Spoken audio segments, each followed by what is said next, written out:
Selamat datang Prof. Amarullah, Rektor Unhan sudah datang juga. Ibu Dr. Nurtami, PLH Dekan dan sekaligus Marek 3 UI. Siapa lagi nih? Udah banyak ya ternyata datang. Apakah mau coba? Wisnu, Assalamualaikum. Ya, Waalaikumsalam warahmatullahi. Apakah mau coba tes suara atau apa mungkin sebelum dimulai? Yes. Aman ya, backgroundnya udah aman ya. Backgroundnya sudah aman. Nanti kalau dari IWBIS atau Direktur PSSN sudah datang, mohon diberitahu Mas Robi sama Mas Graf, biar kita cek dulu suara dan background. Pagi Prof. Siap. Bagaimana suara? Suara bagus Pak Rektor. Selamat pagi Bapak Rektor. Izin. Terima kasih semua Pak Dekan. Terima kasih. Siap.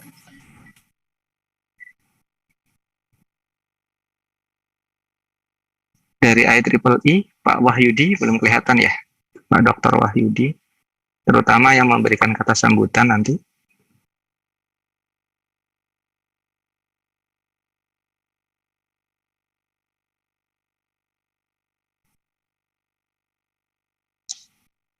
Mohon izin dari PSSN, Bu Betty, Bu Amiruddin, apakah Bu Direktur sudah hadir? Izin Prof, tadi Bu Dir sudah nyoba masuk join tapi belum grup katanya. Oh, siap. Berikutnya mana nih?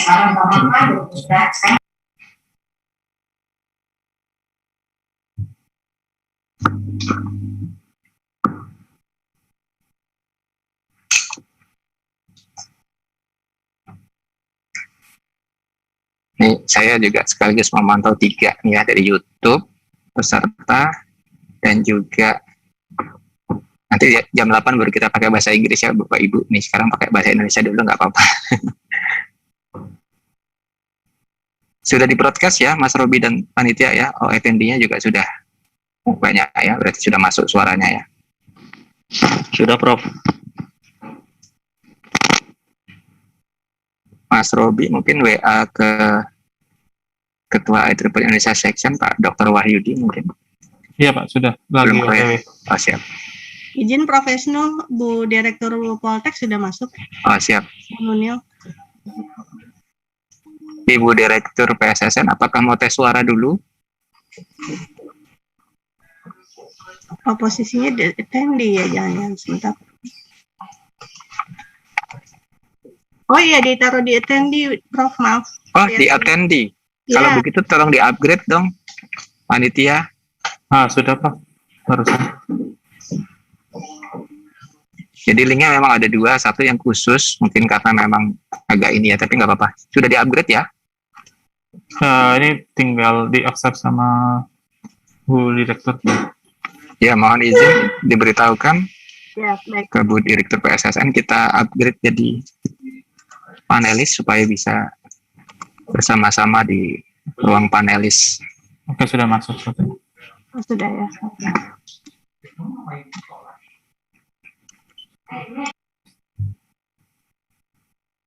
Pagi. Selamat pagi Bu Direktur. Apakah mau tes suara? Suaranya agak kecil tadi Bu Direktur. Agak kecil ya, baik. Saya coba lagi ya. Selamat pagi, Prof. Ya. Wisnu. Ya, siap. Sudah. Baik. Saya ganti background dulu, Prof. Wisnu. Ya, terima kasih Bu Direktur.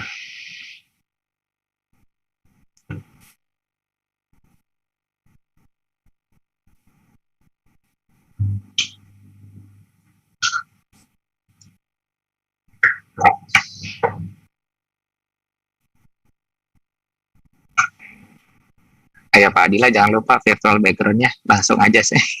Gimana Pak Adila? Mohon izin nanti supaya foto bersamanya bagus. Bapak Ibu mempersiapkan virtual background, sudah kami kirim. Mungkin boleh dikirim di link chat mungkin panitia, biar bisa diakses.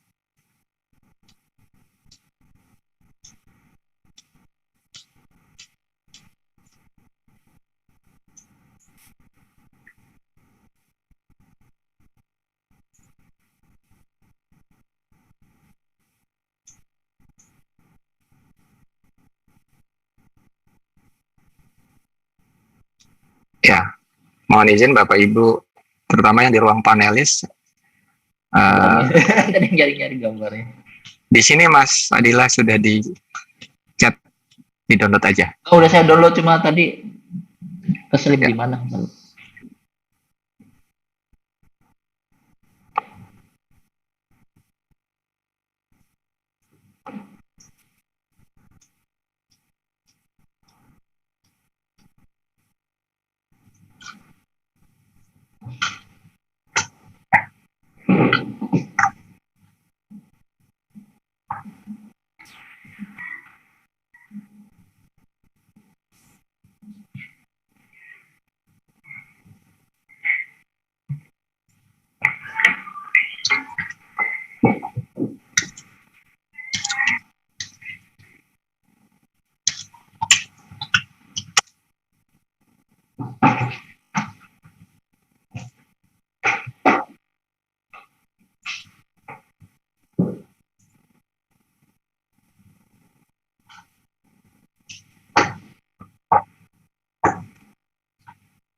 Assalamualaikum warahmatullahi wabarakatuh.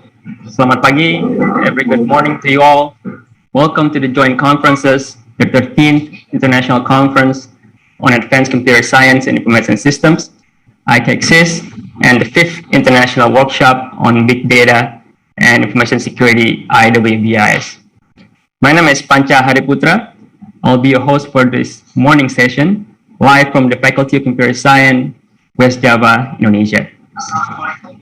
On this occasion, it is a pleasure to welcome the Rector of Universitas Indonesia, Professor Ari Kunchoro, Director of the Republic of Indonesia Defense University, Vice Admiral Professor Amaral Octavian, the Acting Dean of the Faculty of Computer Science, Universitas Indonesia, Dr. Nurtami, the Director of the National Cyber and Crypto Polytechnic, Ms. Nungil Pancawati, the Chair of the IEEE Indonesia section, Dr. Wahyudi Hasbi. And special welcome to all plenary and keynote speakers who have joined us this morning, Dr. Mego Pinandito from the National Research and Innovation Agency, Indonesia, Professor Alistair Moffat from the University of Melbourne, Australia, Professor Subhas Mukhopadhyay from Macquarie University, Australia, Professor Tsukasa Hiroshima from Hiroshima University, Japan, Professor Simon C.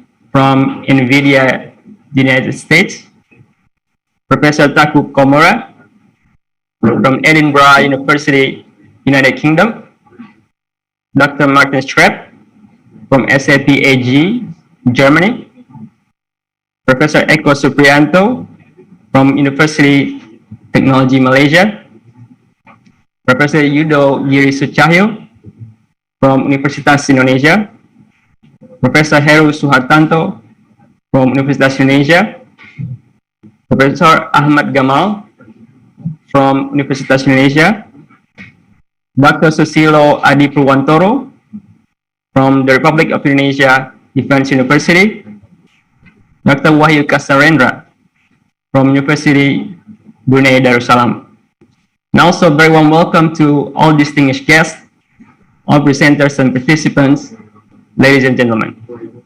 Before we proceed further this morning, we'd like to invite you to rise for national anthem of the Republic of Indonesia.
Thank you, everyone. You may please take your seat.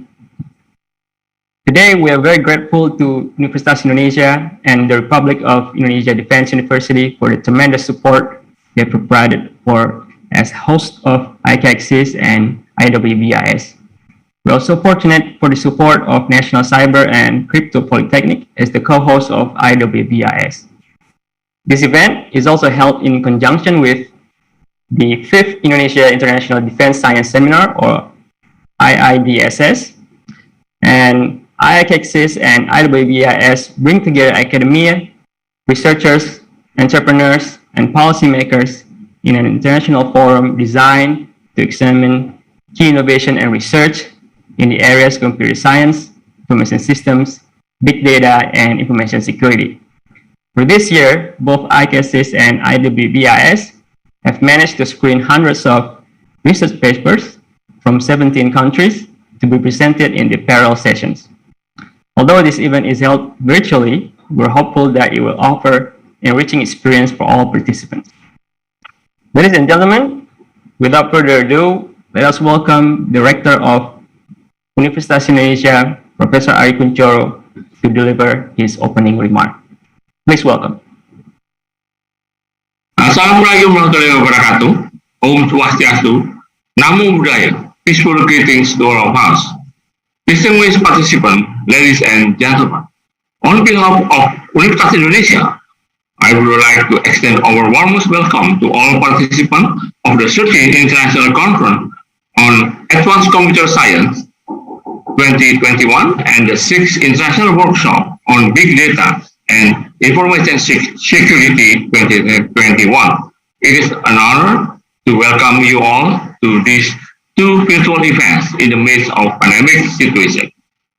Universitas Indonesia has a strong focus on research and advancing itself to become one of the top referral higher education institutions in Asia. The university promotes multidisciplinary research involving collaboration across different areas of research. The Faculty of Computer Science is one important part of the UI who pioneer education, research, and community services in the broad area of computer science and information system. With the world entering the information age and the 4.0 industrial revolution, expertise gained through the advanced research in computer science and information technology is critical. Through the faculty, UI hope to significantly contribute to the prosperity of the nation by impactful work in the faculty's core subject area. Organizing a conference is a means to expand and strengthening the network of collaboration with a new partner from academic community and industry.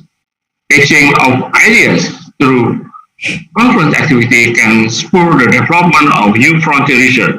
Moreover, such events offer opportunities for researchers and students alike to obtain valuable feedback from fellow researchers and members of scientific community on the work they are doing and presenting at the conference. Along the above line, UI applauds the effort of the Faculty of Computer Science to organize ICACSIS and IWBIS, now in their 13th and 6th year, respectively. This demonstrates the commitment of the faculty to advancing research through strong research collaboration internationally. In the midst of challenging pandemic situation worldwide, we are honored that this year ICACSIS and IWBIS are able to host several distinguished speakers from world-leading researchers and alumni. The list includes the Dr.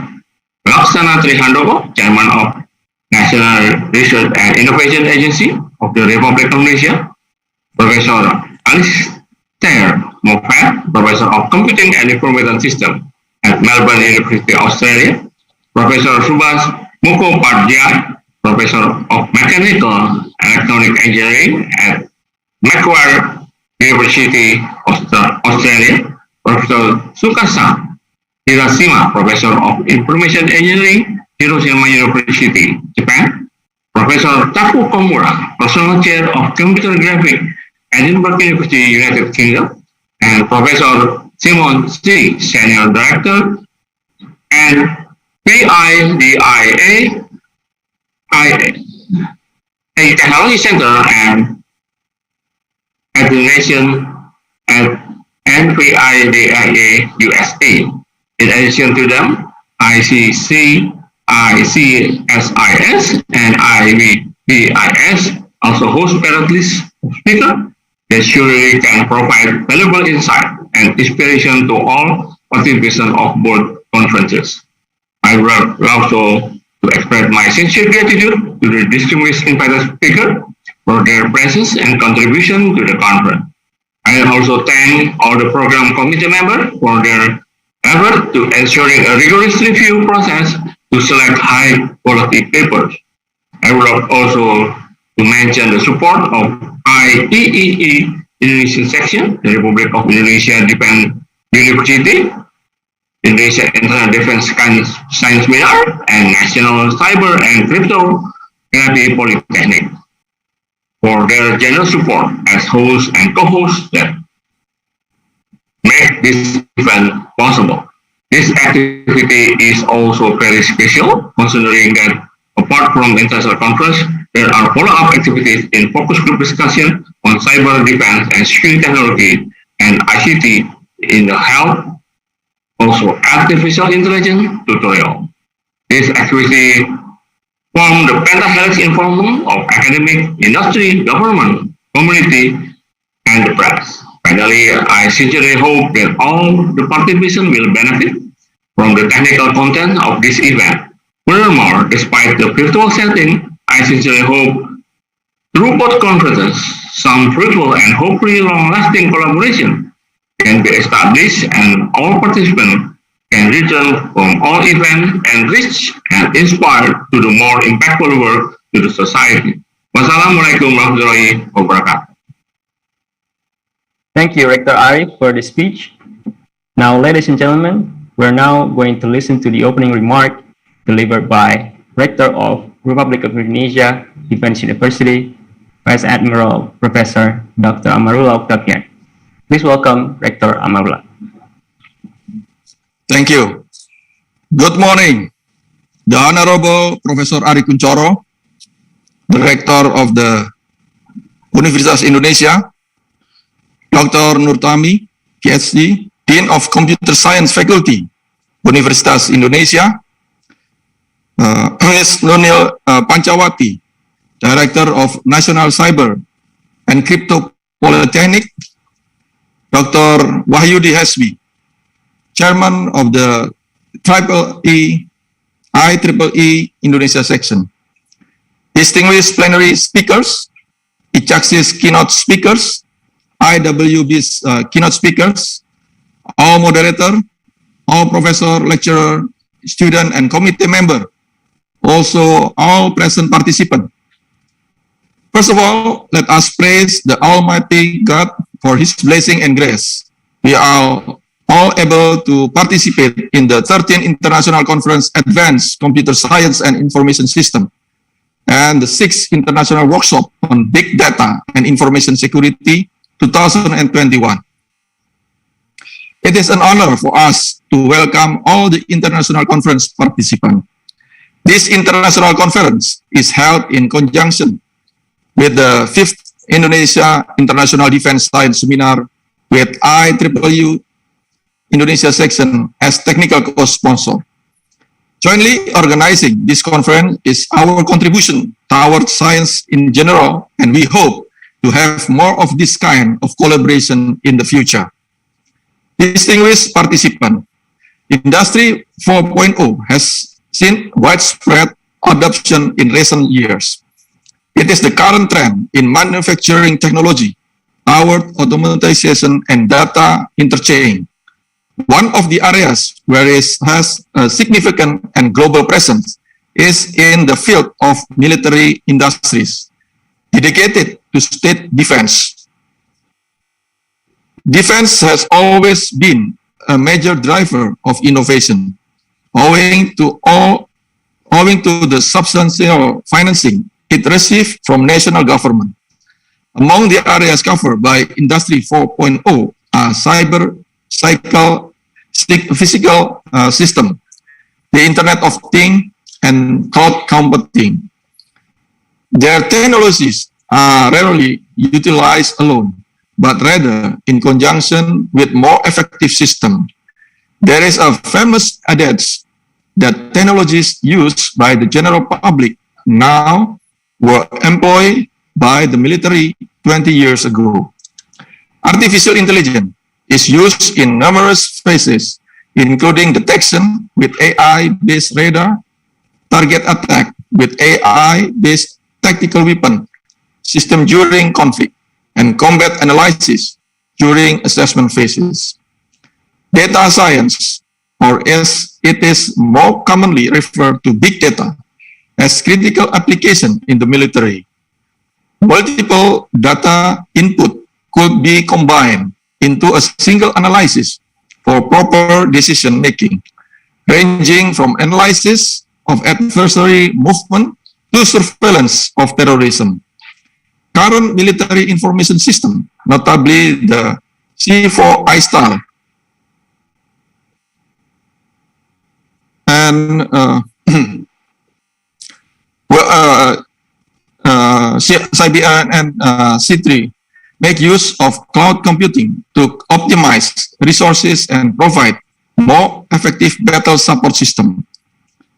Distinguished participants, Industry 4.0 discussion are incomplete without including the Internet of Military Things. More precisely, the Internet of Military Things.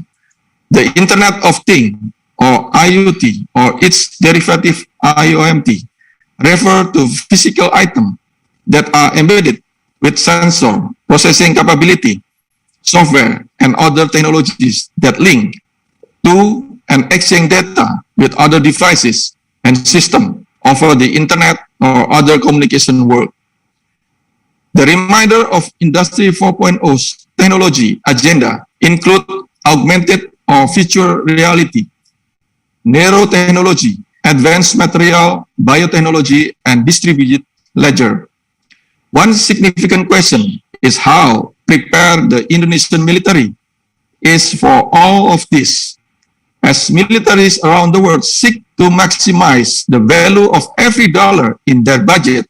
It appears that the time has come to reframe the debate of readiness through a new lens that incorporates technologies, data science, cloud computing, and artificial intelligence capabilities that were previously unavailable.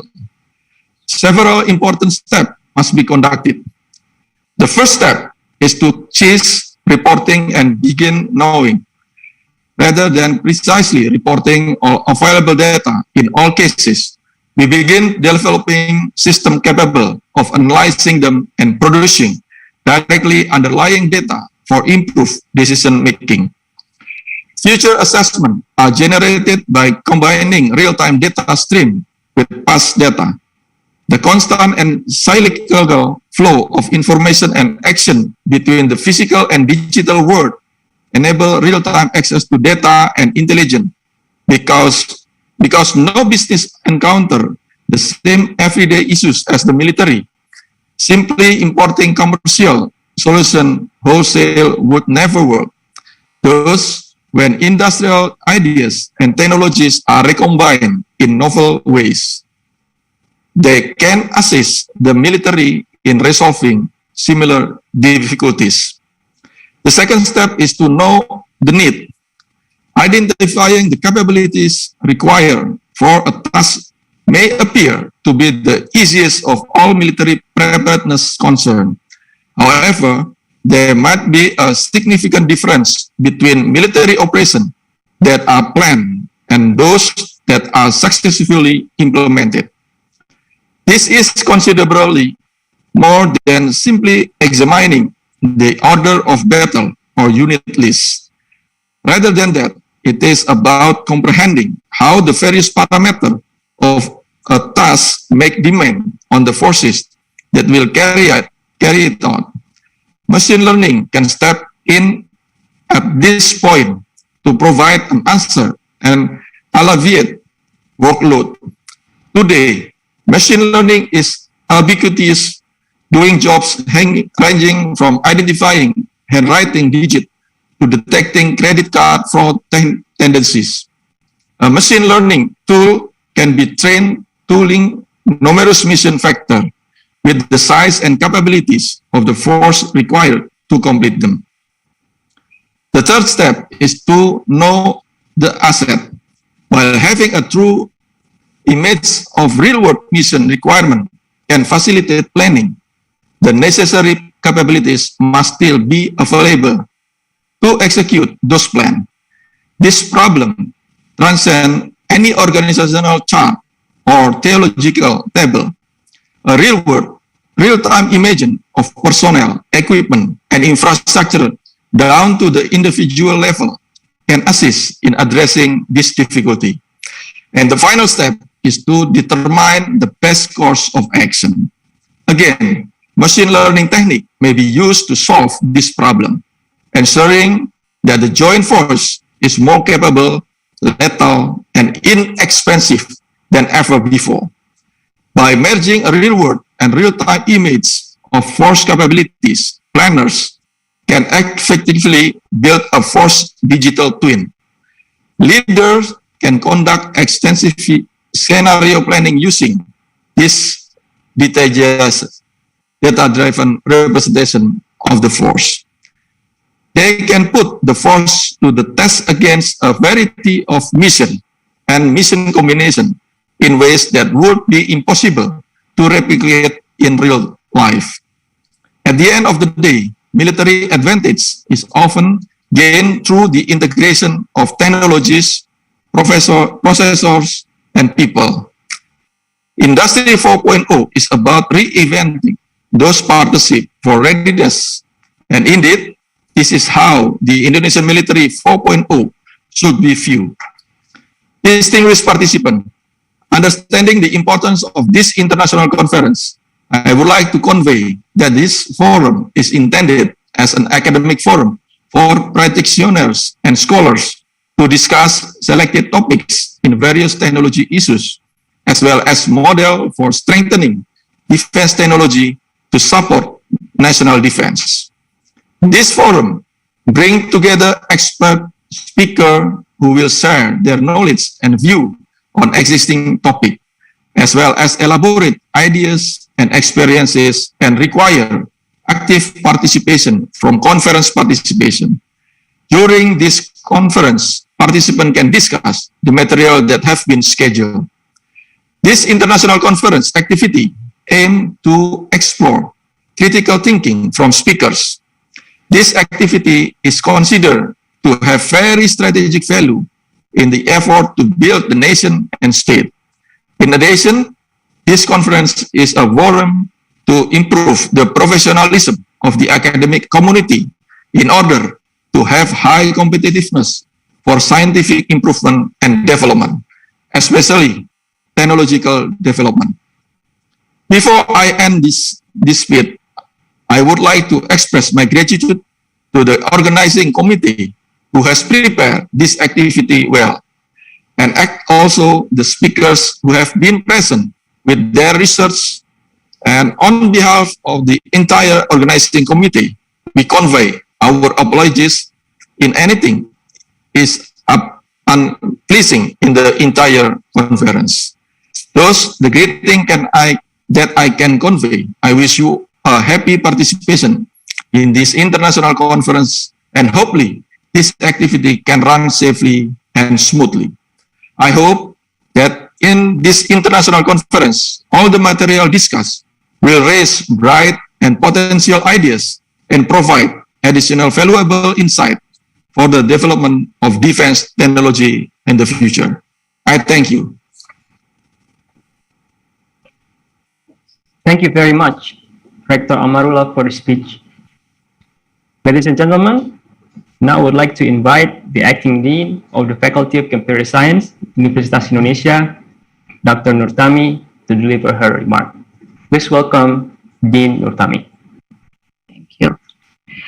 Distinguished guests, Professor Ari Kunchoro, Rector of Universitas Indonesia, Professor Amarullah Octavian, Director of the Republic of Indonesia Defense University, Ibu Nunil Pancawati, Director of the National Cyber and Cryptographic Polytechnic, Dr. Wahyudi Hasbi, Chair of the IEEE Indonesia Section, all distinguished speakers, all participants, ladies and gentlemen. Assalamualaikum warahmatullahi wabarakatuh. Very good morning to you all.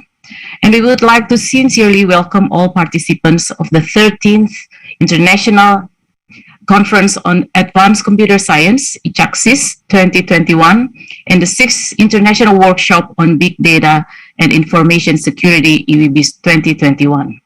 We are proud to have you all participating in these two co-located virtual conferences despite the challenging COVID-19 pandemic. This year, the Faculty of Computer Science, Universitas Indonesia, has organized the International Conference on Advanced Computer Science and the International Workshop on Big Data and Information Security as virtual conferences for the second time. The conference and the workshop have been continuously supported by the IEEE Indonesia section, with the proceedings published in the IEEE Explore, which we proudly acknowledge.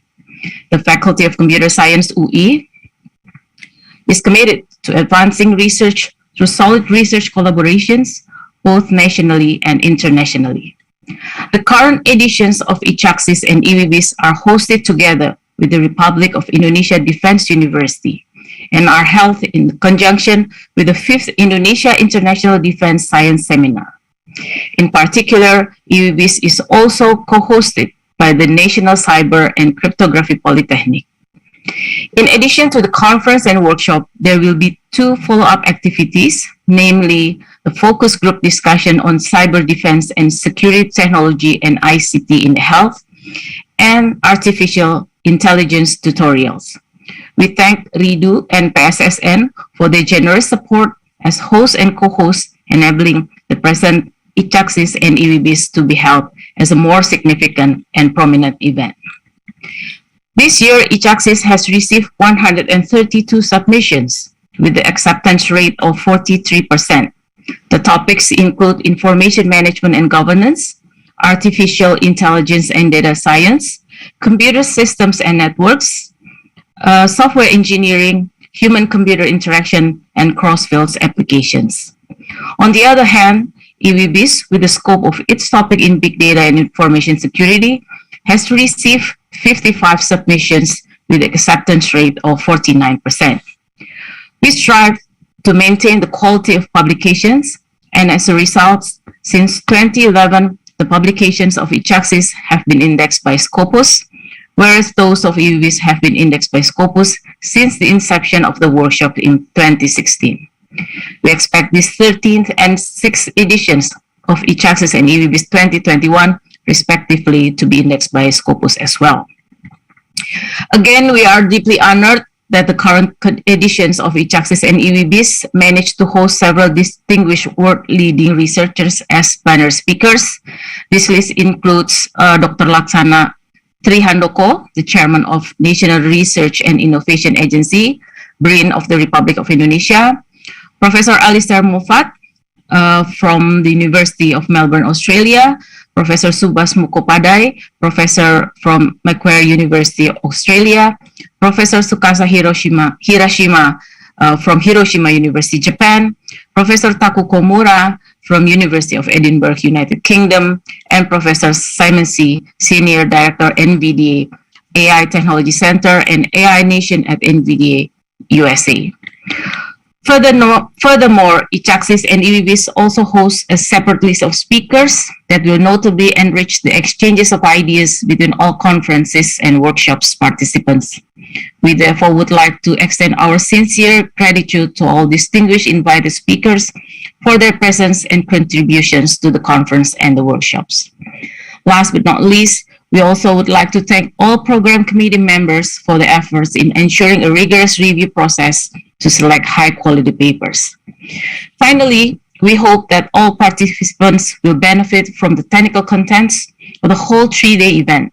We wish that this event, albeit in a virtual setting, will bring some fruitful discussions and hopefully trigger long-lasting collaborations among all participants for doing more impactful work for the society, especially in this challenging time. Thank you very much. Wassalamualaikum warahmatullahi wabarakatuh. Waalaikumsalam warahmatullahi wabarakatuh. Thank you, Dean Nurtami, for the remark.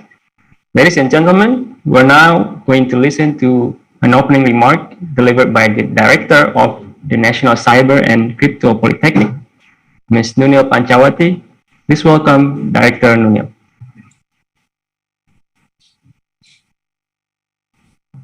Thank you. The Honorable Professor Ari Kunchoro, Rektor Universitas Indonesia, the Honorable Laksamana Madya TNI Dr. Amarula Octavian, Rektor Universitas Pertahanan, the Honorable Ibu Nurtami, PJ Dekan Fakultas Ilmu Komputer Universitas Indonesia, the Honorable Dr. Wahyudi Hasbi, Ketua IEEE Indonesia Chapter, the Honorable all plenary speakers and all keynote speakers, member of programs and organizing committees of ICACSIS and IWBIS 2021 General Chairs, and all distinguished guests, colleagues, researchers, professionals, ladies and gentlemen. Good morning. Assalamualaikum, selamat pagi. On behalf of the National Polytechnic in Cyber and Cryptography, it is a great pleasure to welcome you all at the 6th International IWBIS 2021. We have 2 days in this workshop for plenary session on October 23rd and parallel session on October 24th. With highly respects, I would like to express my gratitude and a warm welcoming to our plenary and featured speakers, as well as the presenters, and of course, all participants, especially those who join from overseas. We also would like to express our heartfelt thankful to the Faculty of Computer Science, University of Indonesia, and University of Defense for involving us in a co-host and organizing this workshop. Hopefully, this cooperation will continue in the future. As our concerns, we are all live in digital worlds, where almost all business processes conduct in electronic platform. The rapid growth of internet penetration in Indonesia, of course, give us some challenges to resolve, including how to anticipate the negative impact of the internet. According to ABGI surveys, internet users in Indonesia in 2020 has reached 196.7 million people, or 73.7% of Indonesian population. This number increased about 8.9% from the previous year. This condition, of course, meets the expectation related to government program in increasing and optimizing the use of internet all over Indonesia. On the other hand, the growth of startups in digital industry in Indonesia is quite promising. It is indicated that from the 2018 MICTIS surveys showed that we have totally 992 startups, such as 352 e-commerce, 53 fintechs, 55 games, and 532 other digital sectors. This data increased significantly in 2020, where we have 2,190 startups according to World Economic Forum report. Indonesia becomes the 5th country with potential startups after US, India, UK, and Canada. This achievement is not only in quantity but also in quality, where we have 4 unicorns and 1 decacorn. These 2 results will give us an acceleration in building cyber industry in Indonesia. Hopefully, this projection will give us positive benefits to extend our economic growth, and of course, will lead us to gain higher public welfare. With current technology, we hope we can bring our nation as a competitive country in regional or even in international. But there are some considerations should be aware of in conducting digital economy through interconnected network. The easiness and openness of internet-based business platforms in any sector not only give us so much benefits, but also some potential vulnerabilities. People can access any data in the electronic system, with lack of security procedures. The problems occurred when bad people who succeed to get into our vulnerable system can do any malicious activities due to their benefits. So it is very important to make sure that our systems, which are running over open channel or internet, have been equipped and armed with comprehensive security system. This problem not only the government's responsibility, but also our responsibility to find the best solutions as an alternative contribution. This workshop is highly dedicated to deliver all possible solutions from all of our best researchers around the world. We are highly appreciative to all participants who take part in this process to share and transfer knowledge through this workshop as a form of concern for a better human life. At the end, I am very grateful for the hard works for the troops behind the scene, such as program committee, organizing committee, the people at the registration desk, and everyone else who contribute in making this workshop happen. Ladies and gentlemen, finally, please enjoy the plenary session today, and it will be a great pleasure to meet you again in the next event in 2022. Have a good day. Thank you. Thank you, Director Nunel, for the speech.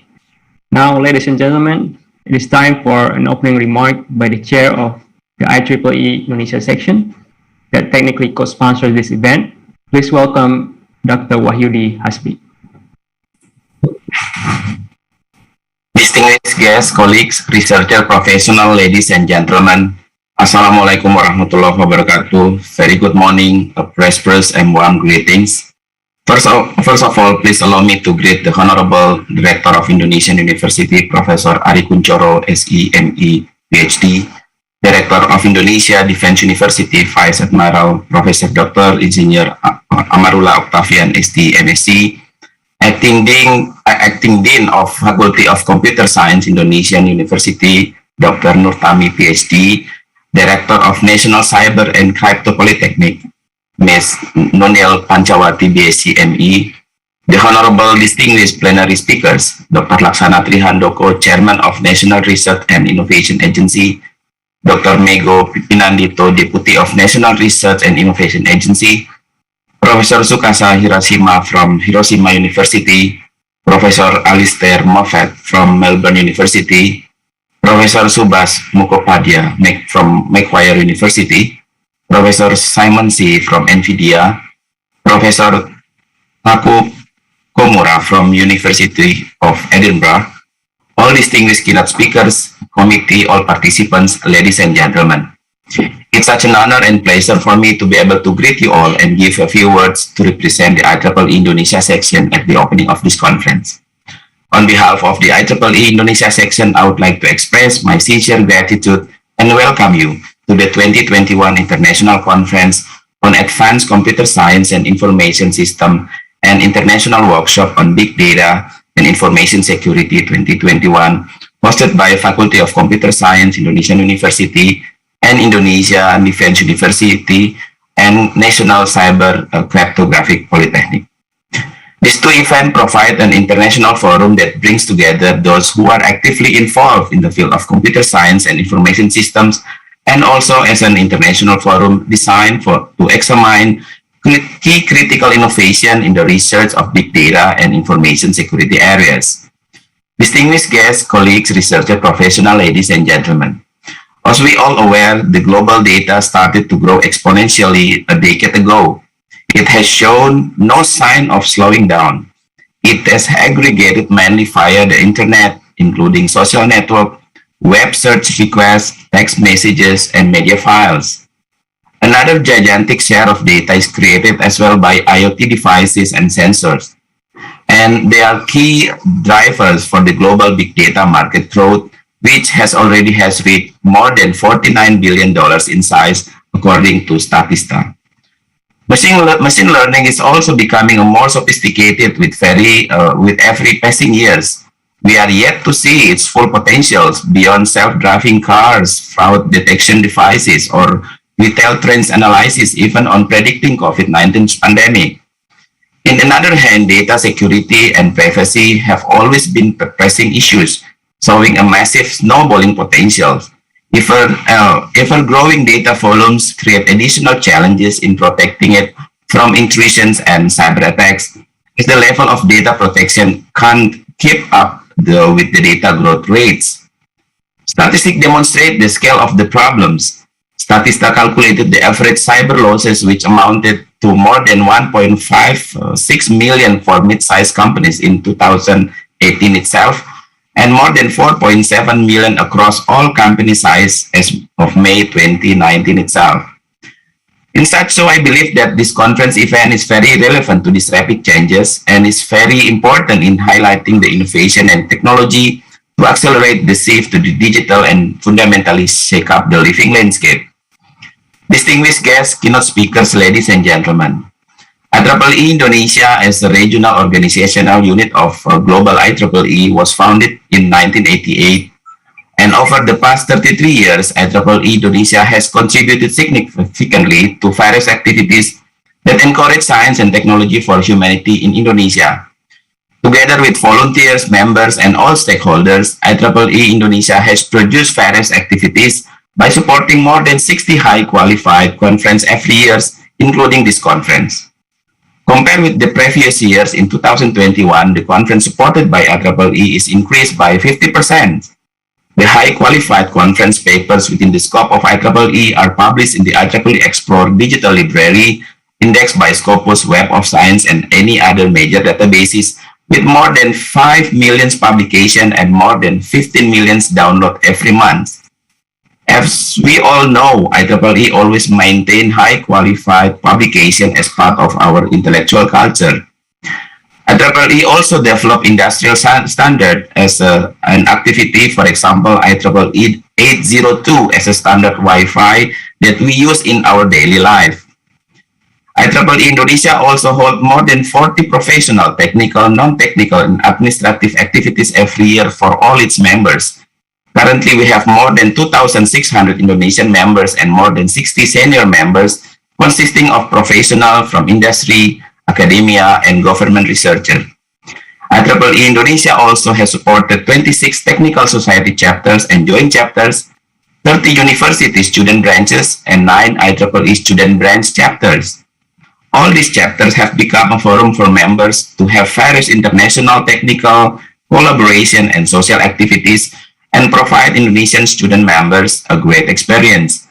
Today, IEEE Extreme, a 24 programming just run with more than 5,000 teams and include more than 62 countries which compete for this very extreme challenge and very important for the students. In addition to that, we also have 3 non-technical affinity and interest group, namely IEEE Young Professional, IEEE Women in Engineering, and IEEE Site on e-health and telemedicine interest group. On 27 July 2021, IEEE Indonesia has established a cooperation agreement with Directorate General of Higher Education, Research and Technology, in which IEEE activities support and synchronize in the Indonesian Ministry of Education, Culture, Research and Technology program, including taking part in the Campus Merdeka, Merdeka Belajar, or Independent Campus Freedom to Learn. This historical collaboration shall strengthen the development of Indonesian higher education, especially the 8 leading indicators of higher education in Indonesia. Besides that, IEEE Indonesia also exploring cooperation with Indonesian industry in various activities and is actively involved in providing input in preparing related government regulations. So, ladies and gentlemen, on this occasion, I would like to express my gratitude to all of the committees of this event, especially Professor Wisnu and all the teams who have worked very hard in preparing for this high-qualified IEEE conference and event. I'm very aware that putting together an international event with this size is not an easy task. Therefore, I sincerely hope for your cooperation and active participation in all of these programs. I hope all of you will have an enjoyable and valuable experience during this conference event. So please stay active, stay healthy. Thank you. Have a great day. Thank you, Dr. Wahyudi, for the speech. Now, ladies and gentlemen, before we proceed with the plenary speech session, would like to invite all the panelists for a group photo session. For all panelists, if you could please turn on your camera.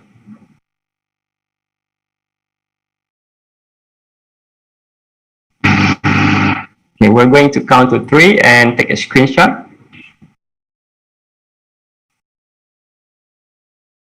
Okay, 1, 2, 3. Once more. 1, 2, 3. Thank you, everyone. Now, today we have a great panel of distinguished speakers who will deliver 6 plenary speeches and 4 keynote speeches. And subsequent to each speech, there will be a time for discussion with the speaker, which will be moderated by the ICACSIS and IWBIS general chairs, program chairs, and committee members. The first plenary speech will be moderated by Professor Wisnu Jatmiko, a professor of computer science from the Faculty of Computer Science, Universitas Indonesia, who is also a general chair of the ICACSIS and IWBIS. With that said, I would like to invite Professor Wisnu to introduce our first plenary speaker and moderate the discussion following the speech. Ladies and gentlemen, please welcome Professor Wisnu Jatmiko. Thank you, the moderator, Mas Dr. Panca. Welcome to our outstanding joint conference of International Conference of Advanced Computer Science and Information System, ICACSIS, an international workshop on big data and information security, IWBIS 2021. This year is the 13th event of ICACSIS and the 6th event of IWBIS. Both these events are annual international conference that aim to bring together researchers, experts, and practitioners to report the latest development and innovation in the field of computer science, information system, big data, and information security. Although the event is held virtually, we are hopeful for the ICACSIS and IWBIS 2021 will still be an enriching experience for all participants. For your information, previous ICACSIS and IWBIS proceedings were included in IEEE Explorer and Index-Based Corpus and DBLP. For this session, we have outstanding plenary speaker who will deliver his interesting presentation. Now we have Dr. Mego. I think Dr. Mego is already joined. Dr. Mego Pinandito, a Deputy for Research and Innovation Utilization. Previously, the plenary speaker should be the chair of the National Research and Innovation Agency, Dr. Laksana Trihandoko, but unfortunately, he could not attend this agenda because there was an urgent agenda. Okay, I will explain about the profile or plenary speaker. Meanwhile, Dr. Mego Pinandito has been a deputy for scientific services at LIPI since November 2017. The man who was born in Bia, October 1967, and he earned the doctoral degree 2015 from the Shinshu University, Japan. Some of the experience he has mastered include development of hydrological telemetry system, development of a laser radar system, development of periscope navigation equipment, development of measuring standard and physical methodology, radiometry measurement and calibration, development of zero-organic, and many more. And now, currently, Dr. Mego is a deputy for research and innovation utilization. For noted reader 2, please welcome Dr. Mego Pinandito. Thank you very much for the moderators, Professor Wisnu Jatmiko. Assalamualaikum warahmatullahi wabarakatuh. First, I'd like to deliver my thanks and gratitude to the rector of the Indonesian University, Professor Ari Kuncoro, and of course with the rector of the Unhan, Professor Amarullah Octavian, and the acting dean of the Faculty of the Computer Science of the Indonesian University, Ibu Nutami, and Ibu here from the PSSN, and all of the, I think, very high level of these distinguished speakers from Indonesia and also from overseas, our neighbor partners in such countries. First, I'd like to apologize from the Dr. Aksono Trihandoko, since he has another task for today. So, on behalf of National Research and Innovation Agency, BRIN, in Indonesia, I would like to share what we like to do in BRIN, especially in the future research and innovation regarding to the big data and also the information security, since we think about the vice versa, how the big data and information security can also support the research and innovation in the future. It is very grateful to us, to me, to join to this international workshop on the big data and security 2021, since it is very important also linked with the what you do in the big data, the very big database on the research data and information get or collected from another or every activity in research, and how to utilize the data. And of course, we have to be careful regarding to the information security itself. And Pak Wisnu, I'd like to share some screen. Hopefully it can be opened. Sorry.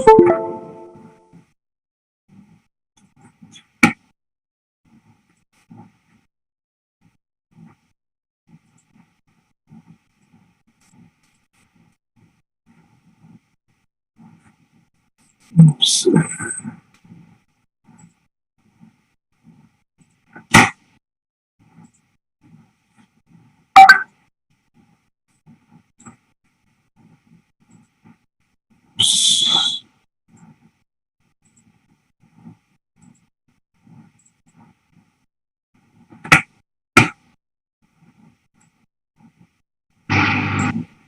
So already display well? Yes, perfect, Pak Menko. Yeah, thank you. I would like to discuss in the research and innovation for the big data and information security, and of course the vice versa, how the big data and information security can support high level of the research and innovation in Indonesia.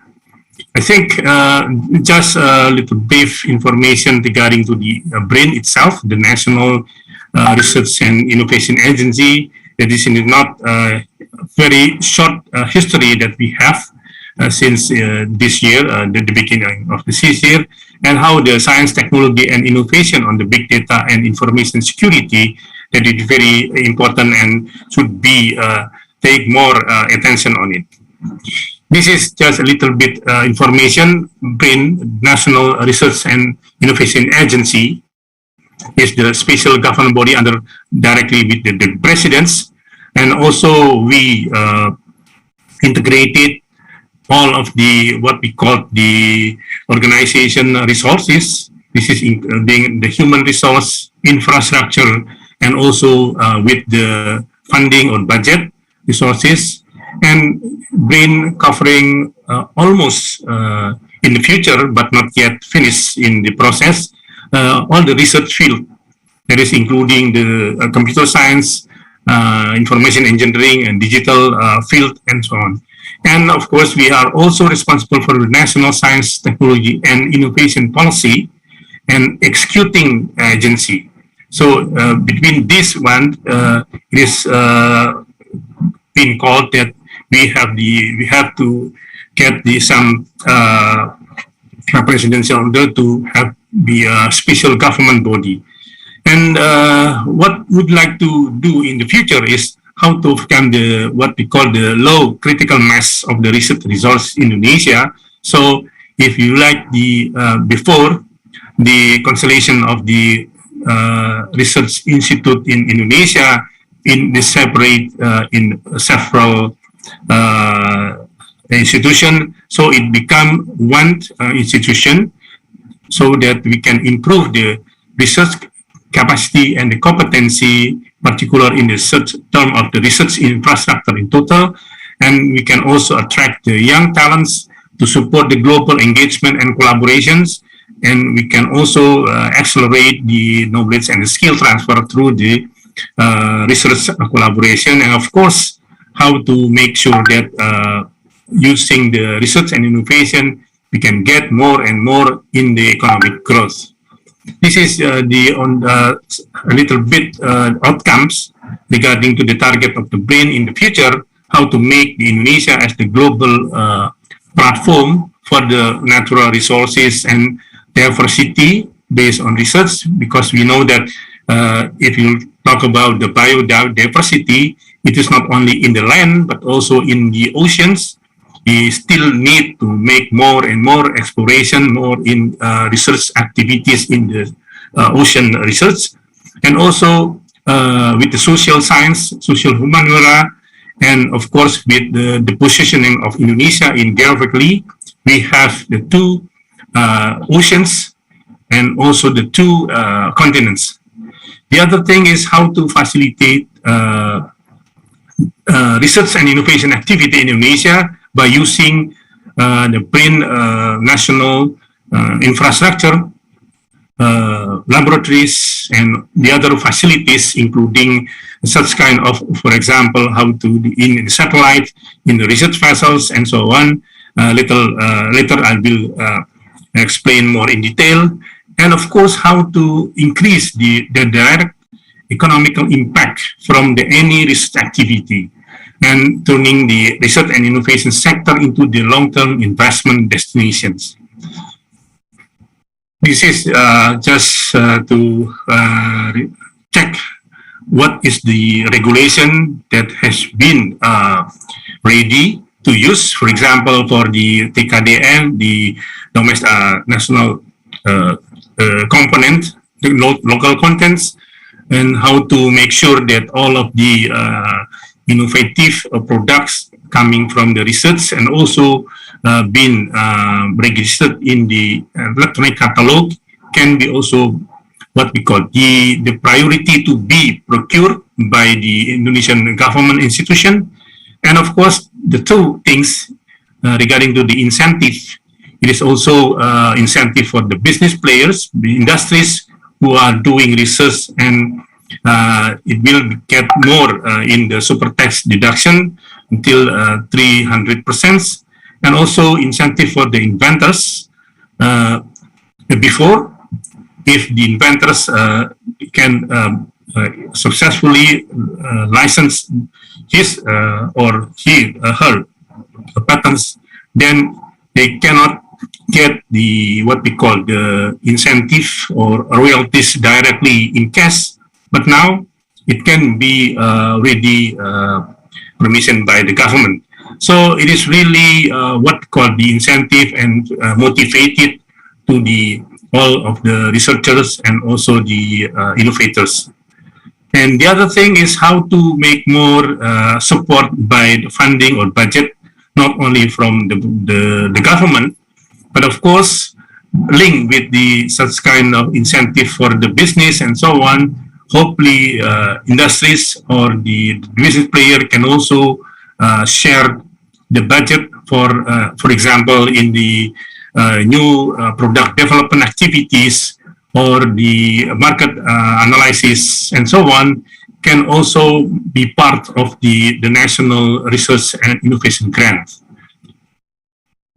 To make sure that all of this ecosystem for research and innovation going well, we support not only the activities in research and innovation by,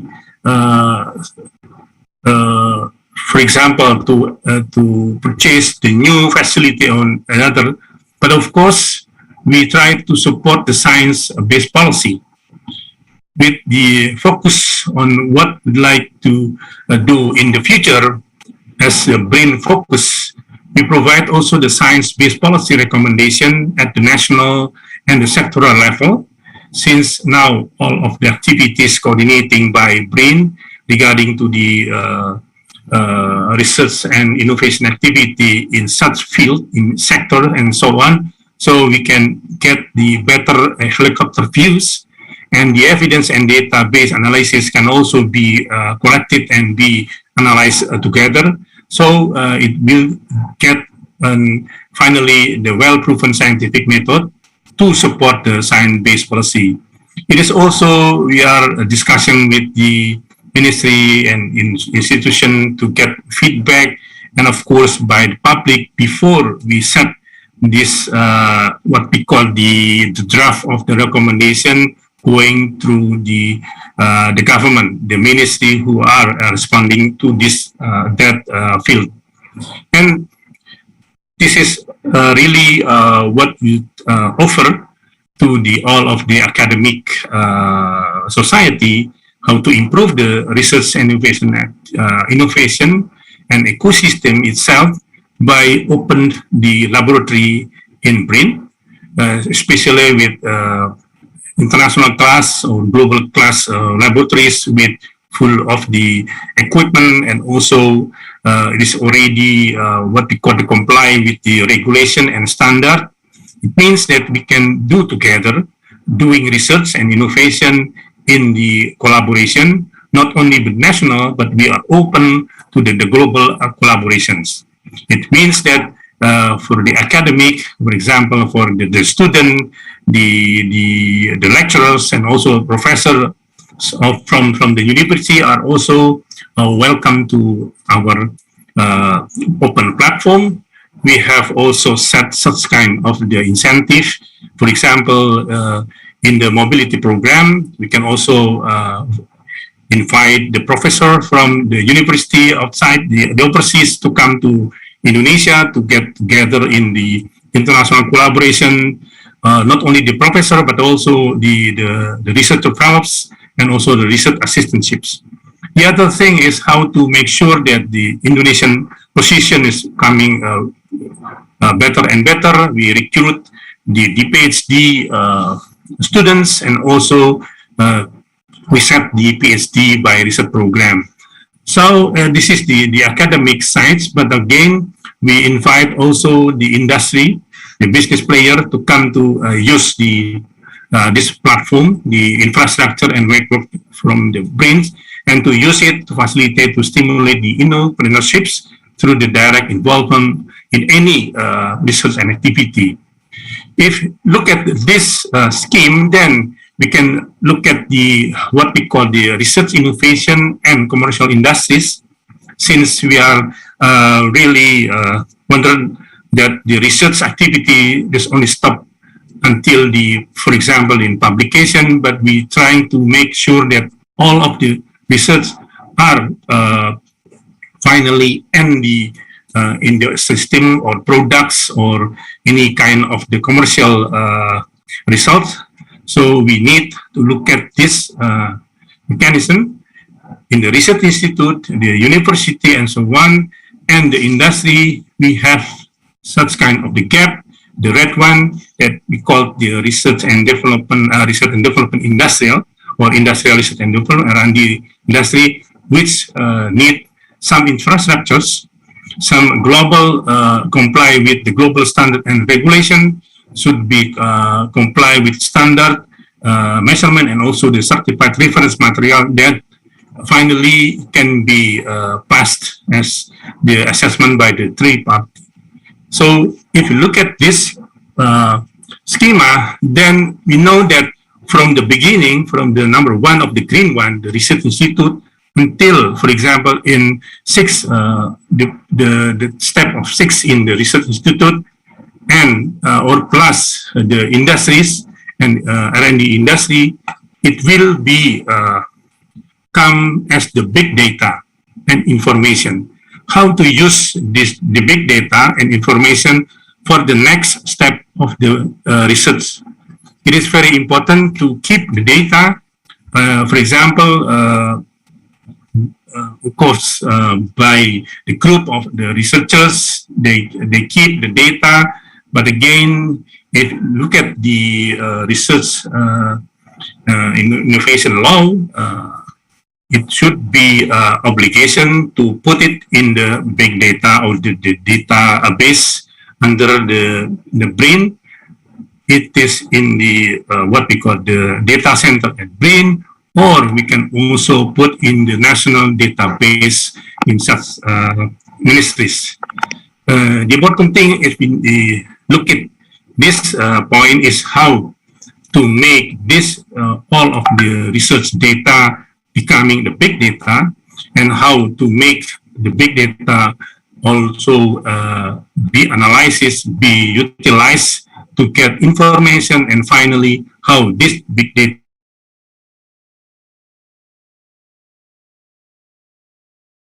this is also the important thing that we look at the what we call the important things, the role of the big data and information in the future. Just get one example regarding to the research and innovation in public health. This is the what we call the clinical trial based on the good clinical practices. For example, if we do in the activities in biotechnology or biology, or now with the vaccine and also the other candidate of the medicine and drug, we started with the discovery. For example, such kind of plant in the forest, or we can get more in what we call from the ocean, like fish or shell, or sometimes by extracting of this material, then it become what we call the candidate of the medicines. It should be take these steps, for example, from the discovery until the laboratory scale and candidate. It can be what we call the scientifically proven.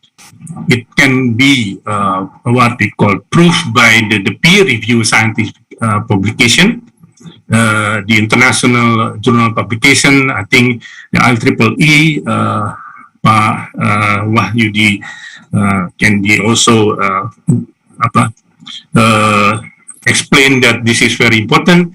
And the other thing, how to make sure that that candidate can be also been produced by manufacturer of the pharmaceutical industry after finish, and for example, by the pre-clinical trials, with the clinical trials phase 1, phase 2, phase 3, to meet the good clinical practices standard and also regulations. So it means that if you look at this, what we call every steps, it needs and it produce how to call the big data, and that data can be used finally in the processing of the approval from, for example, the Badan POM, or approval from the Ministry of the Health, and also with the link with the ethical approval. So we have to have that big data and information maintained well, and also how to keep that data in the security level.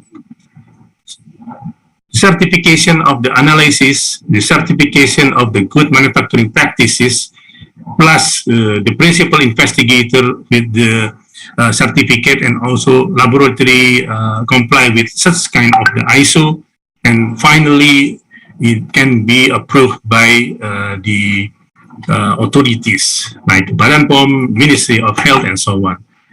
These steps meet very well regarding to the big data and also information that had been securely maintained. Ladies and gentlemen, distinguished guests, we just offering and shows that this is the new research infrastructure built by BRAIN regarding to the national and international standard, good laboratory practices, GLP, and also good manufacturing practices that since all of the laboratory been then certified. This is just several infrastructure, the new infrastructure. For example, the integrated modern technology laboratories in Cibinong, Center of Biodiversity and Intellectual Properties, and also the below one is the traditional food processing with the GMP and halal standard. And also, of course, really related to the future is the National Integrated Center for Genomics, Tropical Biodiversity and Environment. This is several laboratory that we offer to all of the researchers, the students, the professors to look at this opportunity to get collaboration. But not only with us, with Indonesian collaborative activity, but of course we offer that facilities also with the international organization to force this university to use that kind of thing. In the future, BRAIN sets kind of the what we call the blue-green digital economic research and innovation, and also linked with the Indonesia as the very wide in the land and the sea, the biodiversity research and its value-added developments, drug and the medical devices development, space technology, of course, with the technology for disasters management and mitigations.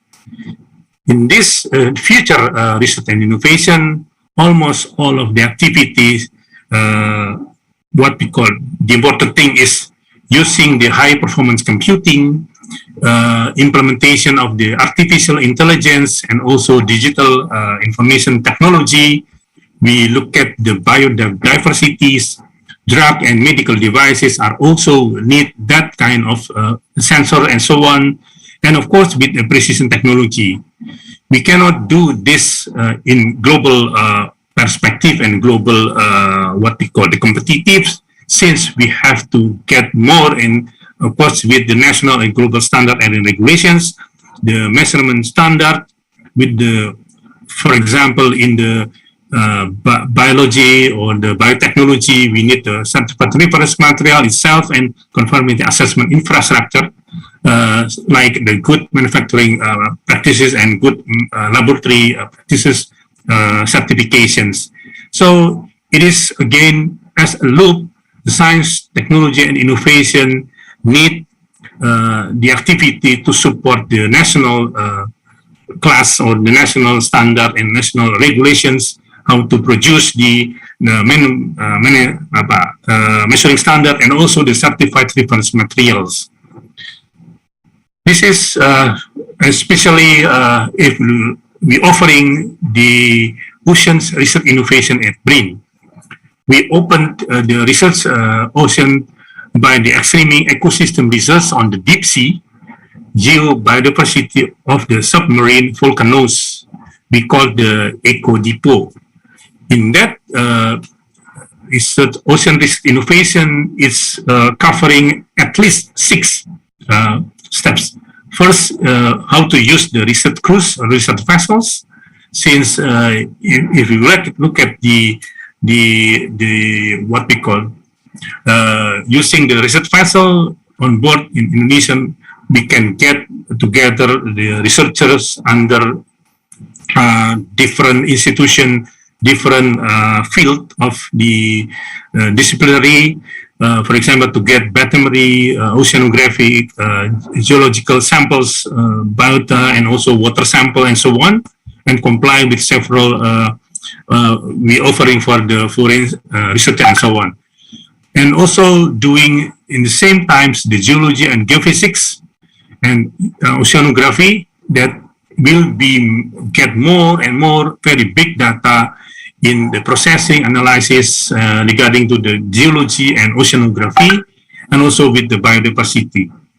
And again, we need such kind of the high level of the instrumentation and engineering, developing of the sensors, and also instrument that almost link with the electronics, optics, mechanics, and I think one of the other thing is the artificial intelligence on board.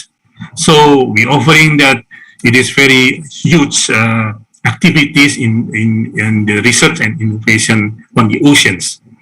This is just a little bit sample how to what we call to explore more in detail how interesting if you look at the submarine volcanoes and hydrothermal activities in the bottom of the sea. The other thing is about the aerospace, because they are also try to make sure that the opening space above above Indonesia, we set the future research innovation on the satellite and remote sensings. I think Wahyudin is also the expert on this field. So if you look at the equatorial SAR, search and rescue satellite system, combination with the other system, could be detect the ships without the AIS or the identification ships.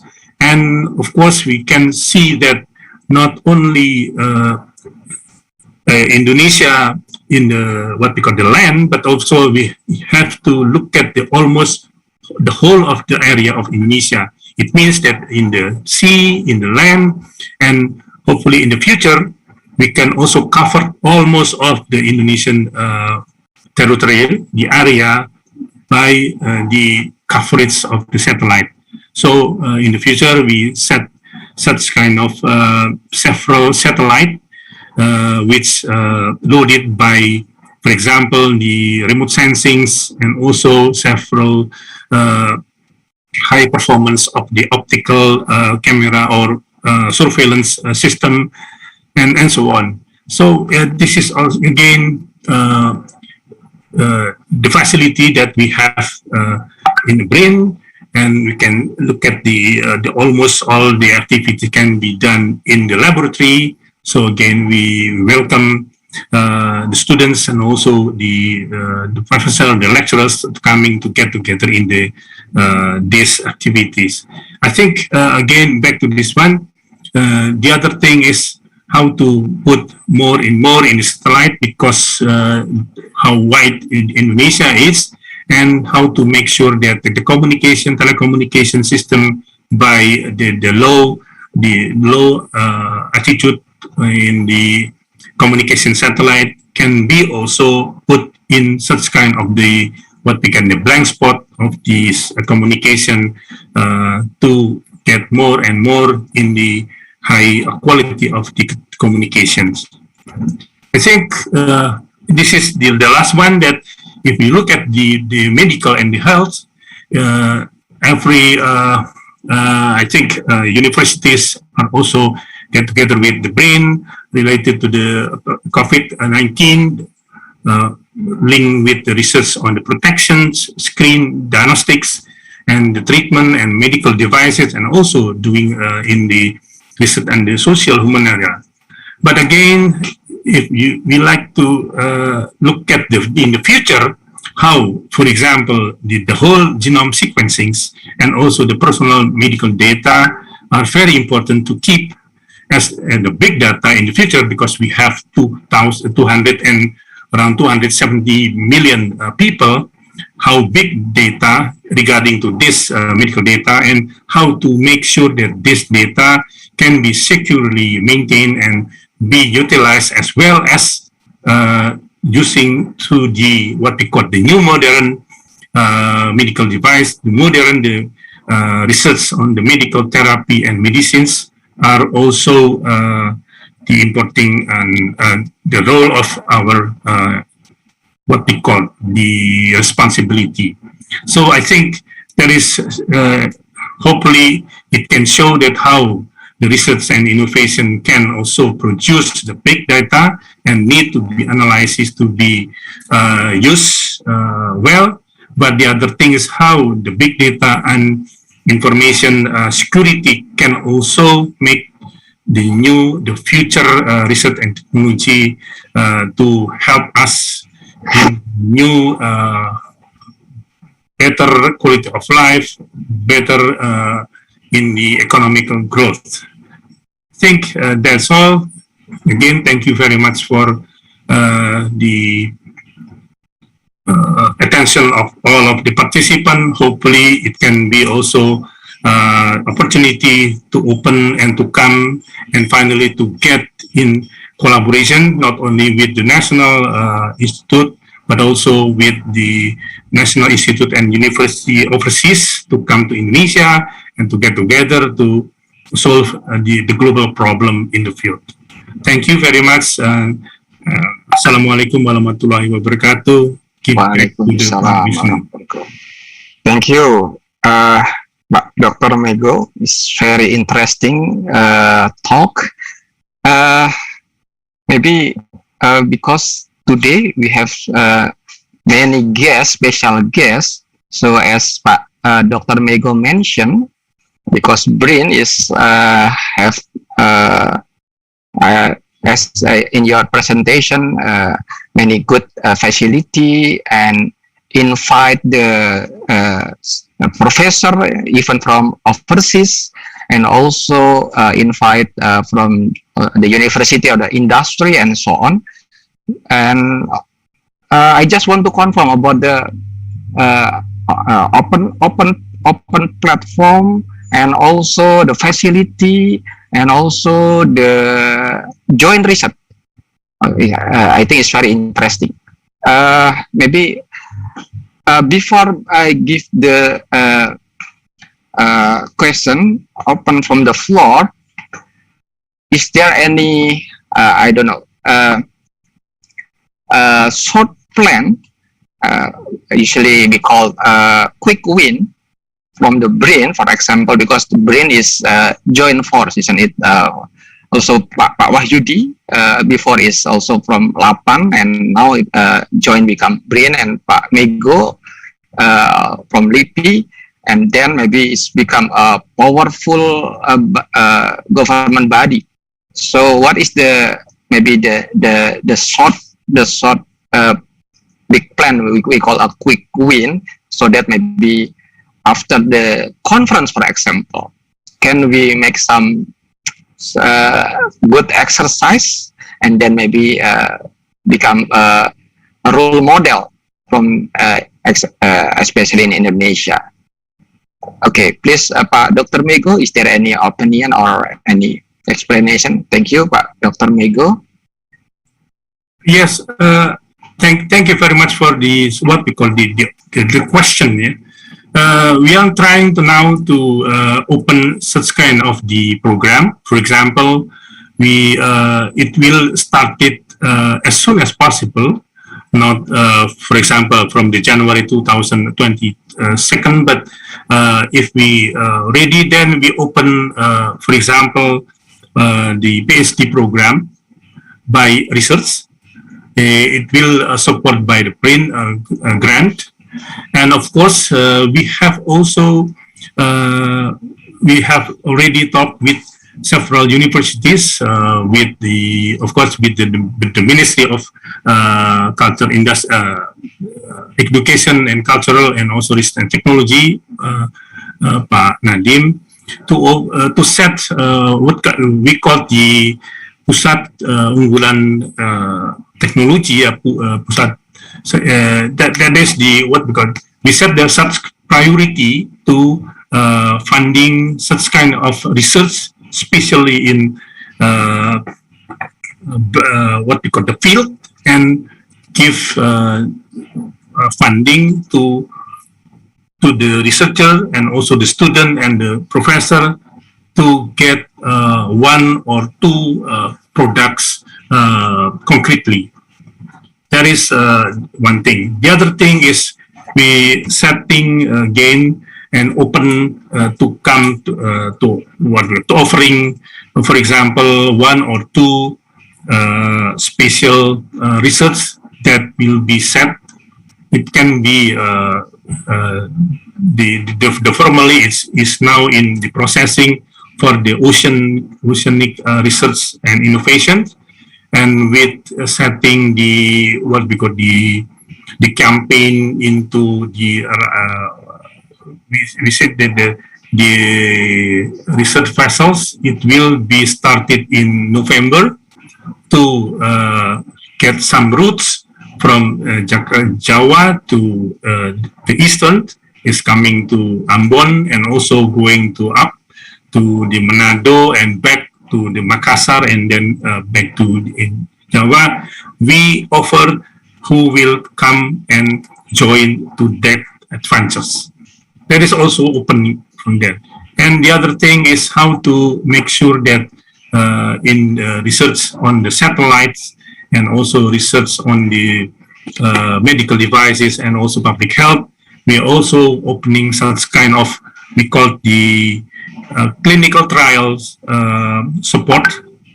If the professor or the researcher coming from the university is already finished as the what we call the candidate of drugs and also candidate of medicines, but not yet finished, because we know that the clinical trial activities need more times and more budget, because we have to, for example, to get in the candidate of industry going together to set and to produce such kind of the candidate to be tested in the hospitals, and regarding to the regulation from the Badan POM on the Ministry of Health.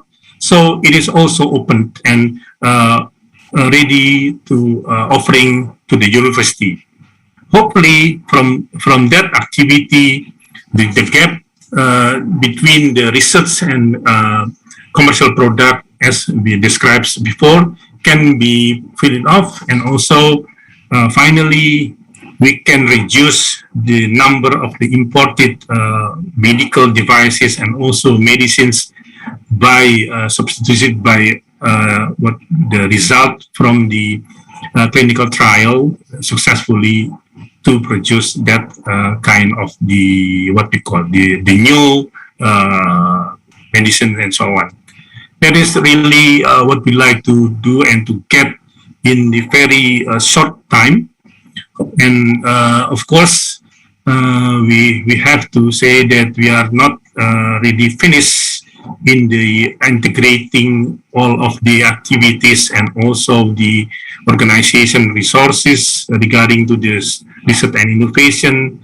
Especially, we just finished for the LIPI, BPPT, Batan, Lapan, and that only 5 institutions, but somehow it can be started very soon to integrate it almost of the research and development unit coming from the ministries and other institutions. So that is what we what can say regarding to the short term or the quick win of the brain in the future. Again, we will welcome to the proposal on or the admission for these activities and MOUs, not only by the signing of MOU, but really doing together in the research and activities. That's all, Pak Vishnu. Thank you. Okay, thank you, Pak Dr. Mego. It's very interesting, and maybe after the conference we can follow up, join together, because the conference is also come from the government, from BRIN, from university, we have UI, University of Indonesia, University of Pertahanan, also Polytechnic Cyber, and also some industry also come, and also the community IEEE and another, and also the media. Okay, we still have around 20 minutes. Maybe I will divide it because we have two type of attendee. First, the attendee from the panelists. So the attendee from the panelists can give some question directly, open mic. And the other one is the attendee participant. So the participant is can give some question from the Q&A forum. Oh, I already see about 7 questions, but because the time, maybe I will choose 2 or 3. But maybe after the conference, maybe if Dr. Mego can answer, or maybe the committee will try to keep in touch with the attendee to explain about maybe the question and so on. But before we go to the Q&A, before we go to the forum question and answer, is there any question open mic from the panelists, for example? I don't know, maybe from the University of Indonesia. Oh, okay. From Dr. Adila Krisnadi. Dr. Adila Krisnadi is also General Chair of our conference, ICACSIS, and also the Co-Director of AI Center, Pak Mego. Maybe we can cooperate with in the because our background is computer science, and our flagship AI and big data and so on. Okay, please, Pak Dr. Adila.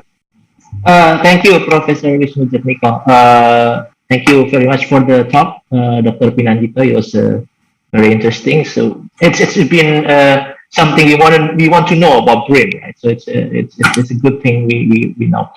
I have 2 questions actually. So one is the regarding the national strategy of artificial intelligence, national strategy of AI that was released last year, and it's part of BPPT's I think one of the last programs of BPPT. So I want to get to know from you now that BPPT is part of BRAIN now, essentially, and what is BRAIN's plan for this going forward for the national strategy of AI. And the second is about you mentioned research passes as part of the oceanographic research. Part of my PhD work in the past was actually collaborating with oceanographers in the US, and one thing that is very one challenge that they face is the regarding the data. And I know that when people go out with the vessels, it's not cheap, right? It's quite expensive for the expedition, and data collection is then also becomes expensive, and therefore data infrastructure is very important, so that we don't have redundant efforts, and everybody can reuse and use the data. And what would be BRAIN's plan for data infrastructure? Taking research vessels expedition as an example, but of course also this could be applied to other research types, right? Other research areas. So those are the 2 questions. We'll be very happy to know. Thank you.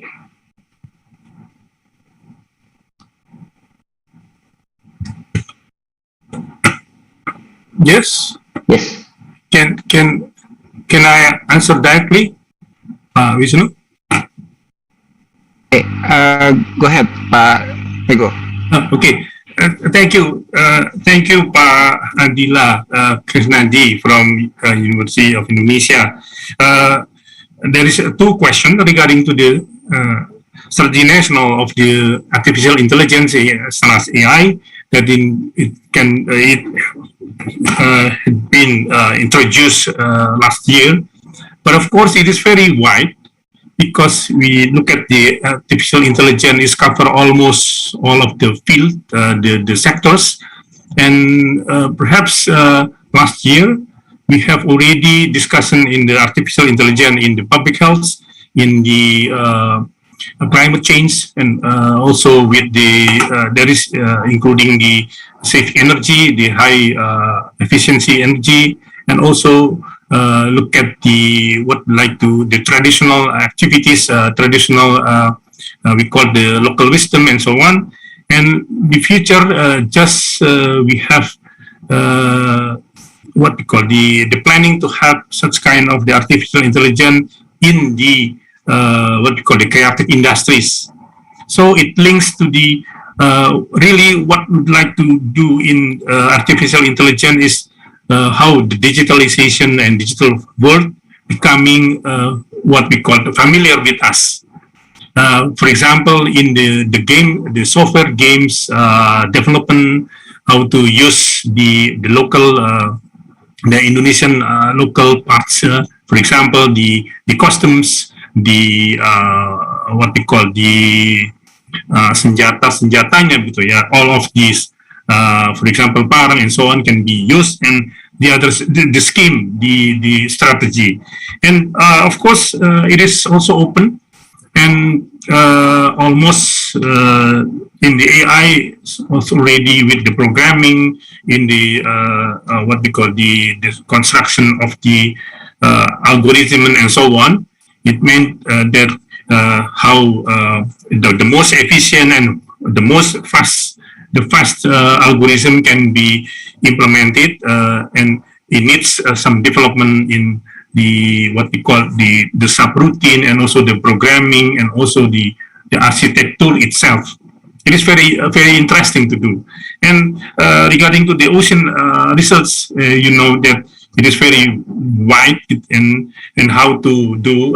You have already experience with the US collaboration, how the oceanographic expedition can be done, and again offering to, for example, expedition in several days by our fleet, our research vessel are also very interesting.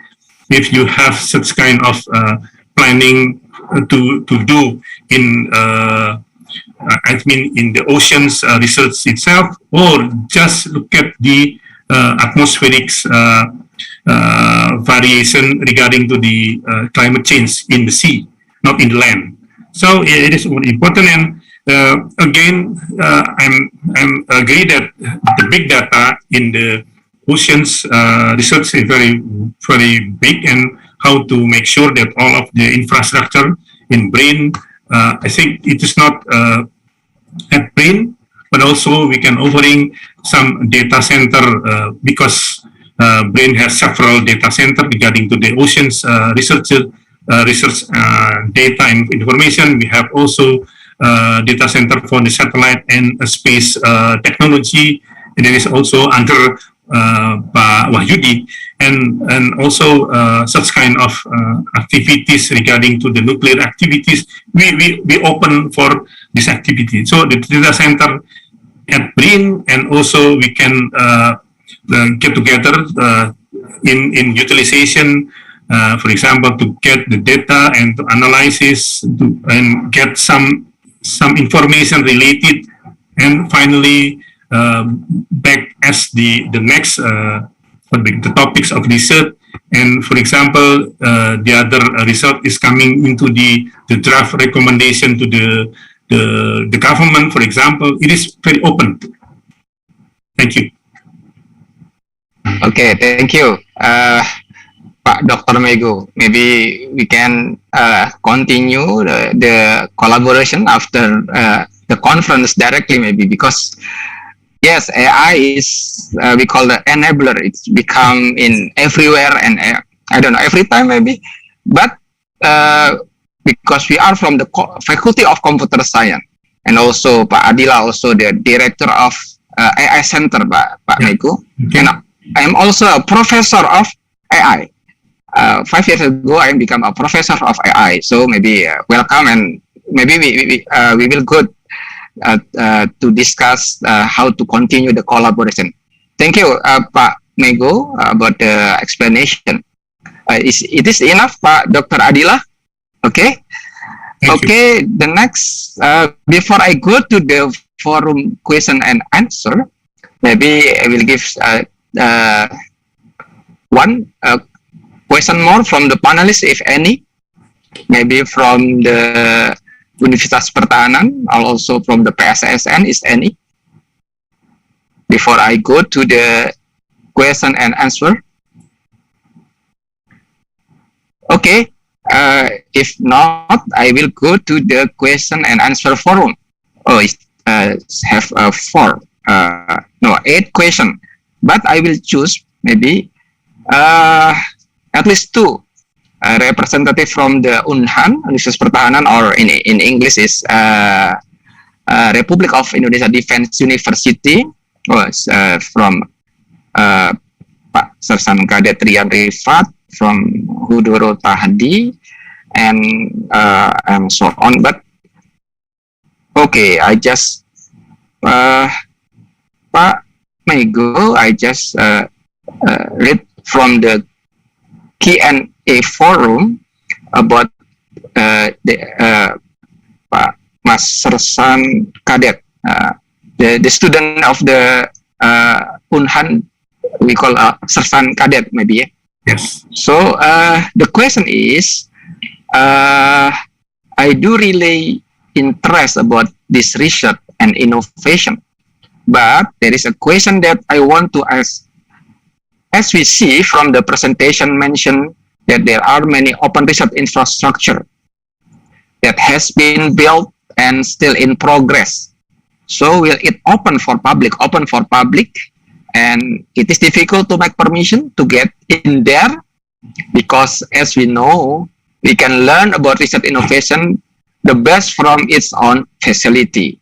Okay, maybe Pak Mego, go ahead to explain, to answer the question. Yes, thank you very much, Prof. Wisnu. Thank you for the question from Sersan Kadet Rian Rifat. I think if we are doing research, the challenges is how we know well about our partner. Yeah, for example, we call tidak kenal tidak sayang. So we are open, and you can also just send the information if you want to come, and if you like to do what kind of the research, and then I will ask and I will search for the researcher who are doing in the same topics. It's very easy, no difficult in that one. And of course, and then you can also come to our laboratories if it's linked with the Cibinong Science Center. It is very near from the campus of the Defense University, because it's very near. But if you look at for example, the electronics and so on, there is 2 campus. One is in the Puspitek Serpong, and the other thing is now under construction in Bandung. So please inform us. You can tell us directly to me, or we can also open in the website what kind of the interest research you want, and if you want to come, and we can open. We can also not only person but a group.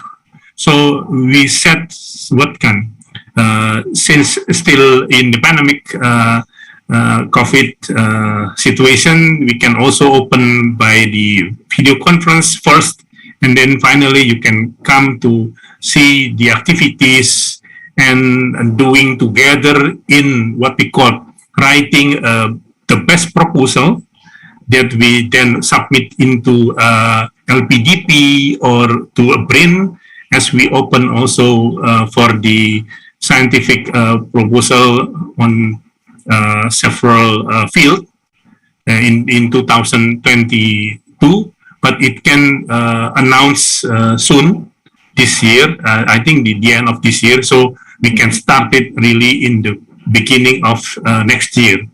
So really, if you like to come and to see and again to discuss with our researcher and our team, is open, very open.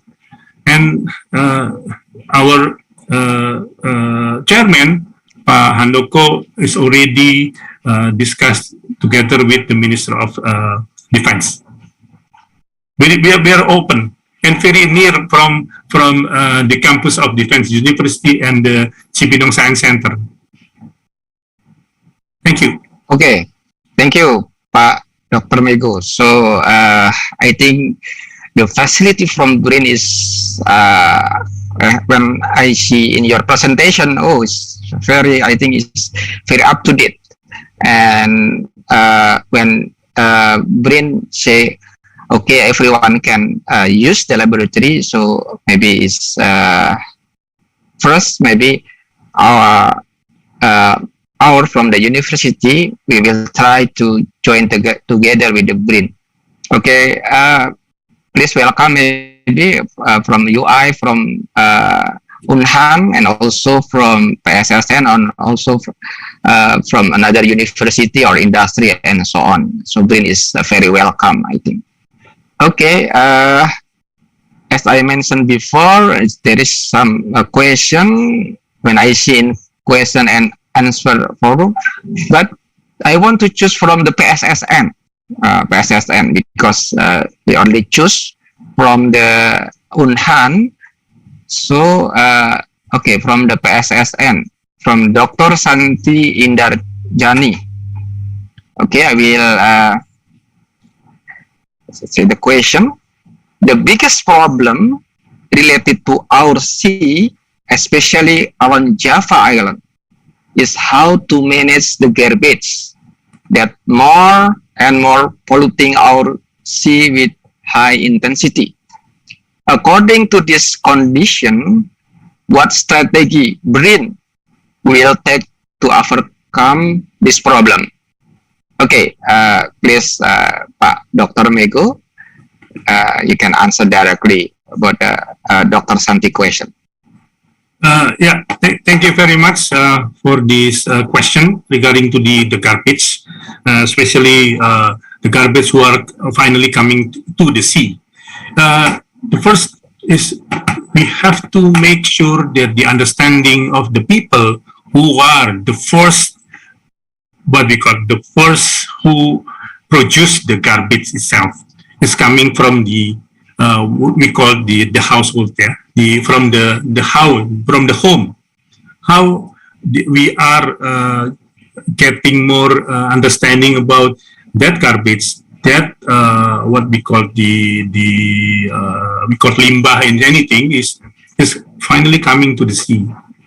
And finally, for example, there's many steps is already campaign by the ministries how to separate, for example, the green one, the red one, and the green one, and the yellow one, and the white one in the what we call the waste in for example the basket and so on. And of course, the time, for example, if you have experience living in outside, there is also setting day that this is the green waste and the white and the red waste and so on. So the what we call the waste are collected and also finally set and collect into the what we call the TPA. We call the TPA, the final waste processing installation.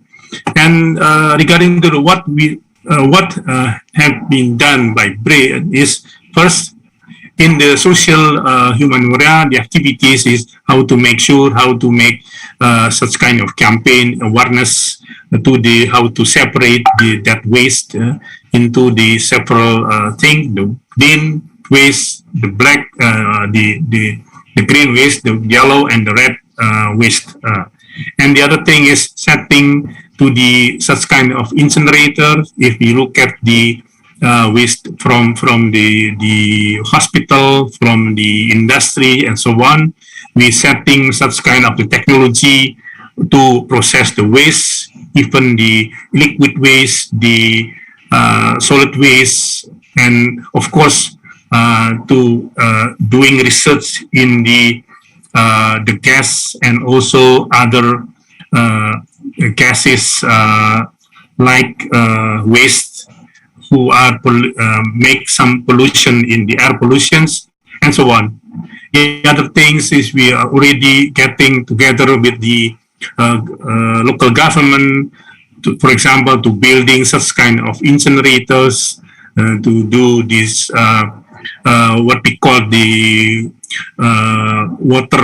wastewater treatment, to get together such kind of industries to success for example, the environmental ministry's program like clean water and clean river and so on. There is almost all the activities that been already done, and somehow how to make the dead waste, for example, the garbage can also be burned, so that we set that in separate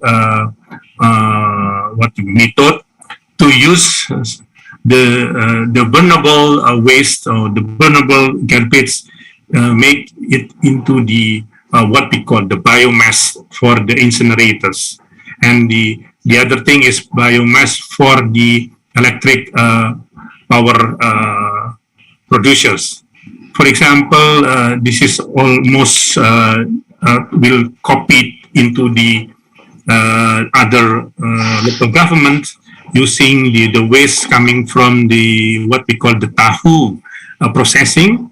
We use all of the waste into the biomass and then put that biomass into the boilers to generate the electricity. That is why.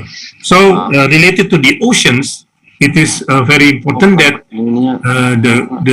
the waste or the garbage in the ocean of Indonesia, there is not what we call guaranteed that is coming from Indonesia, because again I have already said that we are in the two big oceans, the Indian Ocean and the Pacific Oceans, with the stream of the in the oceans are also will carrying such kind of garbage and waste coming from other countries, for example, in the easterns, and also the other thing is coming from the northern. It is very important to do together with other countries, with other neighbor countries, related to the regarding to the oceans waste. So I think several activities related to the waste in the oceans, we have already in the international collaboration on microplastics on oceans, for example, microplastics waste in the oceans, with several institutions coming from our neighbor countries to get together and to seek such kind of research grant. There is from ASEAN, from European, and also such kind of the other countries grant program. Hopefully it is very good. And the other thing, we know that the waste is coming in the sea and the ocean, and finally it can be flowed to the beach. Yeah, for example, we can see such kind of beach in the very clean, and the other way is very dirty because of the plastic, because of maskers and so on. It becomes the global problem. So how BRIN and we are already concerned about that waste, and finally we get together into the international collaboration program on how to solve that waste on the sea, waste on the beach, and of course it is likely linked with the pandemic COVID-19. because we know that almost the garbage, the waste is what we call the Damascus. Yeah, I think that's all. But again, we are already, Ibu Santi, if you have any interesting regarding to the garbage and the oceans, please come to us, and we have the research center for the oceanographics, and also such kind, if you want to go directly in Ancol or Ambon, we have the Deep Sea Research Center, and hopefully how your interesting is coming to the groups, and if you want, then you can ask, you can submit some proposal to have some days in the expedition in research vessels, for example. That's all. Thank you. Okay, thank you, Pak Dr. Mego, because your talk is very interesting and there is many questions, but because the time, maybe the question, maybe the committee will continue follow up how to answer, maybe, or maybe if Pak Dr. Mego have time, maybe can replay and send with the email and so on. Before we close, please give applause to the Pak Dr. Mego Pinandito for a very nice presentation and discussion. Okay, please give a big applause to the Pak Dr. Mego. Mas Panca. Thank you very much. Dr. Panca. Okay, is there any ceremony before we continue? Would actually like you to present a certificate of appreciation to Dr. Mego, please.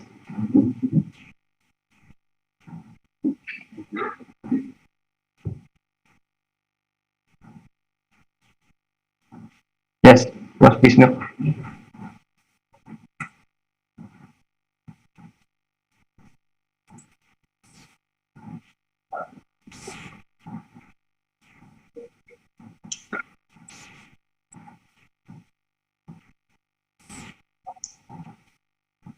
Okay, Mas Dr. Panca. Yes, would like to capture or take a screenshot that you're presenting a certificate of appreciation to Dr. Mego. I'm going to count to 3. 1, 2, 3. Okay. Thank you. Okay. Thank you, Pak Dr. Mego Pinandito, and thank you. Thank you. Thank you very much. Dr.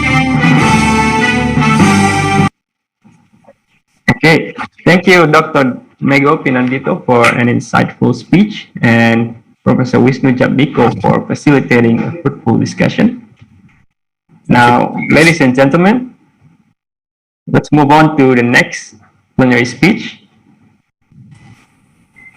The second speaker will be introduced by the program chair of ICACSIS, Alvan Wicaksono, affectionately known as Pa Alvan. He's a researcher in the field of information retrieval from the Faculty of Computer Science, Universitas Indonesia. So, Pa Alvan, the floor is yours. All right. Thank you, Pak Panca. Good morning, ladies and gentlemen. So, Professor Alistair, you're here? Yep. All right. How are you? I'm good. Yourself? It's been a long time. It's been too long. Yeah, it's been too long. All right. Maybe Hugo is here as well. Yeah, Hugo. Okay. Okay, good morning, ladies and gentlemen. Today, I'm very pleased to welcome one of my best mentors, one of my best teachers, in my life, Professor Alistair Moffat, for our special event today. Okay, so maybe let me read to you what in Alistair's short biography. So, Professor Alistair Moffat has been teaching programming and related topics to undergraduates for more than 4 decades. Over that period, he has taught in excess of 20,000 undergraduates and received a teaching award from the Melbourne School of Engineering for excellence in teaching. And interestingly, some of his students, in recent years, have been the children of people that he taught programming to in 1980s. So that's why he has been recognized within the university for his teaching contributions. So Professor Moffat also has an extensive research track record in the areas of text and index compression, information retrieval, and web search technologies. He is an author of 3 books, including a textbook in the introductory programming area and of more than 250 research journal and conference papers, including in premier venues such as Gaya and Wisdom. Okay, so today Professor Elisa is going to talk about web search technology. Yeah, as you know, we have all use Google or Bing to find things on the web. Yeah, almost every day, and now take those tools for granted in our daily life. Maybe have you ever wanted to know at least once what's the science and technology behind search engines? How search engines actually work when giving answers for our queries. So now Professor Alistair will show us the answers for those questions and give us some secrets of search engines. So Alistair, you have about 45 minutes for the presentation. And then after that, I will let the audience to ask you some questions. Okay, time is yours. You can start. Great, thanks, Alfan. Thanks for that. Salamat pagi to the audience. Selamat pagi. Hopefully, I've got that right. So what I've got here today is basically it's a very gentle overview of a couple of things that I've spent a long time doing. So neither of them are deeply technical at this point in time, but hopefully both of them are fun. And so because it's fun and because it's not deeply technical, I called it a beginner's guide to web search technology. That's not meant to be insulting or condescending. I'm sure there's people in the audience who know much more about some of these topics than I do. But it's kind of like an overview presentation of some of the things I've been doing over the last 20 or 30 years. So what I've got here is Google, of course. We all know Google. We've all used Google. We go to Google, I don't know, 50 times a day or 100 times a day. I checked the statistics. Google is the #1 web search engine in Indonesia. It's got something like more than 95% of the market share. And when we go to Google, we've always got our favorite query. My favorite query is my name, of course. We all look up our name to see what Google knows about us. And when we do that, we expect to get a results page. So when we don't really look up our names, this is just my example today. We look up something that we need to know about, the bus timetable or the something about the rules of the university or the new scholarships or conference deadlines. We've always got a reason for issuing a query. And here, when I did this, my reason was simply to have an example. Okay, so this is my reason. And when you do that, you get a page. It comes back looking like this. And we do this so many times a week that we take it for granted. But there's been a miracle happen in here. And there's 2 parts to the miracle I'm going to talk about during this talk. The first part of the miracle is that we've actually got results at all. So we can say, how did it get to be so effective? How do we know that page is a useful page to show me when I do that? So I start with that. Google gives me this page, and Google have got a $1 trillion business built out of this process, where when you look at this page, you say, yep, that's what I was looking for. It was effective. So we talk about effectiveness as being the quality of what we got back out of the search system. And if you go to that page and try and consider the effectiveness, you say, yep, that one's right. That's a good one. That's my page. You can see the URL there. It's people.eng.unimelc.edu.au. That's my home page. It's got an address. It's even told me, look, it's telling me that I've visited this page 5 times before, so there's another confirmation that it's the right page. Last time I visited it was in 2020. So we've got a confirmation that that's a good answer. And I'm describing a good answer with this green green shield, saying that's a good answer. That's a good one. And the second one's a good one as well. This one is a different page. It's still within the university. There's the university. This is from the university's publicity system. It's called Find an Expert. You can look up people and find out what the university thinks about them. And then this third one, well, it's still a good answer, right? It's a LinkedIn page. It's about me. And so you say, yeah, look, first three things are about me. That's a pretty good answer that's come from Google. And over here, we've got a sidebar. This is Google putting up knowledge panels, and that one's correct as well. And then you come to click on that, you get this, and that's clearly about me. Look, there's a picture of me sitting in there. There's me, and there's another picture of me, and there's the one in yellow is me. And, you know, it's a good answer. It's a great answer. It tells you about my honours degree in 1979. Lots of information here. Great answer. But the other entry there, you're saying, that one's not so good. That's a bad answer for the query, Alistair Moffat. That answer is for somebody else. And if you click on that, right, it's a good answer for that person. And if it's a good answer for that person, everything else is a wrong answer. So we've got two choices, right? We can either have that as the wrong answer and all of those as good answers, or we can have that as the right answer and all of those as wrong answers, because this guy's name is also Alistair Moffat. And when you click on that, you get a completely different set of answers. You find out about Alistair Murray Moffat, and I'm Alistair Michael Moffat. It's the same initial, but the name is different, and it's a Scottish writer. And there's lots of stuff going on here. It's changed the left-hand main answer page as soon as I click on that. And we've also got more information showing up where we've got some information about Alistair Murray Moffat. We've got a link to the Wikipedia page, but we've also got some wrong information showing up again, because it says that Alistair Murray Moffat's affiliation is the University of Melbourne, but that's not correct. His affiliation is actually the University of St Andrews in England, and he's written books about Scotland. So we've got these tensions going on. We think about looking for answers with Google. We say we want to get good answers, but here we've got, it's the same page, and depending on how we look at it, sometimes we've got good answers and sometimes we've got bad answers, because if I'm looking for Alistair Murray Moffat, that page was bad answers. The one I got originally, this is now good answers, but the one I got originally is bad answers. If we go to another search engine and try the same thing, okay, we type the query, Alistair Moffat. Here's what it shows me. And over here, we've got Alistair Murray Moffat.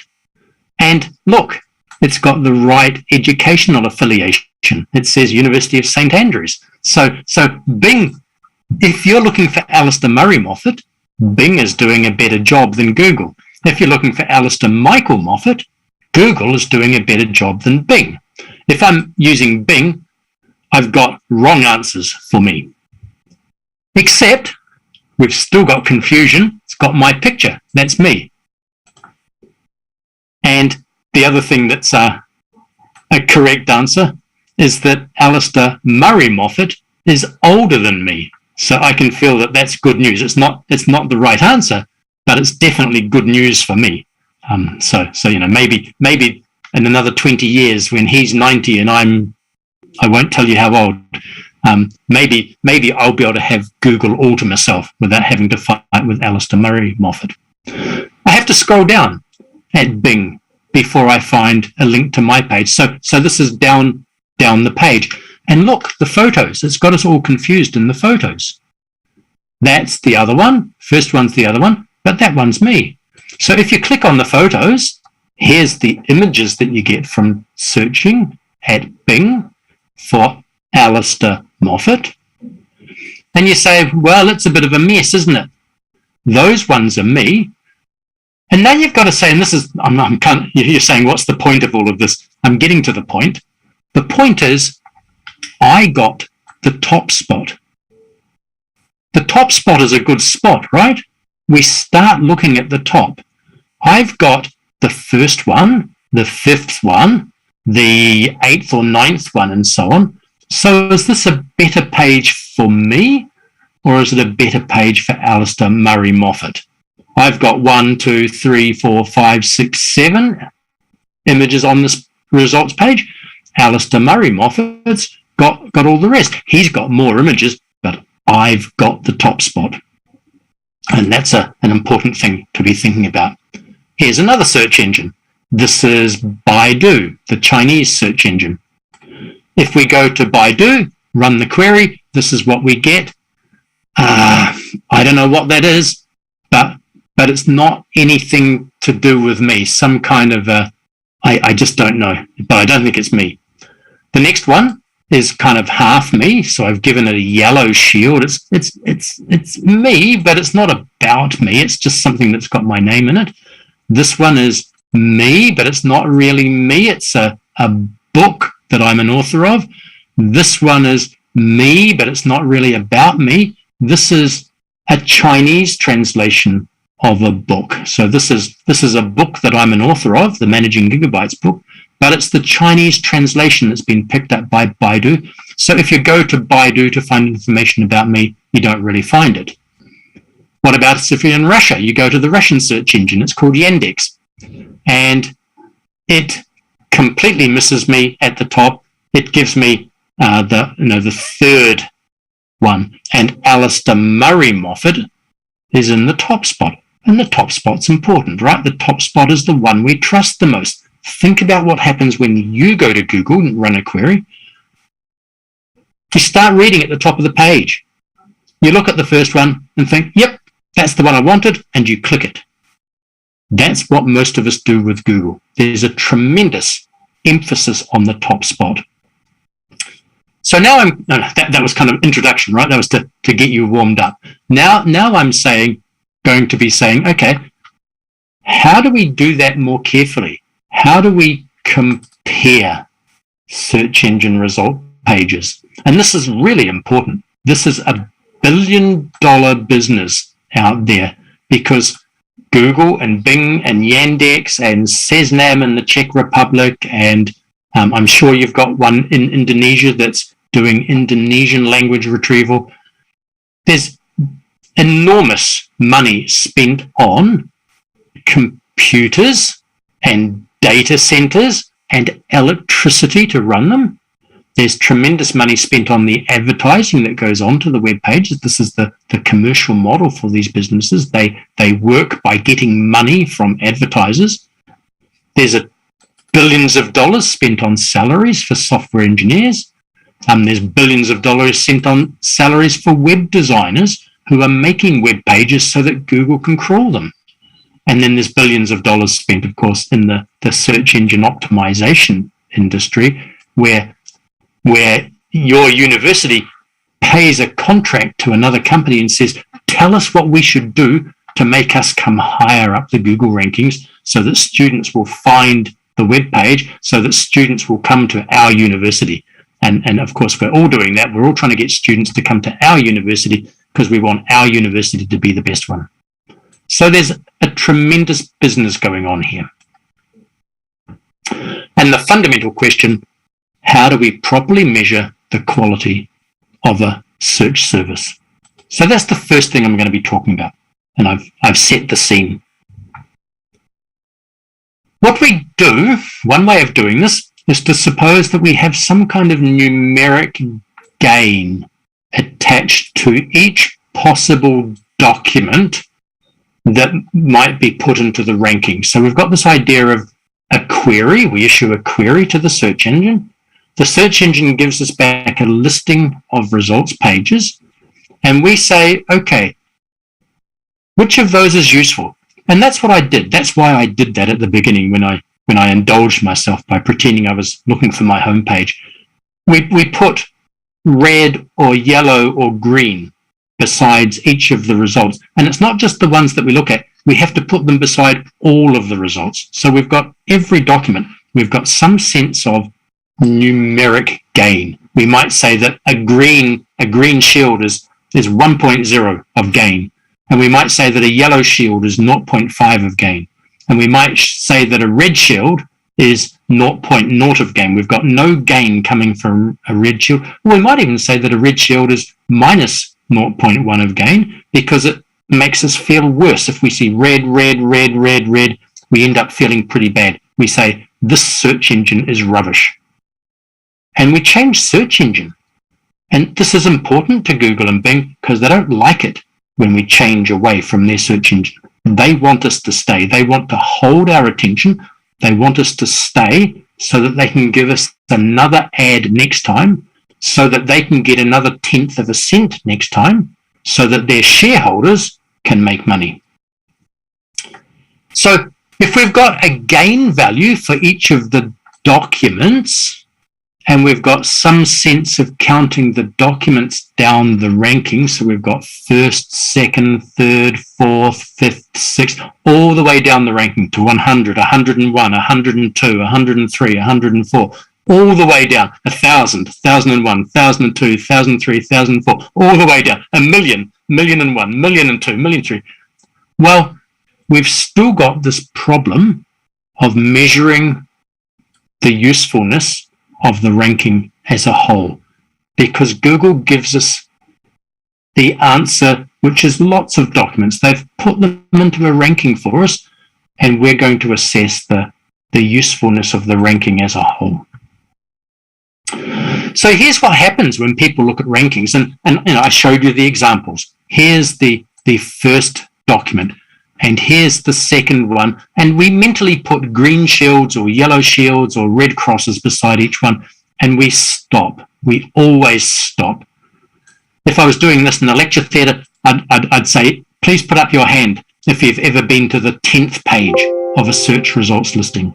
And in a room with 200 people, 20 people put up their hands and say, yes, there has been some time in my life when I've been so desperate, I've gone next page, kept on looking, next page, kept on looking, next page, kept on looking, next, done it 10 times. And if I say, has anyone ever been to the 100th page? No hands will go up. No one goes to 100 pages. No matter how desperate you are, you always stop. Typically, we're going to look at 2 or 3 or 4 or 5, and then we always stop looking. Now, sometimes when we stop looking, we issue another query because we still have to try and find what we were looking for. But often we find what we were looking for. This might have been what I was looking for. This might have been what I was looking for. So this one user has got very, very discrete behavior. This user looked at 4 documents and then they stopped. And we can track this. Google can track this. If they do eye tracking experiments, you can see what people are looking at onto the screen, and so you can know what they looked at and when they stopped. The next person who issues that query, so maybe another user comes along and they also query for Alistair Moffat, right? So let's pretend that maybe you're all sitting at your computers in Indonesia, and you're all at Google running the query Alistair Moffat, saying, well, let me check to see if he's got the right thing. And so another person runs the same query. Or maybe it's the query to find the bus timetable, or maybe it's the query to find out what movies are on, or maybe it's the query to find out what the current virus restrictions are in your local municipal area. But if a second user does the same query, it might be exactly the same query, their behavior will be different. Second user might look at the first document and then the second document and then stop. Maybe they were looking for Alistair Murray Moffat, and they said, no, this query is rubbish. And they had to try again. They reformulated and tried again. The third user comes along. They look at 5 documents and then they stop. Fourth user comes along. They look at 6 documents. They were quite patient. They went down the ranking. They might have scrolled to get more answers exposed, but they stopped. Everyone always stops. Here's the 5th user. Here's the 6th user. This person stopped after just 1. So maybe they got lucky, or maybe they got distracted. We don't really know, but we know that they stopped. 7th user. And I can do this. I haven't done this. you're all worried that I did do this. I could do this 100 times. I could show you what 100 users did on the same ranking. When we put them all together, we get a picture that looks like this, okay? What happens when we say, what does an average user do, looking at the ranking? The average user always looks at the first document. And then some of the users go on to the second document. And then some of the users that went to the second document go on to the third document. And then some of the users that went to the third document go to the fourth document. And then some of the users who went to the fourth document go to the fifth document. And then some of the users who went to the fifth document go to the sixth document. And then some of the users who went to the sixth document go to the seventh document. And you get a sense of the users. I'll go back to my normal voice now. You get a sense of the users fading away as they go down the ranking. The population of all users, well, they all look at the first document, but it's only a fraction, maybe only a very small fraction, that look at the seventh document. Maybe only 1/10 of the users go to the second page of results by going down again. So this is the pattern of behavior that we want to think about when we're trying to decide how good the results page is for a query. Because remember, there's billions of dollars at stake, billions of dollars on Google giving the best possible result page. And they can't give the best possible results page unless they can measure it somehow. And to measure it, they need to be able to say, what's the score? So what we did, so this is the introduction to a whole thread of work that's been going for more than 10 years now. The first paper in this thread of work was published in 2008, and the actual work that went into that paper was done in 2005. The whole paper was started on an aeroplane flying to a conference with a colleague of mine. We were on the same flights flying to the SIGIR conference in South America from Australia. It's very long flights. We had seats next to each other and we started having an argument on the plane, and the argument went for a very long time. It was like 20 hours of flying or something like that by the time we had several connections. And then on the way back from the conference, we started writing the paper. And the idea goes like this. Everybody looks at the first document, and some fraction look at the second document. So let's work out that fraction. Let's call it the probability of continuing from 1 to 2. It's a very simple idea. So we've got 100% of users there. We've got 60% of users look at that one. We'll call C1 0.6. 60% of the users go from rank 1 to rank 2. And then maybe another 60% go from rank 2 to rank 3, but it's 60% of 60%, right? So maybe we get 36% here, and C2 is 60% again. So this is like, well, it's a conditional probability, right? It's a given that we looked at the first document, what's the probability we go to the second one? Given that we looked at the second document, what's the probability we go to the third one? Given that we looked at the third one, what's the probability that we go to the fourth one? And so we can say, hey, there's this fraction that go from 1 to 2. There's a fraction that go from 2 to 3. There's a fraction that go from 3 to 4. Of the people who looked at the fourth document, there's a fraction that go on to the fifth document. Of the people who look at the fifth document, there's a fraction that go on to the sixth document. And we can have this function, C of I, which is the conditional continuation probability of going from one rank to the next. So we're at document I. You've got to clearly understand conditional probabilities here. It's a very important point. I'm standing on document I. I've looked at document I in the ranking. What's my probability of going on and looking at the next one as well? Because you saw when I did those examples, we always stop somewhere. We never go on infinitely, because if you went on infinitely, you're still doing it. You won't be at this conference, and that's not good. We always stop. The boss comes in and says, stop wasting your time on the computer. Stop looking at those results pages. Get on with your work. Or your children say, what's for dinner? Something like that happens. So this is a conditional probability that tells us, see, if we know the conditional probability, we know the distribution of what people look at going down the ranking. And so this definition of CI is a critical piece to a whole lot of ideas in evaluation. We assume that the user starts at the top of the ranking. We assume that they make independent decisions as they're going down the ranking at each rank about whether they're going to stop or not. And then you start saying, well, okay, what does that look like as a model of user behavior?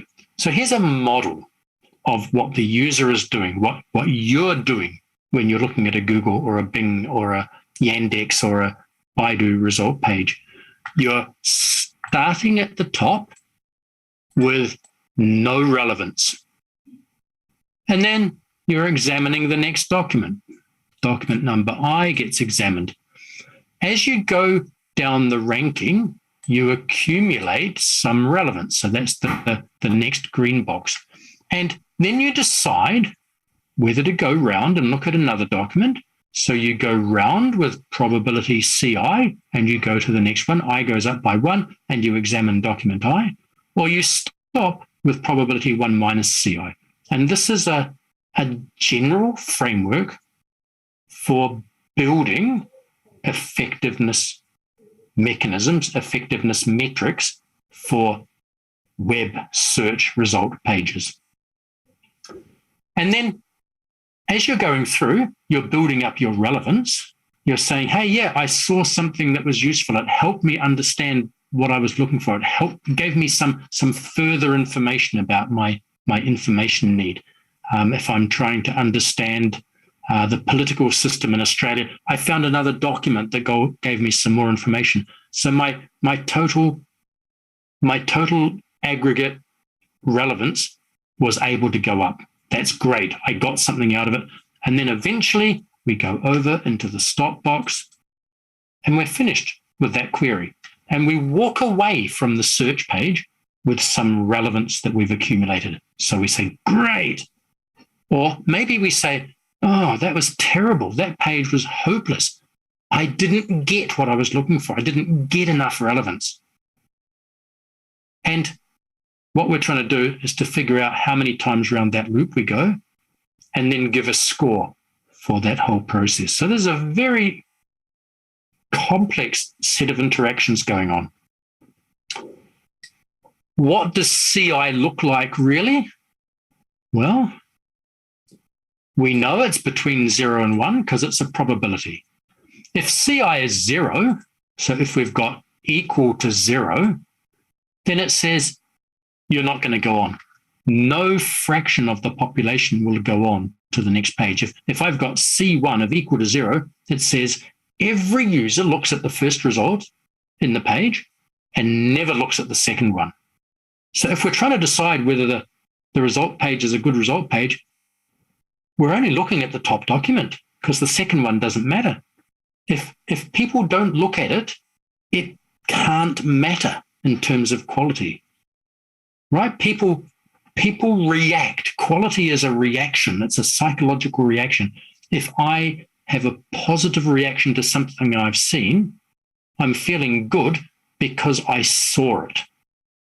And I can't have that good reaction based on things I didn't see that might be further down the ranking. I only react to things I see. If I look at the result page and every single one is about Alistair Murray Moffat, like Bing served up, everything that I can see in the first page is Alistair Murray Moffat, I've got a bad reaction. I say, this is a terrible search engine. This is not a good search engine. I say, don't use Bing. It's terrible. And I'm not saying that because I had my page later on. So it can be equal to 0, but probably it's greater than 0 because we do tend to go on. It can be equal to 1. But if it's equal to 1, it says we never stop. We always keep on going. So it's probably not equal to 1 as well. It's somewhere between 0 and 1. And if we ever get some value k where C of k is 0, then we know we have to stop. So now you start saying, well, okay, what factors affect C of I? And here's some things I'd like you to consider. I'd like you to think about the way you approach a web search. When you go looking for something, if you were looking for information about me, you might be looking for 2 or 3 different pages, right? You say, okay, what am I, you know you're going to type the query Alistair Moffat. You're looking for information about me, but you're going to say, yep, but I'll need to build it up out of several pages. I probably won't find everything I want in the first relevant page.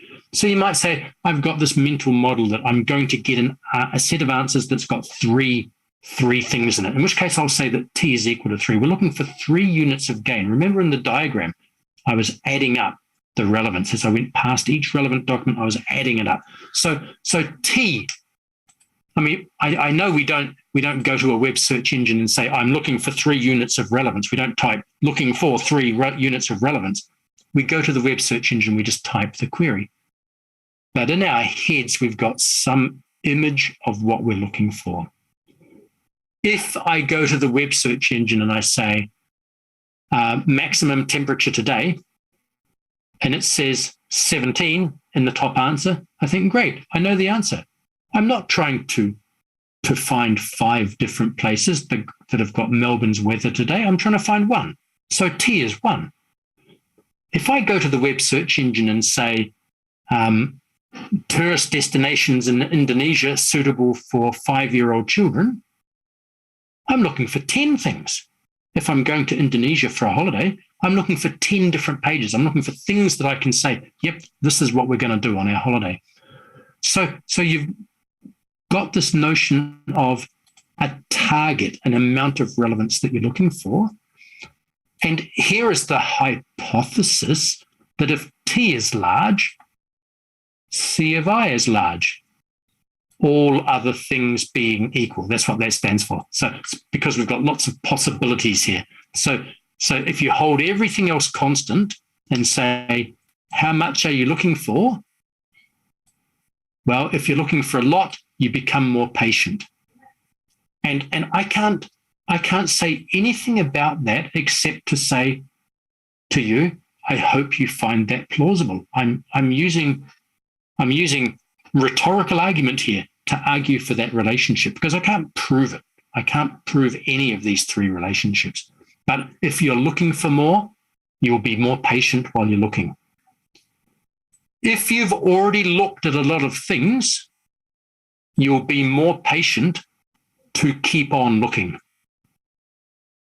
If you've already looked at 99 things in the ranking, you're probably going to go to 100, right? Your C99 will be high. Your C9 will probably be lower. Your C1 will probably be lower. The more investment you've already made into the search by looking at things, the higher your CI value. And then the other one, as you collect relevance, your CI gets smaller. Again, I can't prove this. I can only say, gee, doesn't it feel right? As you're looking for things, well, as you find them, you stop looking.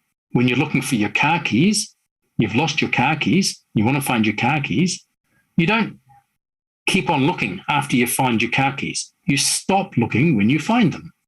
That's what we do, right? So as we're looking for things, we become less inclined to keep on searching until in the end we stop searching. So there's 3 relationships that we do believe influence CI.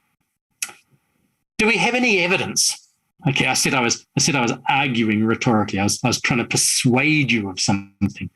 Do we have any evidence? Yes, of course. We can do eye tracking studies. This is an image that Paul Thomas gave me many years ago, sitting in front of a computer. That's Paul Thomas there, sitting in front of the computer, and the camera on top of the screen is looking at his eyes and saying, what's he looking at on the screen?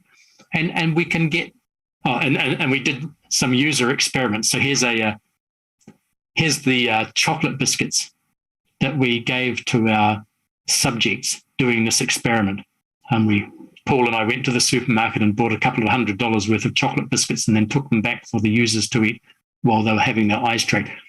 And you do this and you get graphs like this. So this is a graph from a paper with Paul Thomas.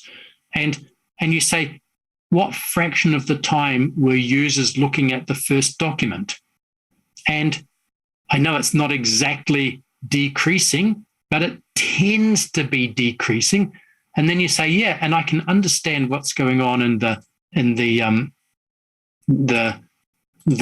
part here, because we had 7 results on each page. So there was some effort required. The user had to scroll the page and then they'd start looking again. So you know, you can explain all of these things. And here's another graph we produced from that data. This is a more sophisticated graph. And what we're saying here is, how do users go down the ranking? So we've got this notion of them going down the ranking step by step. And you're perhaps saying, I don't really believe that they always go forwards. And that's true. They go down, down, back, down, down, back, back, down, down, down, back, back. Because the gaze, as our gaze sweeps down the page, we tend to anchor on one of the results, look at the next one, compare it, go down, compare, and then we say, okay, that's the one we're going to click on first.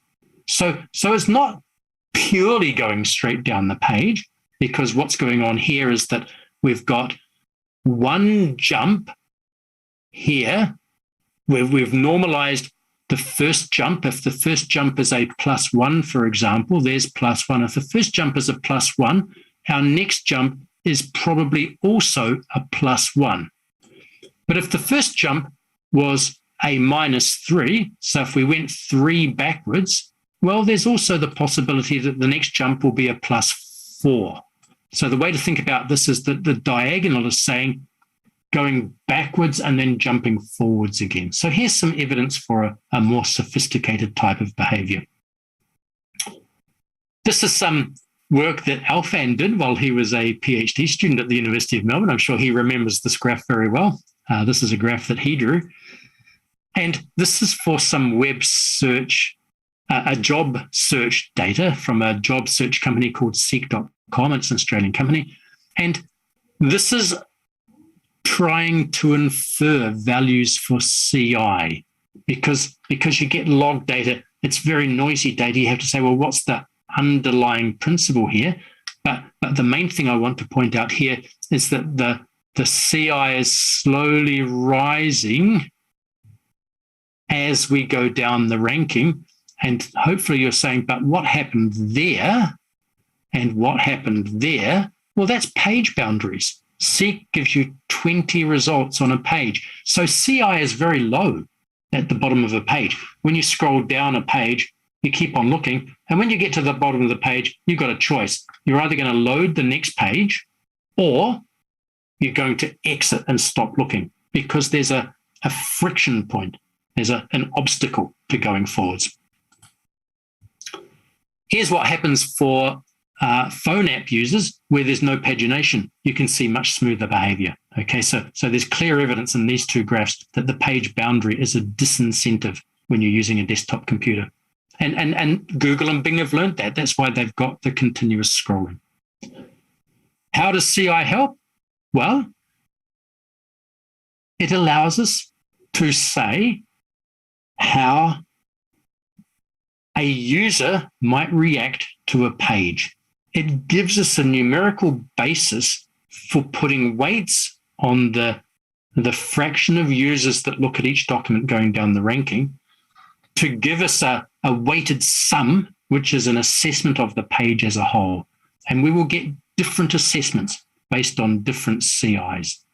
And so we've now got a mechanism that lets us give better representations of the quality of web search.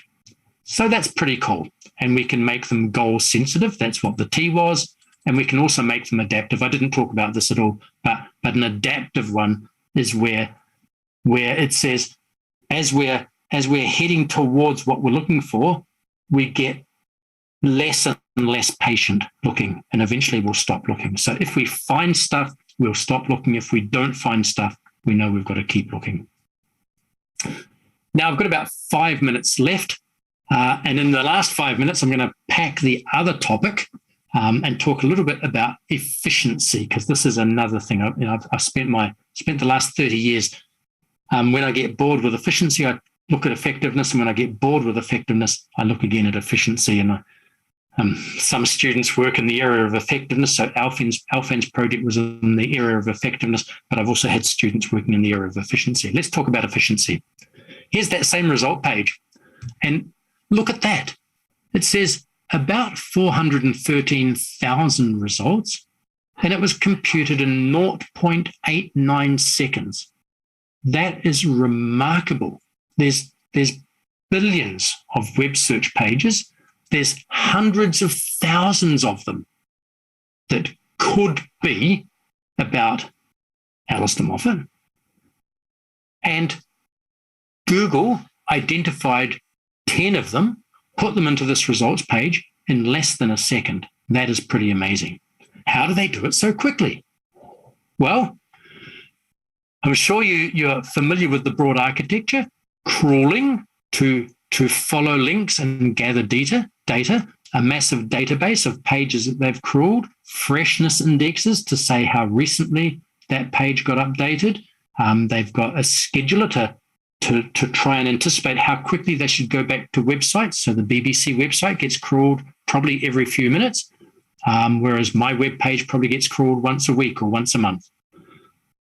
Then there's indexing to extract the terms, remove the HTML, bypass all of the images, bypass all of the software engineering optimizations that have been put in there to try and make your page come up to the top.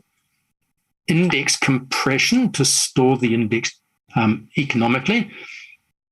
We've got the querying algorithms to actually resolve the queries. I didn't talk about that at all. I just said, let's suppose we've got a page. And of course, it's all done on massively parallel computers, which means we have to understand parallel algorithms. And all of those things happened in 0.8.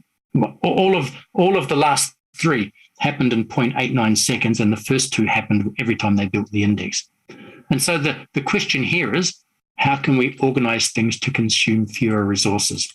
Now, that's an immense topic. What I'm going to do is give you one little example in about 5 minutes of index compression and how the index compression can be done, because that's another area where I've done a lot of work. So here's a very crude picture of the index. We've got all the words sitting around. So there's another word there, and I'm focusing on two of the words. There's the two words in the query, and each of those two words has a list of document numbers attached to it. So the word Alistair appears in document number 4, document number 5, document number 6, document number 8, document number 15, document number 16, and similarly, the word Moffat appears in document number 1, document number 3, document number 5. And of course, what we do if we're doing a conjunctive query is that we're looking for documents where it's the same number in both places. And so what we're interested here is in fast intersection algorithms. We're looking for the intersection of those two lists of numbers. And these lists are very, very big, right? This list might contain 1 million things. I know there's only 2 Alistair Moffats, but there's an awful lot of Alistairs. There's an awful lot of Moffats. This list here, the second list, it might be 1 million long. And so what we're doing, even just to do a simple conjunctive query, doing an AND, we've got to do the intersection of two sets, each of which have got millions of things in. And so we go along, we find the intersection, and that's part of what the answer set is. Now let's think about one of those lists. I said I was going to talk about index compression. So here's one list, and you say, how can we represent that list of numbers very economically? Because the numbers might be big, right? If we've got 1 billion documents, we need 30 bits to represent one of these document numbers. Here I've said that my biggest document number is 48, but Google indexes billions, hundreds of billions of documents. Doesn't that mean that we need 32 or 34 or 36 bits or something per pointer? And so what I'm going to do now is show you a little bit of a magic trick and show you one way of representing a set of numbers like this very compactly. And what you do is you say, well, what's the smallest number we've got in this set? And in this particular case, this is the whole list, right? So the smallest number is 1 because the documents are numbered from 1 through to 48. So the smallest number I can have in the first position is 1, and the biggest number I can have in the last position is 48. And what I'm going to do is say, well, what's the number in the middle? It's a bit like doing binary search, right? Except we're not doing binary search to find something. We're doing binary search to represent something. So let's think about that number 19 in the middle. What I know, because n is 13, I've got 13 numbers in that list. What I know is that there are 6 things to the left, because 13, I've got 1, I must have 6 on the left, must have 6 on the right. So I've got 6 things to the left. So on the left, I must at the very least have used up numbers 1, 2, 3, 4, 5, and 6, because numbers can't be duplicated. And on the right, I've got 6 things. I've used up 43, 44, 45, 46, 47, and 48 because my high value is 48.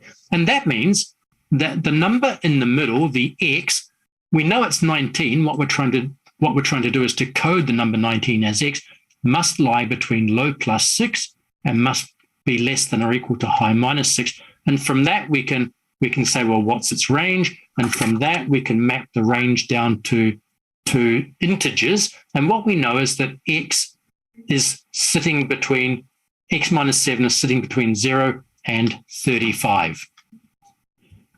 And then we build a binary code for those numbers. So here's a binary code that goes up to the number 35. It starts at 0. It's a little bit more complicated than the normal binary code because some of them are 5 bits long and some of them are 6 bits long. That's just a simple economy. And I pick out the one which is 19 minus 7. And so the 19 gets represented as 01100. That's the code I picked up there. And then the magic trick happens. Here's the magic trick. I hope you're ready for the magic trick. I'm going to do a magic trick. Here we go. Abracadabra. What's on the left? Well, 4, 5, 6, 8, 15, and 16 are on the left. And I've got different values of low and high. The high is 18 because 19 is just to its right. So now the high is 18 and the low is still 1. And so I can code in this range using 1 and 18. The other half, there's 6 numbers there as well. Well, now the low is 20 because it's 19 plus 1. And the high is 48 because the high above was 48. So I've split it into 2 subproblems. I send 5 bits and then recursively solve 2 subproblems. And I code the 8 in that range, or rather in 4 plus 1 through to 18.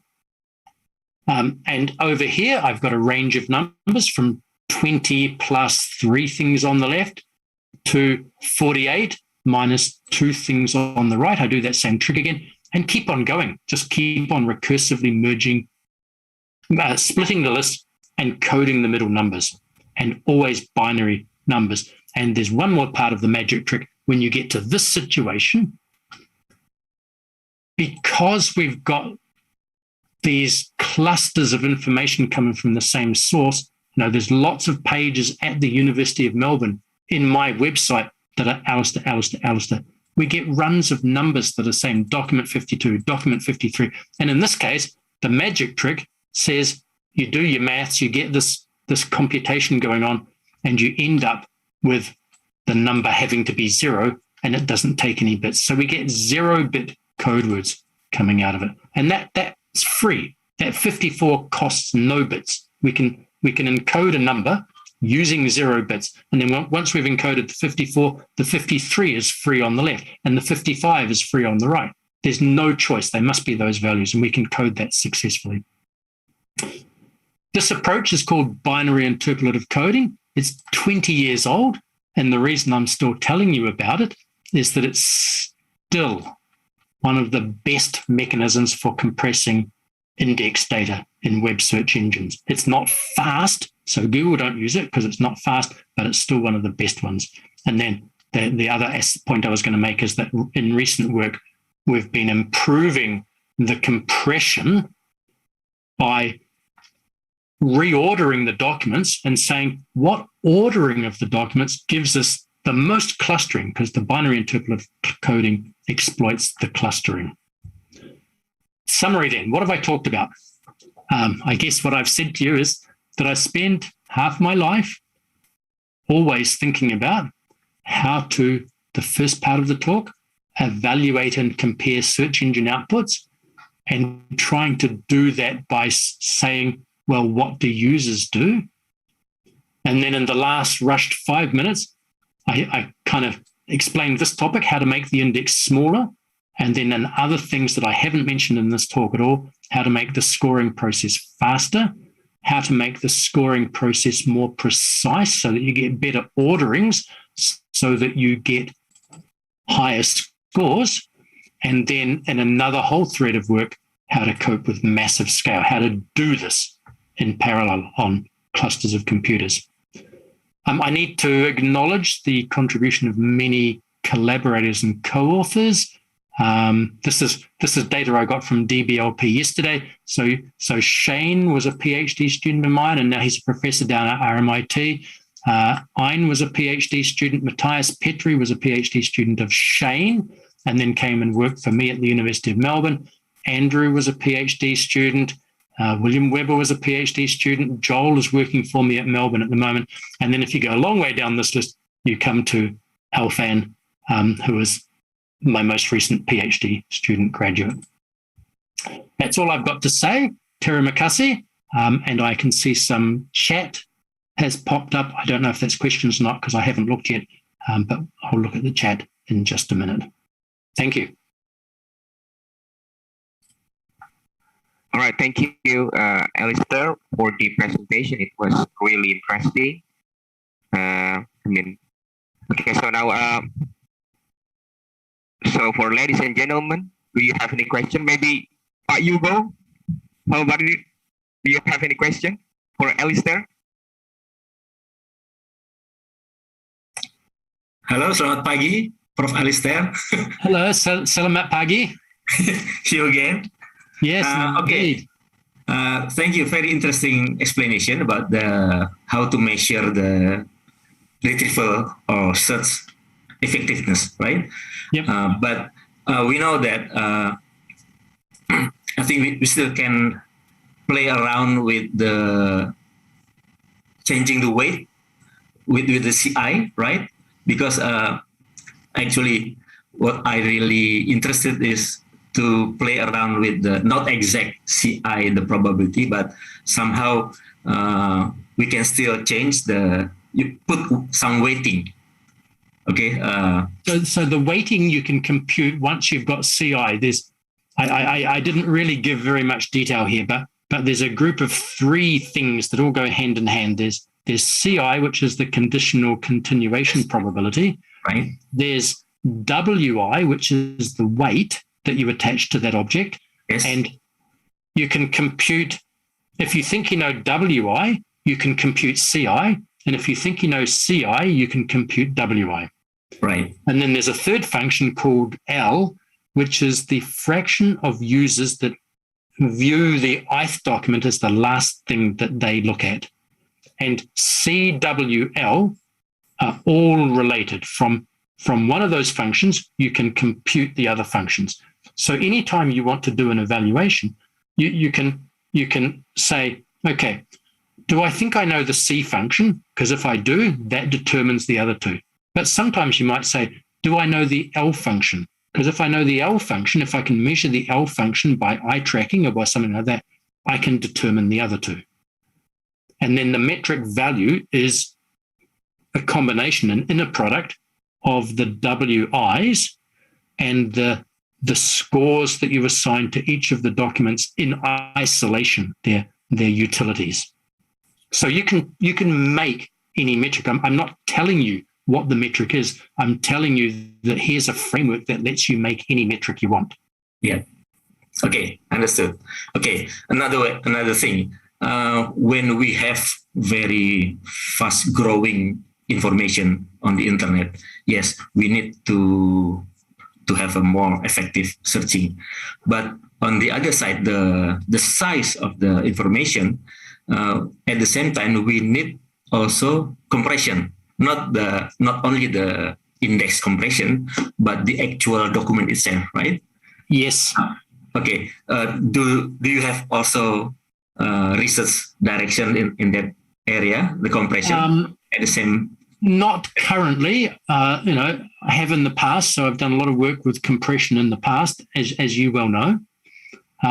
So for those of you who are not quite aware of the conversation that's going on here, Hugo was also in Melbourne for many years as a student of the University of Melbourne, and then finished off his PhD at the University of Indonesia. Yes.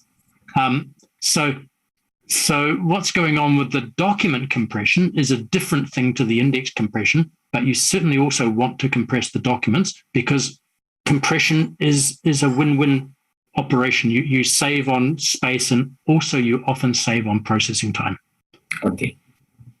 Okay, that's satisfying my question. Thank you, Hugo. Nice to see your face. Okay, thank you. Thank you, Alpha. And should we go to the chat? Because there's a couple of questions in the chat. In the Q&A, sorry, Q&A. So I'm looking at the first one. What happens to a newly released web page that is actually relevant but doesn't appear on the first Google page? So Google will look at the credibility of a website as well as the relevance of an individual page. So if you run a query for earthquake, and the BBC website posted an article about earthquakes just 10 minutes ago, and Google has crawled it, then they'll say this site has got credibility, not just that one page, but the site. And so the site itself will sometimes get the page into the top results set. So there's lots of factors that go into the ranking algorithm that decides the ordering.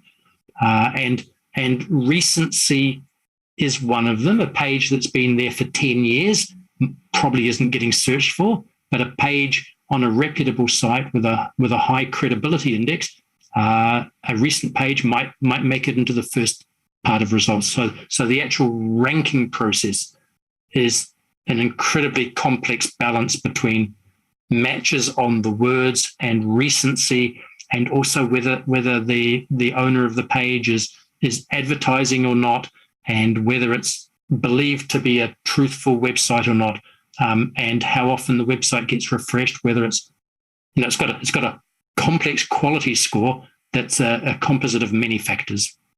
Does that answer the question? It's up to Google to get it into the page, or up to Bing to get it into the front page, because they know that people won't go on beyond that, probably. And then there was another one. I was wondering, how does information retrieval handle documents that are constantly changing or dynamic documents? For example, search results in e-commerce. Often there's a commercial relationship between the e-commerce site, and they will hand over data to Google. They don't wait for Google to crawl. They'll have a business relationship that says, once a day, we will give you a complete dump of everything that's in our inventory, so that you can push it into your index, so that when someone goes querying for USB connector cable or something like that, you can see what we've got and what the current pricing is. Okay, so it's not just Google crawling pages. Sometimes there are commercial relationships that have data being handed over to get indexed. Another question. As many crawler engines available on net, is there any responsibility for this crawlers company that give wrong results regarding customer search? So the crawling process is a complex piece of software that has to balance, again, a lot of constraints, because you can't just go to a website and say, give me everything. There's a politeness coefficient that says how often you can go to a website and ask for another page. And so you're following links around the website, but you have to do that patiently. Now, obviously, Google don't want to have their crawler banned from a website because they were antisocial, so they'll behave responsibly. If you download someone's third-year programming assignment, which is a crawler that they wrote themselves using HTTP protocols to collect stuff, it may not be one that you would want to use because it might become unpopular at the sites you're trying to crawl, and they might block it. So each website can block the crawler if it wants to. Now, most websites welcome Google. It's a symbiotic relationship. Both parties benefit. They want to be crawled, and Google wants to crawl them to get a good index. But another one that you got, if you downloaded some software from the web from somewhere else, it might not have that quality. It might become annoying to the website, and you might find that you could get yourself blocked and blacklisted from that website. You've got to be a little bit careful. There's a whole lot of science in behind web crawling as well, and hopefully that's an answer that helps that question. No open questions. Okay, maybe one more question from Pak Adila. You can open your mic. All right, so hello, Professor Moffat. So I have a question, actually.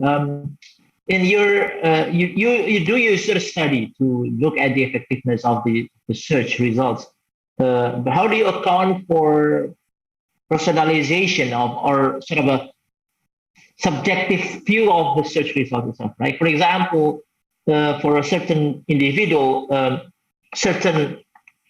for a certain search query, they would expect certain results, right? So therefore, the effectiveness would depend also on the search query being given to the engine. So I would perceive something is effective. This is highly effective because I'm very familiar with the search results. So I wonder whether this is something that is accounted for during the user study, or if it's not. Maybe could you explain why? Yeah, so this is an incredibly complex area. You're correct. It's a good question. So when we're trying to understand even what relevance means, whether a document is relevant to a query, we've got to have some sense of, do we understand what the query is asking? And that's what I showed right at the beginning with Alistair Moffat. Because if I type Alistair Moffat, I mean myself. But in England or in Scotland, if someone types Alistair Moffat, they mean Alistair Murray Moffat, probably. So we've got different sets of users have different relevance criteria.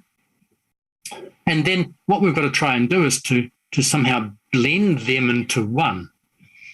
But in truth, when we do a user study experiment and we get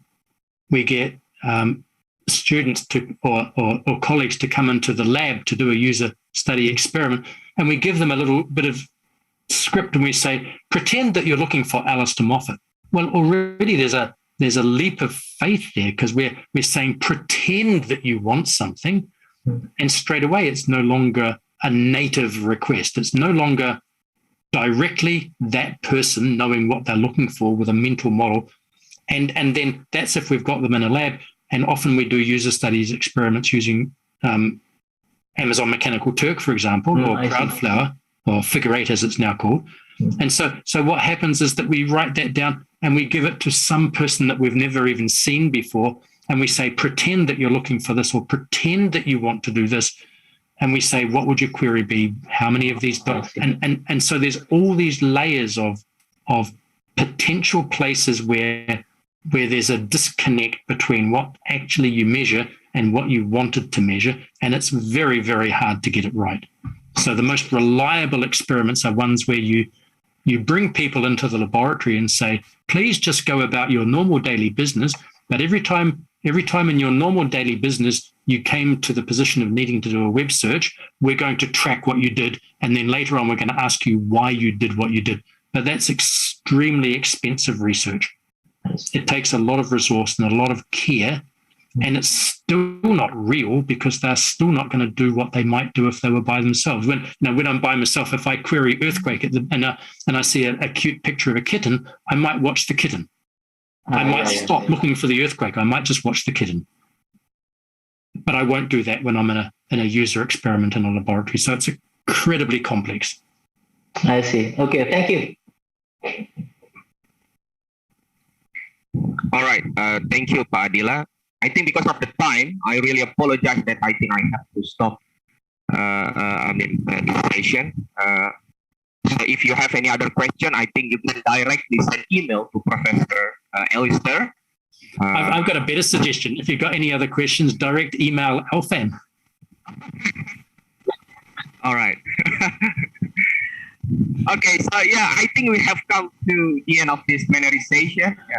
Once again, I'd like to thank Professor Alistair Moffat from Melbourne for giving us useful insights about web search technology.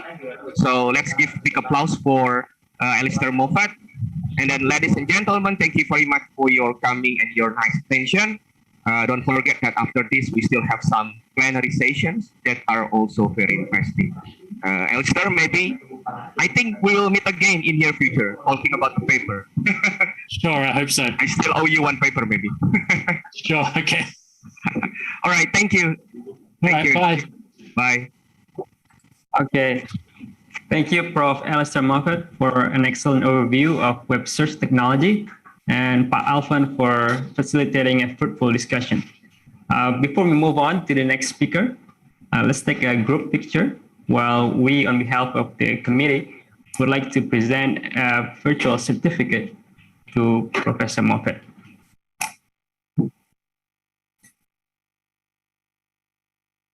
Okay, I'm going to count to 3. 1, 2, 3. Great. Thanks again, Prof. Alistair Moffat and Alpha. Okay.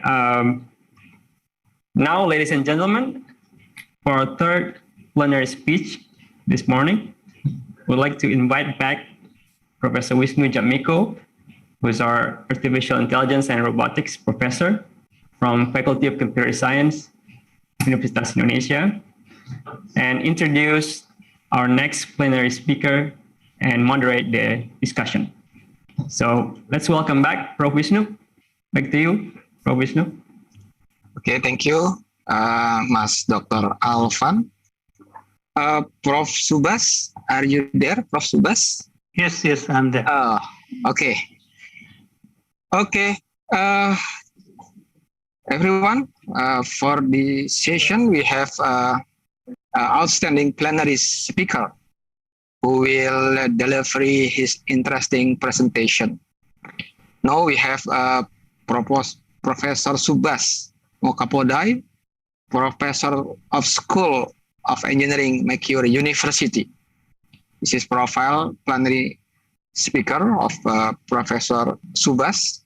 Currently, he is working as a professor of mechanical or electrical engineering, Macquarie University, Australia, and is the discipline leader of mechatronic engineering degree program. His field of interest including smart sensor and sensing technology, instrumentation technique, wireless sensor, and network, or we call WSN. Also Internet of Things, healthcare, mechatronic, robotic, environmental monitoring, and etc. He has published over 400 papers in a different international journal and conference proceeding, written 10 books and 52 book chapter, and edit 18 conference proceeding. He is also a fellow of IEEE USA, a fellow of IET United Kingdom, and also fellow of IETE India. Okay, please welcome Prof. Subas Mokapodai.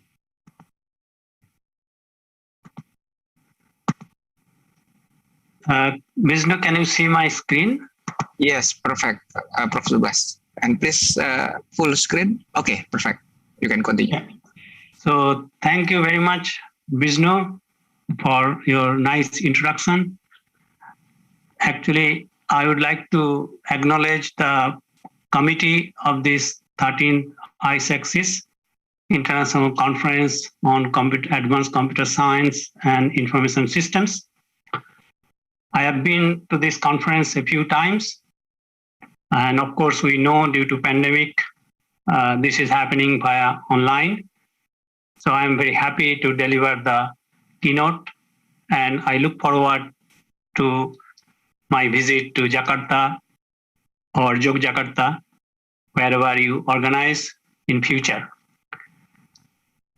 The last talk of Professor of Melbourne, Alistair Moffitt, was quite interesting, talking about the search engine, data crunch, and so on. This talk will be slightly different, and we will be talking about how we can generate medical data. The title of my talk is Internet of Medical Things, IOMT, a Connected Healthcare Systems. As Professor Vishnu Jadmuko mentioned, that I am from Macquarie University. So we are based in Sydney. This university is not too old, established in 1964. This year, according to QS ranking, we are just 200. But in terms of the contribution, as you can see, the Wi-Fi IEEE 802.11.a was kind of hugely contributed by the professor of this university. I am also giving this lecture in terms of the IEEE Distinguished Lecturer Program. I am a Distinguished Lecturer of IEEE Sensor Council. They organize annual conference. So IEEE Sensor Conference 2021. Unfortunately, it will not have face-to-face in Sydney. It will be via online, as we are having the ICACSIS now. This conference will start October 31st and will go up to November 4th. So program, everything is already arranged. I am the general co-chair of this conference, and it will be around 600 presentations over 4 days. The talk is Internet of Medical Things, which is basically coming as Internet of Things for the medical applications. So sensors are very important for our life. As we know, any data, when we analyze, the data need to be generated. That data comes from sensor. Sensors are extremely important for our life. For making something better, we need to know what is the current value. Lord Kelvin, long time back, told, if you cannot measure it, you cannot improve it. So for improvement, we need the current value which comes from sensor. We use many medical devices, whether we are at home measuring our body temperature, measuring our blood pressure, or we go to a doctor, take some physiological parameter. If somebody goes to hospital, when they fall sick, they use different types of medical devices, whether ECG, EEG, or MRI scan, or so on. So just a quick look of the different parameters. In this study, we come across sensors which measures anything physiological, chemical, biological, gives us electrical signal. which can be stored, processed, and can be transmitted. Sometimes we also have transducer, but it can give energy from one form into another form. Then we have actuator, which is capable of doing some mechanical work. Transmitter is very important, especially when we talk about Internet of Things or Internet of Medical Things. We need to transmit data. And of course, the stimulus, which is the quantity we want to measure. We also come up with lots of wearable device. Wearable device consists of sensors, and it is on our body.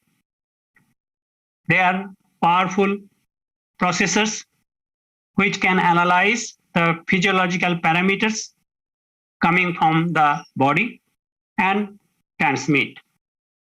Wearable device, also known as wearable gadgets, wearable technology, or simply people say wearables.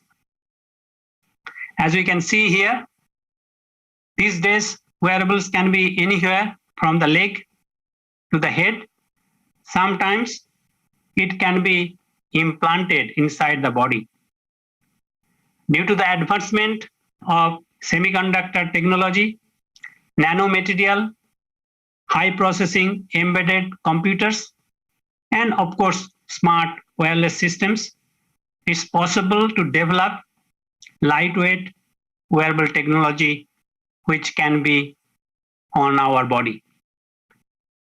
In terms of the devices, there are many different types of device. It can be simple temperature sensor or pressures or even GPS, camera, and so on. Depending on, we see these days a lot of smart watches, but it can be any part of the body.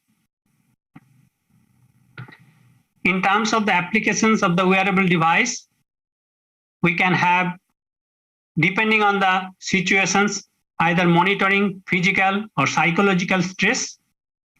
We use devices in the garment, or maybe hydration status, metabolism, or maybe physical biofeedback, such as muscle stimulations, haptic feedback, so on. We also can use for cognitive feedback and training, sometimes monitoring the sleep or evaluating concussions. There are a lot of newspaper articles comes sometimes as a jokingly whether wearable device can help for an athlete to win the gold medal in Olympic.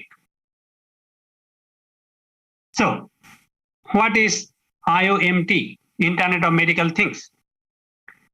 So as we have discussed, that we have different types of medical device which collects data from our body.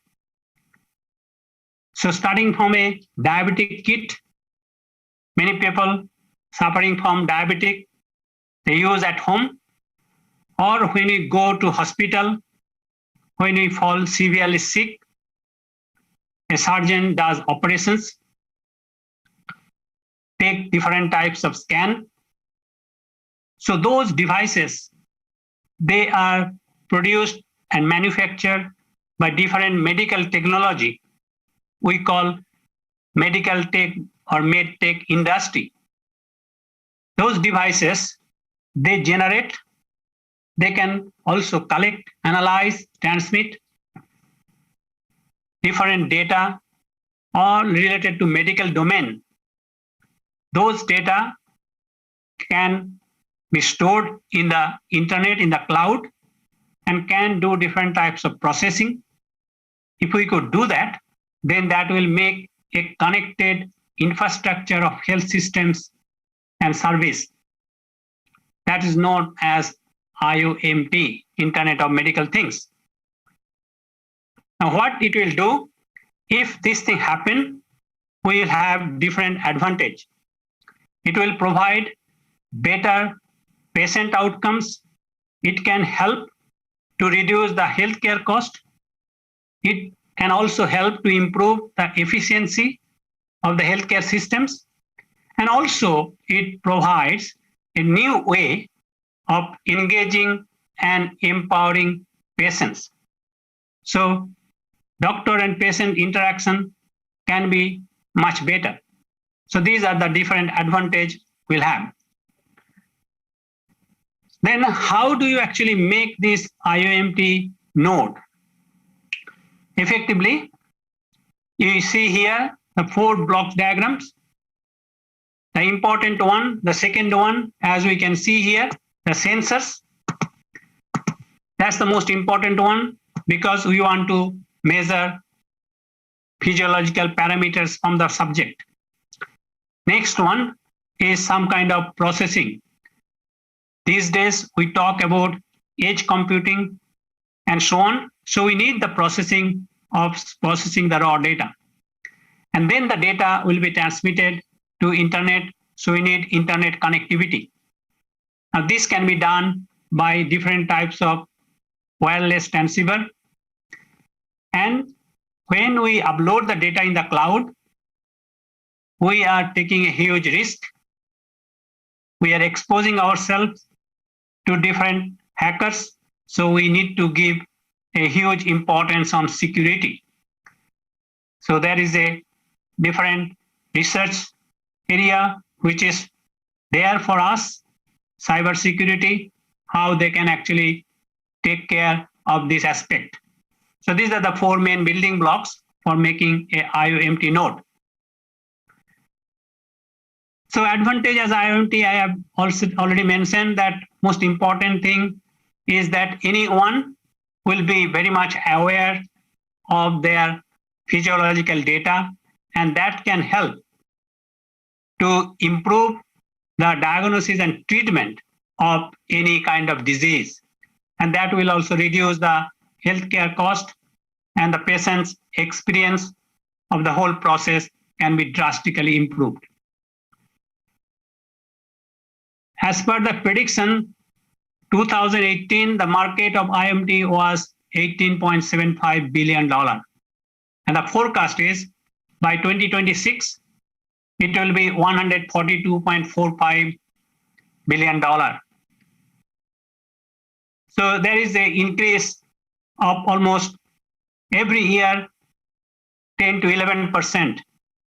And these IoT devices, they will be capable of sharing information with the help of internet connectivity.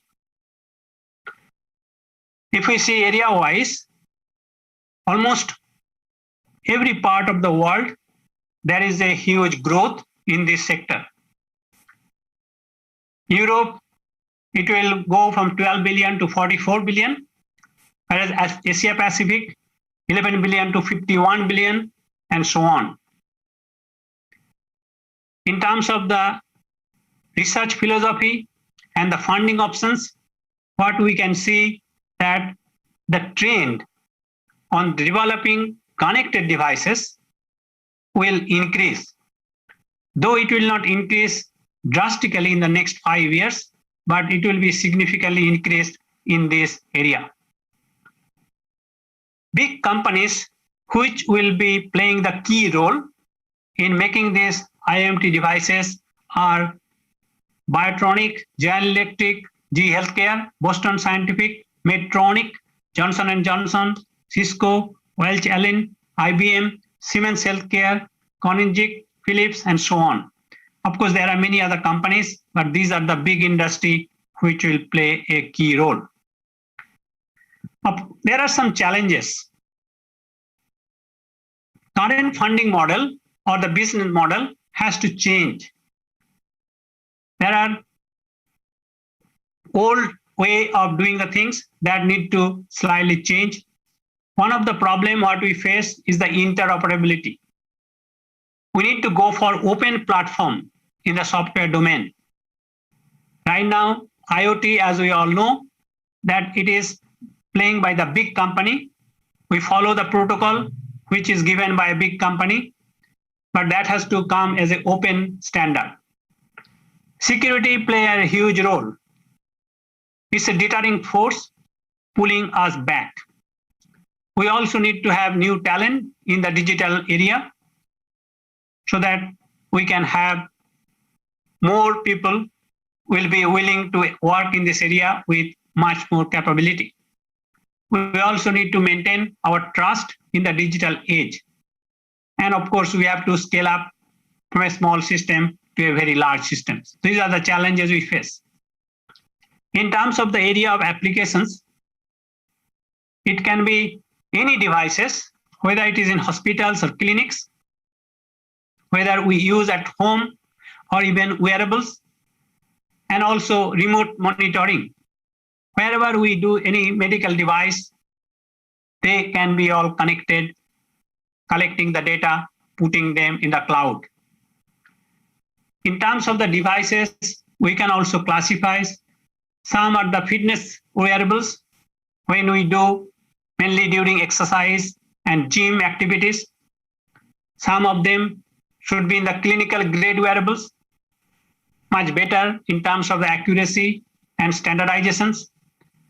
Remote patient monitoring device, as well as point of care device. So all these devices can come under the IOMT.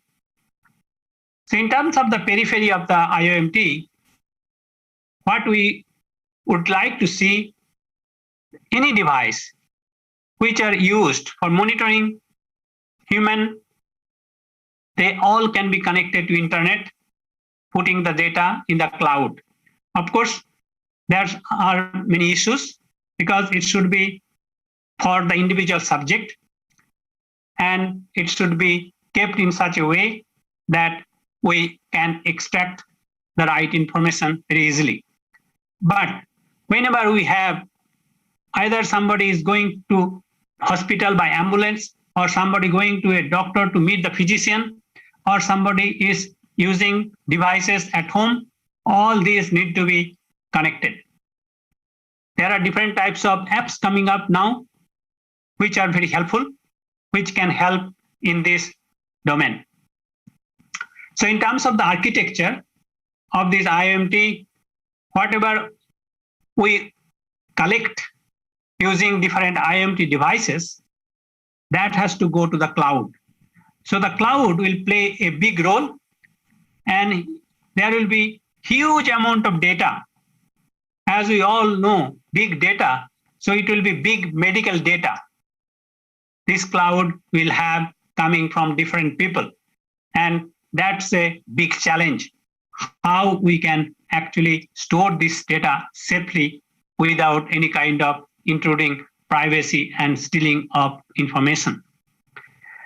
So in terms of the wireless technology, we have got different types of wireless technology available to us. Depending on the situation, people will go whether it will be Bluetooth or Wi-Fi or LoRa. Each one has got its own advantage in terms of the range, in terms of the data rate, bandwidth, but we need to select combinations of that.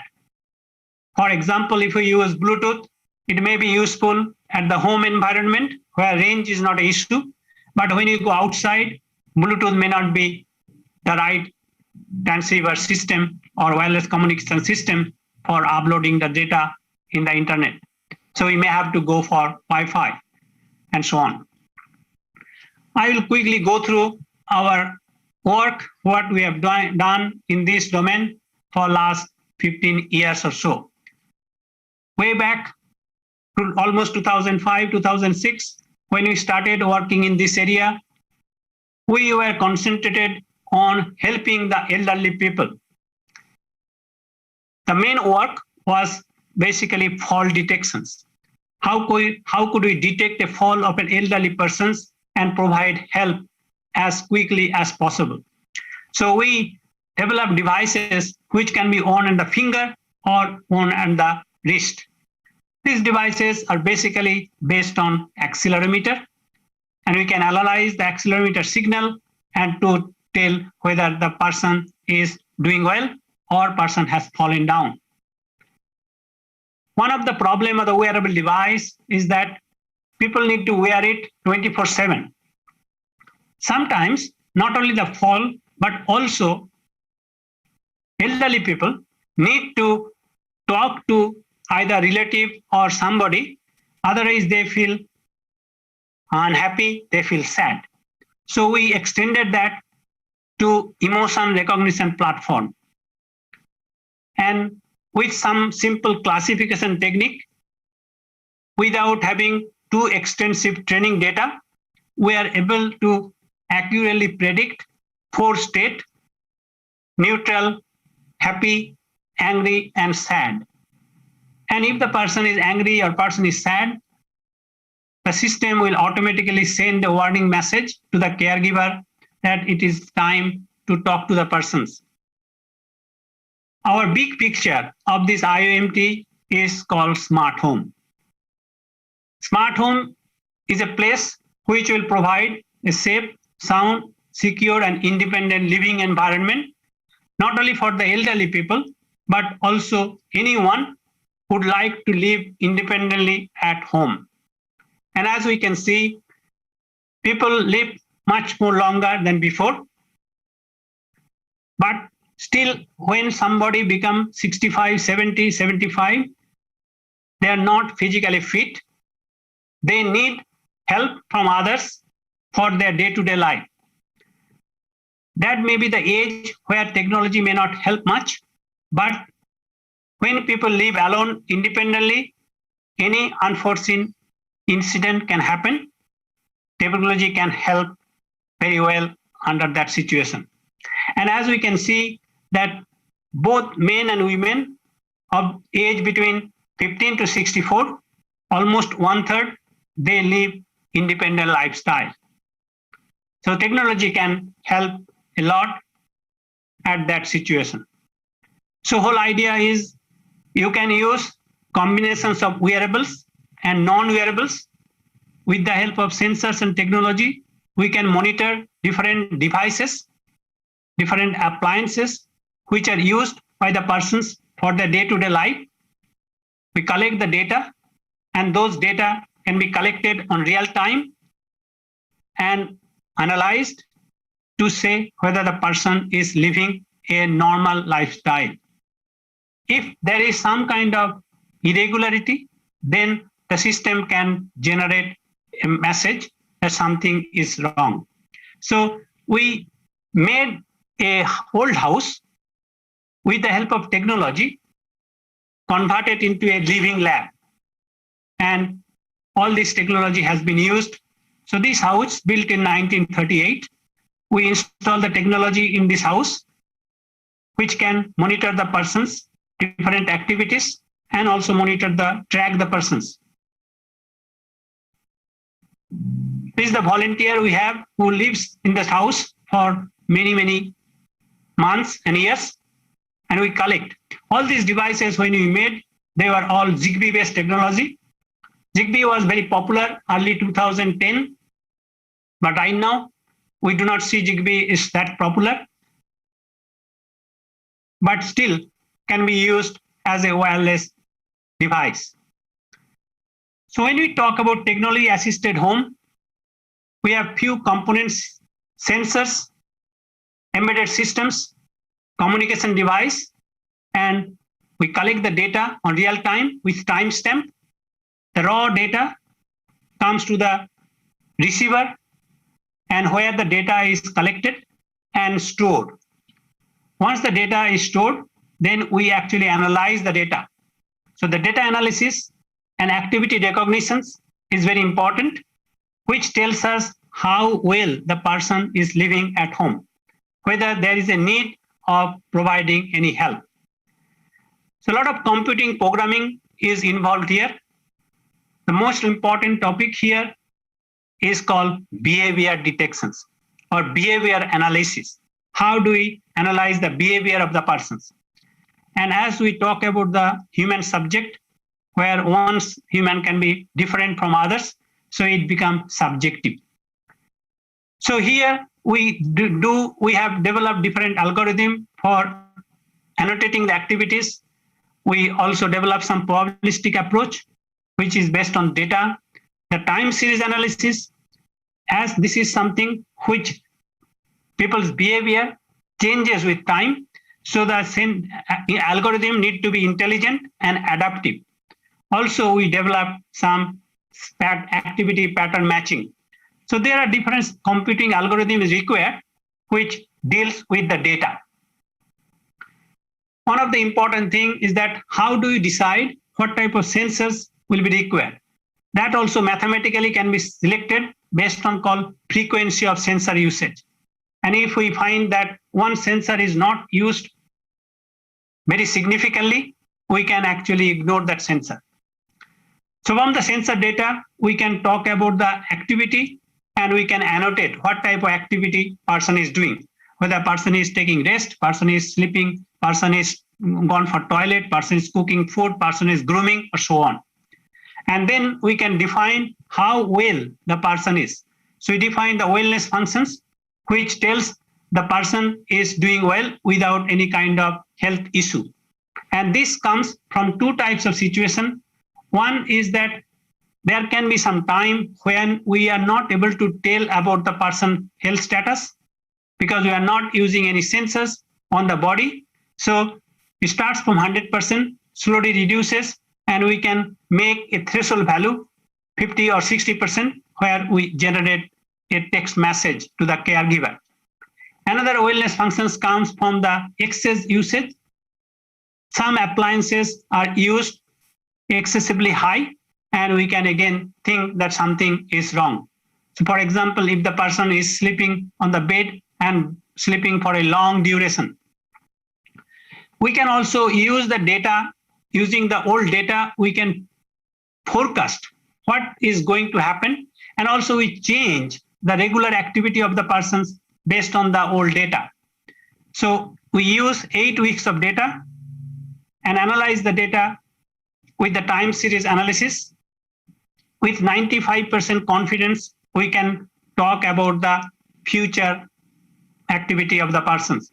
And that forecasted future activity is assumed as the regular data when we compare irregularity. So here, as we can say, that the trend of the persons, future trend of the persons can be forecasted from the old data. So data analysis is significant for this type of project. It's the combinations of hardware and software that make a project successful. We can also track the persons inside the room, inside the house. This project, what we have done is 2-bedroom project, 2-bedroom plus lounge, and we can able to tell where the person is. And we can also tell about the falling down of the persons without having any wearable sensor. I will touch relatively our research activities, what we are doing currently. We also develop sensors. That sensors can be used for monitoring any kind of environmental parameters as well as the food parameters. This sensor called interdigital sensors, and it comes from the MEMS-based technology. One applications what we have done before is how you can determine whether the food has rotten. So detection of the some kind of pathogen in food, in meat, and so on. Sensor area, one of the most important parameter is sensitivity, how you can sense something what you want to detect. Another important thing is the selectivity. Selectivity is the specifically you want to monitor a certain parameters.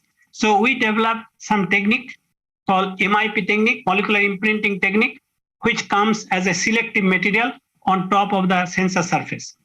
This technique, when we prepare, it takes 48 hours, but once we prepare, we can use that polymer as a part of the sensor, as a layer on the sensor. So another applications what we have done is that monitoring the leaching of plastics from plastic bottle, either in water or in juice. And we are able to achieve a sensitivity 2 parts per billion. One recent project which we have completed is called early detection of osteoporosis. Osteoporosis is basically bone become weak, brittle, and people fall down and break their bone. So we have made IoT-enabled sensors for that type of applications where the data collected from the blood can detect what is the protein, which is called C-terminal telepeptide, and then they update the data in the cloud, which can be seen by the doctor. And when something is going above threshold, then a lot of medical test, and things can happen, start. So we plan that in future, people will come up with some idea called smart toilet, where the parameters can be tested automatically and the data will be uploaded in the cloud.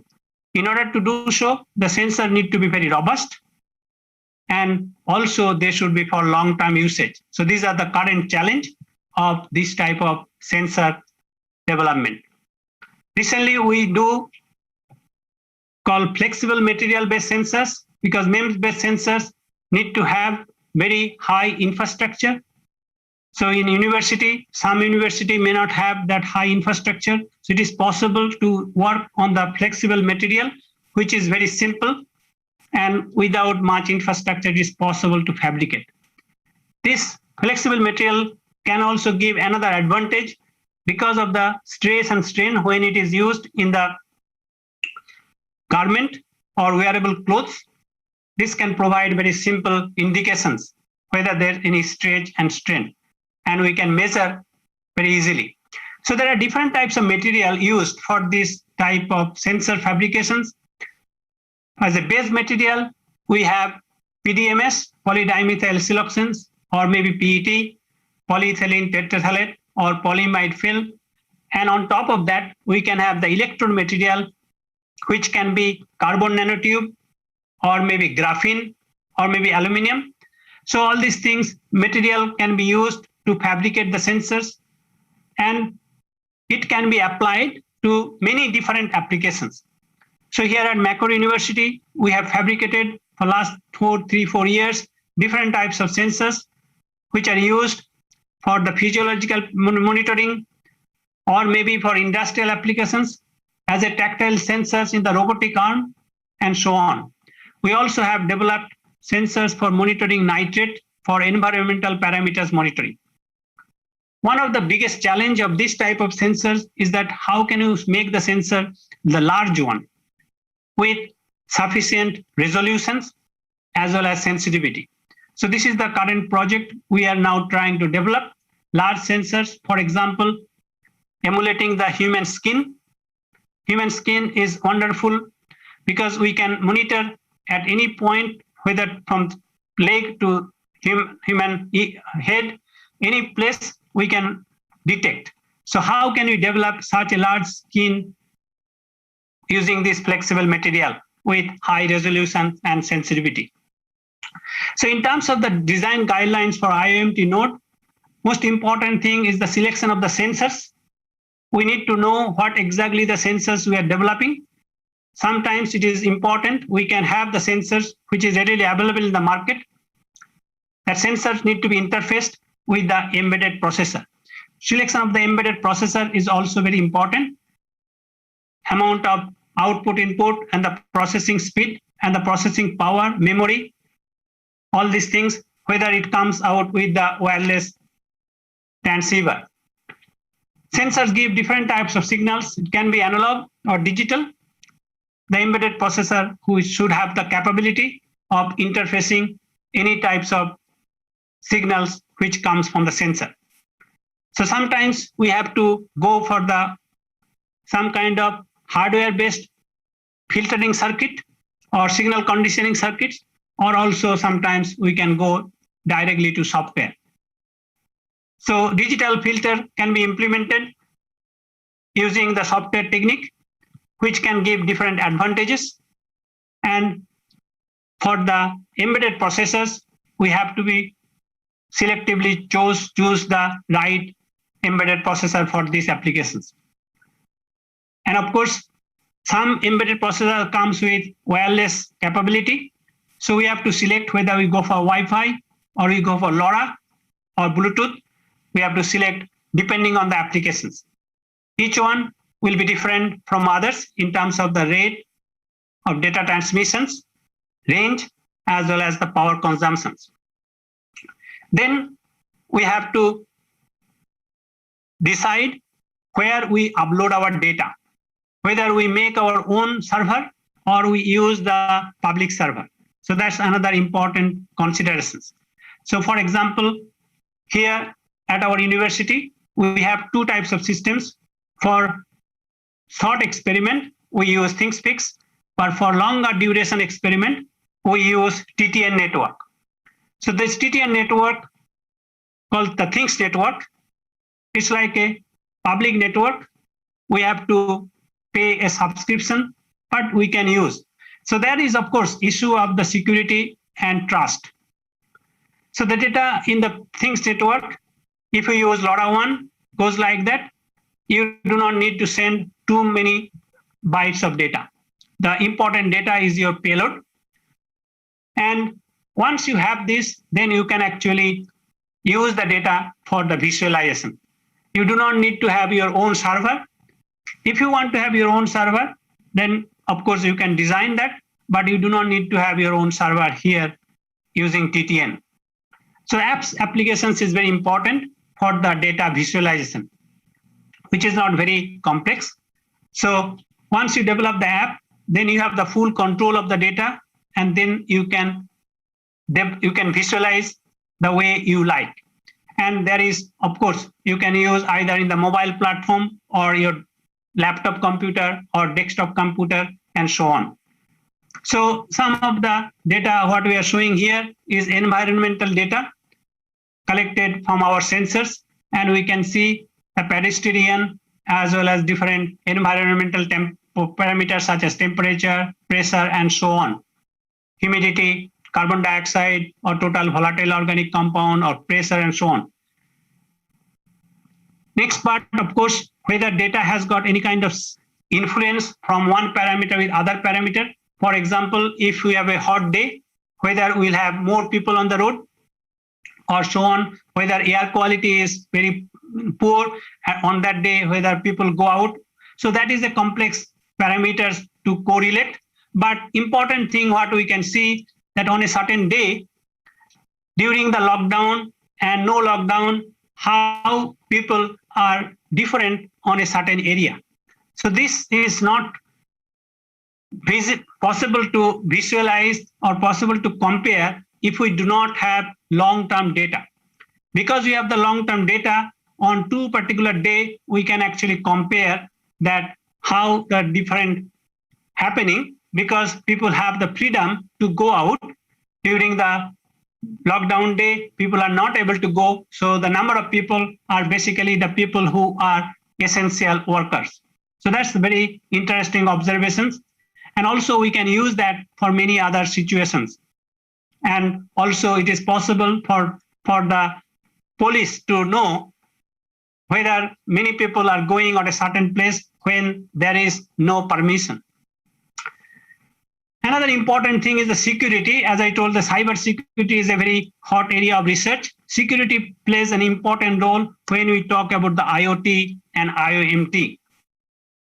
Lots of activities and research are going on in this area to make the data very, very secure. But still, there are many incidents, many reporting things are coming where the security is breached. Another important thing of research is called access control.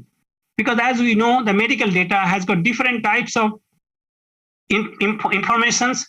They have private informations of individual. So we cannot actually allow access of this data to everyone. So we can actually design different types of accessibility depending on the doctor, nurse, or some close relatives, or even the person's individual. So what type of accessibility will allow? So this is an important thing, and this is another area of research we are working. So depending on the systems, if the data is centralized, what type of accessibility will provide? If the data is distributed, what type of capability? It will be centralized or contextual, and so on. So this is another area we are working on the providing the accessibility of the data.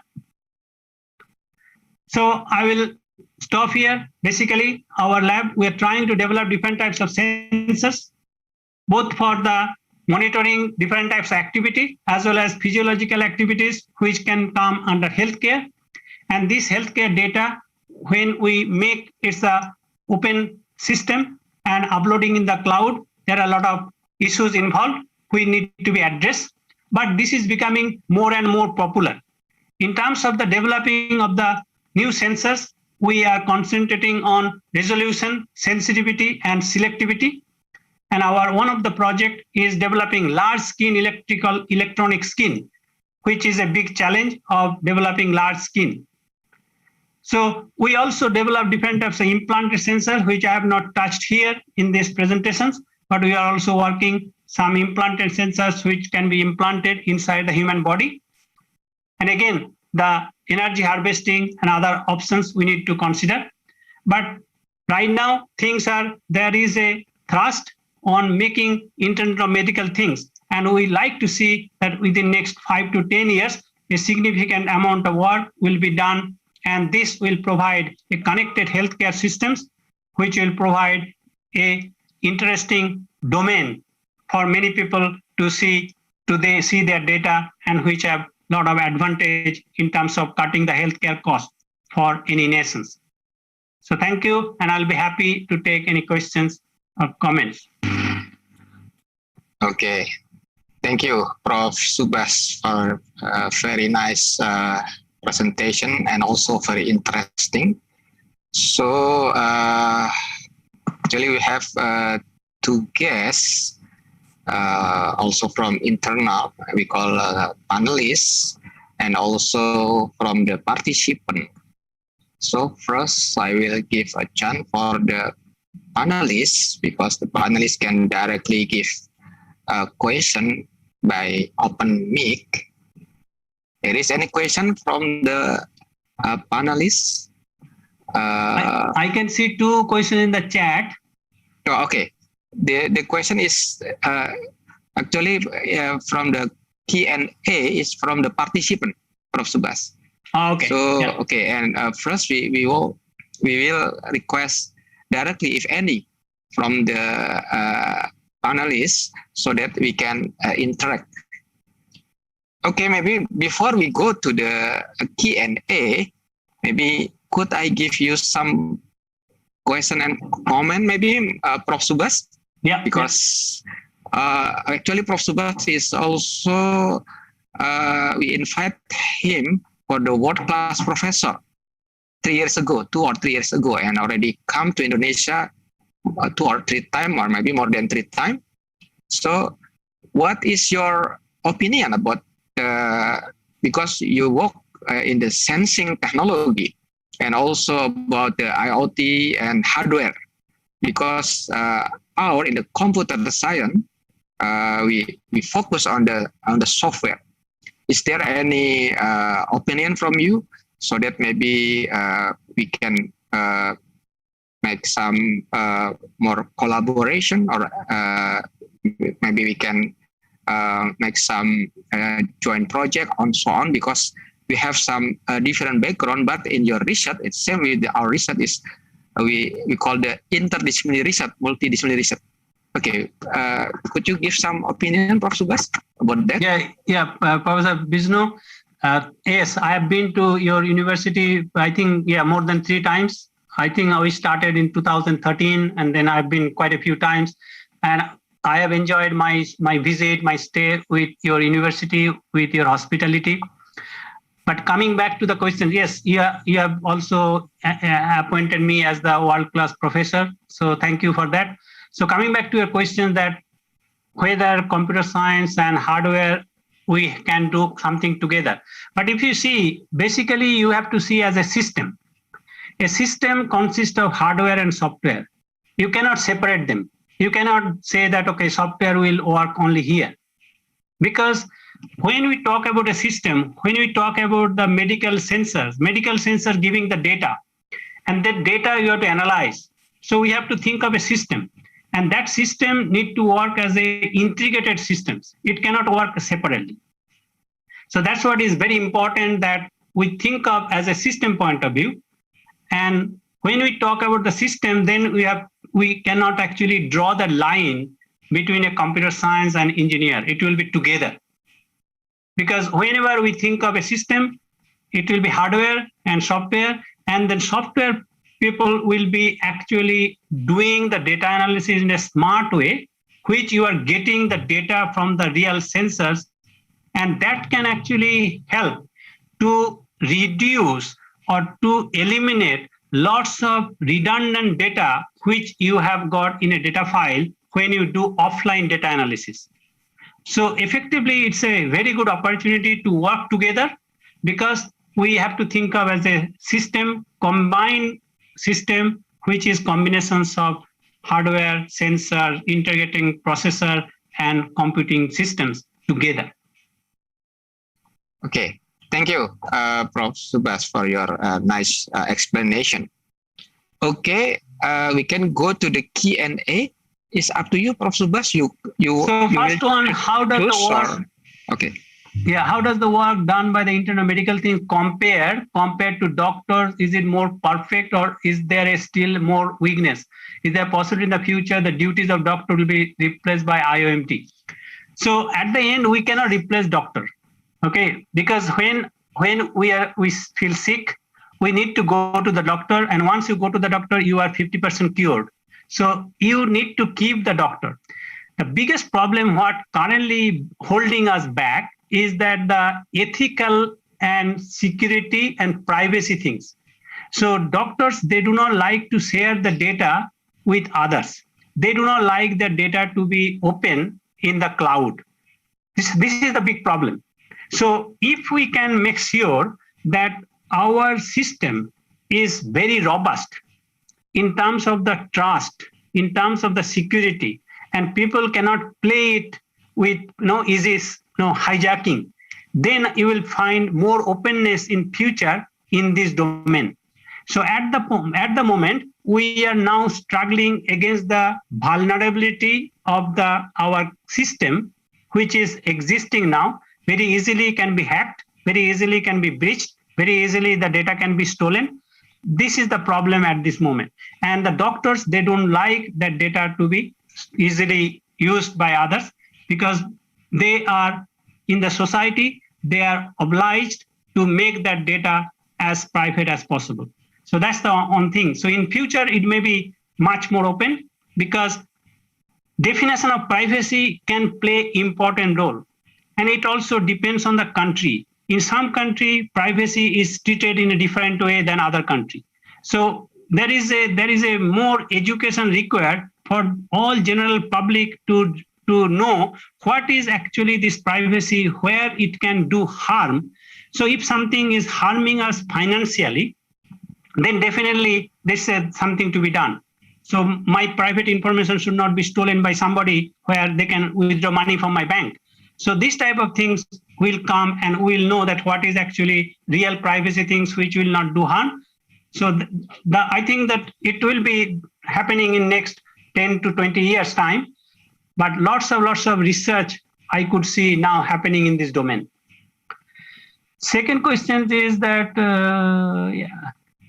we need high security. When we send our medical record in the cloud, we know that the medical record come from IoT devices, wearable device like smartwatch. What happens if someone can steal or modify someone's data in the cloud? Yes, that's the issue I'm talking about.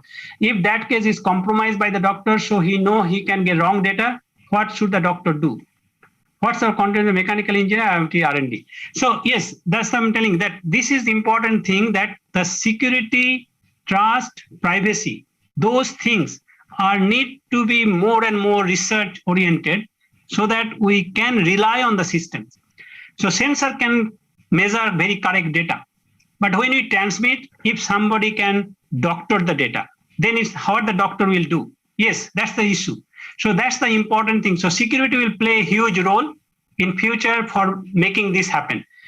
In terms of the mechanical engineer, lots of work can be done. For example, that if you think of that high performance 3D printing, where you can design lightweight medical sensors. So it is not, as I said, I told a little bit a while ago to Professor Bisnu that this is a system point of view. we cannot think that only computing engineer can do that or electrical engineer can do that. When we make a systems, everybody's contributions is important. So mechanical engineers, they can have significantly contribute in this area, making different types of 3D printing based devices, which can be used in medical. So one of my project we are working on called implanted sensor. And you will be finding it's very interesting that implanted sensors, mechanical material is very important.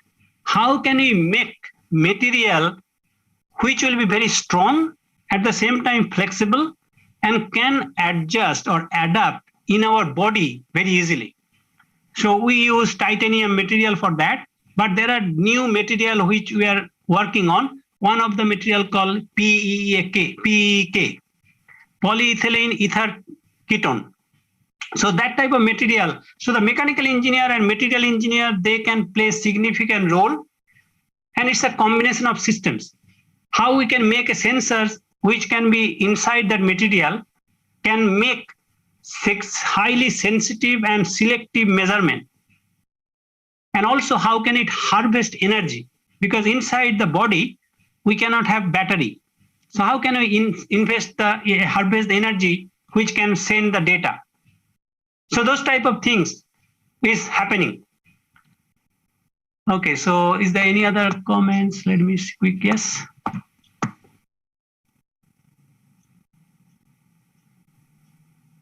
Okay, Prof. Subas, you just choose maybe maximum 2 questions because the time. Yeah, I think another question again for the security. So which is relevant questions, but I already talked about that.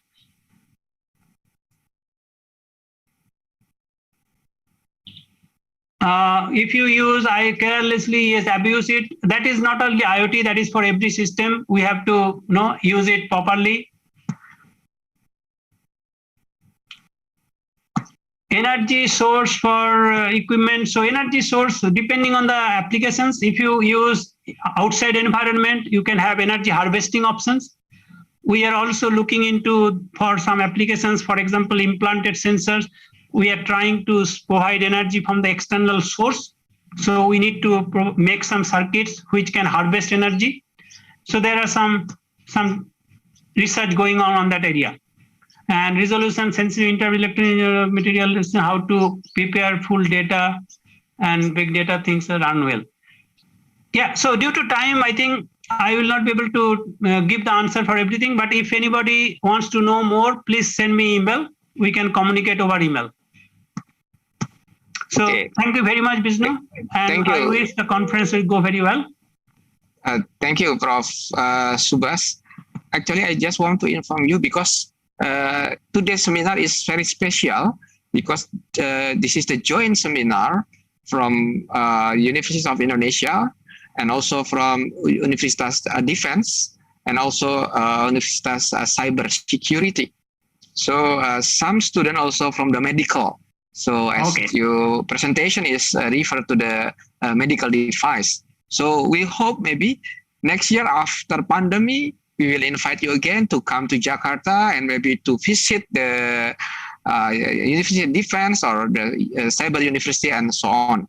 Okay. Yeah, definitely. I will be looking forward to it. We want to travel. I did not travel 1 year, 10 months.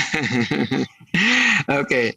Thank you, Prof. Subas. Please give applause to the Prof. Subas for the very interesting and nice presentation. Okay, I will return back to the moderator.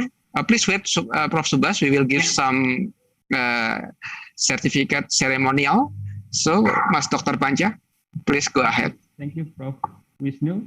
Thank you, Prof. Subas Mukapade, for an insightful speech, and for Vishnu Jatmiko for facilitating a fruitful discussion. Before we end this session, let's take a group picture. While we, on behalf of the committee, would like to present a virtual certificate to Professor Subas. Thank you. Thank you again, Professor Subas and Professor Vishnu. Before we take a lunch break, I'd like again to thank our distinguished speakers for a very insightful and stimulating presentation, and all the moderators and participants for the available discussion. I will take this opportunity to remind you that there will be a plenary and keynote session scheduled at 1 p.m. GMT +7 or Jakarta time. The session will start with Professor Tsukasa Hiroshima from Hiroshima University, Japan. And to accompany your lunch break, we have produced 3 music videos specially made for this event. The songs are performed by the Uluwatu Orchestra, whose members comprise staff, lecturers, and students of the Faculty of Computer Science, Universitas Indonesia. So please enjoy the performance, and I'll see you soon after the break. Thank you. Thank you very much, and hope the conference will go very well, and I look forward to see you all next year. Thank you. Thank you. Thank you, Professor. Thank you very much. Thank you.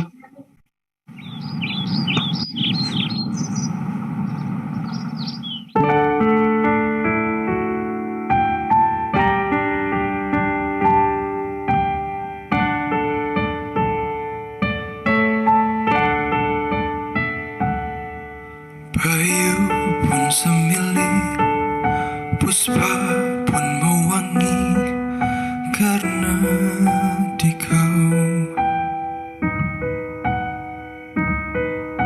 Bulan senyum ayu, surya keemasan, karena di kau. Samudra menggelegar, gelombang berkejar, karena di kau. Simfoni yang terindah terciptalah sudah karena di kau.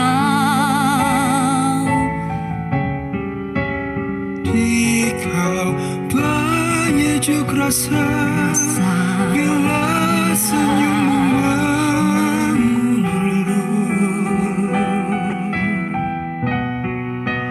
Di kau hangatkan cinta, bila sentuhan berpadu. Di kau getarkan jiwa dalam membisikkan cumbu rayu. Syahdu dalam peraduan hingga akhir mimpi senyum.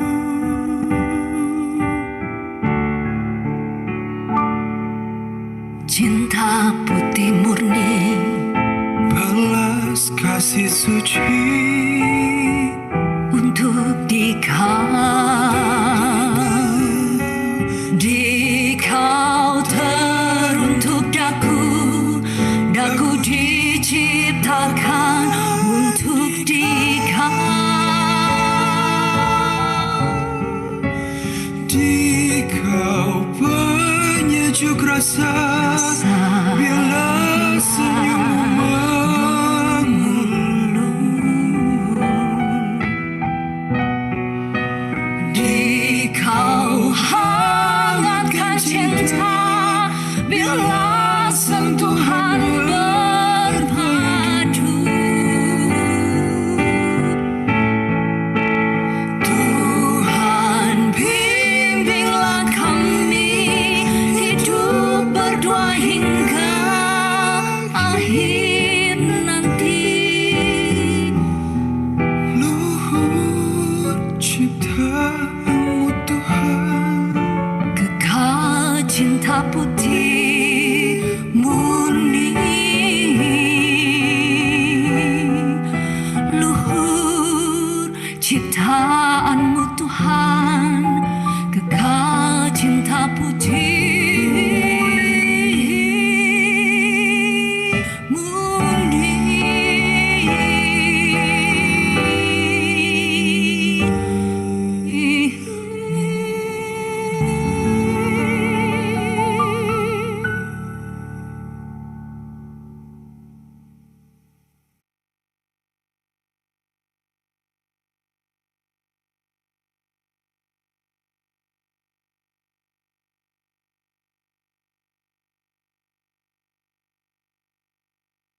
In this digital age, information technology has become an integral part of human life. People use technology to facilitate all kinds of activities in various aspects of life, such as the economy, education, transportation, social, and health.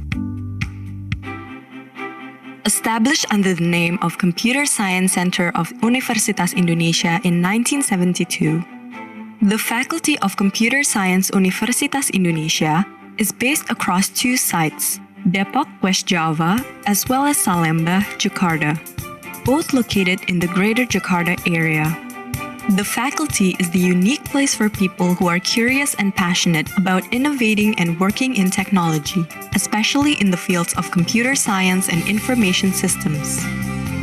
The fields of computer science and information systems are both related to technology, but there is a fundamental difference between the two. Computer science is about developing technical solutions for problems such as operating systems, algorithms, multimedia, information security, artificial intelligence, data science, and others. While the information system is about applying and integrating these technical solutions to address organizational or business problems. A computer science academic program is designed to include extensive knowledge in computer science, ranging from basic knowledge such as programming and how the computer works, up to advanced knowledge such as software engineering, artificial intelligence, and infrastructure and security. On the other hand, an information system academic program does not only include basic knowledge, such as those studied under the Computer Science Study Program, but also the foundation in the fields of business administration and management, which help prepare students to develop, utilize, and manage information systems or information technology. The faculty has two academic programs at the undergraduate level, namely a Bachelor of Computer Science and Bachelor of Information Systems. For those who are interested in computer science, the faculty also provides an international undergraduate program in computer science with an opportunity to earn a double degrees in collaboration with partnering universities overseas. At the master level, the faculty offers a Master of Computer Science and a Master of Information Technology programs. For both of these master's programs, the faculty also provides an opportunity for students to complete them through a double degree with an international partner university.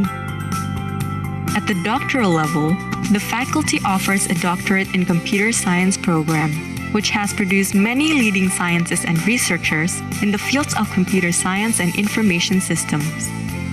Faculty of Computer Science Universitas Indonesia has a vision as a center of excellence in computer science and information systems that is recognized by the international scientific community, well organized, and contributes significantly to increasing the competitiveness of Indonesia as a nation.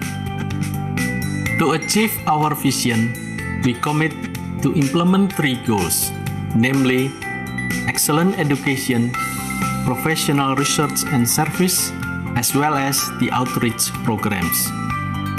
As a nationally accredited institution, Faculty of Computer Science Universitas Indonesia is widely recognized as the leading academic institution in computer science and information systems. At national level, our students have been part of the Universitas Indonesia's team that has become the reigning champion in the largest ICT competition series for Indonesian students, locally known as Gemastik. The Universitas Indonesia's team has won the annual Gemastik 8 times, including 5 times in a row in 2016 to 2020.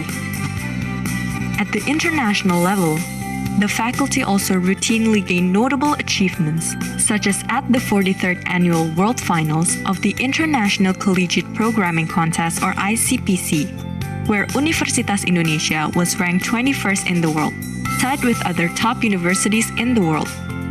The excellence of education and research at the faculty is also recognized by various international ranking institutions. A recent ranking publication by Quacquarelli-Simons World University Ranking by Subject 2021 places Universitas Indonesia at number 251 to 300 in the world in the fields of computer science and information systems. The faculty has a team of excellent teaching staff who graduated from various top universities in the world. Many of our professors or teaching staff are also leading researchers in their respective field. Equipped with strong pedagogical skills and educational background, our professors or teaching staff are ready to produce a new generation of experts in the fields of computer science and information systems.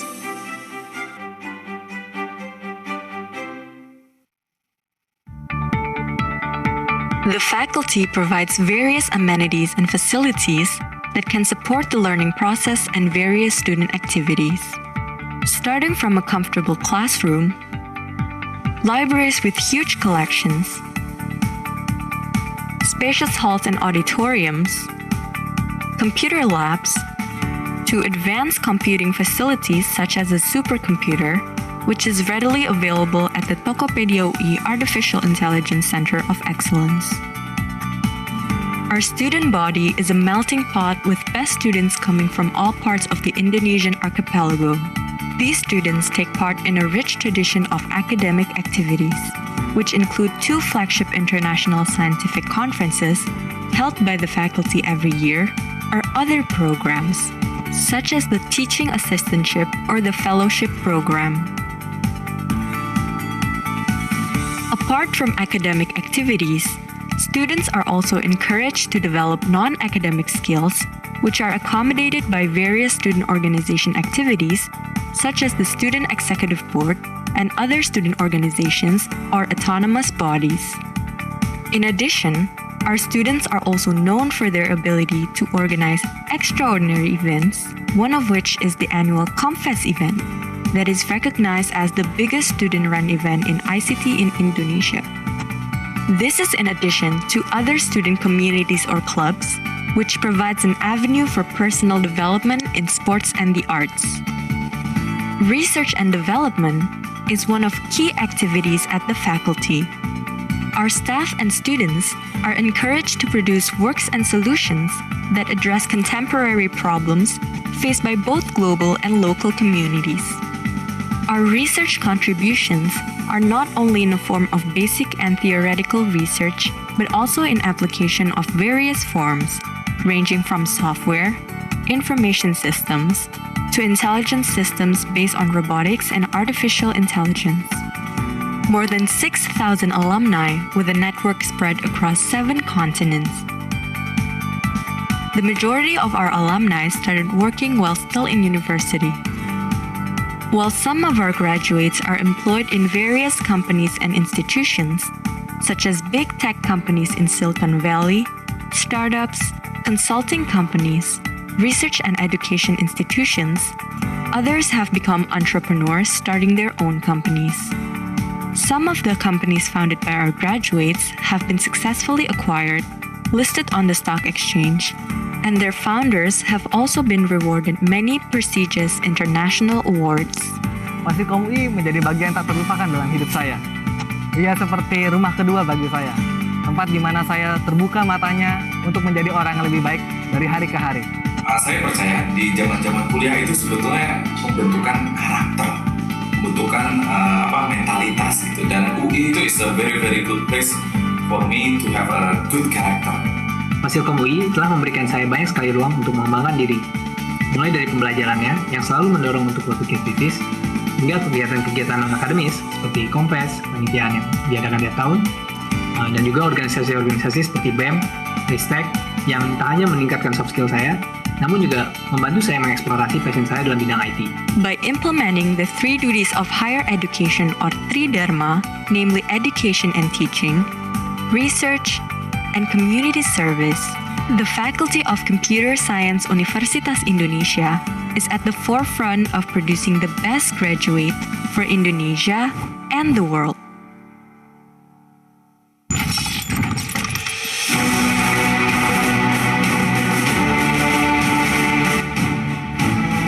Welcome to Republic of Indonesia of Defense University. The Republic of Indonesia Defense University, also known as RIDU, is a state university that organizes academic, vocational, and professional education of defense and national defense, which is divided into vocational faculty, undergraduate, postgraduate, and doctoral program. The vision of RIDU is to become a world-class defense university in 2024 with research base that preserves national values. RIDU was established and inaugurated on 11th of March 2009 by former President Susilo Bambang Yudhoyono. At the beginning of establishment, RIDU had two faculties, namely the Faculty of Defense Strategy and the Faculty of Defense Management, which studied strategic national defense issues. On the basis of globalization and rapid technological change, the national defense is facing dynamics of threats and constant changing of circumstances. Hence, it needs defense policy analysis and advanced defense technology in order to maintain the state existence and support national defense. Therefore, in 2017, Faculty of National Security and Faculty of Defense Technology was established by RIDU. RIDU offer master degree programs that has 4 study areas, namely the Faculty of Defense Strategy, which has 7 study programs, the Faculty of Defense Management that has 3 study programs, the Faculty of National Security, which has 3 study programs, and 4 study programs under the Faculty of Defense Technology. In order to support national defense, which is faced with the dynamics of threats and changing era, in 2018, the doctoral programs of defense science was established. The developments of strategic environments, influences of globalization, and non-traditional problems that could erode the national defense are the reasons why numerous threats occurred in all aspects of life, including the various diseases caused by viruses. Thus, factors became the fundamental consideration for Indonesian government at the end of August 2020 to initiate 4 bachelor degree programs that has 4 faculties, specifically the Faculty of Military Medicine with 2 study programs, the Faculty of Military Pharmacy with 1 study program, the Faculty of Mathematics and Natural Science of Military with 4 study programs, also the Faculty of Military Engineering with 4 study programs.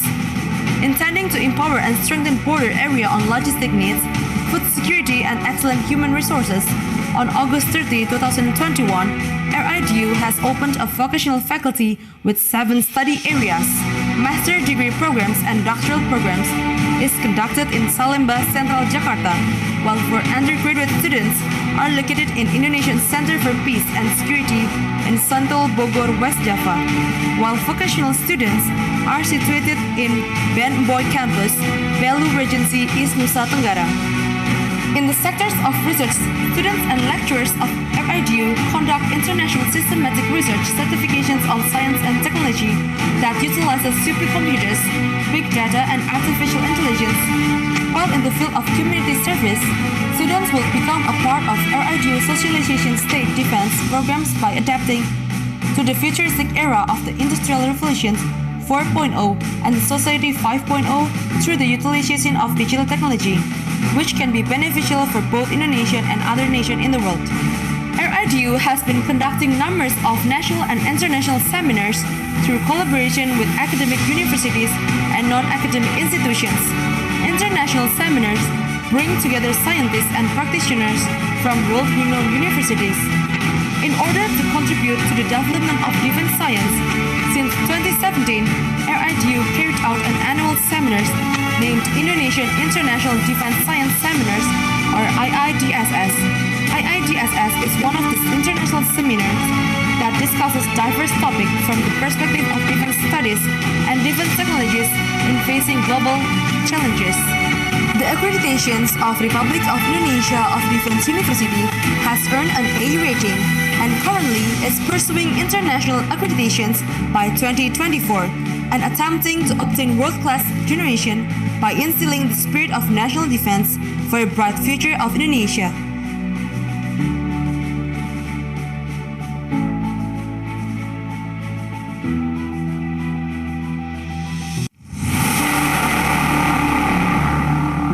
Dunia mengalami perubahan yang sangat masif di beberapa dekade terakhir ini, terutama dalam bidang teknologi dan informasi. Generasi milenial yang lahir pada dekade 80-an adalah mereka yang merasakan beberapa titik perubahan penting seperti evolusi alat komunikasi, perkembangan komputer dan media penyimpanan, kecanggihan multimedia, serta lahirnya sang superstar yang memegang kunci masa depan, internet. Hari ini kita bekerja, berbisnis, belajar, bersosialisasi, bermain, serta mendapatkan berbagai hiburan dari media yang hampir seluruhnya berbasis koneksi internet. Kita hidup di dunia tanpa batas dengan segala peluang dan kemungkinan yang tidak pernah terbayangkan sebelumnya. Kita menyebutnya sebagai revolusi industri 4.0.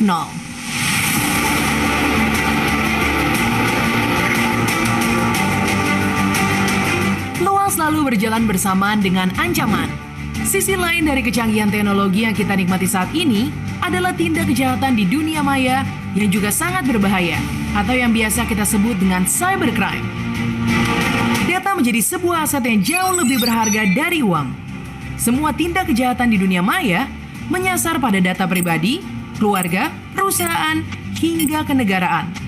Jumlah kerugian akibat cybercrime di tahun 2021 diprediksi mencapai nilai 6 triliun dolar Amerika dan akan memakan satu korban setiap 14 detik.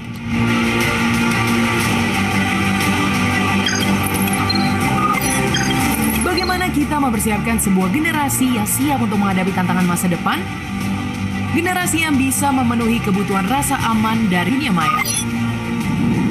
Negara membutuhkan SDM yang memiliki pengetahuan dan keahlian di bidang keamanan siber dan sandi, yang bermental tangguh dan bermoral tinggi.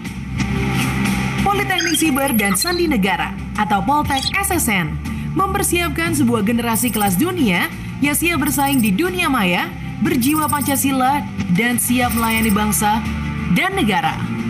Poltek SSN merupakan perguruan tinggi kedinasan yang diselenggarakan oleh Badan Siber dan Sandi Negara atau BSSN. Berawal dari pendidikan sandi pada tahun 1946, bersamaan dengan berdirinya organisasi sandi di Kementerian Pertahanan.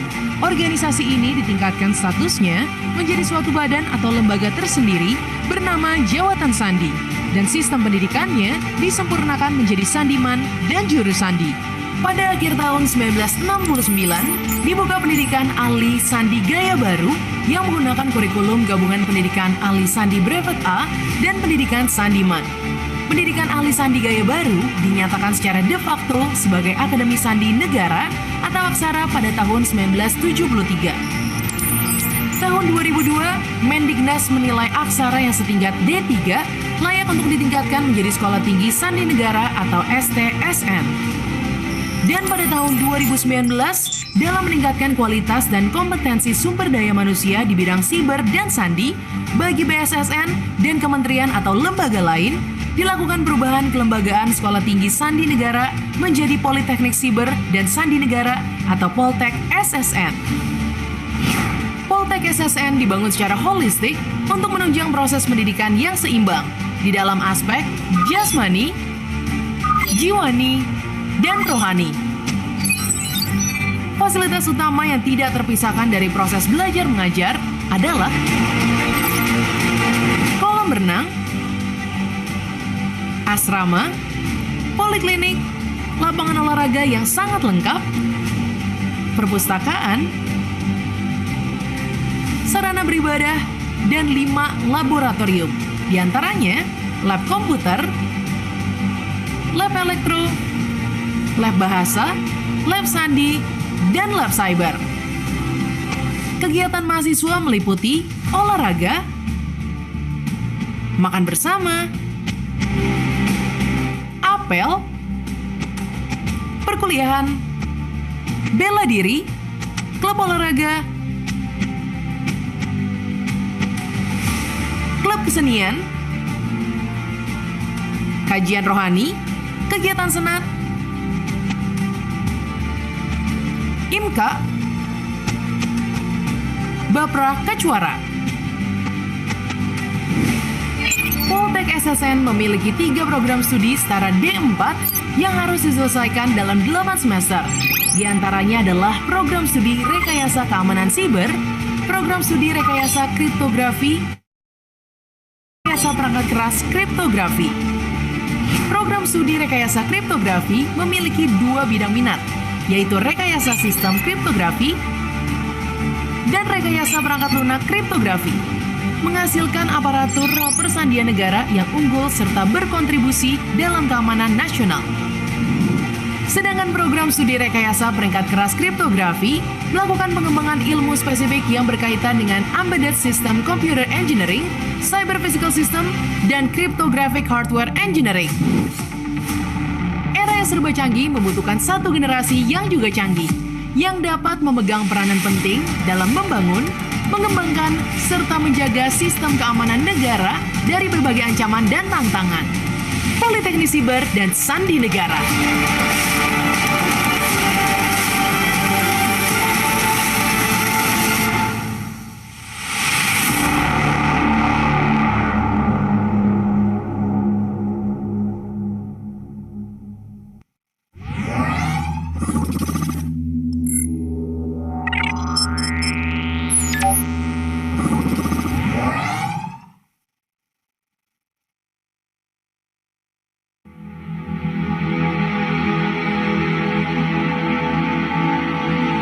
Indonesia becomes Asia's COVID-19 epicenter. Hospitals are overstretched, cemeteries are full, even vaccinated doctors are dying. Lentera tak selalu bersinar, membuka ruang hati untuk berkata. Keresahan itu pasti kan berlalu, takkan gentar ku bertahan. Gelap itu tak selalu ada, cinta ini takkan pernah terganti. Lembar kain merah putihku dengan janjiku selamanya. Walau bumi bergoncang, ku kan tetap di sini, tetap setia bersamamu. Saat bumi pertiwi teteskan air mata, ku kan berjaga, aku akan setia.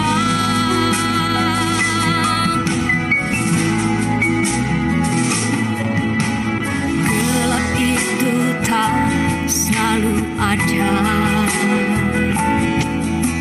cinta ini takkan pernah terganti. Ku rekam lembar kain merah putihku dengan janjiku selamanya. Walau bumi bergoncang, ku kan tetap di sini, tetap setia bersamamu. Saat bumi pertiwi teteskan air mata,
kabarmu selama ini? Siapakah itu menatap padaku? Apakah dirimu utuh? Mata itu, wajah itu, jiwa itu, hati itu, bahagiakah selama ini?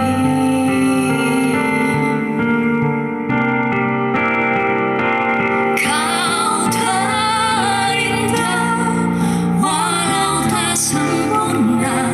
Kau berharga karena kau diciptakan mulia oleh Sang Pencipta. Sadari dirimu, sayangi dirimu utuh.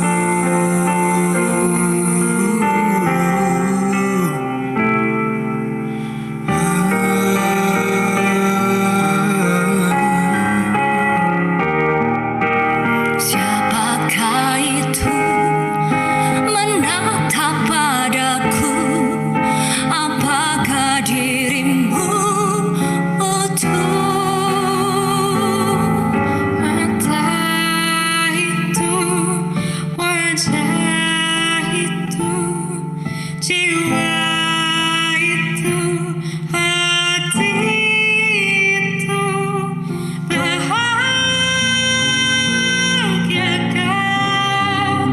selama ini?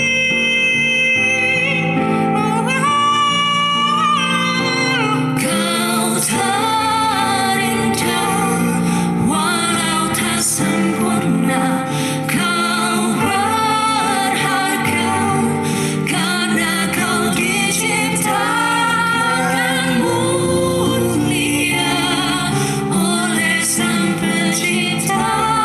Sadari dirimu, sayangi dirimu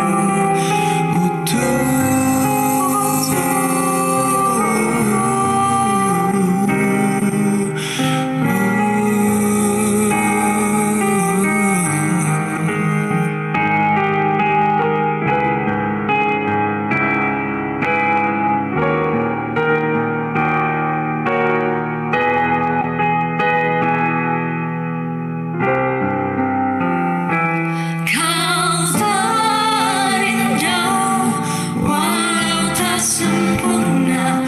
Kau berharga karena kau diciptakan mulia oleh Sang Pencipta.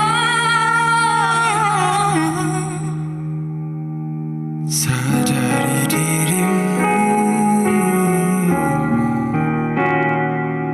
sayangi dirimu.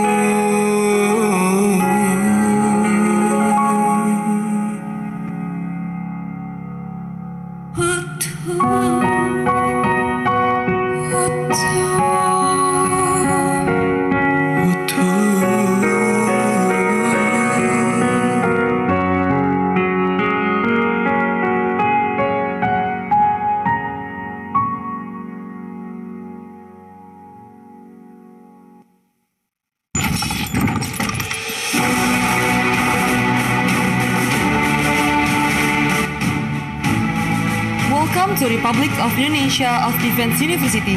The Republic of Indonesia Defense University, also known as RIDU, is a state university that organizes academic, vocational, and professional education of defense and national defense, which is divided into vocational faculty, undergraduate, postgraduate, and doctoral program. The vision of RIDU is to become a world-class defense university in 2024 with research base that preserves national values. RIDU was established and inaugurated on 11th of March 2009 by former President Susilo Bambang Yudhoyono. At the beginning of establishment, RIDU had two faculties, namely the Faculty of Defense Strategy and the Faculty of Defense Management, which studied strategic national defense issues. On the basis of globalization and rapid technological change, the national defense is facing dynamics of threats and constant changing of circumstances. Hence, it needs defense policy analysis and advanced defense technology in order to maintain the state existence and support national defense. Therefore, in 2017, Faculty of National Security and Faculty of Defense Technology was established by RIDU.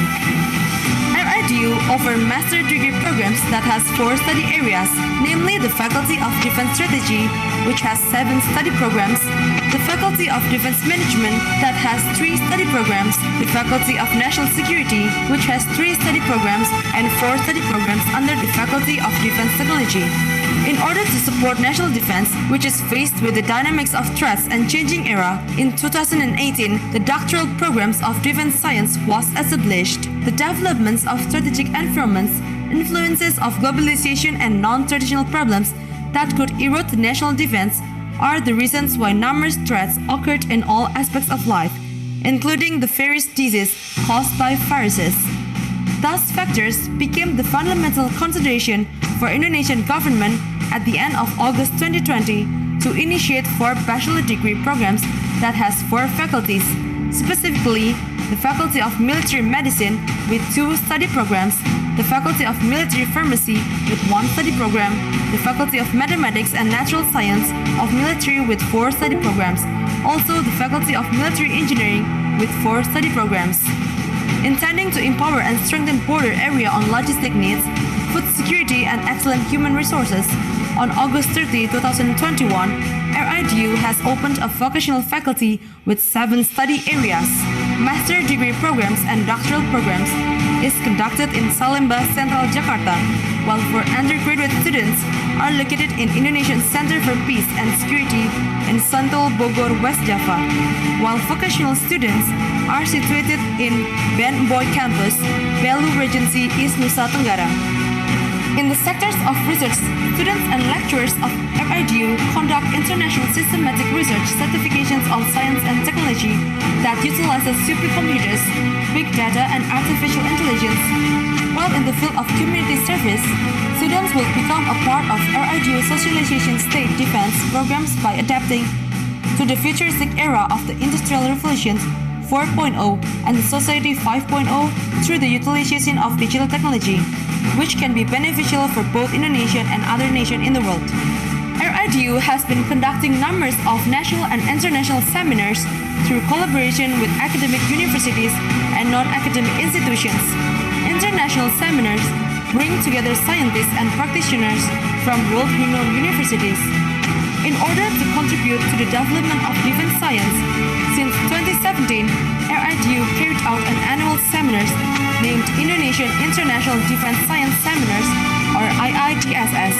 IIDSS is one of these international seminars that discusses diverse topics from the perspective of defense studies and defense technologies in facing global challenges. The accreditations of Republic of Indonesia of Defense University has earned an A rating and currently is pursuing international accreditations by 2024 and attempting to obtain world-class generation by instilling the spirit of national defense for a bright future of Indonesia.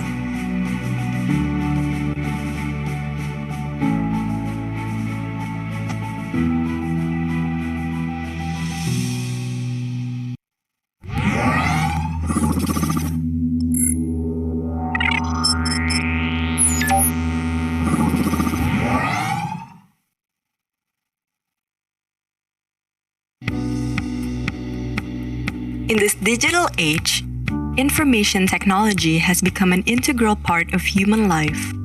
People use technology to facilitate all kinds of activities in various aspects of life, such as the economy, education, transportation, social, and health.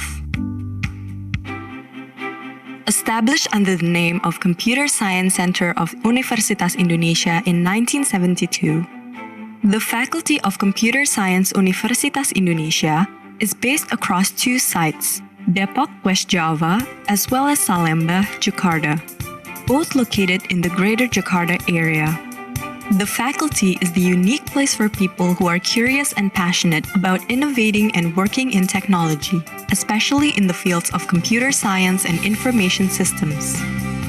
The fields of computer science and information systems are both related to technology, but there is a fundamental difference between the two. Computer science is about developing technical solutions for problems such as operating systems, algorithms, multimedia, information security, artificial intelligence, data science, and others. While the information system is about applying and integrating these technical solutions to address organizational or business problems. A computer science academic program is designed to include extensive knowledge in computer science, ranging from basic knowledge such as programming and how the computer works, up to advanced knowledge such as software engineering, artificial intelligence, and infrastructure and security. On the other hand, an information system academic program does not only include basic knowledge, such those studied under the computer science study program, but also the foundation in the fields of business administration and management, which help prepare students to develop, utilize, and manage information systems or information technology. The faculty has two academic programs at the undergraduate level, namely a Bachelor of Computer Science and Bachelor of Information Systems. For those who are interested in computer science, the faculty also provides an international undergraduate program in computer science with an opportunity to earn double degrees in collaboration with partnering universities overseas. At the master level, the faculty offers a Master of Computer Science and a Master of Information Technology programs. For both of these master's programs, the faculty also provides an opportunity for students to complete them through a double degree with an international partner university. At the doctoral level, the faculty offers a Doctorate in Computer Science program, which has produced many leading scientists and researchers in the fields of computer science and information systems. Faculty of Computer Science Universitas Indonesia has a vision as a center of excellence in computer science and information systems that is recognized by the international scientific community, well organized, and contributes significantly to increasing the competitiveness of Indonesia as a nation. To achieve our vision, we commit to implement three goals, namely excellent education, professional research and service, as well as the outreach programs. As a nationally accredited institution, Faculty of Computer Science Universitas Indonesia is widely recognized as the leading academic institution in computer science and information systems. At national level, our students have been part of the Universitas Indonesia's team that has become the reigning champion in the largest ICT competition series for Indonesian students, locally known as Gemastik. The Universitas Indonesia's team has won the annual Gemastik 8 times, including 5 times in a row in 2016 to 2020. At the international level, the faculty also routinely gain notable achievements, such as at the 43rd Annual World Finals of the International Collegiate Programming Contest or ICPC, where Universitas Indonesia was ranked 21st in the world, tied with other top universities in the world. The excellence of education and research at the faculty is also recognized by various international ranking institutions. A recent ranking publication by Quacquarelli Simons World University Ranking by Subject 2021 places Universitas Indonesia at number 251 to 300 in the world in the fields of computer science and information systems. The faculty has a team of excellent teaching staff who graduated from various top universities in the world. Many of our professors or teaching staff are also leading researchers in their respective field. Equipped with strong pedagogical skills and educational background, our professors or teaching staff are ready to produce a new generation of experts in the fields of computer science and information systems.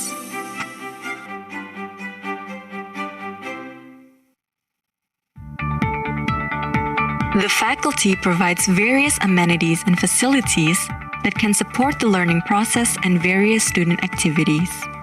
Starting from a comfortable classroom, libraries with huge collections, spacious halls and auditoriums, computer labs, to advanced computing facilities such as a supercomputer, which is readily available at the Tokopedia UI Artificial Intelligence Center of Excellence. Our student body is a melting pot with best students coming from all parts of the Indonesian archipelago. These students take part in a rich tradition of academic activities, which include 2 flagship international scientific conferences held by the faculty every year, or other programs, such as the teaching assistantship or the fellowship program. Apart from academic activities, students are also encouraged to develop non-academic skills, which are accommodated by various student organization activities, such as the Student Executive Board and other student organizations or autonomous bodies. In addition, our students are also known for their ability to organize extraordinary events, one of which is the annual Confess event that is recognized as the biggest student-run event in ICT in Indonesia. This is in addition to other student communities or clubs, which provides an avenue for personal development in sports and the arts. Research and development is one of key activities at the faculty. Our staff and students are encouraged to produce works and solutions that address contemporary problems faced by both global and local communities. Our research contributions are not only in the form of basic and theoretical research, but also in application of various forms, ranging from software, information systems, to intelligence systems based on robotics and artificial intelligence. More than 6,000 alumni with a network spread across 7 continents. The majority of our alumni started working while still in university. While some of our graduates are employed in various companies and institutions, such as big tech companies in Silicon Valley, startups, consulting companies, research and education institutions, others have become entrepreneurs starting their own companies. Some of the companies founded by our graduates have been successfully acquired, listed on the stock exchange, and their founders have also been rewarded many prestigious international awards. Wasikom UI menjadi bagian tak terlupakan dalam hidup saya. Ia seperti rumah kedua bagi saya, tempat di mana saya terbuka matanya untuk menjadi orang yang lebih baik dari hari ke hari. Saya percaya di zaman-zaman kuliah itu sebetulnya pembentukan karakter, pembentukan mentalitas gitu, dan UI itu is a very very good place for me to have a good character. Fasilkom UI telah memberikan saya banyak sekali ruang untuk mengembangkan diri, mulai dari pembelajarannya yang selalu mendorong untuk berpikir kritis, hingga kegiatan-kegiatan non-akademis seperti Kompes, panitiaan yang diadakan tiap tahun, dan juga organisasi-organisasi seperti BEM, Ristek, yang tak hanya meningkatkan soft skill saya, namun juga membantu saya mengeksplorasi passion saya dalam bidang IT. By implementing the 3 duties of higher education or Tridharma, namely education and teaching, research, and community service, the Faculty of Computer Science Universitas Indonesia is at the forefront of producing the best graduate for Indonesia and the world.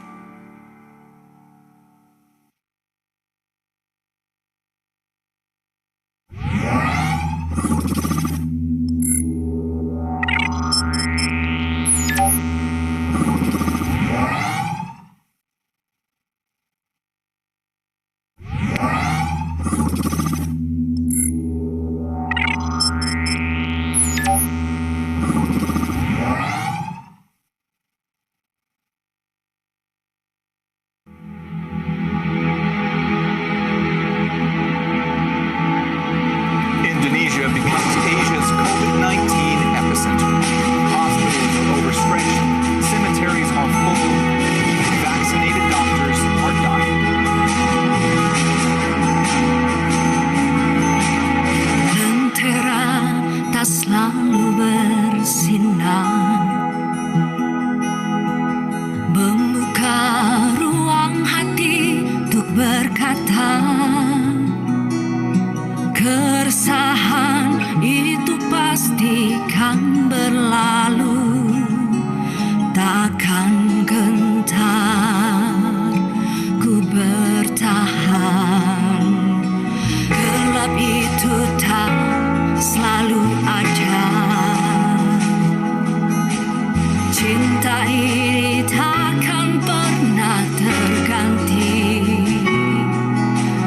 Ku dekap lembar kain merah putihku dengan janjiku selamanya.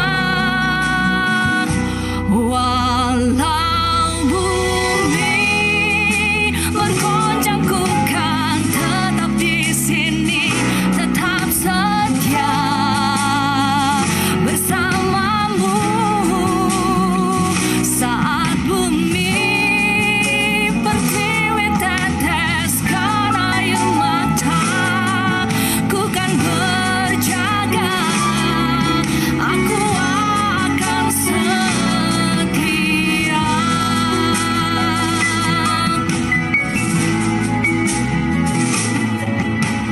Gelap itu tak selalu ada,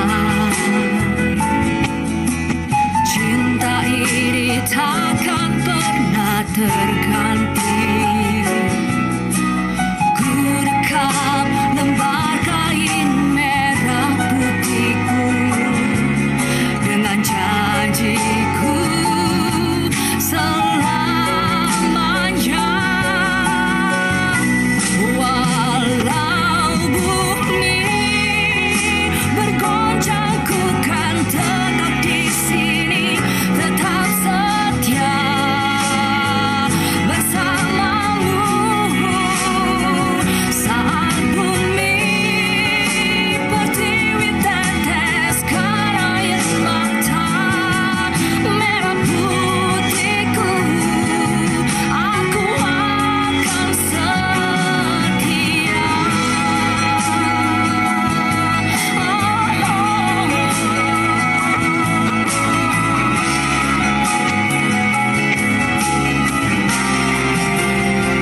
Walau bumi bergoncang, ku kan tetap di sini, tetap setia bersamamu.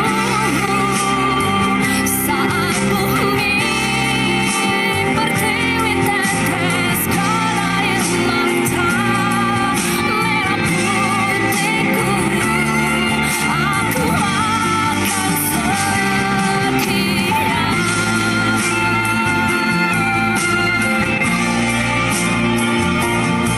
Aku akan setia.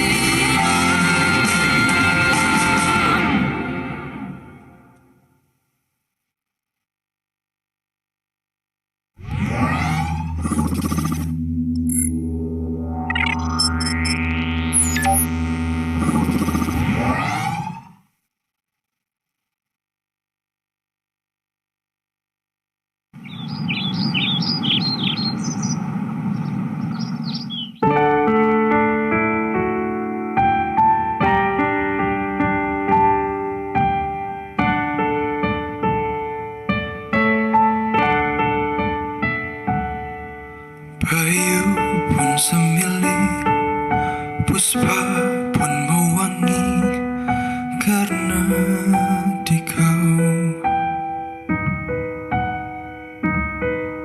Bulan senyum ayu, surya keemasan karena di kau. Samudra menggelegar, gelombang berkejar karena di kau.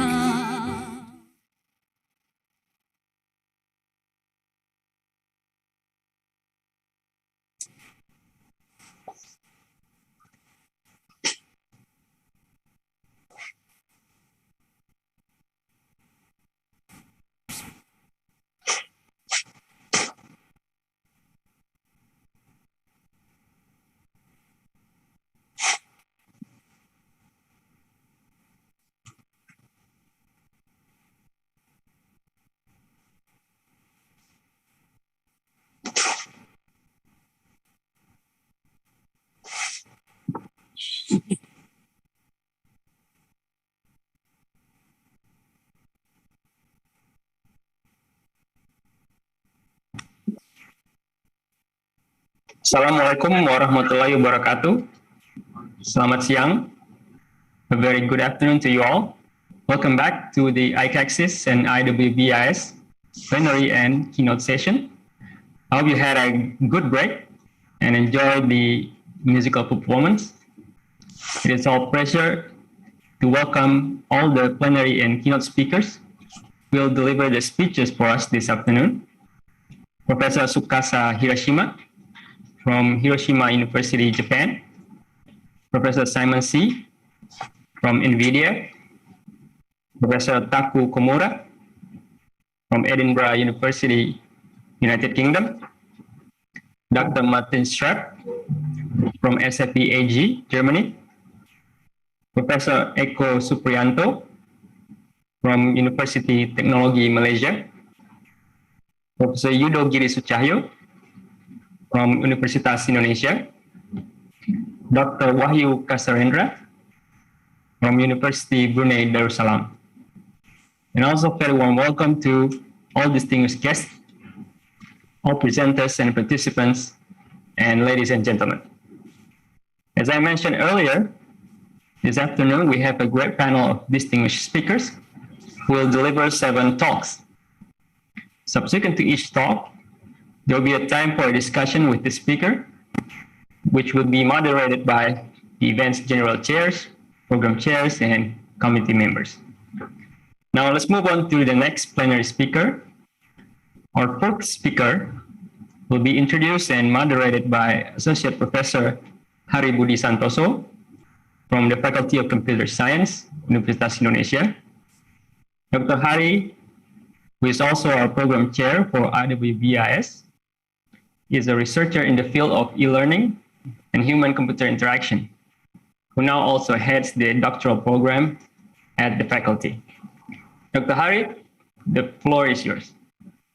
Okay, thank you so much, Dr. Panca Hadiputra, for the introduction and also the time. Bismillahirrahmanirrahim. Assalamualaikum warahmatullahi wabarakatuh.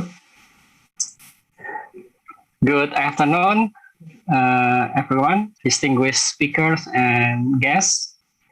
I am very glad to meet you all at ICACSIS and IWBIS this year in conjunction with the 5th Indonesia International Defense Science Seminar.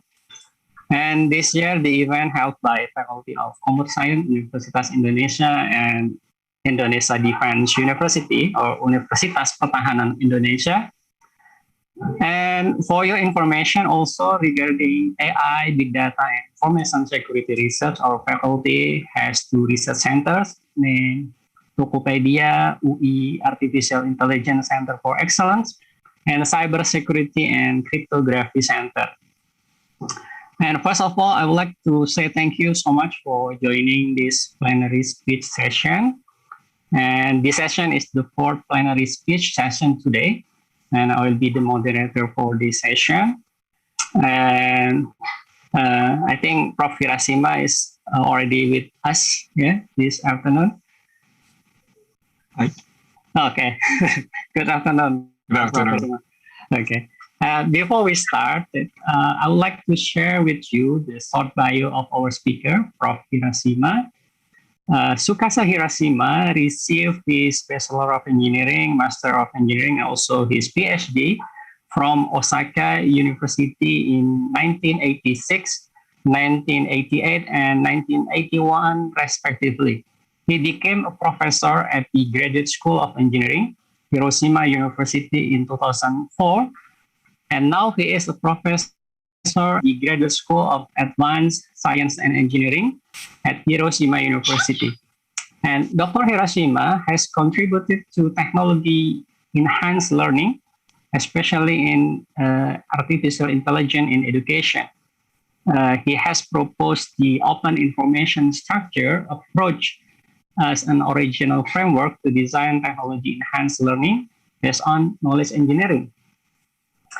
And he has received several awards. For example, Distinguished Researcher Award from the Asia Pacific Society for Computer in Education and Field Innovation Award Co-Prize from the Japanese Society for AI. He also served as president of the Asia Pacific Society for Computer in Education from 2012 to 2013. He was a visiting researcher at Colorado University Boulder in 1995, a visiting professor at the Indonesia University of Education, UPE, in 2018. And now he is an adjunct professor at Education Faculty, Malang State University, and a visiting professor of Computer Science Faculty at Universitas Indonesia. Ranek, we have 1 hour for the session and around 30 to 45 minutes for the presentation and 15 minutes for question and answer. And right now, Prof. Hiroshima will present his talk about collaborative kit build concept map. And this is one of very interesting topic, ladies and gentlemen, in computer-based learning environment research area. What is collaborative kit build concept map and how does it works? Prof. Hiroshima, time is yours. Harry, thank you very much for your introduction. Smartian manual. Okay, so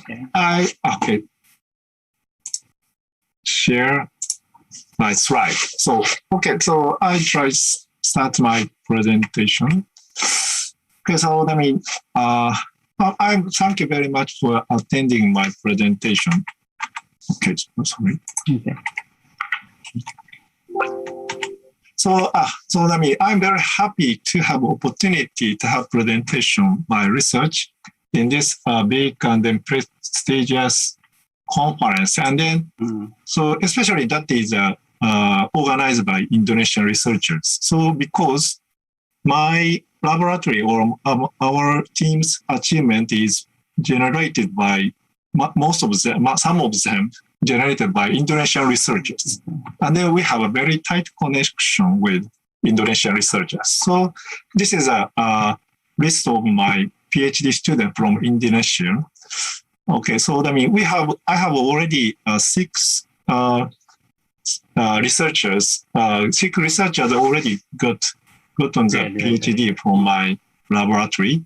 And then so now two researchers studying my laboratory as a PhD student. The first is Afif come from that Brawijaya University, and then he now is in the BRIN, is a national institute I have. And then Nur-san is now working at IPM University, and then Bani-kun is now back to the State Politic Malang, and then Lia-san is at Indonesian University now studying.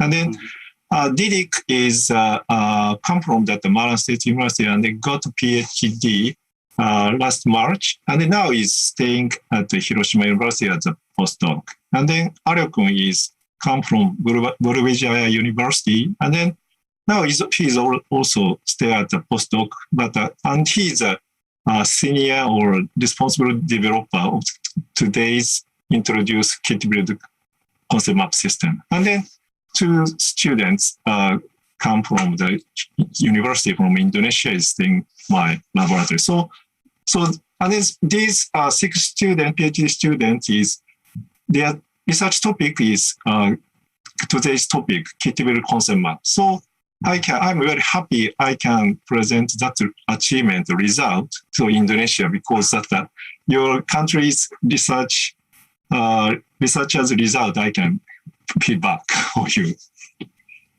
Okay, so now I will introduce this kit build concept map. So after this presentation, so you remember this concept and name, so I'm very happy. So and then in the kit build concept map, so firstly teacher make a concept map their learning goal or teaching goal, and then so that is one representation of the students understand, and then decompose the concept map and provide the learners, and learner is requested to recompose. That is a recompose concept map. So through the learners can try to recompose the concept map. So that means the process, students try to think they understand and then try to recompose. So that is a learning from concept map recomposition. And then that become a formative online assessment and feedback. So I will explain that. And then I think this is a kind of learner-centered DX. So without a information system, we cannot realize like this teaching or learning. So I feel this is this is the one typical type of learner-centered DX. So I will try to explain that. So today, so firstly, I hope you to have an image about the Kitwell concept map. I will show the video first, and then next I ask you to use the Kitwell system. So I mean, currently you can use our system online, so directly. So I will show the one example so to use that. So I ask you to use that. And after that, so I mean, I will framework of the Kitwell concept map more academically explained, and then what is the benefit of Kitwell concept map? So and then so lastly, I will show in the remaining time, I will explain that the research result and topics currently. Okay, so firstly, I will show the video, but the sound is okay.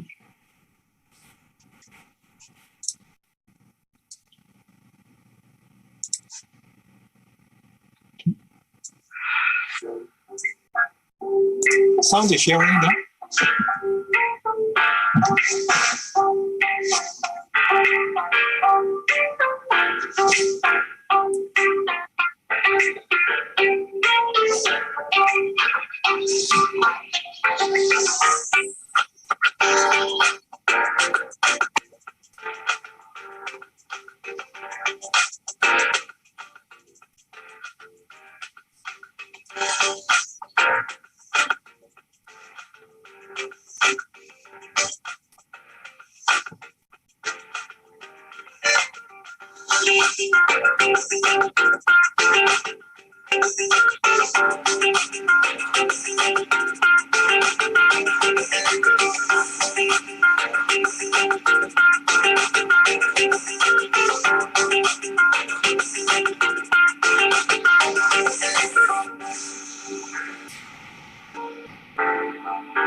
Okay, thank you very much for listening to the video. So I hope you to receive the image of Kitwell concept map. So as a next step, I hope you to use this system. So I will send you the URL. Okay.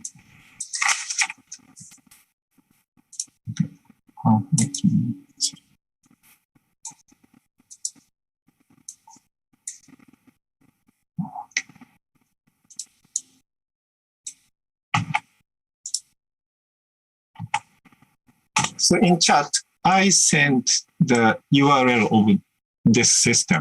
So I hope you to access the system to use this.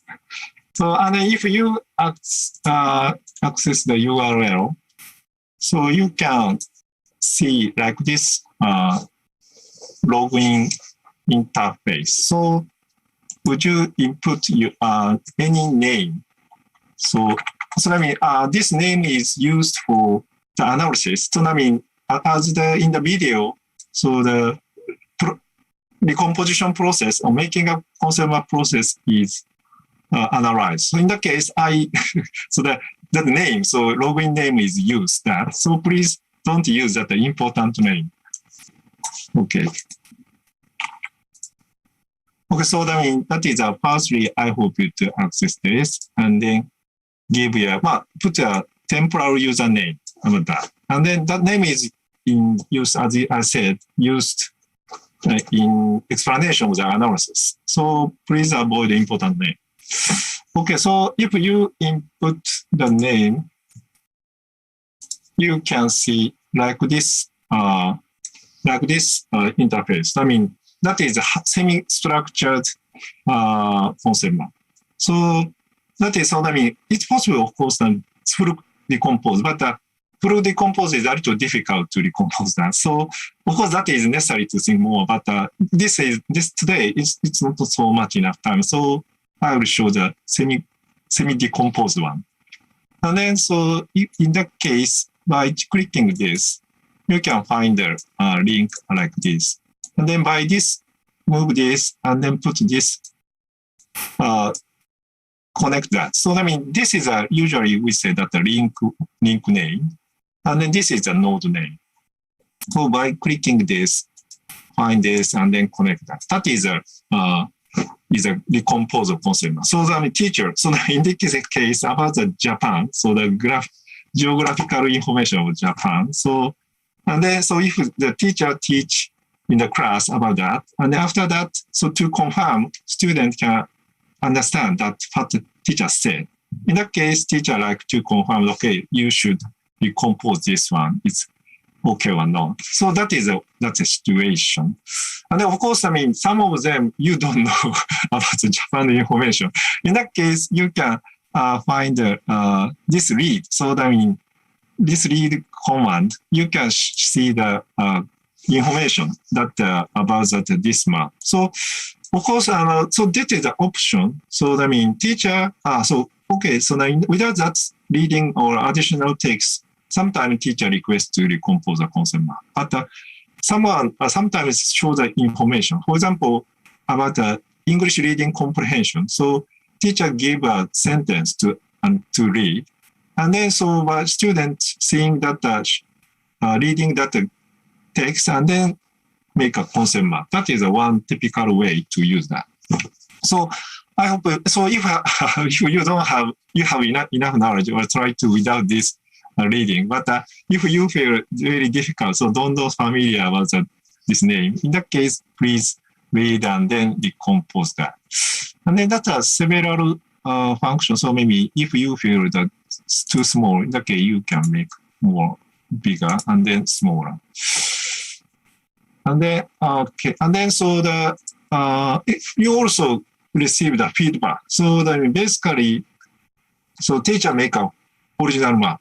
And then after that, decompose the map and then requested the learners. And this time I make map and then request you to decompose. In that case, so it's possible to immediately, automatically compare the original map and then your decomposed map. And then, so I mean, find the difference it's very easily. So in that case, that you can find that yes. So I mean, some of them is missing, and then some of them is wrong. So in that case, 5 main items. So that means this make a miss wrong way. In that case, okay. So if we make a wrong link, in that case, so it's possible to make this link connection is wrong. So it's easy to find that. So of course, basically, I hope you to find sync and without so much receive the feedback. I hope to make that. But so if you feel that's very difficult to make, so by using the feedback index, and that maybe some of them notice feel that means. So the many feedback is not so good running. So that is also one research topic. So find such activity. So sometimes that kind of activity say that the gaming behavior. So I mean, not think about the content, but also by using the feedback, so make a reach the goal. But try to find such behavior is also one research topic. But currently, don't so much care about that. So you feel difficult to connect. So find your way. And then, so some link is not appear, maybe, for example, I mean, this most attractive city for me. In that case, it's not a correct one. So I said prepare one connection, but of course you can use many ways. So in the analysis phase, I will show you. So what is your choice? I can show you. Okay. So and then if you make several next time, and then if you think okay, that's okay. Maybe it's not necessary to make okay. So this is only a trial, and not necessary to complete that. But after that, you think something about that, and then I hope you to push this upload button. So in that case, your recomposed concept map sent to the server.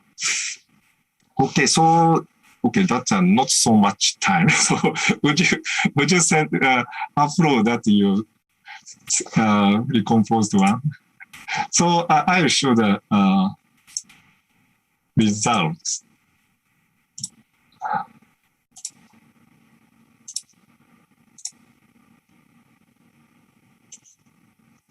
Okay. Oh.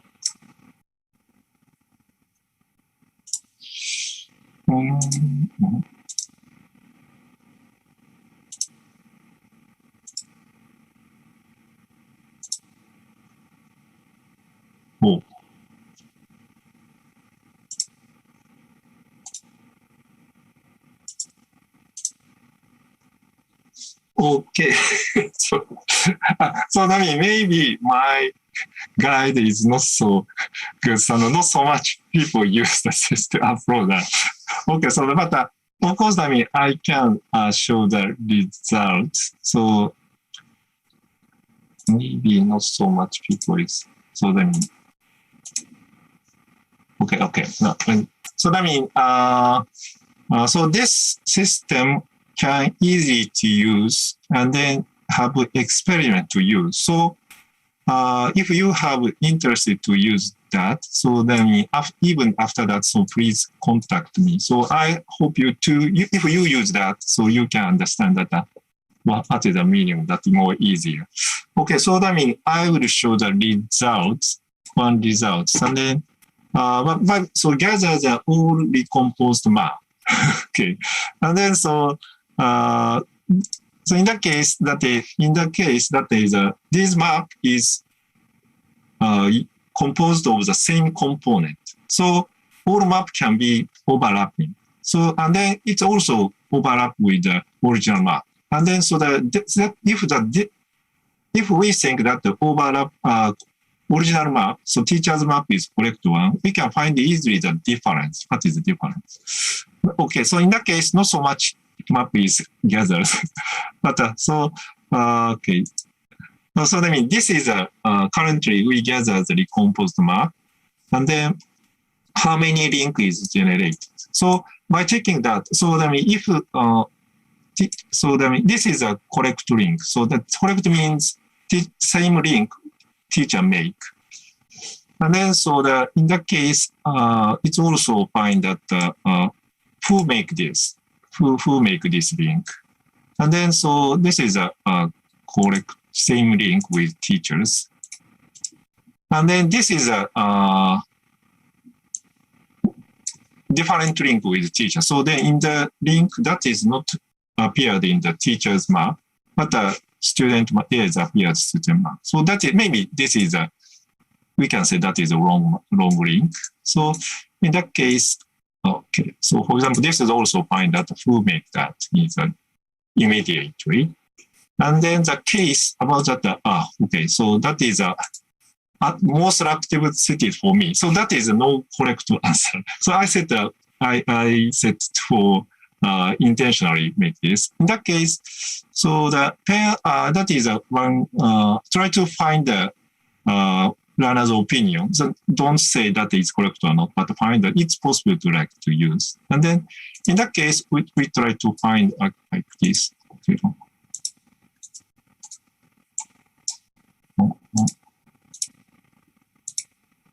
Okay, so then how this link is connected, we can find. So that means based on this, so okay, it's like this. So that means so that currently we get a 7 recomposed concept map, and then in that case, 7 map is including there is a 7 in the 7 map the link is connected to the node. And in that case, for map is connected to Japan, Kyoto is most attractive for me. And but Hiroshima, so maybe that's it, I made this. So the 3 people is connected like this. So we can, so I mean, based on that, by using this system, we can directly find students' opinion or student understanding like this. So that is a demonstration of kit-build concept map. Okay.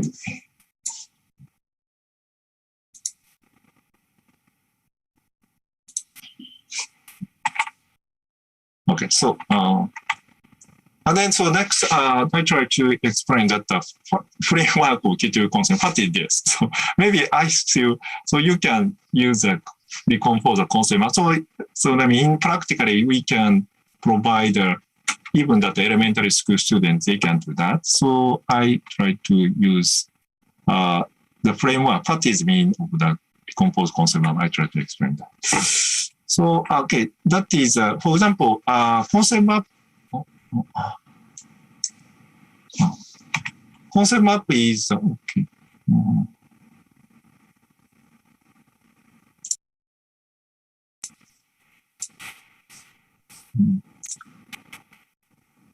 Okay, so let me, concept map is the graphical representation where nodes represent concept and link and the relation between concept. And then, so the usual proposition consists of 2 nodes and link connects the nodes. And then the concept map is popular as a useful tool to represent domain knowledge and understanding. So, for example, like this is a typical concept maps about the sugars. And then, of course, just a little different from the demonstration. So the system. So that means that improving the system gradually. So what is these are link words and these are node words. So it's just please understand that the same one. And then so in the kit-build concept map.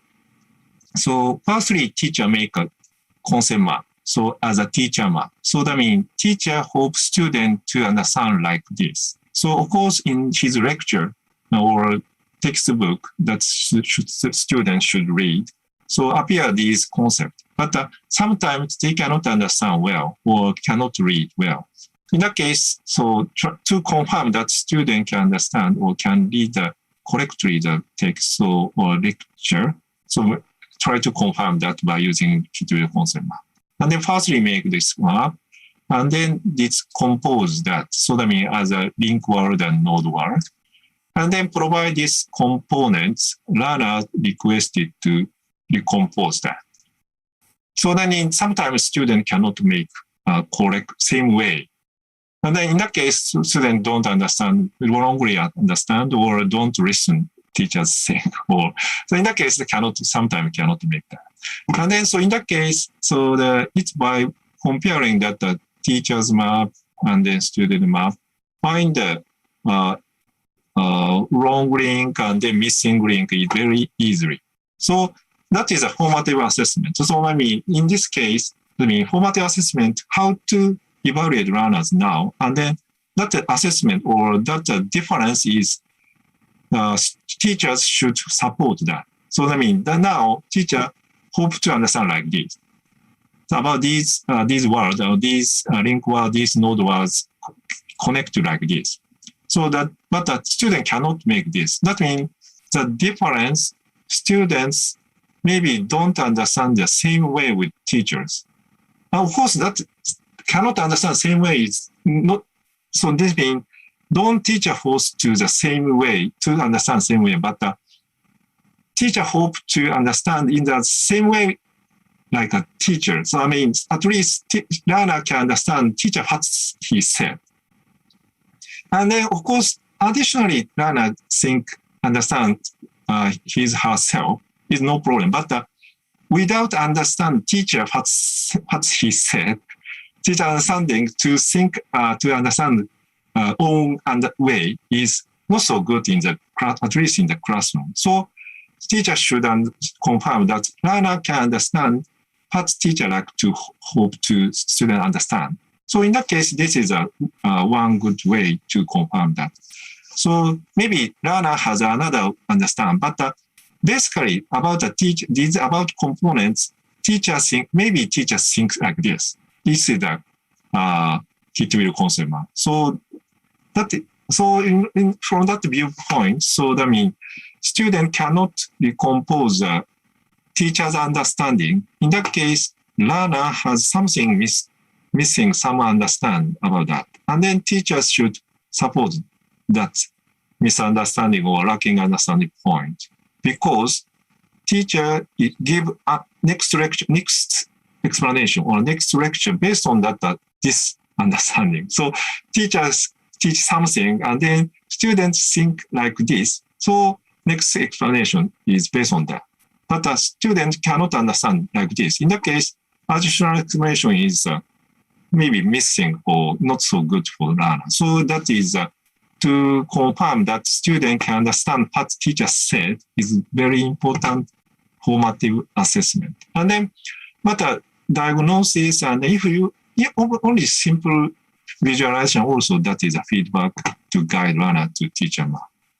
Of course, how to give a feedback is many different, several ways, but basically only to visualize that result is a good feedback for learner. So that is a basic framework of so the Hit-Will concept map. And then, so that means that how that different is scratch building. So scratch building is a usual concept map case. Try to explain that. And then, so in usual concept map is is a kind of popular method of to understand, show to understand. And then, but many teachers, usually teacher request student to make a concept map to show their understanding. And then that activity itself is useful. But so in the usual concept map, so we say that scratch building, a learner is required to make all components know the links, and then build map represent the learner's own understanding. So that means teacher, you can show your understanding in the map. So then that is their own understanding. But in contrast with that usual concept map, Hit building is recomposition concept mapping. So in that case, a learner is required to make a map by using provided component. So that means the student cannot make their component. So should use teacher's component. But and then so that this means that the learner is required to build a map representing the understanding of map builder. So that means the teachers. So that means teacher make a map by using this component. So in that case, students think that is by using component can make a concept map. that represent teacher set. So that means try to make a map as teacher set. So that means it's possible to say that is a map that's represent a teacher's understanding. So that is a very important and then different viewpoint of the composed concept map, Kituri concept map. And then of course, but also the map is not represent the learner's own understanding. The map is built based on learner's understanding. So of course, to build that, students have to make a map based on their understanding. So represent their understanding well. So that is a good, no problem to use as learners evaluate learners' understanding. So that is a Kituri concept map. And then in summary, in KB map, the map show how learner understand the teacher's understanding. So that is a very important. And then new unique point of Kituri concept map. And then the difference between teacher map and the learner map, visualize the difference between teacher's understanding and learner's understanding. So that is the meaning of Kituri concept map. Okay, so that means I try to shortly explain that why that the KB map is useful. So that means automatic assessment is one important point. So I mean, the why that is possible to that, and then the composed map and the original concept map. So that means teacher map, learner map is nodes and link is same, but only the link location different. So only to check that the link location, comparing link location. So that means it's easy to find the difference from the learner's map, how different from the teacher map. So it's no problem to easily. So usual concept map. So that means there are many researches of concept map, but the automatic assessment of concept map is very, very difficult. No good results. I haven't seen that good result. But in the Kituri concept map, completely analyze that which part is wrong. We can say, of course, that's wrong is it's wrong. Basically, we don't should have say wrong. It's different from teacher map. So it's easy to find that. Of course, and then so different. How to use a difference? So teacher map, student map is different from teacher map. Is this is wrong? Try to say wrong or different interpretation is should that is one teacher's judgment. So, but it's easy to find the difference from the teacher map. And then so that, okay, that is no problem, easy to find. And then to find that is a very formative assessment and then formative feedback. And then in the case, for the system, it's easy to find a group map. So that means overlapping several learner map. So it's easy to make that. So for example, there's 3 map student make and then overlapping. So find how this group decompose that. And then so that means so it's by comparing the teacher map, which part is difficult for these students is very easily to find that. So that is an important point of the advantages of system. So like this analysis is basically very difficult in the usual concept map. And for learners, so that means in the Kituri concept map and creation of components is replaced to recognition of them. Component, so learners don't have to prepare create the components, node name or link name. But it's necessary recognition. That not completely deleted, only change to the creation to recognition. But about the creation of structure remaining as recomposed. So I think that a reduction of cognitive load. So sometimes students feel difficult to make a concept map from scratch, but recompose is more easier task. But structure is students have to think. So focus on the structure is a good way for learners. And then so by the Kituri concept map, so comprehension task and goal is visualized. So usually teacher requests students to try to understand, but what is the meaning to understand is not so easy to. So that means basically so some students feel very, very difficult to understand. In the case for them, that's a very unclear task. But about this recomposed concept map, to make complete the map is to the complete the task. So in that case, very clear comprehension task. So, and then, so that means some more result is sharing the process with teacher and peers. So that means it's possible to share with the peers, so other students or teachers. So that means that is also very useful for collaborative discussion. And then for teachers, so that means, so basically that the critical concept map is good for learning, so learners, but also very good effect for teachers. So one is a formative assessment feedback. So that is in the teaching process.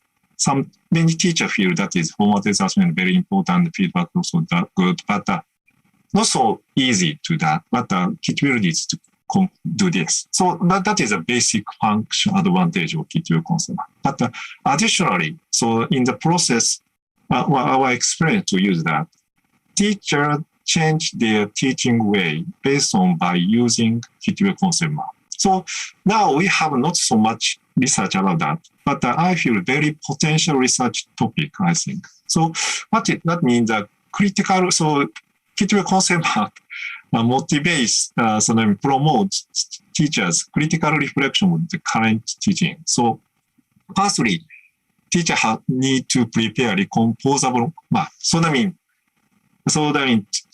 without so in the Kit concept map, teacher have to make a concept map as a goal of the teaching. So and then that is a need students. So in my so after my lecture, so students can make this concept map. So teacher have to think. So in that case, what kind of concept map can make after my teaching? So teacher have to think. So that is make clear the teaching or recompose, modification that teaching. So that's a very, so my experience, the teacher very think again the teaching. So, and then one more is that it's not only material, but so teachers have request to teach learner to recompose the map. So I mean, if teacher make a concept map, so that means after this, my lecture, student can make like this concept map. So in that case, teacher should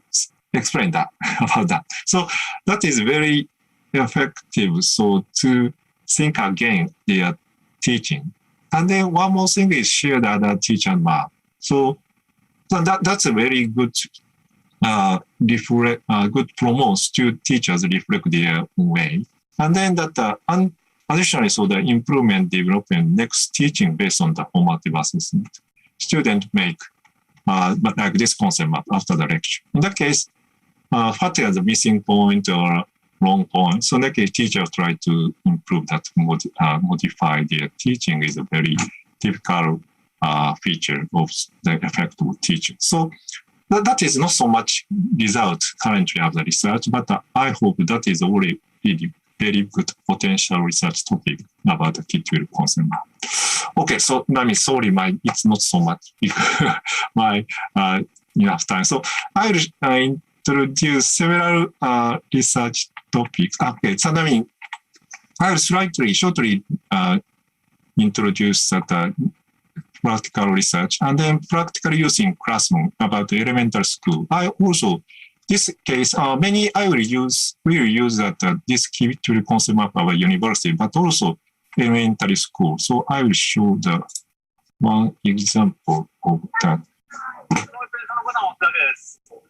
That is an elementary school user Kit concept map. So by using the tablet, so that is a science class, teacher make a concept. So this is a components, and then student make like this and the connected map. So that means teacher, students can do, so even in the elementary school can make that map. And then so by using that like this tablet, students try to discuss based on that. Maybe usually to share the understanding is not so easy, but by using this, show them I understand and what is different their own way, changing that.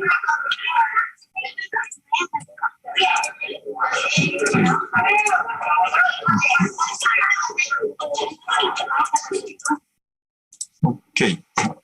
So that is one example of use. And then so after that, so I mean, that is a test result. So I mean, comparing with the user feedback. So I mean, so the by using the Kittiwell concept map, so the formative assessment give on the map. So in that case, so the good high score group is not so big effect, but the low score group we get a big effect for that. That is the result. So and then so I'm sorry that we don't have enough time, but so one more approach of kit build concept. I will show the one example. I mean, so I mean, reciprocal kit building is also very good result. So I mean, that is the concept kit build concept map I have explained. That is teacher make a map and then student recompose. But that is a teacher and students. But peer-to-peer is also not very effective. So that means student make the map and then request to friends, peers to recompose. And then of course there is some difference. In that case, that's very big. So that difference is also very important and very useful topic to discussion. So we say that the reciprocal kit building. So peers make a map, decompose and recompose.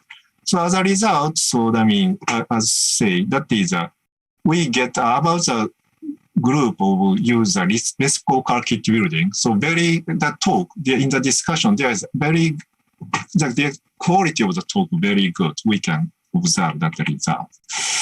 Okay, so I mean, I only to explain that what kind of topic we have. One is based on that reciprocal kit building. So that how that reciprocal kit building is useful for knowledge building is one topic. And then extension concept mapping with kit building means, so the usual concept map is make one concept map, but it's a little difficult to use for another topic. But by using kit building concept map, so it's easy to use, so to connect other domain to make an extension concept map. So that is one research topic.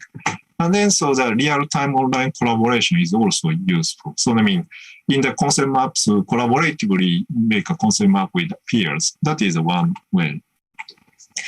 And then another one is, okay, so I mean, so that currently only to say students understand well, but by using Kittiwell concept map, students can think more higher order thinking or metacognition. So we observe that the students think different way in usual understanding. So try to measure so how their thinking is higher, or they can use a metacognition in the decomposition or based on the feedback to try to think reflectively. So try to evaluate that is one research topic.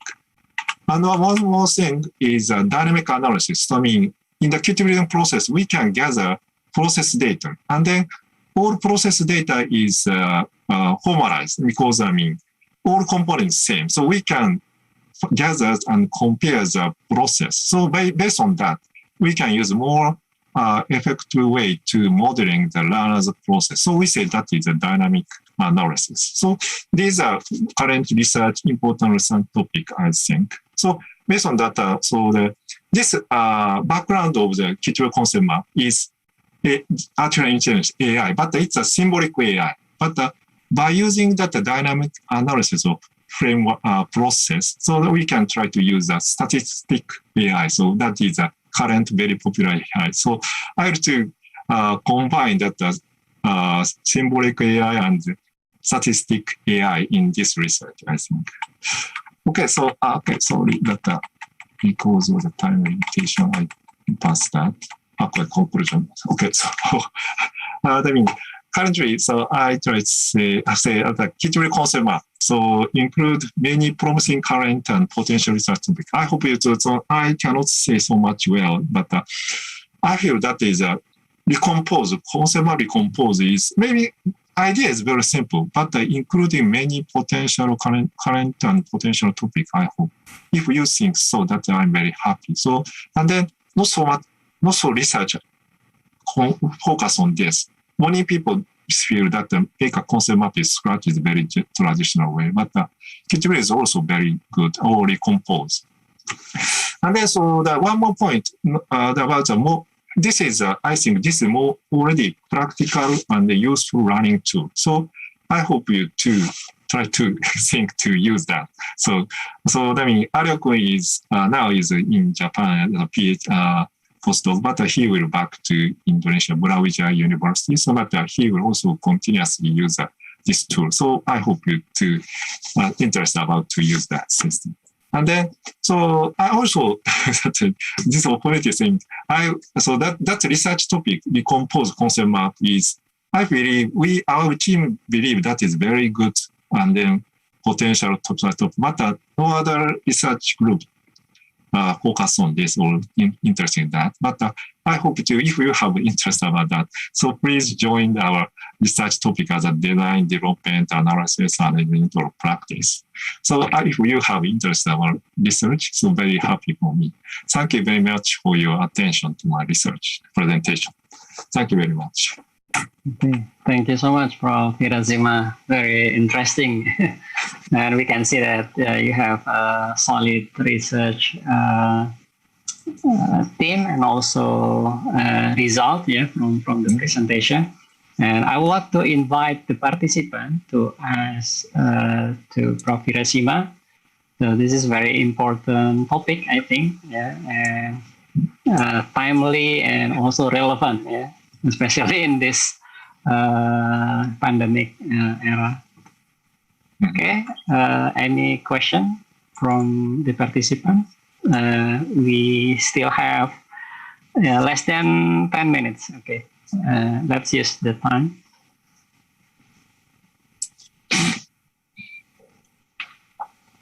You may want to ask Prof. Hirazima directly using audio.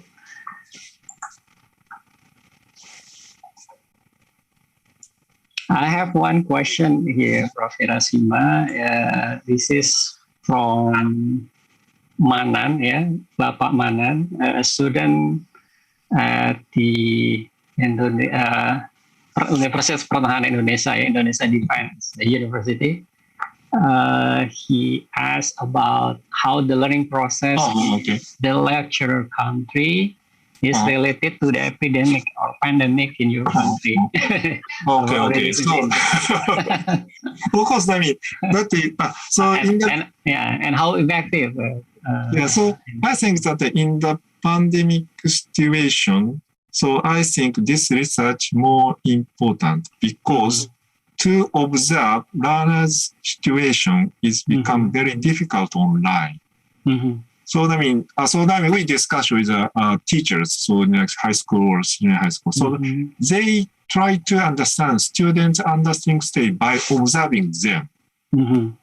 So I mean, in the classroom they can understand well, but in the online, very very difficult. They said.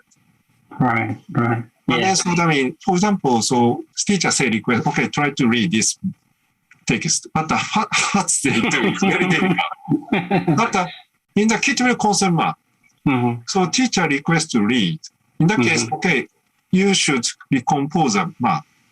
In that case, very clear. So I mean, if the question, for example, in the question is without the reading, question can understand, can answer. But in the concept map recomposition, in that case, very difficult to recompose correctly. And then, so that this system can get the process also. And then, so that as I said, so the gaming behavior is easy to find that. In that case, so they think and read well or don't read and then try to make that. In that case, we can find that. So that is a current research topic, but it's possibly not so difficult to that. So in that case, that is a very fit for them. I feel that's very pandemic situation. So, so for teachers, very difficult to observe the learner's situation in the same way in online situation. But this critical concept map is one good method to observe their behavior. So that is, I think, that is so fit reason with this situation. Very interesting, because previously the keyboard is used in classroom, right? And then in pandemic situation, we can use it still we can use it online because this is a web-based system. Yeah, probably the challenge regarding how do we manage the instruction probably in a collaborative setting. Yeah, so that means so teacher make questions to confirm their students' understanding. But so instead of make questions, so we request teachers make a concept map. And then provide that is almost same, and then but more good way, because question is only the several points, so not so all over the content. Cover the whole content to make a question is very difficult. But concept map is possible to cover all part. So that is, I believe that is more, but at least it's one promising method to confirm their understanding, or promote students to think about the content, confirm the content. So I think that's the one way. I remember that at the beginning you mentioned about the semi-structure, and it means that there are other types of format. Prof. Rasima, probably we can say the structure or unstructured type of. Any consideration to use any of those types, Prof. Rasima? So to make it easier to semi-structure, or teacher can modify that how decompose. So the full decompose is very difficult sometimes. But so how semi-structure is give many hints. Okay, so in short time, or to give us to promote to understand the structure. In that case, semi-structure. Currently, I feel that the semi-structure is good to understand well. Learner is not so understand well. So in the learning process, in that case, full structure is sometimes very difficult.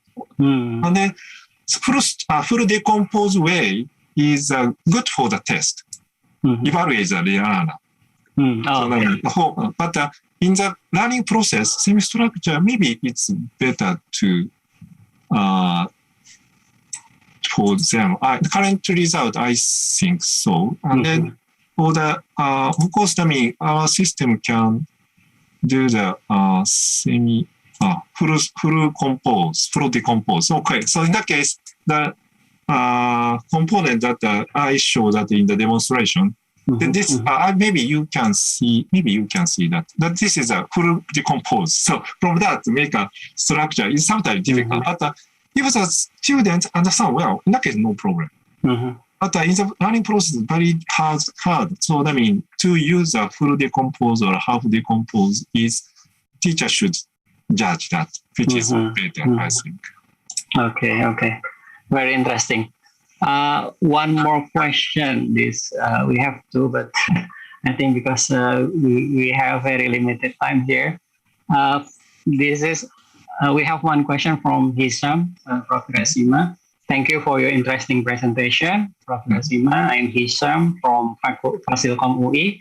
Based on your presentation, I noticed that kit-built concept map is more suitable for K-12 education. Does kit-built can be applied to students of higher education?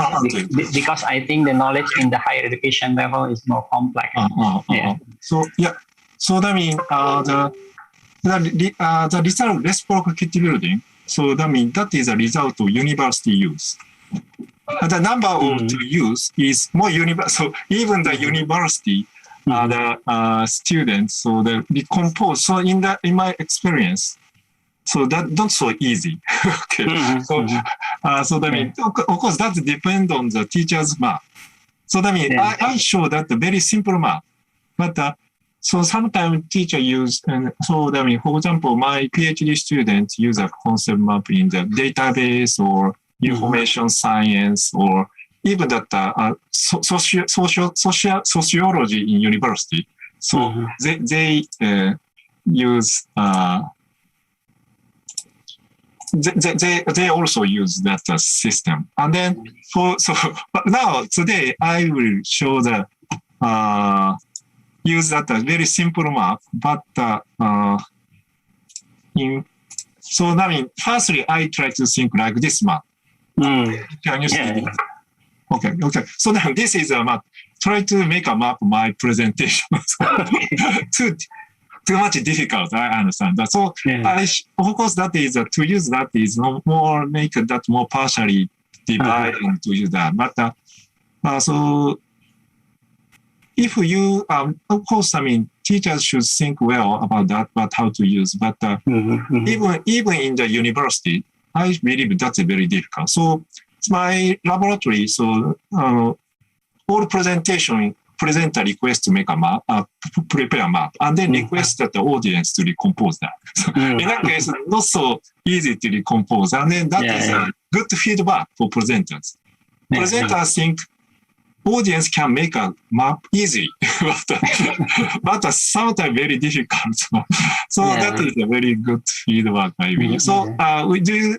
So even that the elementary school or lower grade school student can use this, but even that higher level, so very useful. So how to use it, we have to think, but it's no problem to use this.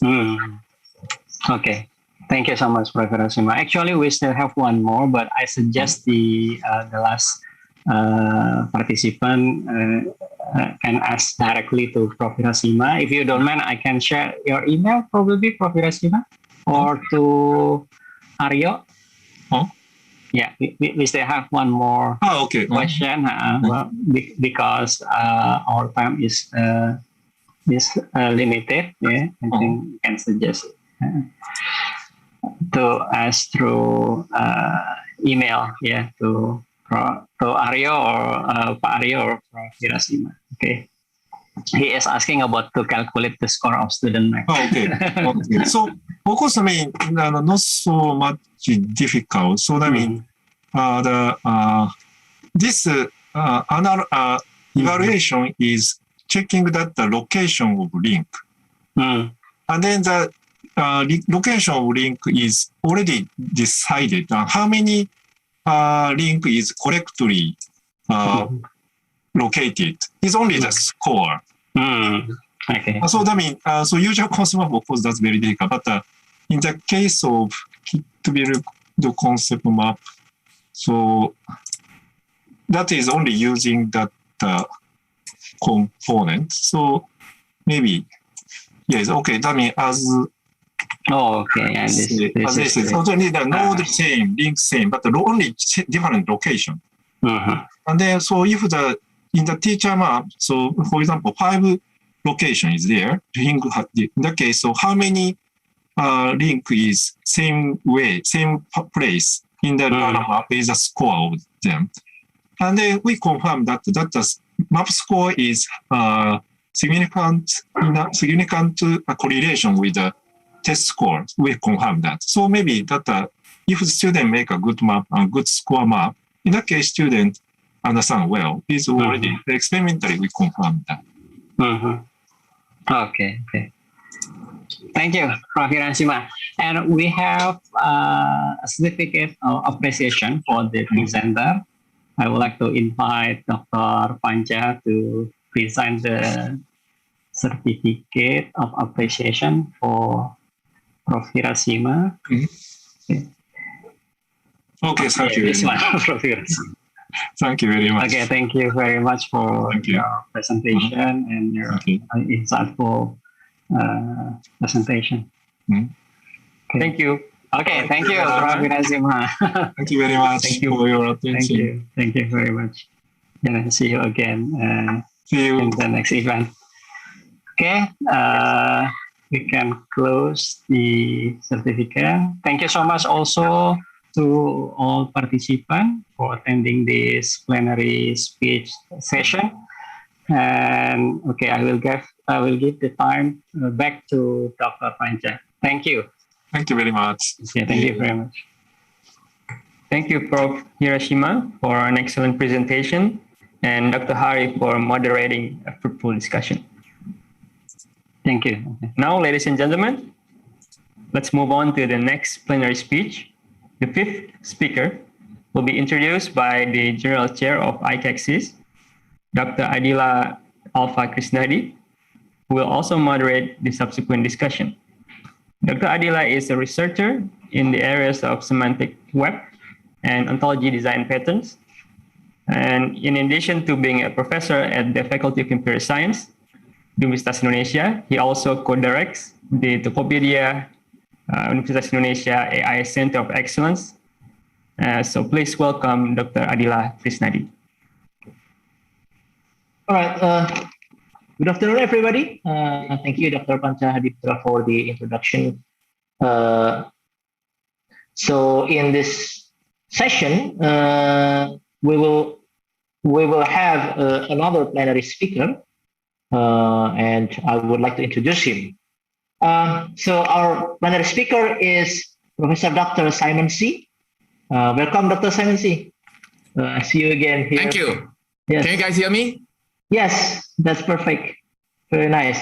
All right. Let me read out his short biography first before we move on with the talk. So Professor Simon C. is the Senior Director of NVIDIA AI Technology Center, and he is also a Chief Solution Architect for NVIDIA AI Technology Center. And in addition to his position in NVIDIA in industry, he holds several academic positions, including a professor at Shanghai Jiaotong University, also in Beijing University of Post and Telecommunication. And he is also a committee member of more than 50 prestigious conferences in AI and big data and high performance computing. He's done a lot of research projects, including a number of smart city research projects in Singapore and China. He also leads a number of AI initiatives in Asia Pacific. He has published over 200 papers in these areas and won various awards. So without further ado, let me present Professor Dr. Simon C. Professor Simon C., the time is yours. Right, thank you very much. Let me share my screen.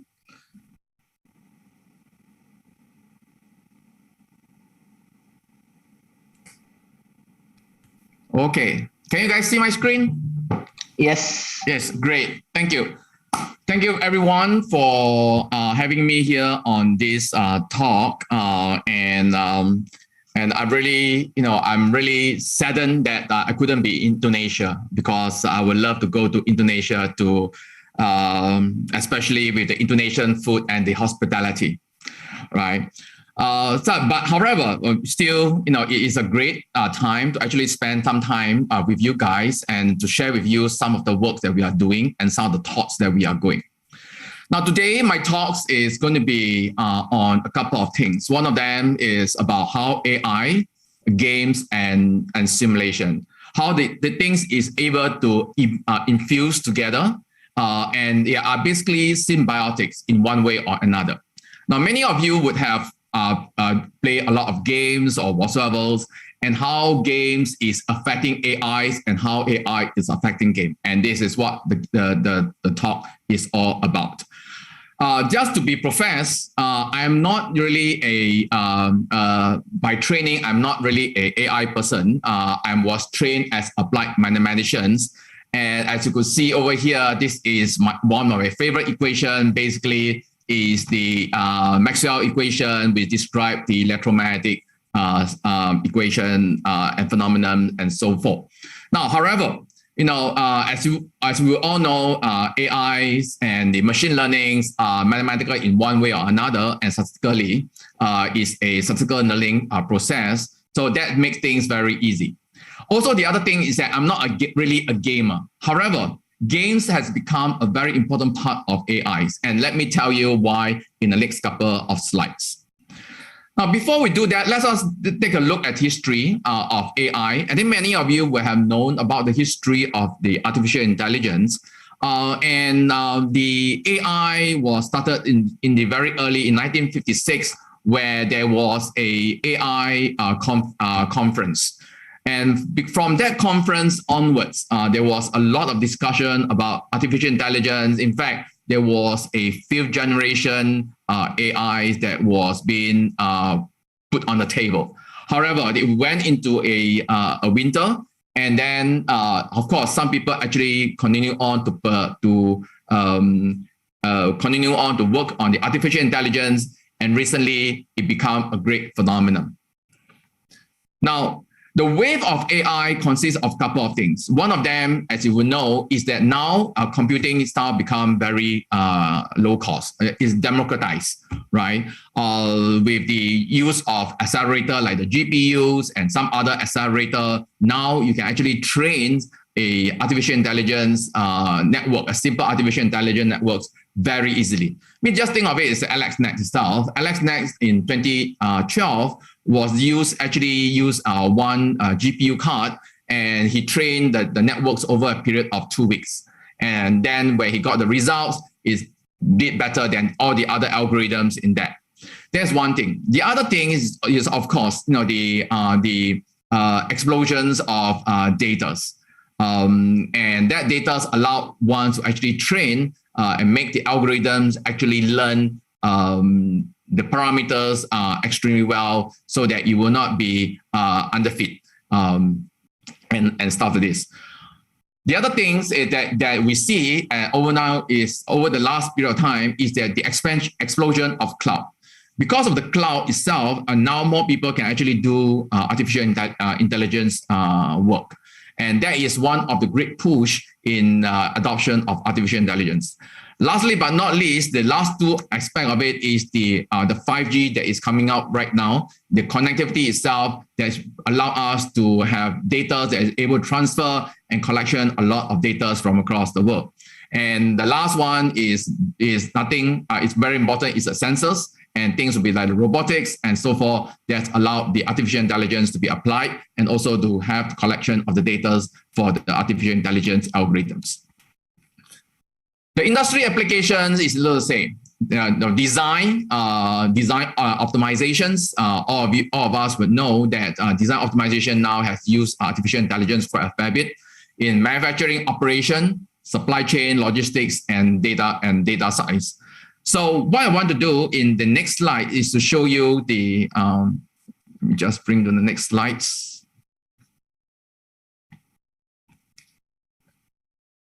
Sorry for my machines. All right.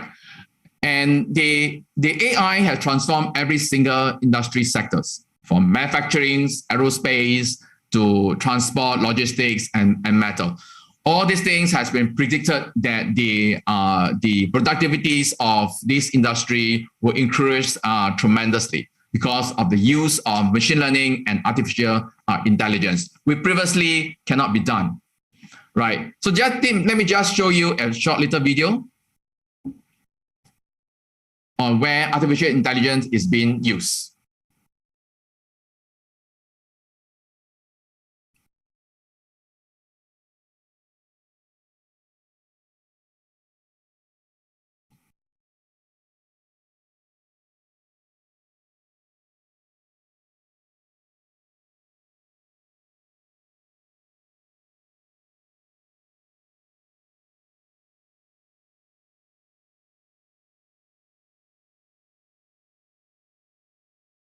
So these are all the different partners that work together with NVIDIA in applying artificial intelligence into the various industries.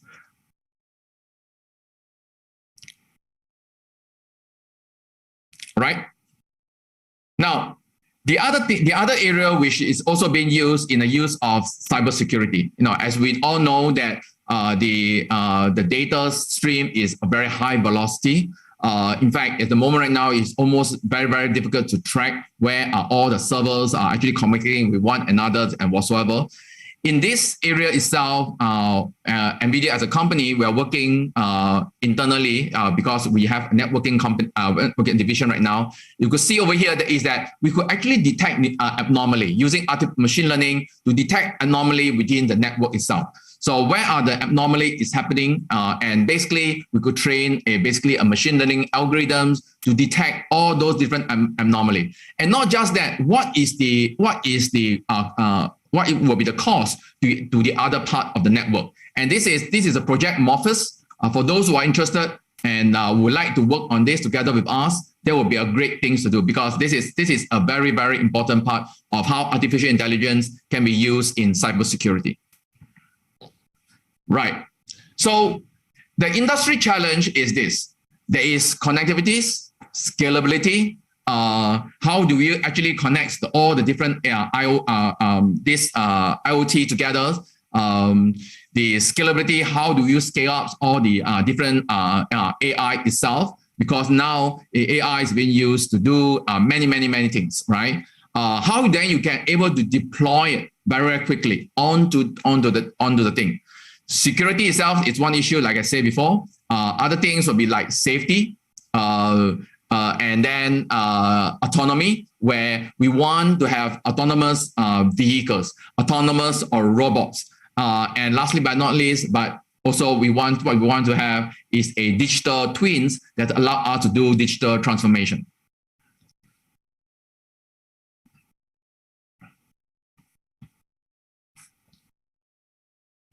Now, so I want to step back a little bit and we look at the areas of the games AI.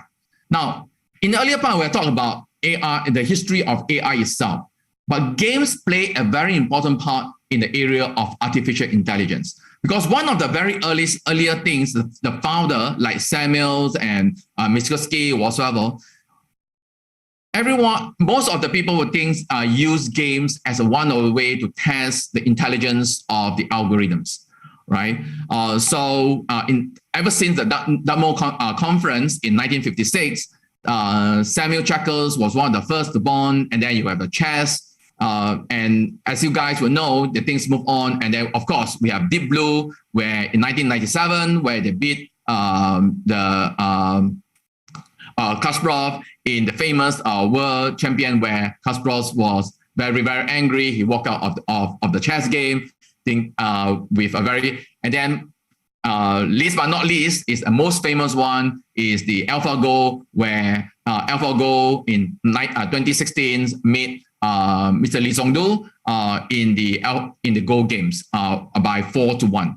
So the game itself, the games is a very important part of the of testing the how far have we gone with artificial intelligence, especially in the area of artificial general intelligence, right? And it's not just for example, like image processing or whatsoever, but wanting to build a general artificial intelligence. So how game is changing, how AI is changing the game industry. Now, game has now become smarter, right? It is now able to predict, what the players will be doing and so forth. It's also able to give a realistic feel. And I'm going to show it to you later on how AI is going to give the gamers a more realistic feel. It also gives gamers a different people try to build a different experience. Basically, you don't play a game having the same experience all the time. So it gives you a different experience. You also transform the development of the developers. Now games with artificial intelligence allow developers to develop games at a higher level. Like I say again, gaming experience, games become more human-like. As the graphics become more realistic, the physics become more realistic, and many other things. Now, one of the very important things in creating games itself is that there is a budget. As you would know, that even the most powerful GPUs that you can buy from NVIDIA, you put on your desktop to play games, there is always a budget. A budget in terms of its computational power, and it's also its graphical power. And basically that boils back to the computation. So there are many things, many features, for example, like the player, locomotion, fighting system, cloud rendering, is the list go on, there is a budget. As you would, and you have, when you design a game like this, you have to be somehow compromise one for another, because there is also limited budget. So the question is that, can we actually use AI to actually resolve some of these computational requirements, right? So first of all, we look at smart intelligent agent or AI agent. Now, AI agent basically consists of think of it is that you have like a gate finite state machine, that you have a game that you evade, you do an attack, you wonders, and then you find it and whatsoever. When you play a game, is this, and it's pretty much, although it is not mimic actually real life, but in real life, to a certain extent, you have a certain states. The states may be infinite for a real life situation. It may be, and also sometimes is ambiguous in a real life situation. In the game itself, it is more controlled and it is known, right? So one of the very important, the very important algorithms or techniques is called reinforcement learning. Now, reinforcement learning is not new, and reinforcement learning has been exists for a longest period of time. And the whole idea about reinforcement learning is that you have this equation that describes how you can penalize the algorithm, the state, the values, and how you actually rewards it by having the values of the values of the values of the state, and then the rewards at the end of when action is being taken. So think of it as like a kid that is learning how to walk, right? When the kid you would try and try, standing up, fall, and then try here and there, and then every time it learns something, every time it finds itself stable in certain states, it sort of like remember that states, and that give a certain reward. And after sometimes the kids is able to walk with more. So let us not go into too much of it. There is a lot of different techniques in numerical. But one of the very important thing inside here is what we call the Markov decision process. Basically, based on Markov chain that includes actions, that includes rewards, and then is the whole thing is to optimize the rewards at the end of it. At the end, overall, what you want to do is to optimize the reward.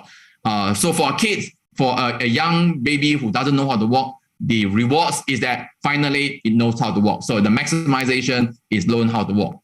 Now, in many of the cases, it is observable, but in real cases, in most of the cases, it is partially observable, or in fact, a lot of the states are not observable at all. And in fact, this is one of the major research in this area, is that how do we able to make the algorithm learn in a partial observable space.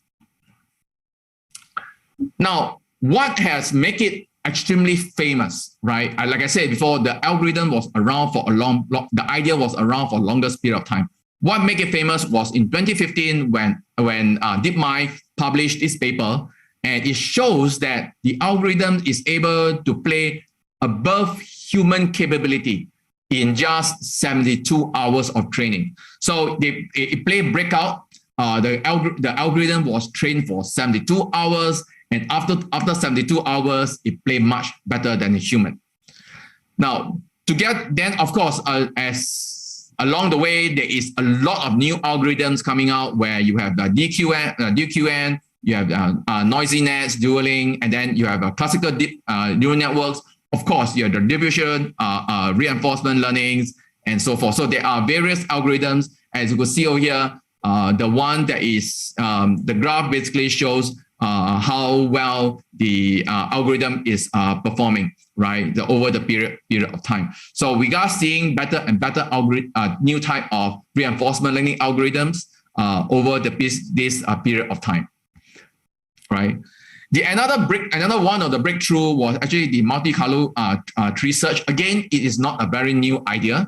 The multi-color tree search is basically, think of it is that you have an initial stage. Then what you try to do is that you try to identify all the different possible states. But in many of the situations, is that the state is so huge that it's almost impossible to actually evaluate all the different states. So what multi-color tree search is that use multi-color techniques to actually do a search, identifying where are the possible best scenario based on a stochastic methodologies and so forth.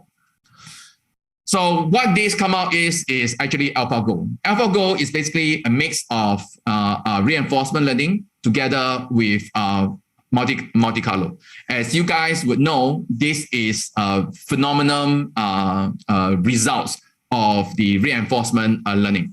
What is many people doesn't realize is that there is a debate about this after this game, is that does AlphaGo has intuition?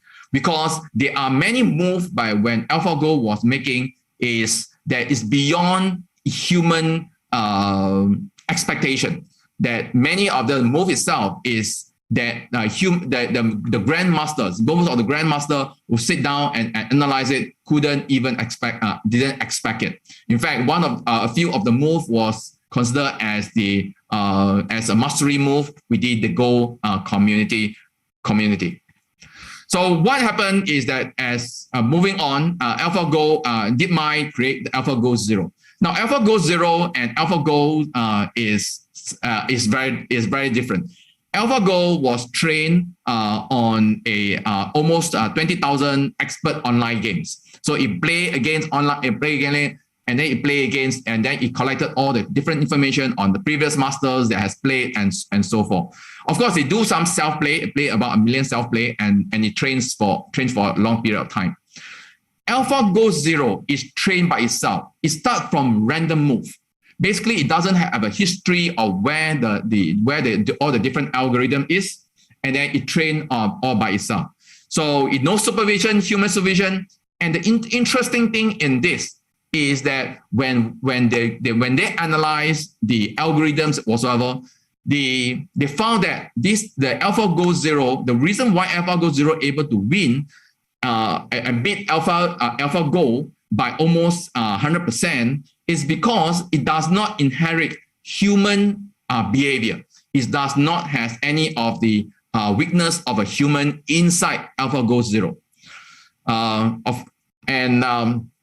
And to move on, the interesting part, the next stage is that can we actually do the first shooter type of game, right? Where it is almost infatuatory, because AlphaGo is you have almost perfect information. Basically, you know the entire chessboard. You have of course it's a multiplayers, and then how many there is almost like 300,000 every time. One move is almost 300 over move that you can get and make.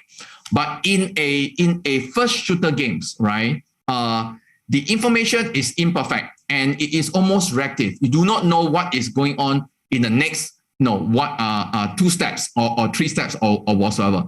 It is continuous and sometimes and also discrete too. Now the possible action is millions, almost close to infinite. And the number of games is an order even bigger than AlphaGo games, right? So this is the biggest challenge. So DeepMind has actually played Quick 3 that capture the flag, and this is a major breakthrough in the in AI, and there's a reason why many people were saying that are we approaching the ray of the general artificial intelligence area? We're still not there yet, but it shows that reinforcement learning and is able to do these sort of things. And that's the reason why I think recently you guys may have heard of the paper published by Google's that reward is enough.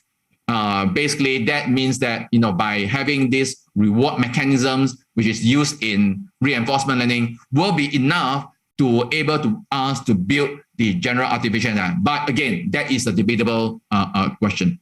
So there are many examples of this. There are this AlphaStar, again, the training agents and how to play the first games. And then OpenAI also have Data 2. Now, the things is that if we look at this in OpenAI playing Data 2, it is the same algorithms, right, that they play in 2019 and versus what they play in 2018. But what they have is that they have a more powerful machines that allow them to have 8 times more training time, building up 8 times more training. And then basically, if you look at it, it take up almost 800 petaflops of compute times per day, right? It basically means that you are playing about 45,000 years of Datuk cell game. So no human being can do that. Only machines can do that. You play 45,000 years of self-play within the games itself. So that allow us to achieve levels where the games has actually achieved. Now, the reinforcement learning to be realized is reinforcement learning is not just used in gaming. It's used in many things. One of them is that this AI economist, Salesforce.com has built a toolkit for economists to design policies, right? So you can actually play a game. Think of it is for those of you who have played the game SimCity, this is very similar to what SimCity is. However, this is talk about economics, talk about this, and then you have artificial intelligence and simulation inside there to allow simulation. So this is very useful because policymaker, think of it in the future. For those of you who are sitting down here, your policymaker and compared to other country policymaker, the one that has this sort of tools that allow them to simulate, to actually use artificial intelligence to advise them, not to make decision for them, but to advise them to make very, very strong policy based on the data that they have to design what would be good for the country in the long term. So let's switch over slightly to simulation. Let me just show you. This is a robot that using reinforcement learning. So this is a robot. Again, like I said before, we do not nowadays we do not program robots how to do things. What we do is that we tell the robots what to do, what we want to achieve.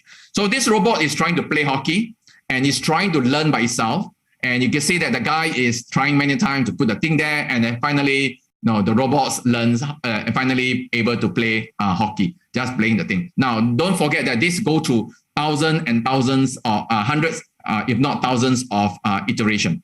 Now, this is very time consuming.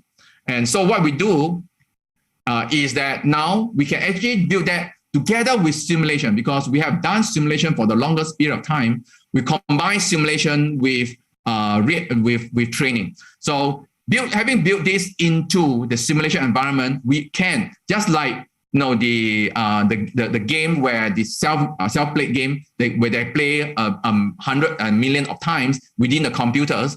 This is the same thing. The robots are able to do simulation again and again and again, million of times inside the computers, and then the algorithms will learn all the necessary parameters for them to do it. So what you could do is that you could actually, and to make it more interesting now, you can actually have thousands and thousands of robots learning how to do that. Where the application is, one of them is to use in a car simulator, as you could see over here. This is a earlier version of simulator built in very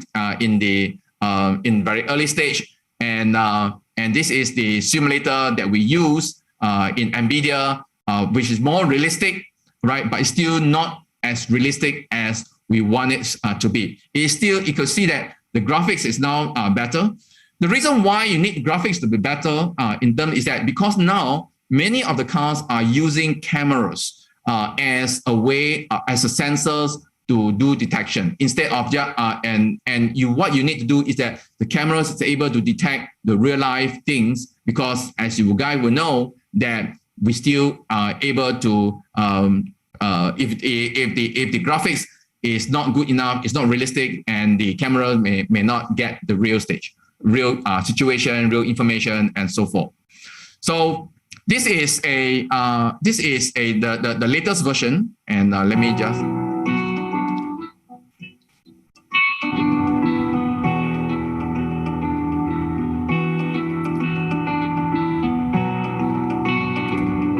And this is fully simulated.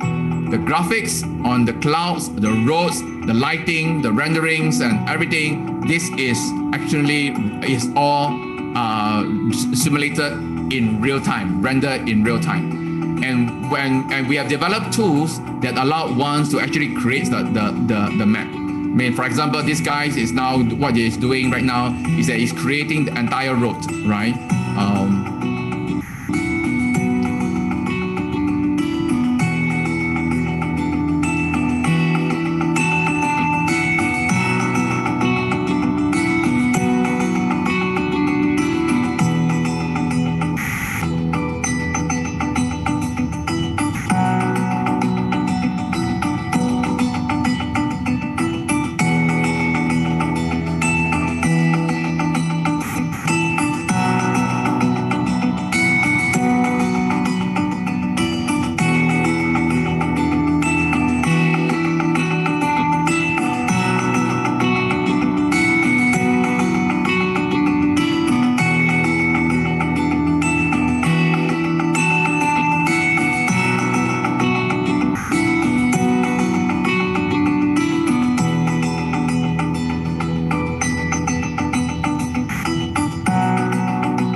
it's able to create a variety of traffic scenario.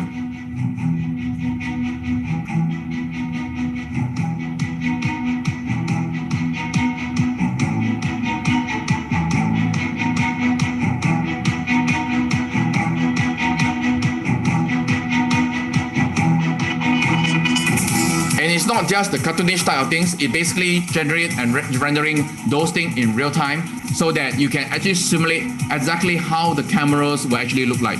Different type of weathers.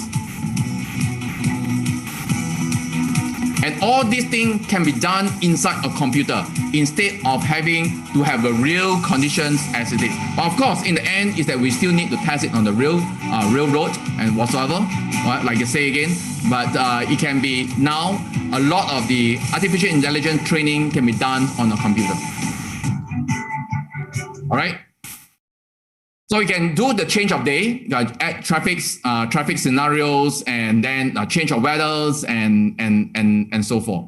Now, the other thing is that what we need to do also is that not just that, because that's how you see that the guy is actually have to manually actually handle the things. What if we could actually let the computers generate out, randomize the items? So this is one of the technology that we have done inside NVIDIA. It's called the randomizer, where we could now able to, of course, with the right constraint, make sure that the things are on the shelf or whatever. This is basically to help us to design robots, right? Design factories. So the computer will then now randomize all the different particles in the factories itself, and then the robots will let the robots to learn how to actually react to all the different types of scenario.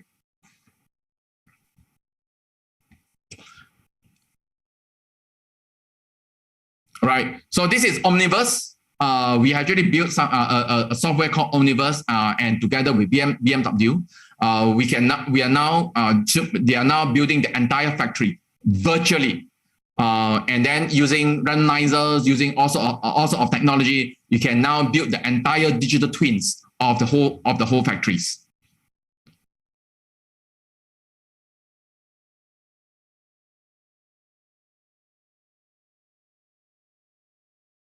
All these are simulated and using artificial intelligence.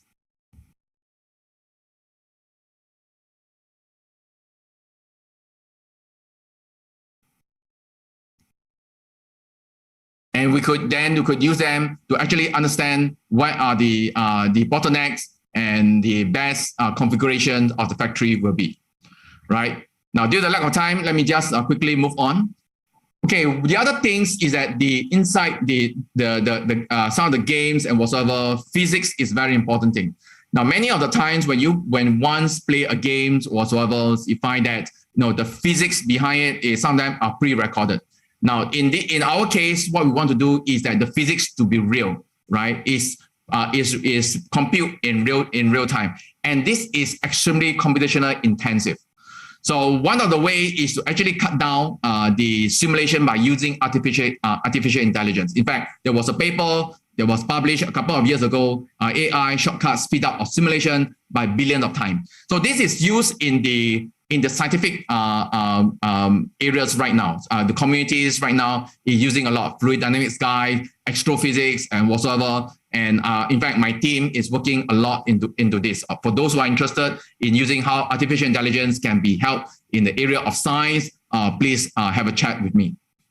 Right. One of them is using physics-informed neural network. This is one of the techniques where the mix of differential equations together with neural networks and able to allow you to do parameterization. Once a neural network is being trained, you can actually do the parameterization. Think of it is that the partial differential equation is a constraint equation that's actually constrained at a loss and then able to feedback and train the neural network. So let me just show you this video. So we're showing here is an application of SimNet, which is a framework for running physics-informed neural networks on GPUs. As an example, let's take a look at how you can use SimNet to optimize the design of a heatsink. This involves solving a coupled fluid flow and heat transport problem. We've got a heat source in this chip on the board here, and a heatsink design on top of it that we want to evaluate over a number of different conditions in the chip. What we're going to do is search over a variety of different configurations of this heatsink. In this case, we've taken two of the parameters of the fin height. The center and outer fin heights are varied over a number of different conditions. We've also taken the volume of fluid in the metal, along with all of the materials that are in the heatsink and the surrounding air, and modeled them as a point cloud of about 3.3 million points.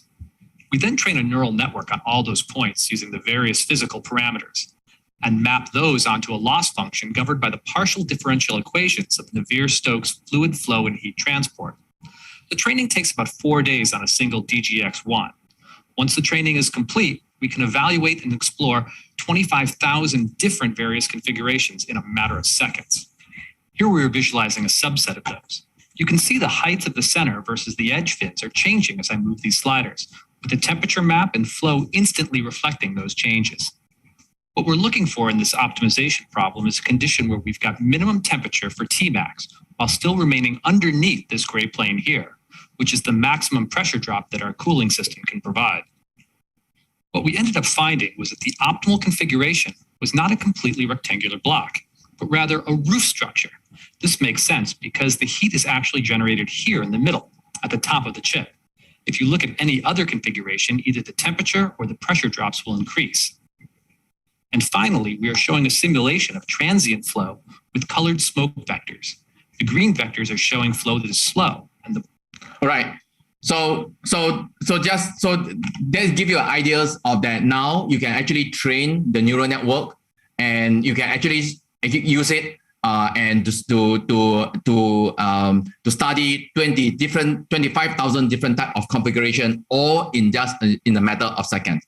So this is not just use of that. I mean, for example, this is also being used in the study of blood vessels. This is a blood vessels, and after the training, doctors can be used it to study, how the brain is, how the blood vessels in the brain is going to function, and what is the cause of things like strokes and whatsoever. So let me just skip on this very quickly, and then now the interesting thing is that the such techniques, you could see that the difference is very little. The predicted one is that using neural network. The one that is true is the one that is using the ordinary simulator to simulate it, and then you can see that the difference is extremely little, very, very little. Of course, that is within that constraint space, which means that now you can have speed, and yet your accuracy is not compromised, right? So now this is basically we developed a toolkit called SimNet. For those who are interested in working together with us on this, please do tell me so. Now, the other things is that what we do is that in the games always we have something called the omniverse. And let me just play this. And you could see that the physics is not just the fluid dynamic physics, but the physics in everything is it. How the robots is able to clean the liquids inside there. All these things are all done in real time. The physics are compute in real time, right? So they can go into the games that we see, right? Of course, there are a lot of people that are working around this. One of them is the subspace neural physics, fast, iterative simulation and whatsoever. And there's a lot of work going on right now in the community in this area. Right. The other thing is something what we call, and remember that I told you about the budgets. When a lot of you who play actually games, if you look at this game itself and the graphics itself, there's a RTX off and RTX on. RTX basically means that it's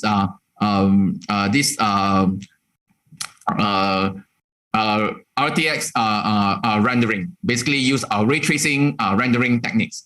So you could see that the graphics itself, when it's on, is much more crisp, much more realistic than when RTX is off. But this is computationally very intensive when you turn it on. So what we want to do is that how do we then able to actually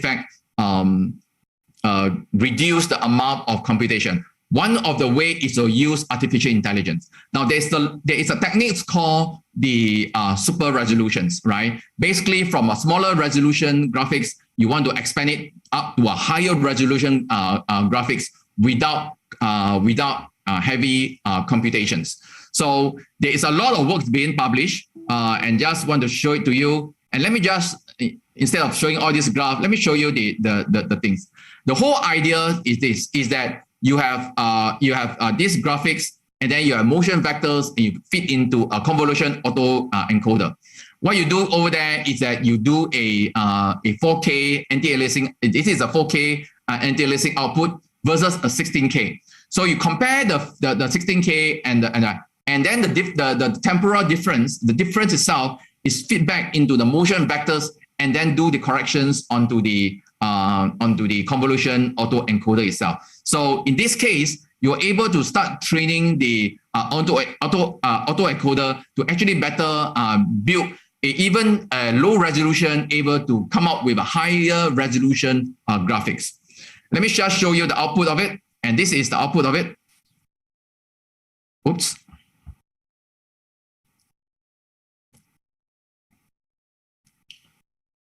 You could see that on both sides is exactly the same, right?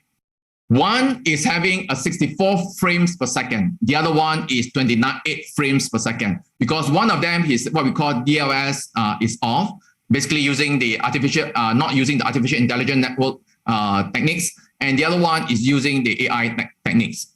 This is the same for this. It's exactly the same. Is exactly the same. Very high resolution, and the number of frames is basically much higher, which means that technically, which means that you use actually less compute power. So this is another examples.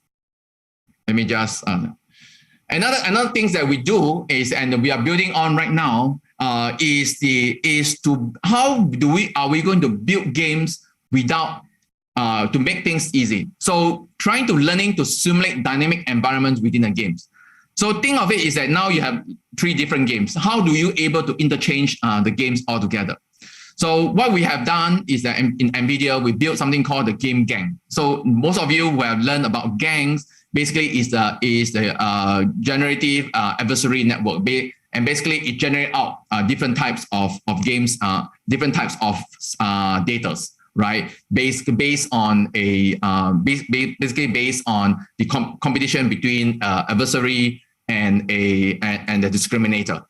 So what we want to do is to build this, and it's made up of 3 components: a dynamic engine, a rendering engine, and the memory engines, right? So the dynamic engines is to is to learn about the dynamics of the games itself. So where are the whole dynamics of it, right? So it consists of a very simple neural networks. It learns at the games at the equation over here. The other things is that the memory modules. Now the memory modules memorize where are all the different type of the memory locations and so forth. Where are the generative images and stuff like this. Again, no, it consists of a simple convolution 2D network. And lastly, but not least, is a rendering engine. Now, the rendering engine is more complex in the sense is that now it starts to rendering, learn about the render. So the image of all these things is learn about all the renderings of all the different images and so forth. And let me just show you the results of this.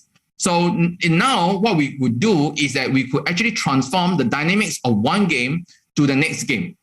So think of it is that now going into the future, but of course not now, right now, is that maybe in the future, we are able now to produce games, right? By transferring the dynamics of one game to the next game itself, and then mix up all the different games together, and perhaps developing new games by itself.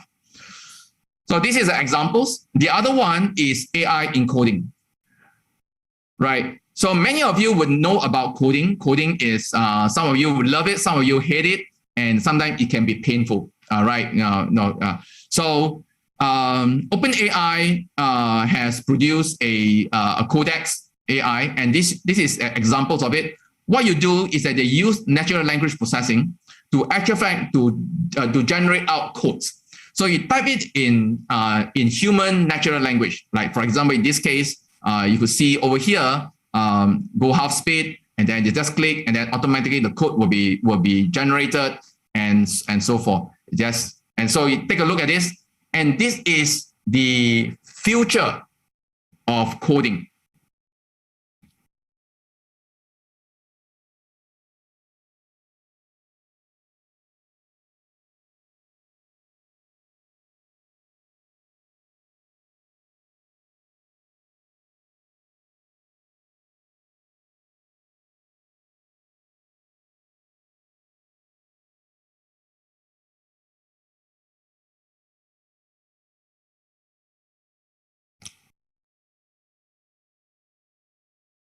So this is a long statement, extremely long statement, and is understood by NLP, and it generates out the codes as is needed.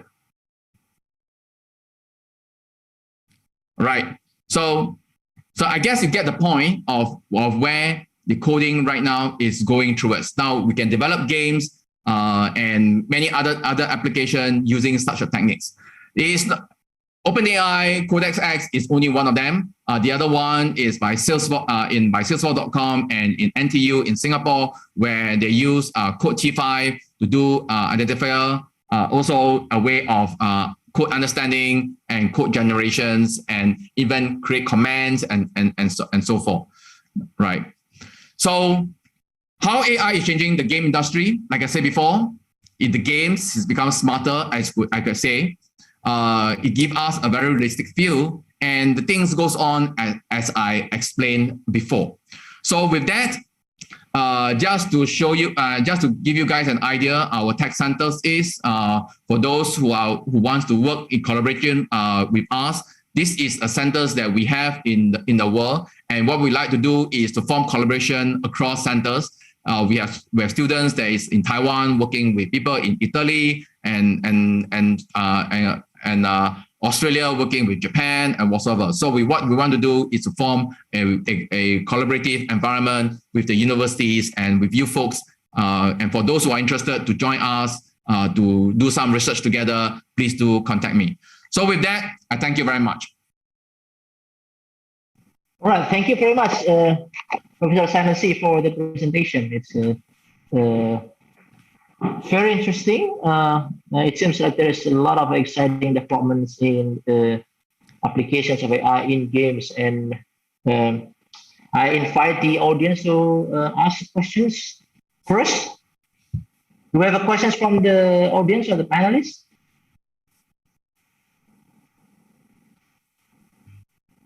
Not yet? All right, if not, then let me ask the first questions then. So it seems to me, at least the main objective of applying AI in games is to build an AI agent that plays as well or better than humans.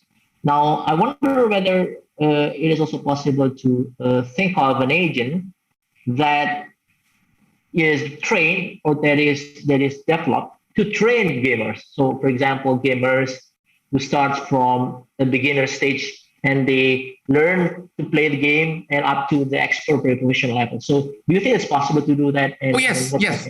In fact, it is. So, in the gaming industry, in fact, the AI right now has become so advanced that actually, in fact, the game industry, the game developers actually restrict the agent to be extremely intelligent, because if it got so intelligent, so good that we cannot play, then people will give up in playing, right? So what they want to do is to restrict it. But very important thing is that think of games itself is not just it's a tools to actually help us to learn. So you think of it is that if nowadays we go to school, children.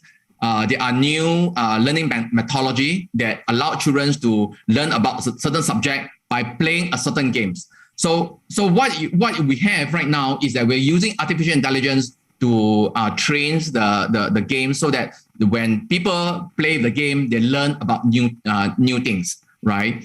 The other things is that we are also learning new things about the artificial intelligence by playing the games itself. So the games, when we create the games, become more and more complicated, and it become more. And when it become more complicated, it become more and more real life, just like the driving simulator. then we can then able to push the artificial intelligence algorithm basically for other application, not necessarily for games. It could be for general artificial intelligence. It's for how to do natural language, how to do a virtual assistant and whatsoever. So that will be the usage of a game. So it's a both way. Artificial intelligence is using games to train to become better artificial intelligence. The gamer are using artificial intelligence to produce better games.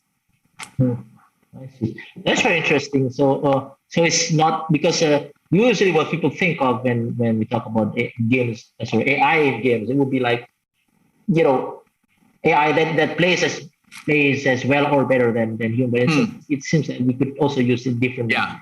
Now, you mentioned also, or there's a slightly different question on this. So you mentioned a few examples of AI trained to play certain games.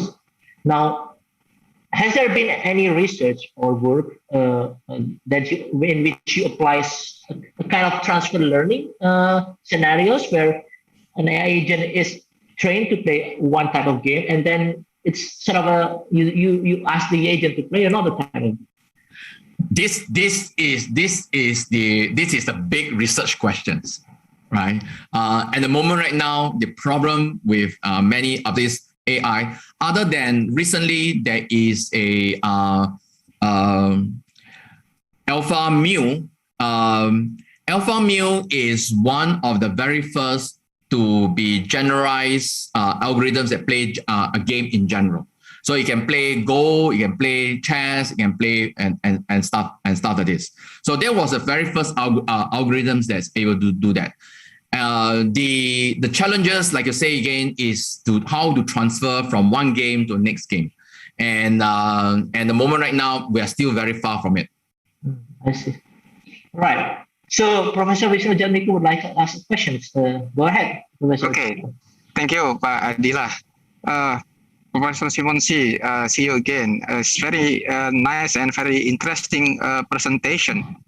So, as you mentioned before, I don't know, extreme intelligence. So I worry about can AI replace the human intelligence? So that how we manage that, and we must consider about the ethic code. What do you opinion about that? Because I'm worried about that, because AI already beat the world champion chess with the Deep Blue, also the Go champion chess with the Deep Mind, maybe. Okay, yes. What is your opinion? Thank you. Well, I think the first thing first is that are we reaching singularity? Right? It is still very far off from reaching singularity. I think at the moment right now, the technique that we are using, reinforcement learning, deep learning, whatsoever, is still statistical based. And even no matter some of the theoreticians have I say, even no matter how well we actually train it, they can only do very, very specific tasks. It's very difficult to generalize.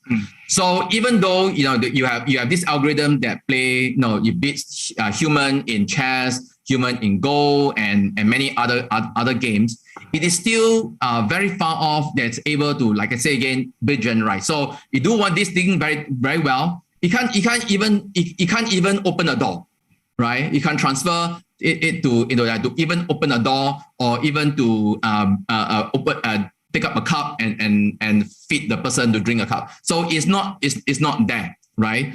Further progress will be there. Then we need new ideas, new techniques, and new methodology to do this. One of the things was like the neurosymbolics techniques, and we got to bring back some of the old ideas of neural algorithmics and also logics, formalizations, and things like this. Some of these things has may, together with neural networks, may able to come up with new things that we are able to approach that. So singularity is still very far off, but we do have to address the ethics side of things. There are many things that the ethical side of things we need to do. I think one of them is the most nearest and closest problem right now is actually bias. How do you know that the data that we train is not biased, right? And it's never difficult. It's very, very difficult because the data that we have is multi-dimension. And when you train the algorithm says, oh, so good, and this. And the next thing you know, when you ask a question, it may become racist. And that is a challenge. So we have to address that. How do we go around doing that? And there are many people who are trying to. I think that we need, in especially in country, the government, a policymaker would have to form groups to actually start to address and understand this technology. Okay, thank you. All right, thank you, Professor Janmiko, for the questions and for the answer, for the great answer from Professor C. So just a little bit of time, but let me give a chance for a question from the participants. So there is one here at the QA box. So the question is from Khaidir Islami from ITS. So he asked, so you mentioned deep learning supersampling in your slides, and it was applied in video games context. But his question is, can this be applied for outside video games context? For example, so you given a low quality image input, you get like a higher or much better quality of image. Yes. Oh yeah, deep learning is in fact deep learning is the most commonly used. It is so mature right now. It's used in many things, right? From medical images, imaging, how to identify cancer cells, to do retina classifications to see whether does any human being have the person have any disease by looking at the retinas. And then using image processing, and that is the algorithms behind it is actually some form of deep learning, convolutional neural networks, and different type of. There's very different variation of deep learning or convolutional neural network. So it's been applied in many things. Many of these things is especially in the computer vision, videos, and image. A lot of them uses this deep learning and so forth. The other areas where is one of the hottest is in the areas of natural language processing.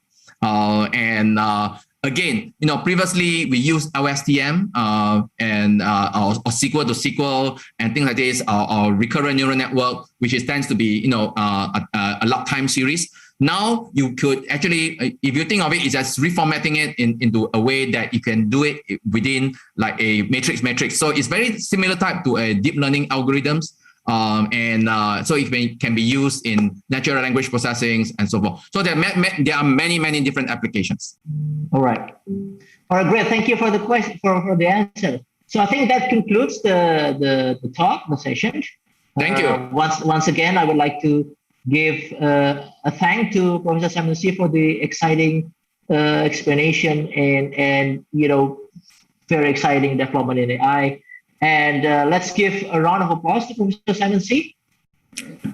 Thank you very much. Thank you very much. And now I'll give it to Dr. Panta to have the certificate presentation to Dr. Simon C. Thank you, Dr. Adila. Thank you, Professor Simon C, for an excellent presentation on recent development of AI. It's time to take a group picture while we present a virtual certificate to Professor Simon C.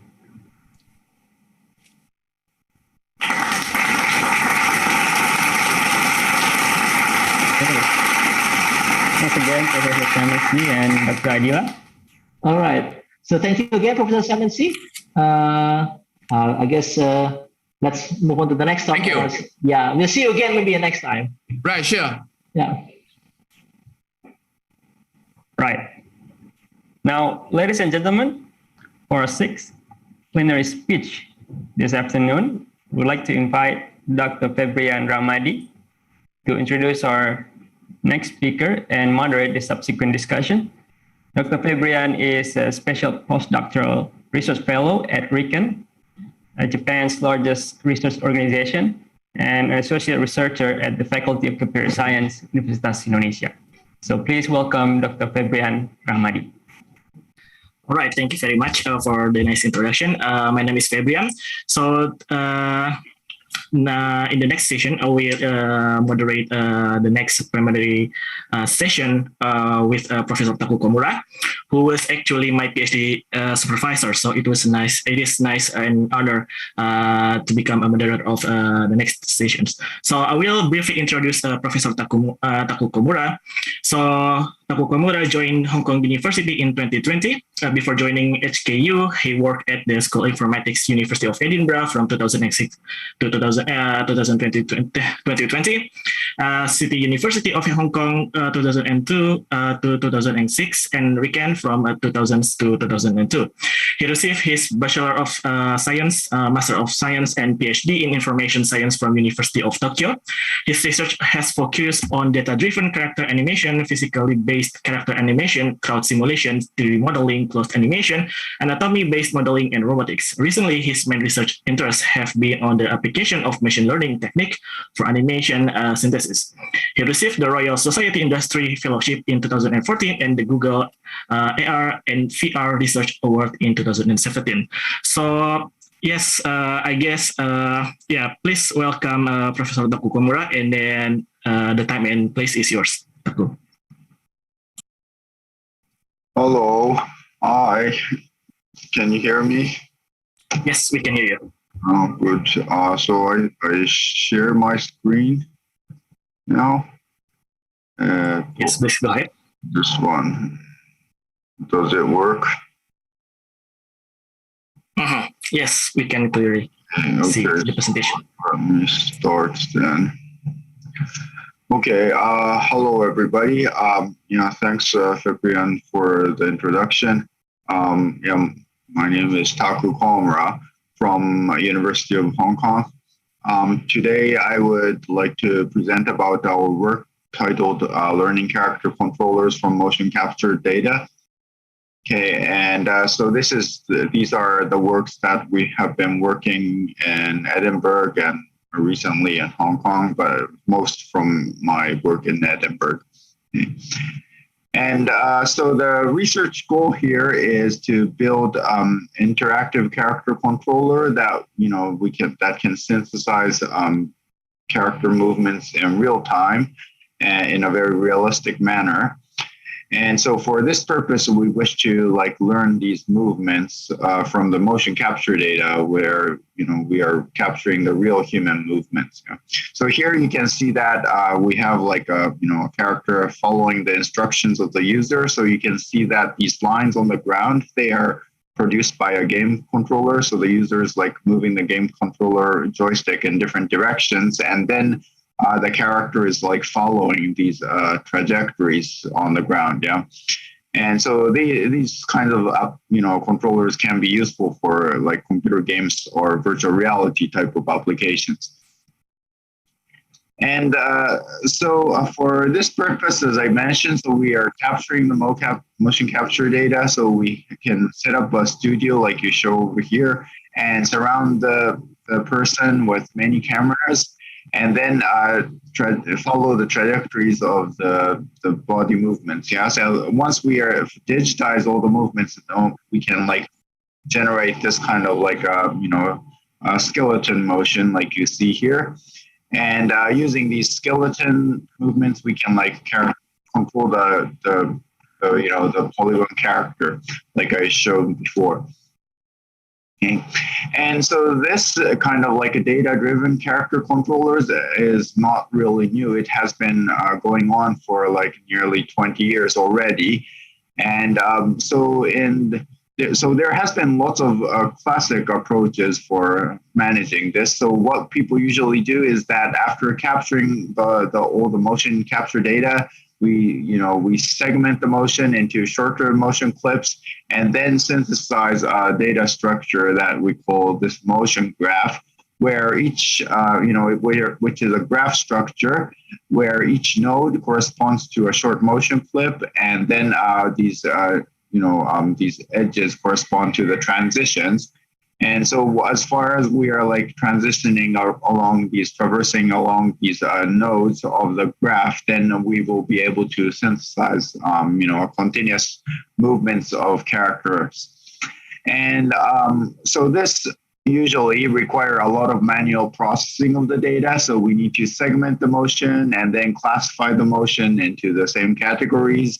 And then, also sometimes we need to use some tricky acceleration structures like KD tree. And so this is not so straightforward, yeah. And also another thing is that, so this motion capture data, it can grow very quickly as you capture all this motion. So there are like 30 frames per second of movements. And like, if we have like a lot of data, so for example, like if we want to like capture like these motions of running around or like climbing over objects or like, also like carrying objects, all these movements, it can go over hours, yeah. And such motion can be easily like the memory size can be like, gigabytes. And if we want to like, keep all such motion data in the memory, that can be very, expensive. And so it's going to be memory consuming. So because of this, people start to use these deep neural networks for saving the memory actually. And so for this purpose, what we usually wish is to have this kind of like a deep time series model, where you have the current pose of the character in frame I, and we receive some control signal from the user. And then this neural network structure is going to predict the next frame, the pose of the character in the next frame, yeah? So once we have the prediction of the pose in the next frame, we can like use this as an input for this, deep time series model again. So it's going to be, fed back into the network for the next frame and then predict the next pose again, yeah? So we can, go through this time series model every frame in real time to produce, the continuous movements of the characters. And methods such as like these CRBM or LSTMs has been applied for this kind of a purpose. So, that has been the case before. But when we want to like apply these time series models, there's going to be like a problem like ambiguity in the future. Yes, so because people can be like doing similar movements but differently. And so there can be a wide variation of movements that happens in the future that follows the same control signal. And so when training a model with all these kind of variations, then the system often fall into problems such as like converging to average poses or the motion being smoothed out a lot. And so we can have a look at this a little bit. Yeah, so say we have like a motion like running around, and also like motions like, sidestepping, yeah? So these motions are both locomotion data, although they are like, and they're so you can assume like these motions are somewhat like, these dots in the higher dimensional space, yeah? So then when we want to like switch from this kind of sidestepping to the running motion, actually we need to like find a way to interpolate between these data sets, yeah? And so when doing this, actually we need to like somehow like continuously switch between these blue dots to the red dots, yeah? On the other hand, the motion of these kind of sidestepping and running around is quite different. So when doing this, we may not be able to find out how we do the transition between these movements, yeah. And so that can be like an issue, and this kind of like a problem can cause some kind of a smooth out when doing the interpolation. So let's have a look at this. So we can see here we are like doing some kind of a random control of the character and when doing this kind of locomotion. So it's like quickly switching from like this forward walking to backward walking and like sidestepping. Then we often fall into this kind of problem where the motion is very smoothed out. Okay. And to avoid this problem, what we can do is that first we can introduce this phase label. So this is like changing from 0 to 2 pi. So what is this phase is like we assume that it's going to be the value is going to be 0 when the right foot contacts the ground, and it's going to be pi when the left foot contacts the ground, and then go back to 2 pi again when the right foot contacts the ground again. Yeah, and so this kind of like a structure is always existing in the biped locomotion. So usually whatever type of locomotion we are doing, like running or backward running or like sidestepping, if we always follow this rule from stepping the left foot and then the right foot, alternately switching between the 2 feet. Yeah. And so this is some a good consistent structure that we can make use of. So going back to this previous example that I mentioned, so like doing this sidestepping, which are like the blue dots, and also the running, which are the red dots. Okay. Now by introducing this phase, actually, we can introduce a structure in this data set where we can find the correspondence between the sidestepping and the running motion. Yeah. So although all the poses look very different in these motions, by making use of this phase variable, we will be able to find a correspondence between each of these poses in the sidestepping and running. And then we will be able to produce a smooth transition between this sidestepping and the running, and then we will be able to avoid this problem of smoothing out.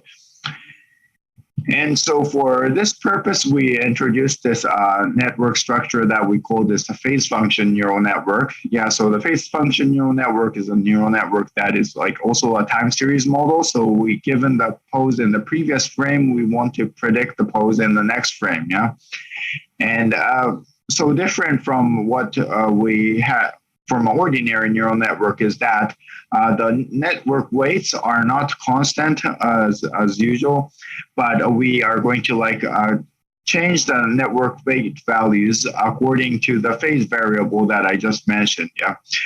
So for this purpose, we are going to prepare this 4 control points, which are all in the form of the weights of this neural network. What we do is that given the phase variable, which is changing from 0 to 2 pi, as mentioned before, we are going to do an interpolation of these 4 control points. Yeah, and so the phase is as I mentioned before, it starts from 0 when the right foot contacts the ground, and it goes to the pi when the left foot contacts the ground, and go back to 2 pi when the right foot contacts the ground again. So while the locomotion is happening between the left foot and the right foot, we are going to be cycling around these 4 control points. Yeah. And so given the current phase, we will interpolate the control points and then set them into this as weights for this neural network. And then using that, we're going to predict the next pose given the current pose. Okay. So that's how it goes. Okay. And when doing this, so we have this neural network where the inputs are the joint positions and the joint velocities of this character. And in addition to that, we are going to have this, this trajectory on the ground, okay, which is based on where the character has been passing through and where it's moving to in the future. Okay, and so this trajectory is actually predicted by the network, and also it's blended with the user control signal, which is coming from the joystick. Yeah, so we are going to assume we know we have a prediction of the future trajectory of the character, and in addition to that, we will provide the height of these points on this trajectory, and also along these curves which are on the side of this trajectory. Yeah, so this is for providing the geometry of the environment this character is walking in, so that we can consider if there's an uneven terrain that can be given as an input to the network. Yeah. So using this structure, we can generate this kind of an interactive character control motion. As here you can see that the character is walking in an uneven terrain. So when the user changes the direction that the character is moving, this is going to be the pose of the character, and this trajectory, as well as the geometry of the environment, are going to be given as input into the network. And then the system predicts the pose in the next frame. Yeah? So then we do this in 30 frames per second. Then we will be able to generate this kind of character motion in an interactive format. Okay. Yes. So this is how things go. Yeah. Okay. And we can control this character in an urban environment, like you see here. So you can see that the character is like moving around. So these green, lines are like what's stopping the character from moving into those directions. So it's like, making sure that the character doesn't fall into these holes.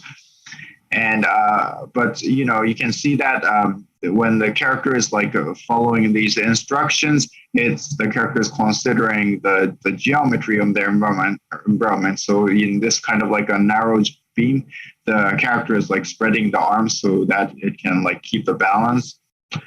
And also like when the character needs to like walk up the stairs, the system recognizes this geometry so that it can step up. Okay, so that's how this system works. Yeah. So this is a work that we've done already 4 years ago. I think maybe I presented this in the previous ICACSIS conference.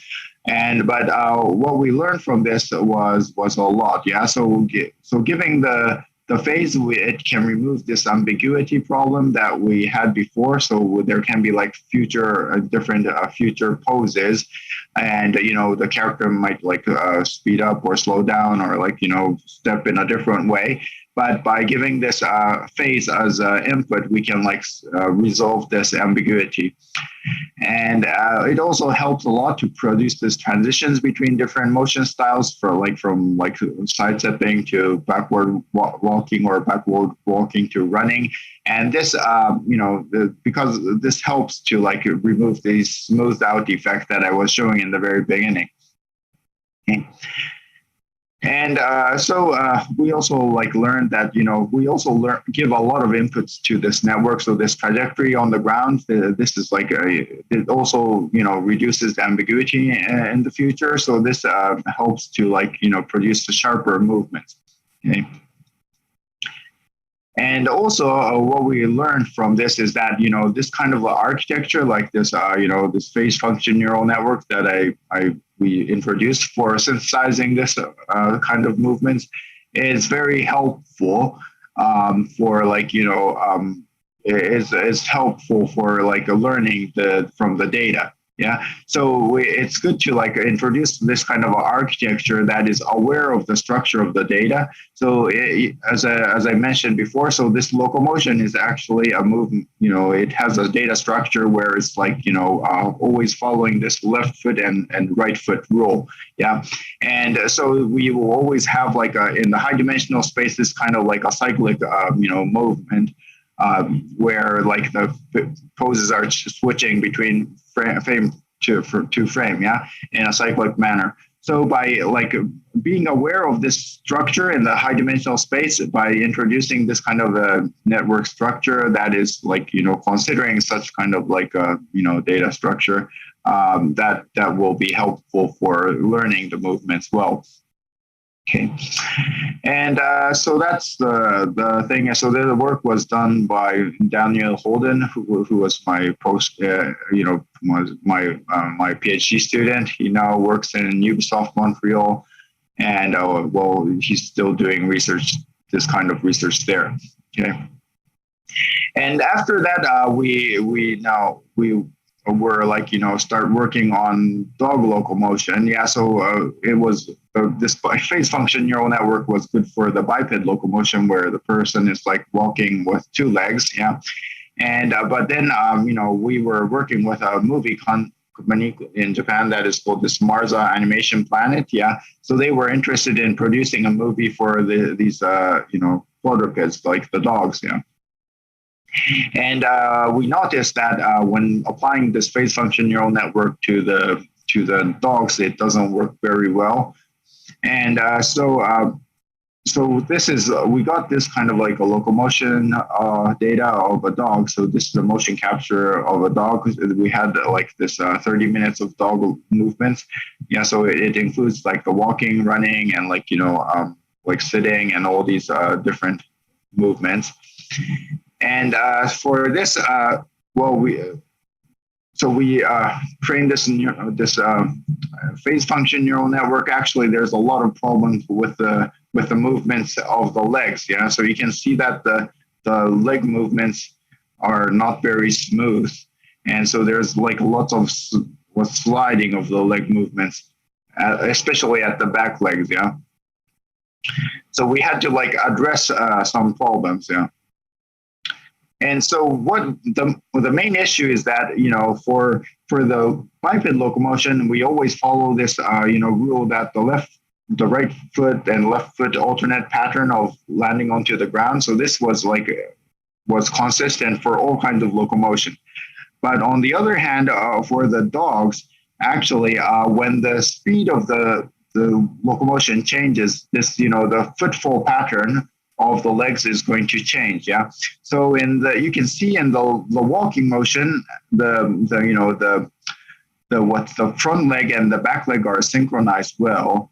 On the other hand, when the speed increases, there's starting to be a phase shift. So the phase shift is going to start to happen, and when we switch to this middle speed locomotion, which is called trot, you can see that the front leg and the back leg is there's a phase shift of pi now here. So you can see in the walking, the front leg and the back leg, they are moving in the same way, but now in this trot, the front leg and the back leg, there's a complete phase shift happening. Yeah?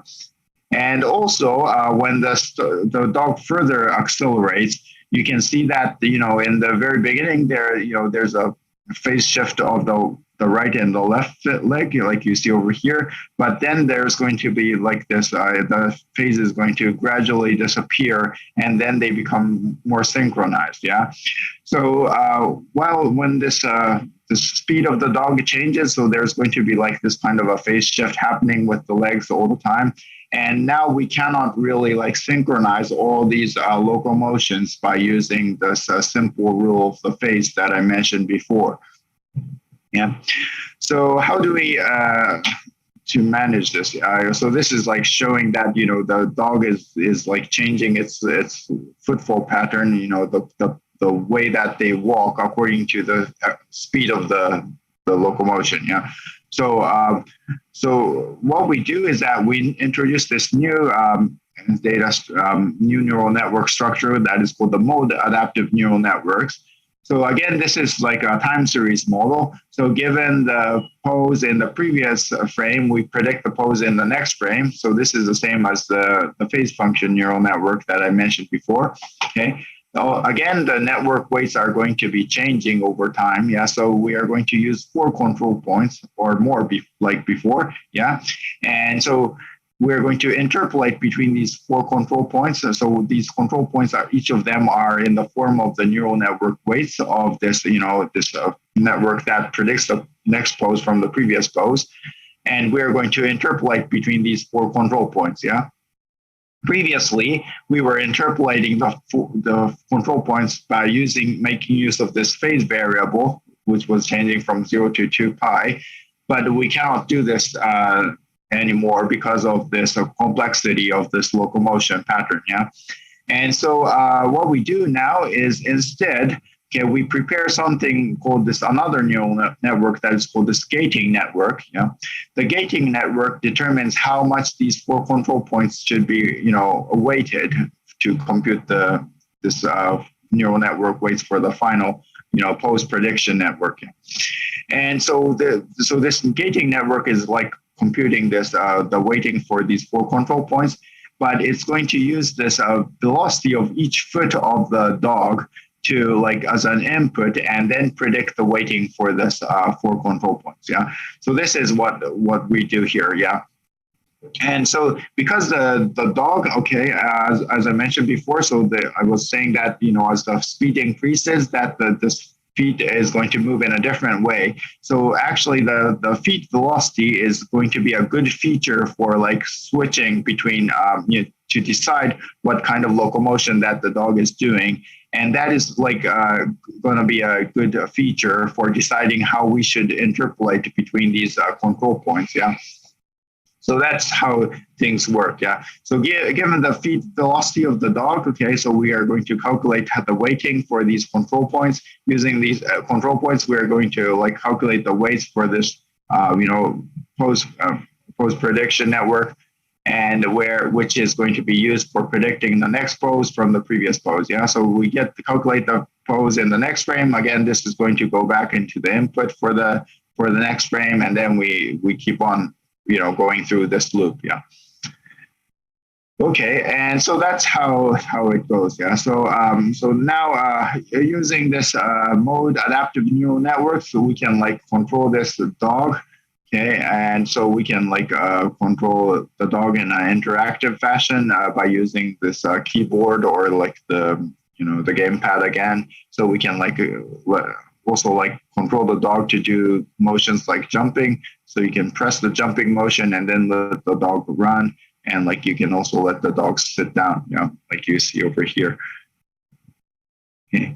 And so we can also like control this dog in an interactive manner, like here.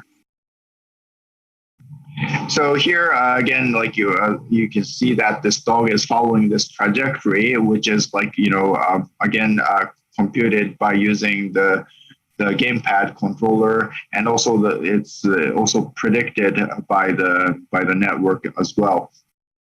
Okay, and so you can see here that by gradually changing the speed of the dog, so we can control the speed of the dog, and then the dog, this footfall pattern is gradually going to change from this walk to trot, and trot to like run. Okay, and so that's what we can do here. Okay. Okay, so what we have learned from this is that this gauging neural network that I've mentioned before, it's very helpful for classifying these locomotion types, and then compute this the weighting for this motion prediction network. Yeah. And also so this is an end-to-end learning structure. By learning all these different locomotions, actually these weighting, these control points, here we call them expert weights. There's some kind of like a specialization happening. So sometimes there will be like some weights that are going to be specialized for running, and some weights specialized for walking, or some specialized for like turning, and also for sitting down, for example.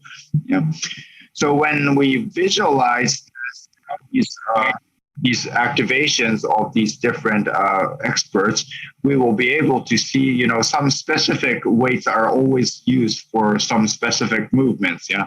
So this is something we can interpret this like, some weights are getting specialized for some special movements. And this is like happening in a natural manner. It's not like we are specifying, manually specifying which to be like specialized for some locomotion, but it's after this end-to-end learning, it naturally learns to be specialized for some movements. Okay, so that's what we have learned from this. Okay. And okay. And so we were like continuing to work on these directions, and then we were interested in like generating animations of characters doing more complex movements, such as like, sitting on chairs, or carrying objects, or like opening doors, or avoiding obstacles.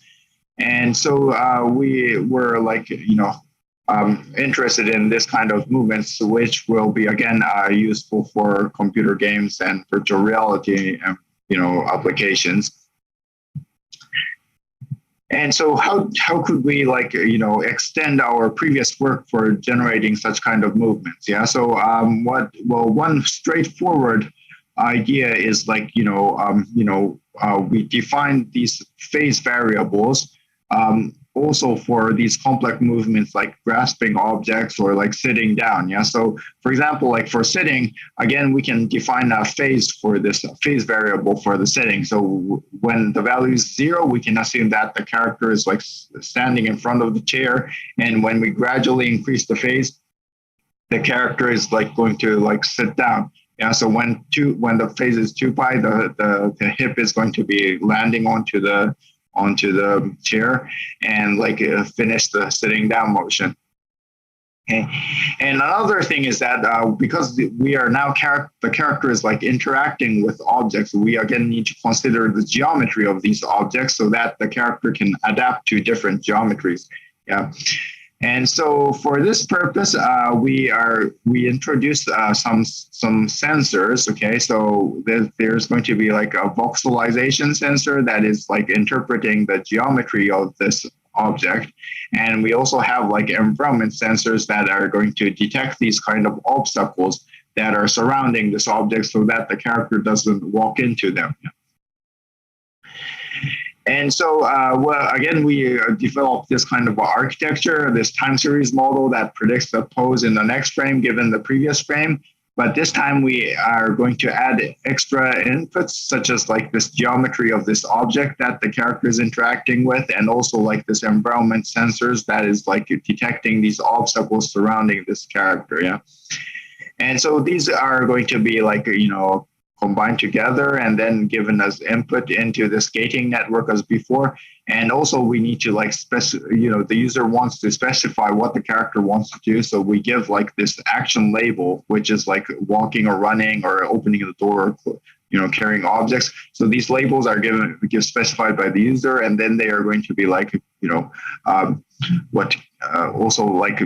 combined with other variables, which is the phase variable I mentioned before, and then go into this gating network to again determine the weighting for these experts. Yeah. And also these geometry of these objects and the geometry of these obstacles, they are encoded and then given as an input to this motion prediction network that is going to predict the pose in the next frame. Yeah. So that's how it goes. Yeah. So this is like an extension of this mode adaptive neural network that we have proposed for this kind of like a complex interaction behavior. Okay. And so we can have a look at some of these here. So here, the user only needs to give some very high level instructions. So like you can like specify what the character should do. So you can use the mouse to, specify which direction the character should move. And also like if you want the character to like carry objects, you can use the mouse to click this object and then the character walks towards there and then pick up this object. Yeah. And carry it to different locations. You can specify to the location, put it down, then the character does that. And you can also like just move the character through some narrow environment, and then the character automatically, avoids these obstacles like you see here. Okay. And finally, like you can like say, okay, I want the character to sit down here, then it sits down. Yeah. Okay, so when adapting to different geometry, we need to do some extra training. Yeah, so because like humans are very good in adapting to different geometries, but like these kind of characters, like these systems, if you don't do some special training, it doesn't do such kind of like adaptation. Yeah, so for example, like sitting down onto a chair. Yeah, this kind of chair, there can be many chairs. Okay, so and then some chairs they have like the armrest, some chairs that doesn't have an armrest. Some chairs are like their height are also very different. Some chairs are very high, some chairs are very low. So humans are very good. Then you see a chair that you haven't seen in your life, but you can immediately sit down. Yeah, so that's great. Yeah, so how do we do this for this kind of a character controller is an issue. And also like there's one thing that we can do is that we can like capture a lot of data. Yeah, the character, like the human sitting on all these different types of chairs. Yeah, and then but on the other hand, if we do that, there are going to be like a lot of data. Yeah, so then the character we will need to capture a lot of data, and also it takes a lot of time for doing the training as well. So how do we manage this is an issue. So for this purpose, what we do is that we're going to like use the captured data and edit the motion by using inverse kinematics, yeah, and then use this, this augmented data for like adapting to these different geometries. So the procedure is like shown here. So given this kind of like a motion of like sitting down onto the chair, we capture, we extract the trajectories of the end effectors of the human, okay? And now we find all these important key points of this chair where there's going to be like, contacts happening between the body and this environment, yeah?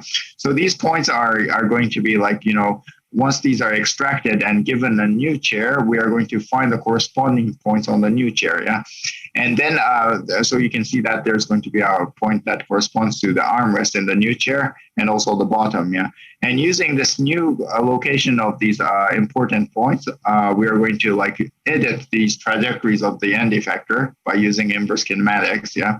And so you can see that the trajectories are going to be adapted to this new chair. And then given these trajectories of the new trajectories, we calculate the new pose using inverse kinematics, yeah? So that's how it goes. So this video is showing the procedure for doing this. Okay, and so here, given this original motion, we extract this, the contact points and also the trajectories of these end effectors.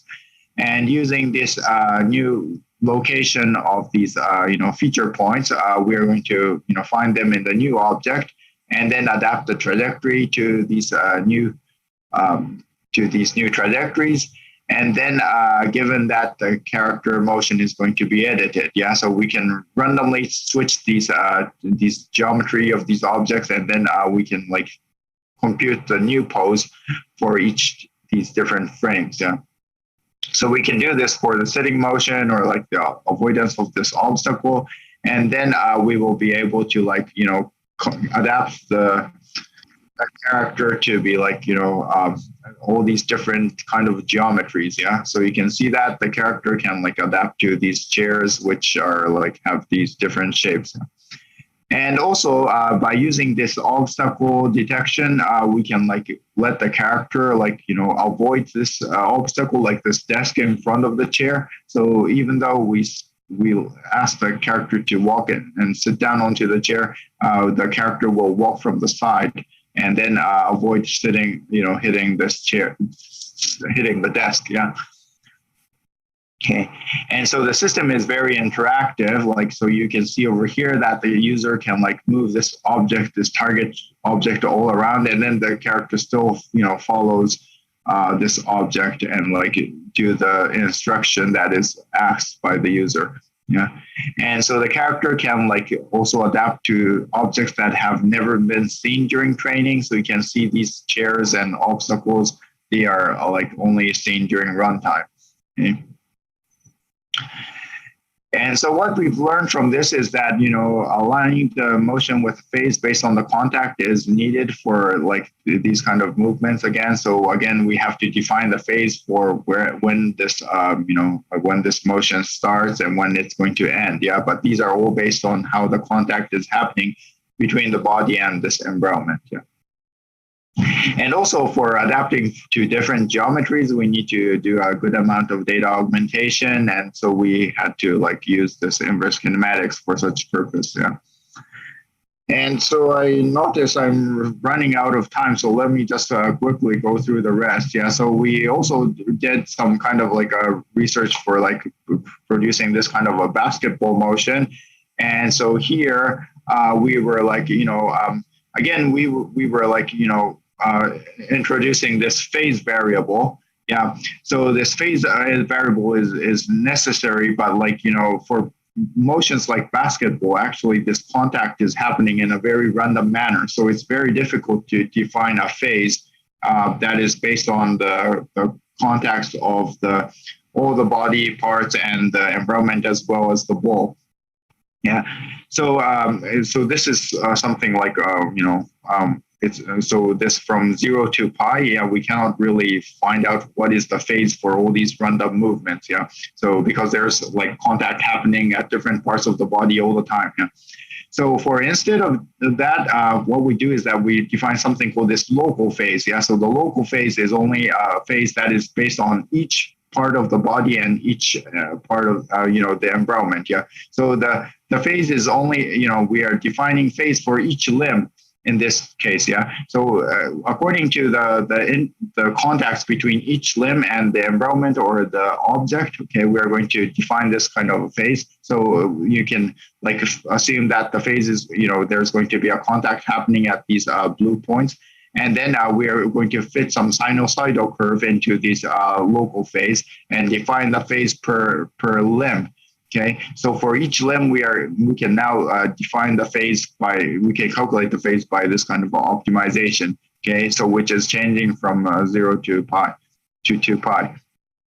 Okay, and now we have these phase defined for each of the limb. Yeah, so now you can see that the phase is happening for each of the 4 limbs, and also there's also a phase defined for the basketball here. Yeah, and now although we have all different kinds of random movements, because the phase is only defined per limb, we can calculate them from the motion data well. Yeah, and so again, we have this kind of a data structure, a neural network structure where we predict the next pose from the previous pose, and also we make use of this local phase as the input for this gating network. Okay, and then we can calculate the network weights for the motion prediction network. Yeah, and so we define these kind of different movements and assign them for all these joysticks of the gamepad, and then using this we can control this character to do different movements, like this kind of a dribbling.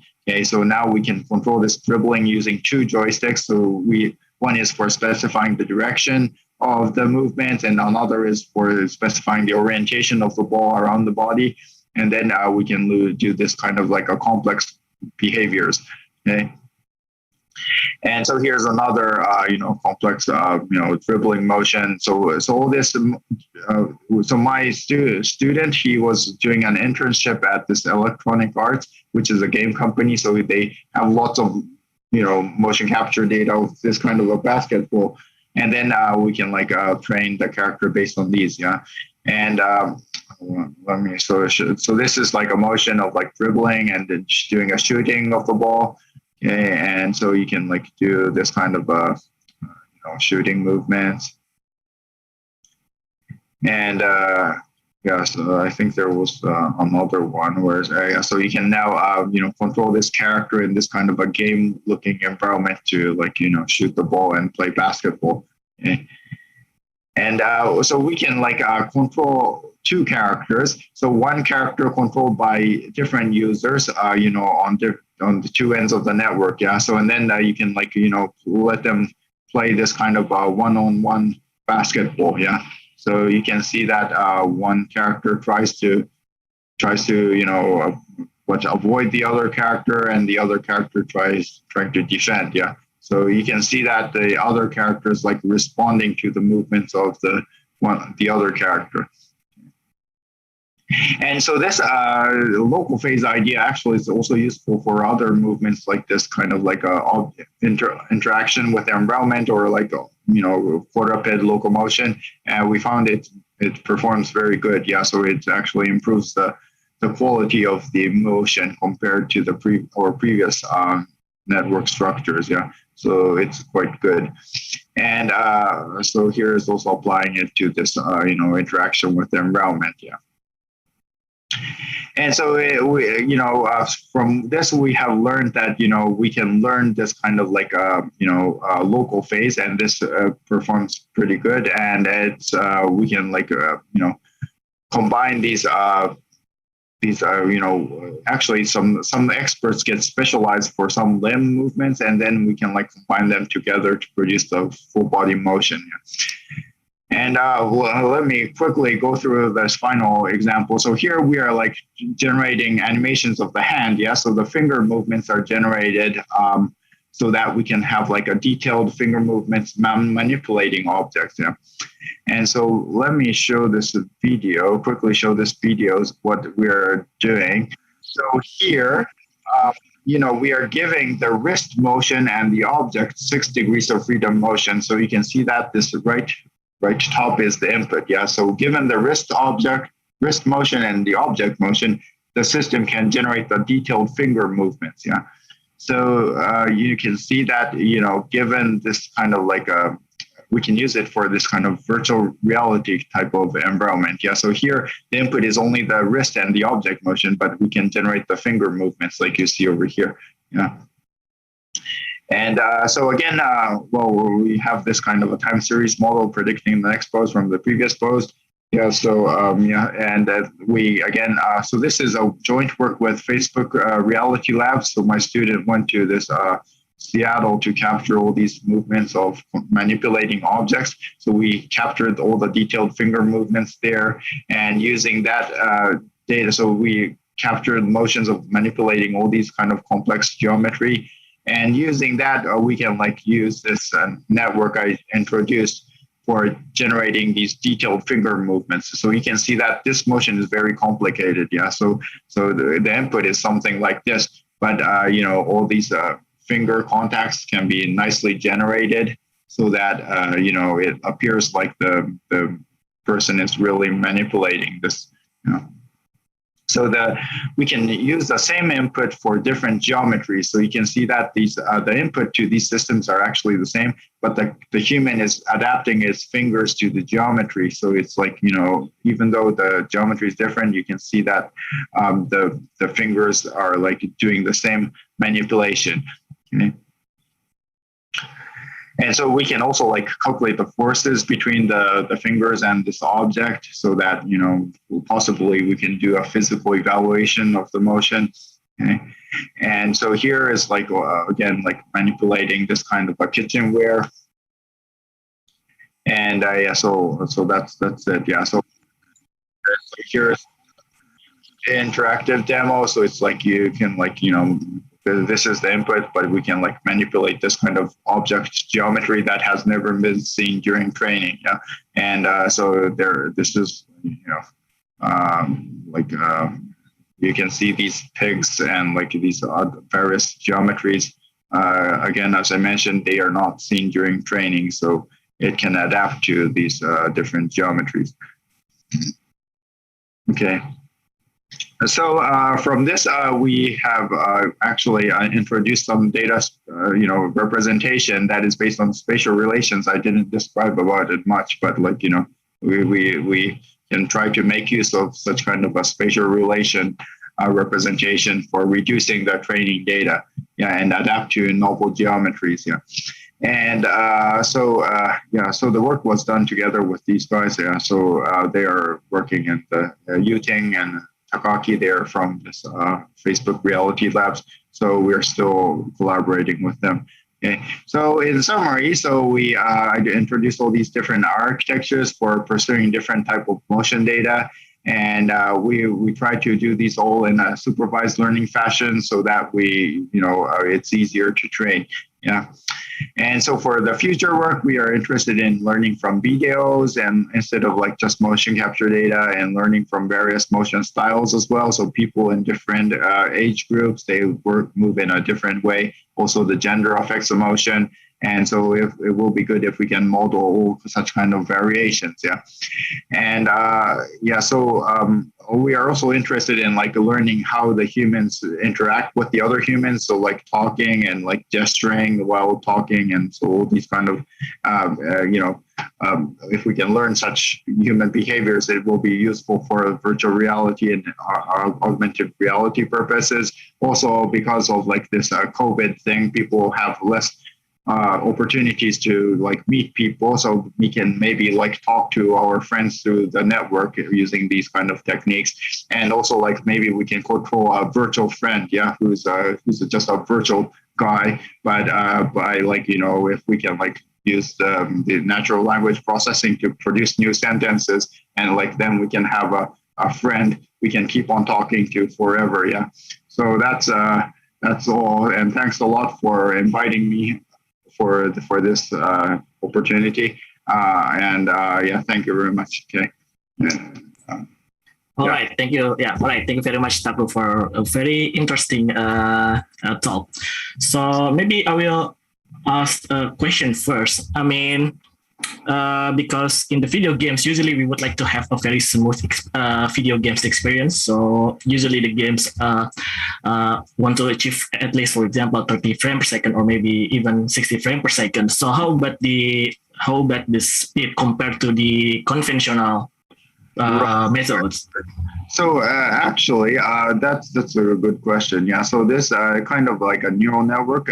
When we do this, in fact, we are trying to like make the network size not very complicated. Yeah. So in fact, these networks are only like usually have only 4 layers, and also the number of hidden units are just like about 1,000. Yeah. So it's quite possible to like put them into the memory and let them produce motions and interactive rate. So we also like this phase function neural network. We once exported it to the Nintendo Switch. Yeah, so they have like a development kit, so we can actually export to them and using their eigen library. So it was not too bad. In fact, we could run it in like around 15 frames per second, I think. But this is like doing no tuning or anything. So it was. I think probably it's also possible to run it in real time as well. So so these network, actually, I didn't mention too much, but you can compress the motion quite a lot. So even though the motion database is very large, by training the network size becomes very small. It's like only like 16 megabytes or something. So you can easily, put them into the memory for like this kind of purpose. Yeah. I see. But then, because I haven't seen any question from the audience, but Sid, please, if you have any questions from the audience, please go ahead to go to the Q&A session. Oh yeah, maybe questions from Professor Wisnu, if you'd like to have any questions. Okay, thank you, Mas Dr. Febrian. Prof. Taku Komura, see you again. You come in Jakarta 4 or 5 years ago, isn't it? Yes. So it's very nice presentation. But I just want to confirm about the data set. I mean, you say this is a data-driven character controller, isn't it? Yes. And then we need some, I don't know, the video, and then we must train the deep learning and so on. And compare the conventional method. How about what, for example, the comparison with the data set or also the complexity? Maybe because it's very nice result, but I don't know the computational cost. Can you explain about that? Thank you, Prof. Taku Komura. Yes, yeah. Actually, the conventional methods are not too bad. In fact, they develop on top of previous methods, and in fact, nowadays there's a method called motion matching. So this is like somewhat like a mixture of like the conventional methods for motion synthesis. Yeah. So this is, in fact, they load all the motion into the memory. Yeah. And then they like try to find all the poses, the next motion in real time, because the computers are very fast. They can like check all the motions within the memory to find what motion should be played in the next frame. Yeah. So, and actually, there's a merit for that. So if you don't do any learning, but you just, replay all the motion capture data, the sharpness of the motion is going to be preserved. Yeah. So this kind of neural network data structure, actually, when you do it, it's going to interpolate between different motions. And this causes the motion to be smoothed out a lot. Yeah. And so even though we introduced like lots of these tricks to try to keep the motion sharpness, just playing the motion is the quality is always better because it's the real motion data. Yeah. And so how to so there is, in fact, there is demand for this. Yeah. So like instead of like doing an interpolation of all these motions, some people are more like interested in what what overfitting to this existing motion capture data, and so like you make sure that the quality of the motion doesn't degrade. Yeah.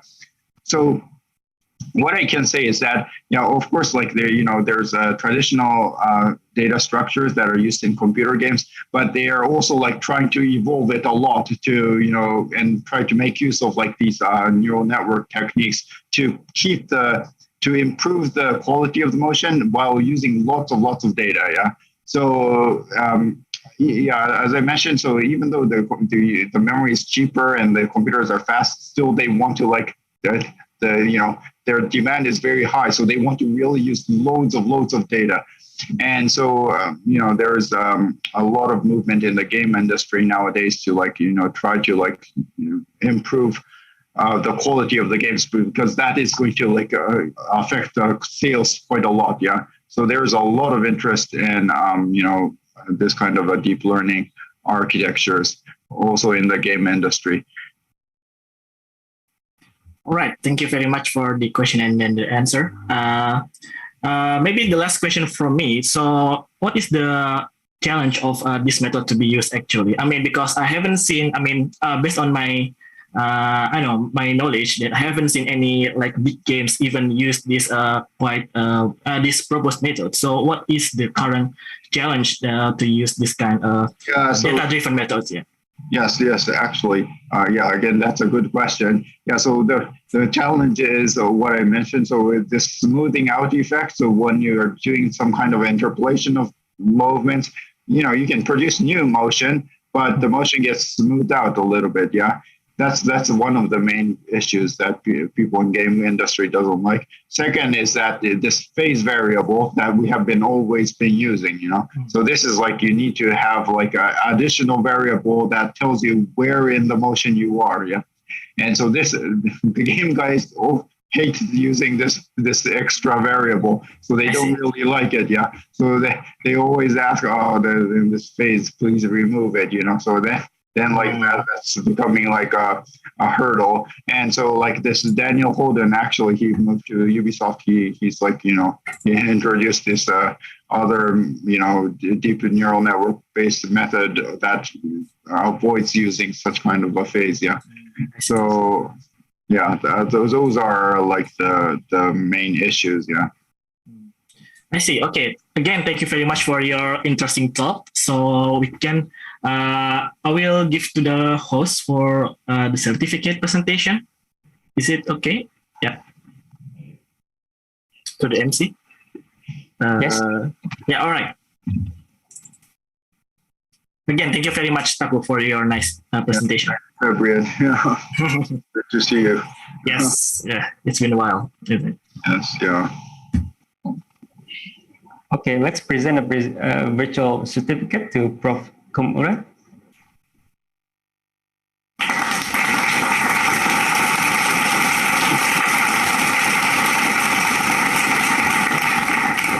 Okay, thank you, Professor Komura, for an insightful presentation on learning character controls from motion capture, and also Dr. Febrian for moderating the discussion. Right, thank you. Thank you again, Taku. See you later. Bye. Later. Bye. Okay, now I'd like to thank all the distinguished plenary speakers for very insightful and stimulating presentation, and all the moderators for the valuable discussion. I'd also like to thank the participants for your attention and questions asked during this session. It is now time for a short 15-minute break. At 4:15 p.m. GMT +7 Jakarta time, we'll start 2 parallel keynote sessions for ICACSIS and IWBIS. If you'd like to join the ICACSIS keynote session, please stay in this webinar room. The keynote speakers for ICACSIS this afternoon are Dr. Martin Schrepp from SAP Germany and Professor Eko Supriyanto from University Technology Malaysia. If you would like to join the IWBIS keynote session, please join via the link provided by the committee in the chat section. The keynote speakers for the IWBIS this afternoon are Professor Yudo Giri Sucahyo from Universitas Indonesia, and Dr. Wahyu Kasarendra from University Brunei Darussalam. So that concludes the plenary session for today, and let's take a short break and see you at 4:15 p.m. Jakarta time. Thank you.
Selamat sore, a very good afternoon to you all. My name is Panca Hariputra, and I'll be your host for the next 2 hours. Welcome to the IWBIS keynote session. I hope you had a good short break. It is my pleasure to welcome our keynote speakers who will deliver their talk for us this afternoon.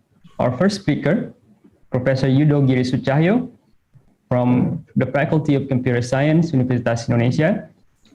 Professor Yudo will deliver a talk on cybersecurity in Indonesia 2021 update.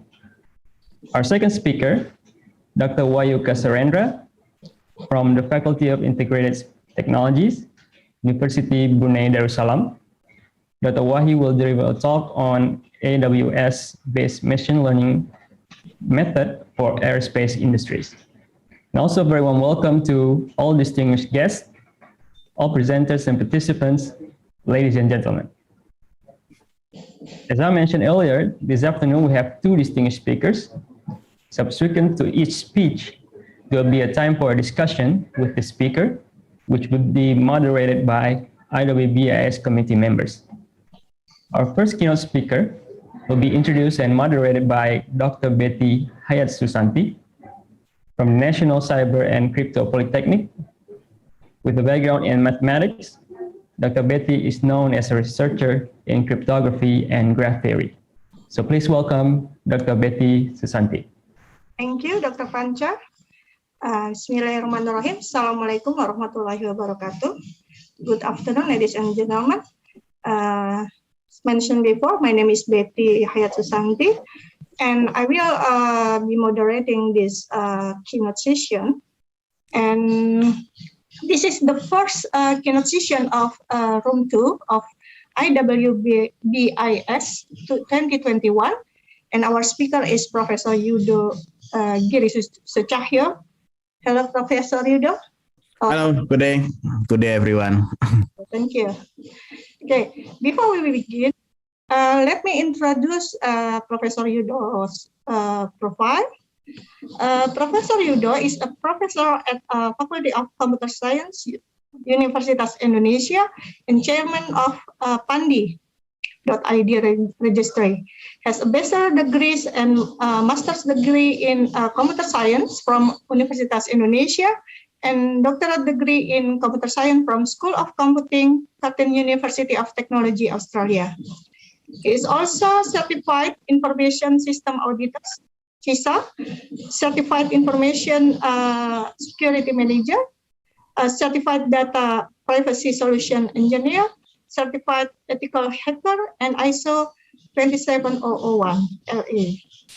He also served as board member Asia Pacific Top Level Domain Association, Network Associate at Development Implication of Digital Economies, and Strategic Research Network and Academic Advisory Council of the Asia Pacific Institute for the Digital Economy. Okay, we have 1 hour for this session.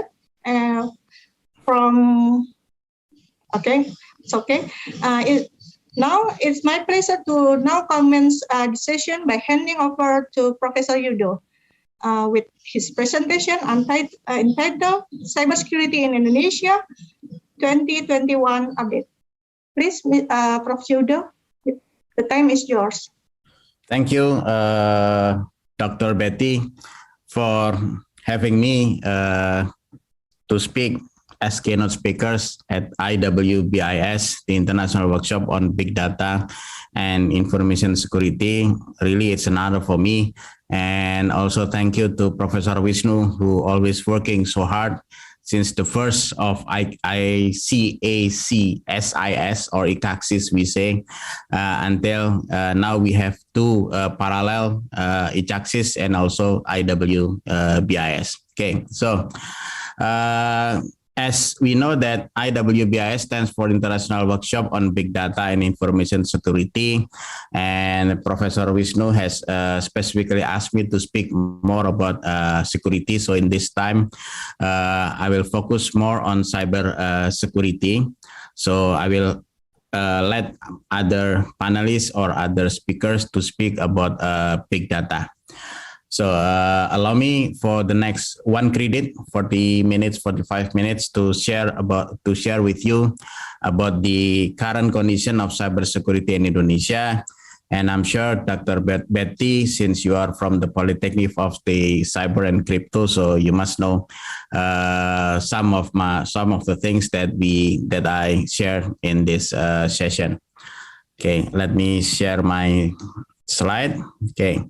So today is 23rd of October. So I prepared 23 slides, same as the date, and hoping that we will need 30 to 40 minutes to discuss the material that I have prepared. So the title is Cybersecurity in Indonesia 2021 Update, and this is presented at International Workshop on Big Data and Information Security 2021. Since now we still have the pandemic, so we meet in Zoom, although hopefully that next year we can meet face-to-face again.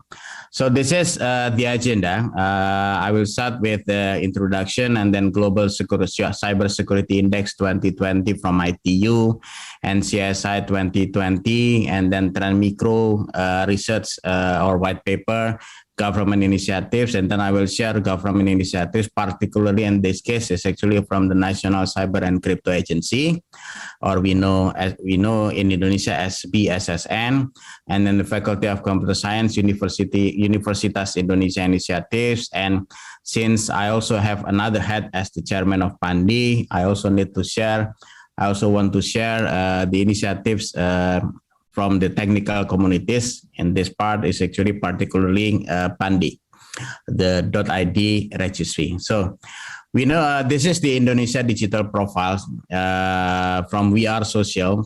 This picture shown many times by many experts to talk about the current condition of Indonesia. This is taken January 2021, where actually the number of internet users reaching more than 200 millions, and it is equal to 73.7% of the population, while the number of the mobile users is actually exceeding the number of population, 125.6%. And startupindonesia.co recently published their white paper, and they said that Indonesia will be the 5th largest internet economy in the world, and the focus for startup around the world to open market in Indonesia, and we will be one of the tiger of Asia in 2024, which is just 2 years away from now.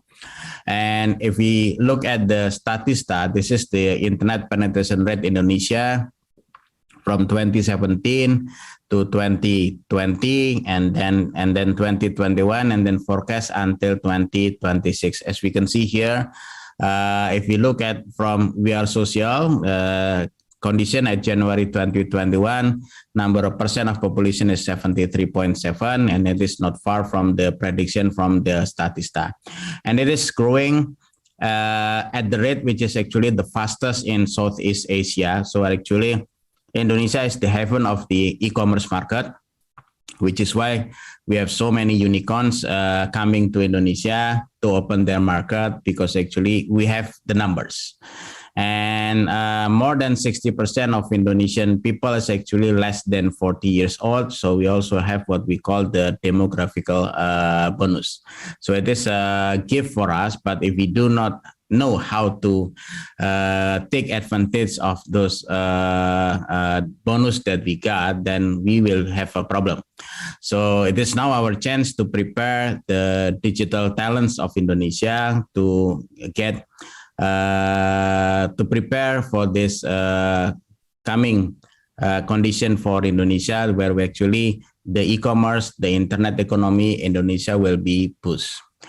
So if you look at Global Cybersecurity Index 2020, this is a new report from the ITU, and if you look at the name of people who become the source for this report from Indonesia is actually particularly, most of them are actually from the National Cyber and Crypto Agency. Now, if you look at the position of Indonesia here, we are actually doing good because our position is actually at rank 24 out of more than 100 countries. Of course, United States of America got score 100. And if we can see here, we are better than Sweden, we are better than Qatar, we are better than Austria, we are better than Denmark, we are better than China, etc. So we are actually doing good in the cyber security. So although that we have all those conditions, data leakage everywhere related to the BPJS for the health insurance data and other data as well. But still, in terms of the Global Cybersecurity Index from ITU, we are actually doing very, very good. We are in rank 24 and we got score 94.88. So I dig more about this. Why are we doing that good? In the fact that we still have problems with the cybersecurity, etc. So in Asia Pacific region, we are actually ranked number 6. So better than Vietnam, China, Thailand, New Zealand, even Bangladesh, Iran, Philippines, Pakistan, and so on. So this is just only part of the table. But we are Korea is actually number 1, and then Singapore, and then Malaysia, Japan, India, Australia. Now let's see. So this is the radar chart of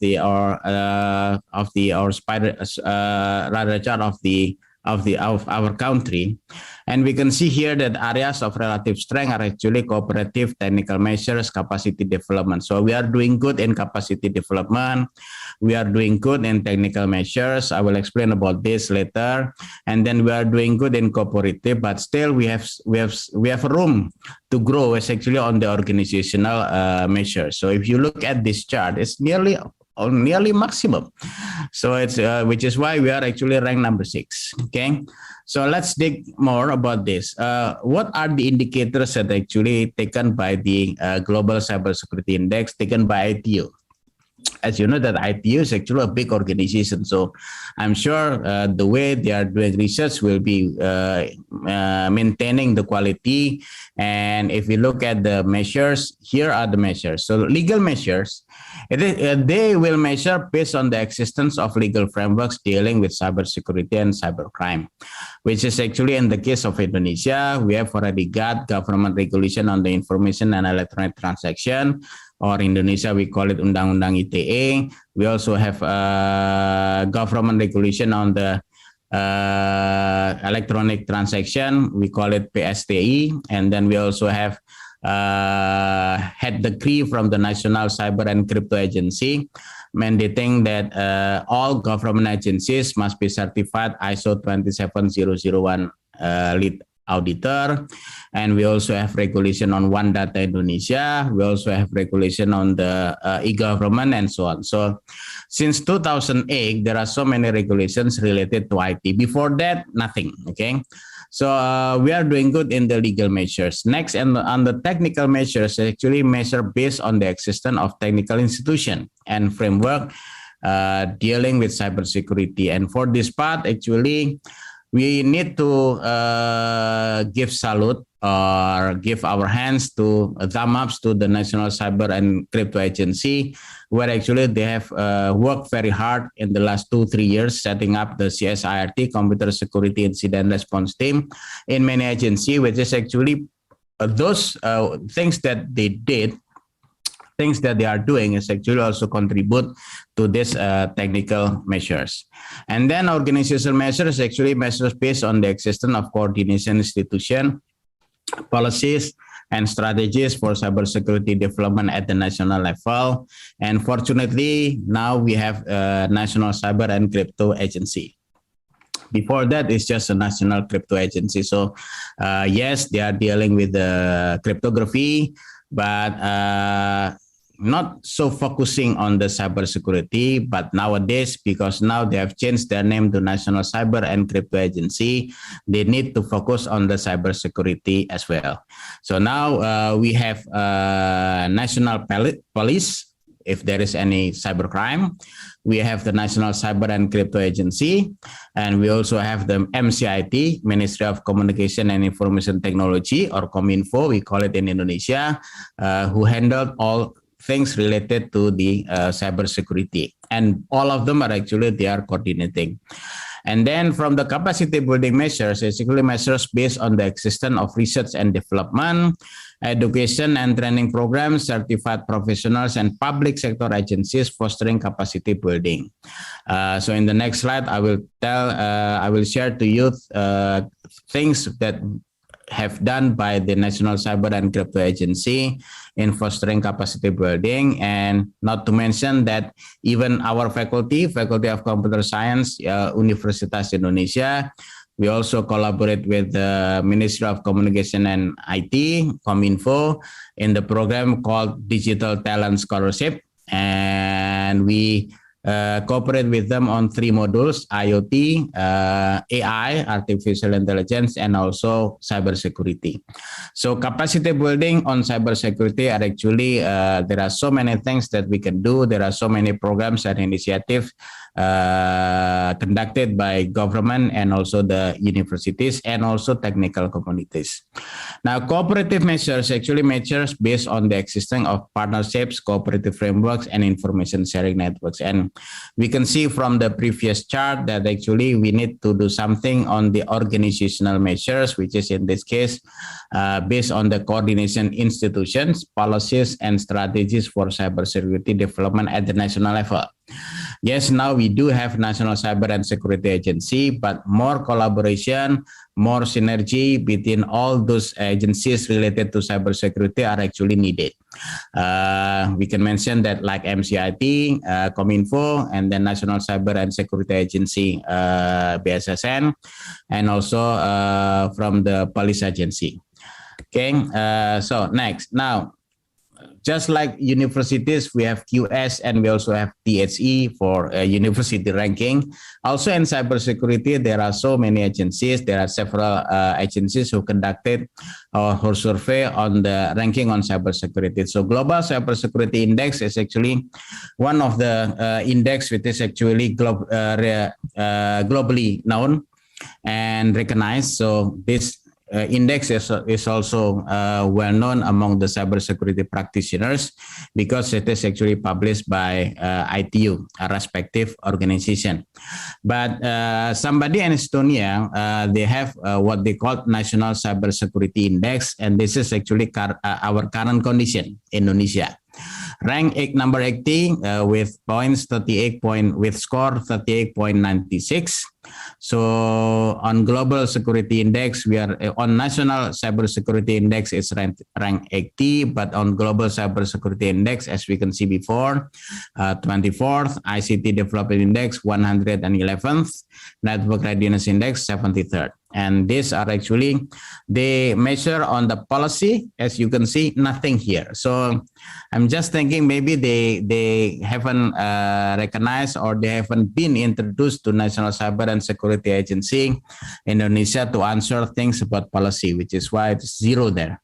Threats, education, we are doing good in education, and then electronic ID, personal, and then crisis, police, and military. Let's see further. So these are actually the indicators that they use.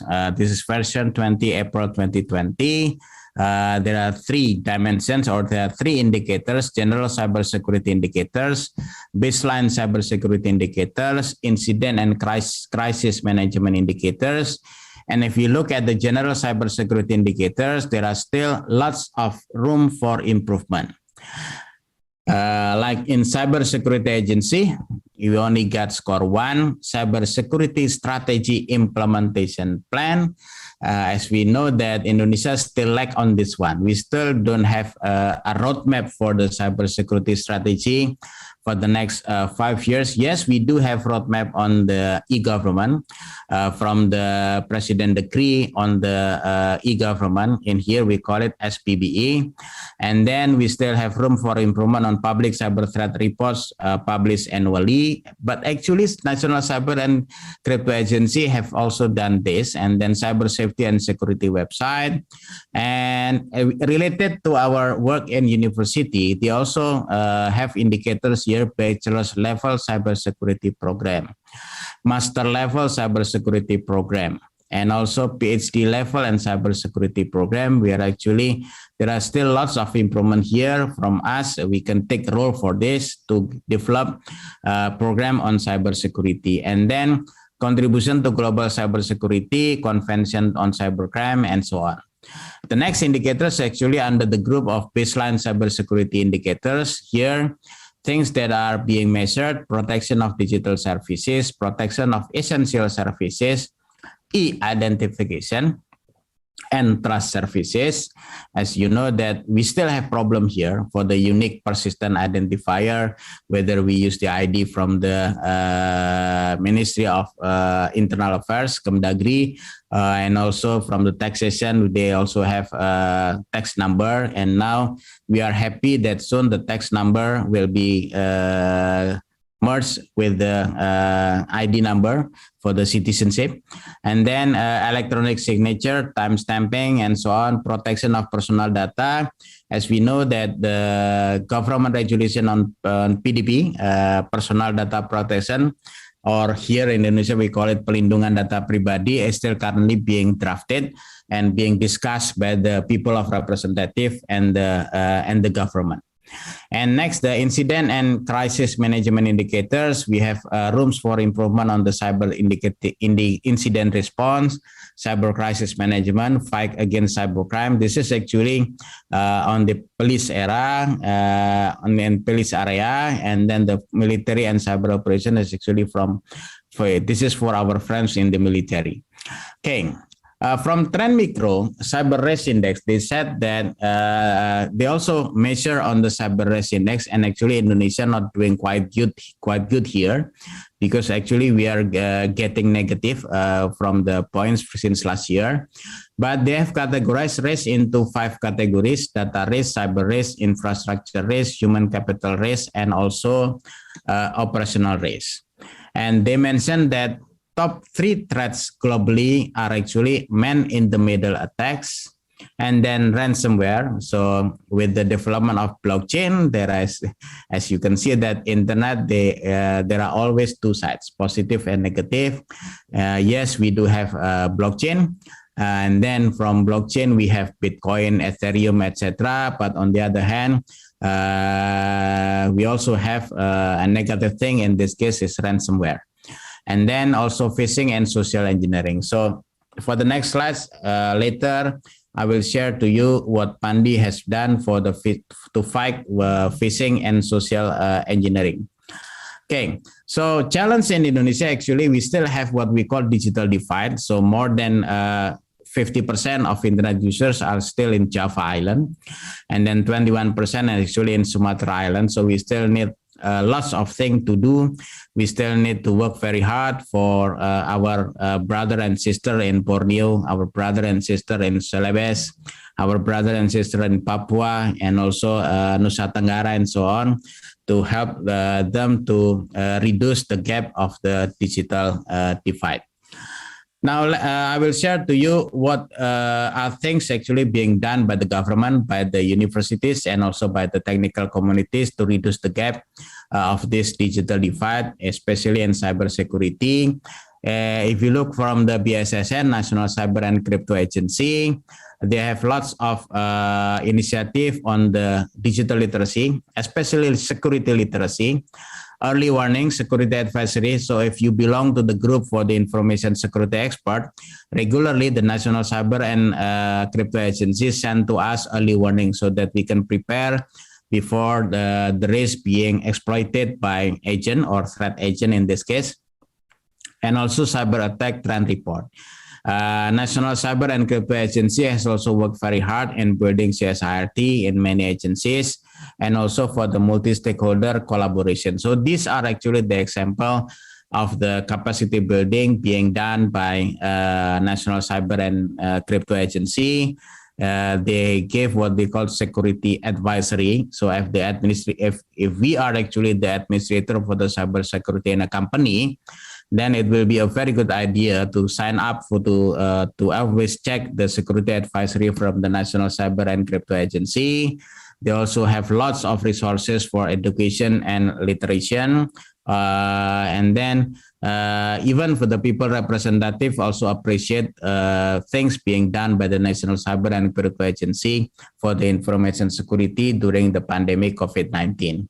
So this is a long-term plan from the National Cyber and Crypto Agency that by 2024, they have a dream to have 121 CSIRT, Computer Security Incident Response Team. So for this is actually a 5 years plan, and these are actually being done by the National Cyber and Security Agency, and this is actually contribute on why we are doing good on the Global Cyber Security Index as well. And then they also develop occupational map for cybersecurity, and this chart is actually it will be beneficial for us from the universities if you want to develop a bachelor's program or master program or even PhD program on cybersecurity, because we also need to align our curriculum, although we still need to align with the international standard like IEEE or ACM, but still this is actually the occupational map being developed by the National Cyber and Crypto Agency. So we can see that there are so many professions related to cybersecurity, but we have a deficit on the digital talents. And there are so we still need to work very hard to fulfill the deficit of digital talents in Indonesia, especially on cybersecurity. Okay, so from my side, the Faculty of Computer Science, Universitas Indonesia Initiatives, as you know that we always conducted this conference annually.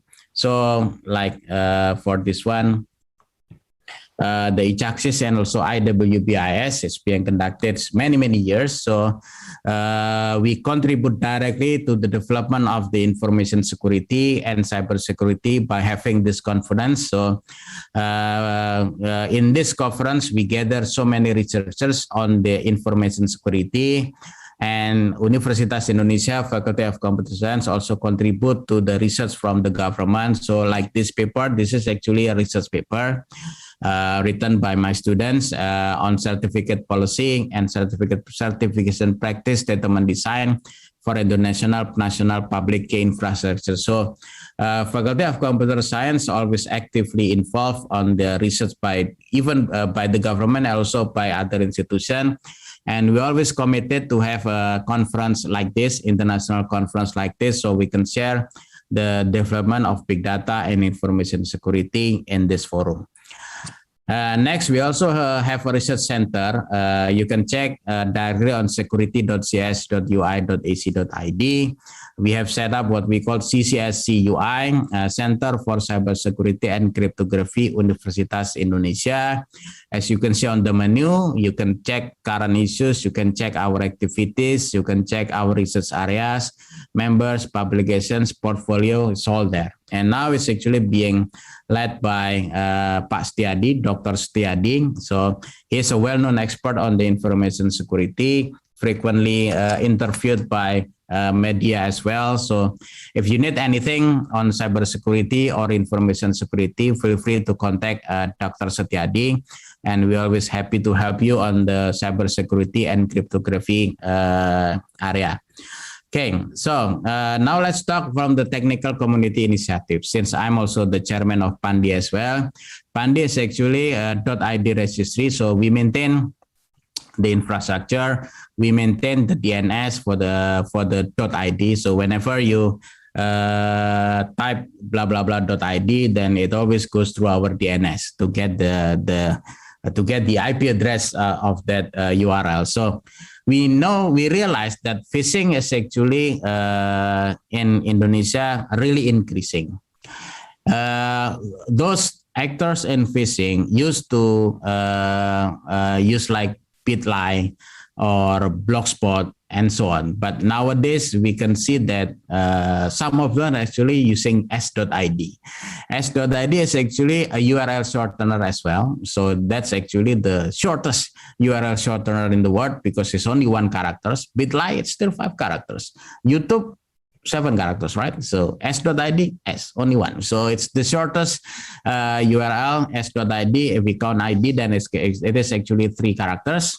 So s.id is the our national URL shortener, and it is also being used worldwide as well. So feel free to use it. It's free, just like bit.ly. So, and it is 100% developed by Indonesian, in this case by Pandi. And from this condition, we know that phishing is actually increasing in Indonesia, and which is why we come up with initiative to fight this phishing, and then what we call anti-phishing working group. So for that, we have joined the APWG. It's Asia, and it's not Asia. It's anti-phishing working group. So it is an organization in the world. And we have to pay for that to be a member, to be their member for the anti-phishing working group. And by submitting as a member of the anti-phishing working group, we've got lots of data, lots of information on phishing activity from them.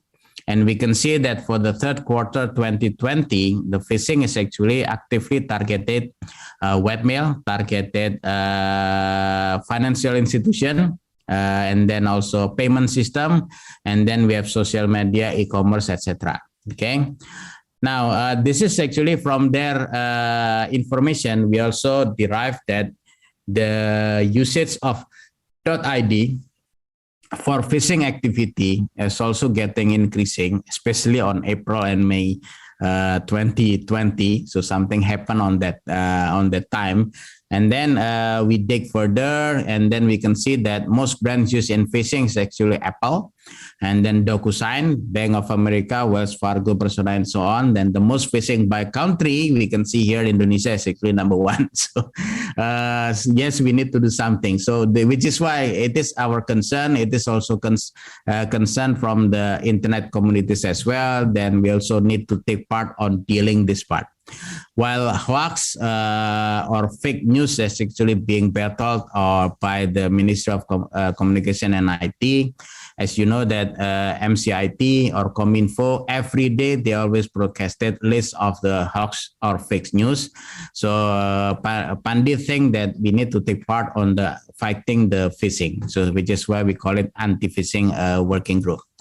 And then United States, Germany, Singapore, although as you can see, if you are actually being a hacker, then you always use the VPN, right? So the IP will be anonymous, etc. So this figures actually maybe not showing the real IP address that they used for the phishing practice. And then this is by time series from the January to March, and so we always maintain this, and we can see that it's hike up on the February 2021. So which is why for this case, Pandi collaborated with the MCIT, Kominfo in this case, anti-phishing working group, and also Director General for the intellectual property from the Ministry of Law. So by this is what we are doing now, is actually from the we realized that s.id is actually being used for phishing activity. So we derive from all this information, and this is actually very interesting for research, right? To get the pattern of the phishing activity in Indonesia. So we derive from the phishing data from anti-phishing working group. We derive data from Netcraft. We also got emails from citizens as well, from communities, and also we also sign up to Google Web Race. So we also have to pay for this to sign up to Google Web Race as well. And then we also use SpamCop. So from here, then we can decide which URLs need to be blocked. So by doing this, and now we are actually collaborated with our registrar as well. As you know that Pandi is actually the registry, and we have our collaboration with the registrar to serve the registrant in maintaining their domain. So usually when you want to rent a domain name, when you want to get a domain name, you do not go directly to Pandi, but you go to the registrar to register, and then they will collaborate with Pandi as the registry, and then we will put your data in our DNS. So it's already 30 minutes, so I will stop here. Thank you very much for the opportunity, and then we can enter the next session. So I'll give it back to Dr. Betty. Thank you very much. Thank you, Wildo. It's very nice and interesting presentation, I think.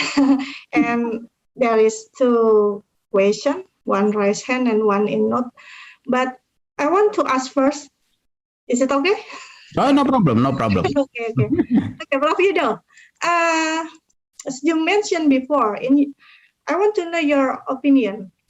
When we considering the culture and character of citizen of Indonesia, which one of cybersecurity approach that appropriate in Indonesia, between the top-down or dominative approach, as we know that implemented in China or North Korea, or the bottom-up approach that need multi-stakeholder collaboration?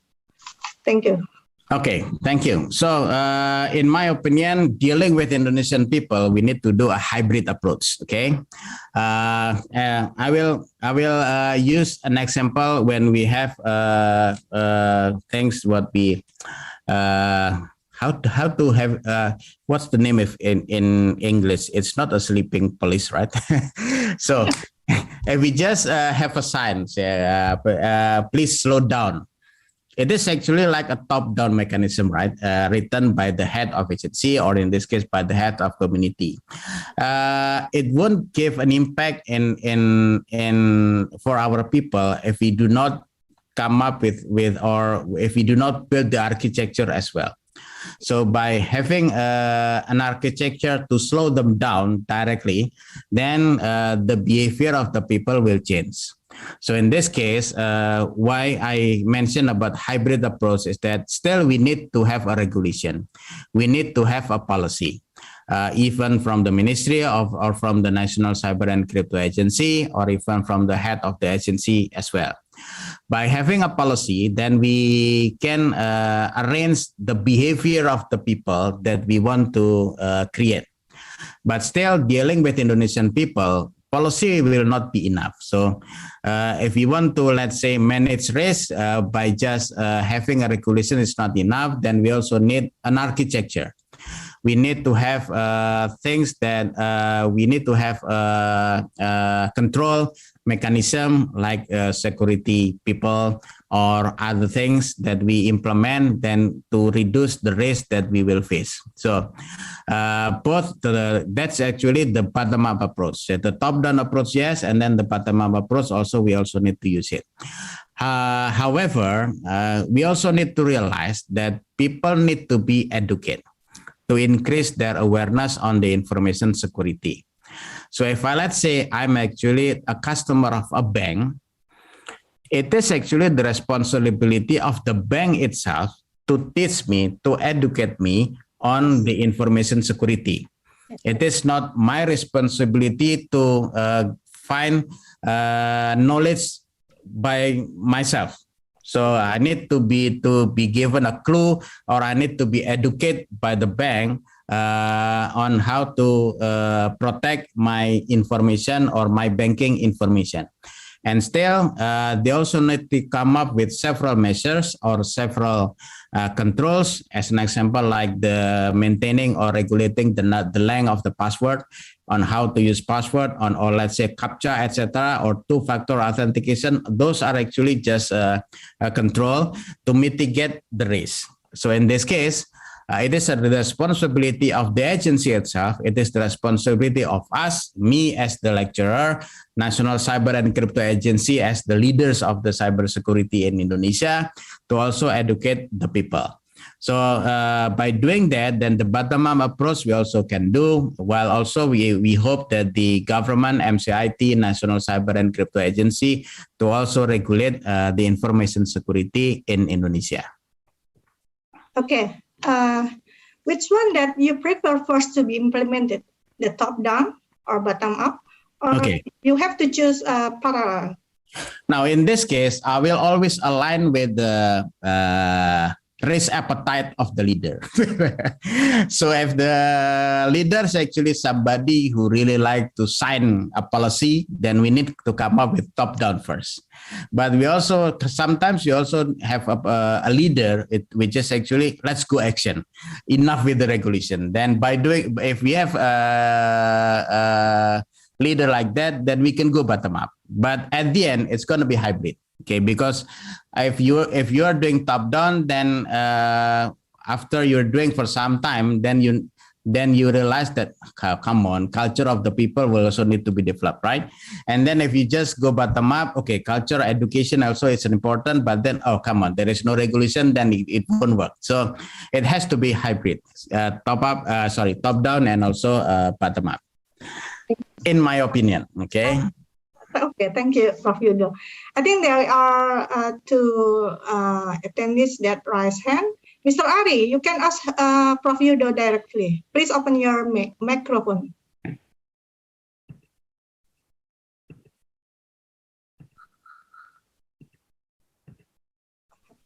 There are also two questions on Q&A, Betty. Okay. Is there any... Okay, maybe we first go to the Q&A. Again, if this is from Prabaswari.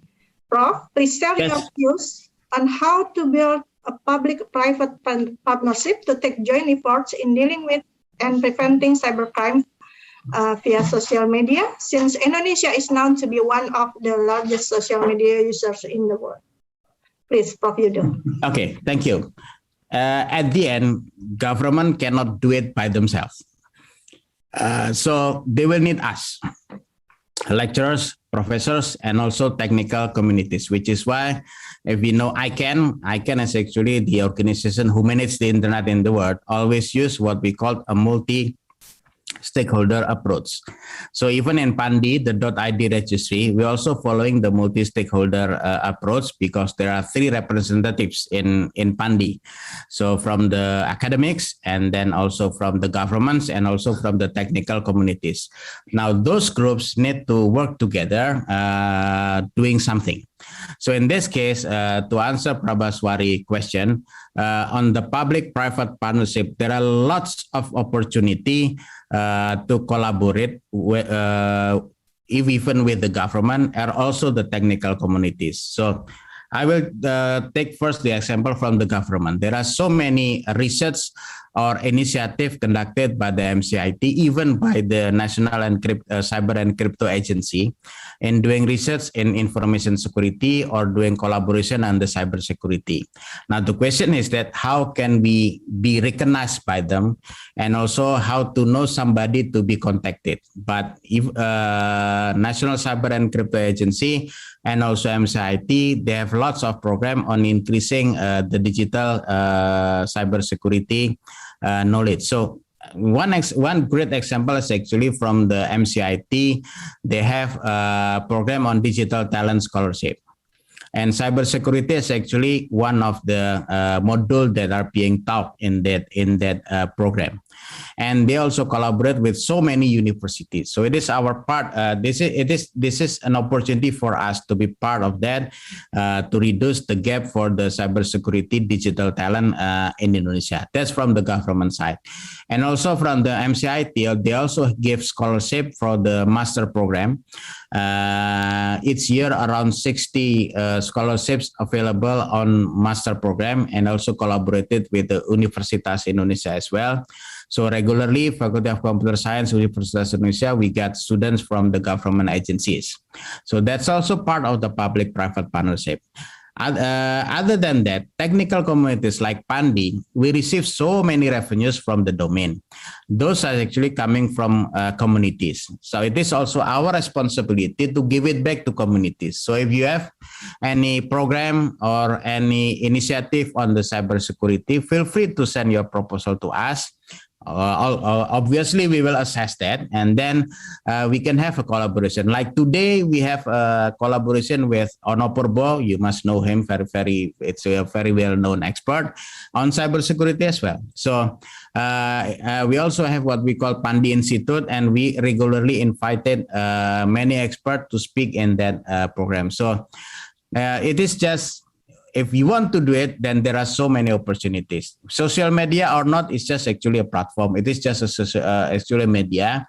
But yes, we know that social media, Indonesia is actually the heaven of social media. There are so many users, and we also need to educate them. And nationally, we also, the MCIT also have a program, what they call National Digital Literacy Initiative, coming from one Zoom to another Zoom. It used to be one town to another town, but since now we actually, the pandemic, from one Zoom to another Zoom to increase what we call the cybersecurity awareness. Okay, back to Betty. Okay, thank you, Prof. Yudo. I think there is another attendees that raise hand. Mr. Rujito, you can ask Prof. Yudo directly by open your mic. Mr. Rujito, can you hear me? If not, there is still one more question on Q&A. Yes, there is one more. This is from Arif. Sorry, I just, okay. Sorry. Thank you very much, Dr. Betty and Professor Yudo. Good afternoon. I'm Rujito from the Republic Indonesia Defense University. I'm doing the doctoral program right now. Wow. I'm sorry. Thank you, sir. I'm interested with your topics today. And since you talk about security, I found that from one article, Raconteur, it says that the numbers of ransom attack into 2021 is going crazy. It is said that 900% increase compared to 2020. And many companies has to pay to make them get back access to their system. So in that case, in your opinions, I would like to hear how we Indonesians should protect our communication system, internet system. So, because in the past, in 2017, we have attacked, also ransomware attack in Indonesia. So what is your proposal, Professor, about this? Thank you. Okay, sorry, just want to confirm with Pak Rujito. Do you mention ransomware? Yes, correct. Okay. Yep. Okay. Now, ransomware is actually a new risk or a new threat, which is actually it is there because of the blockchain. And one thing that I always mention to my students or other fellows in many webinars, actually, it will not be a problem with if we are being attacked by ransomware as long as we have the backup. So as long as we have the backup, we don't have to care if we are actually being attacked by ransomware because we still have the data. So the problem is that how can we educate to our fellows here in Indonesia to always regularly backup? It is a very simple thing to do, but sometimes we are being forgotten to do that. But if, let's say, we always have a habit, let's say, to have a backup once a week, then the risk of getting loss of data is actually for that duration for the last week. But if we don't have that habit, then it is a problem. If we are being attacked by ransomware, and then in some cases, yes, they have pay, as you mentioned. But if you do not do anything to mitigate the risk, then when that risk is actually being exploited by the threat agent, then that's what will be got. So in this case, if you want to deal ransomware, I say yes. If you have control on taking or getting known which one is actually ransomware or not, then we can deal with that. But as you can see that from the last report from Trend Micro as well, the increasing number of threat from ransomware is actually significantly increased with so many nicknames that they've got. Yeah. So in this case, things that we need to educate to our people is actually backup, and backup. If we do backup, if we regularly backup, then ransomware will not be a problem for us. Yes, there is still risk from the last backup to the moment that we are being attacked. Other than that, then we need to install a control to identify whether it is a ransomware or not. But the progress of ransomware for the last year, as you mentioned, it is significantly increased. That's from my perspective, Pak Rujito. Thank you. Thank you, Professor.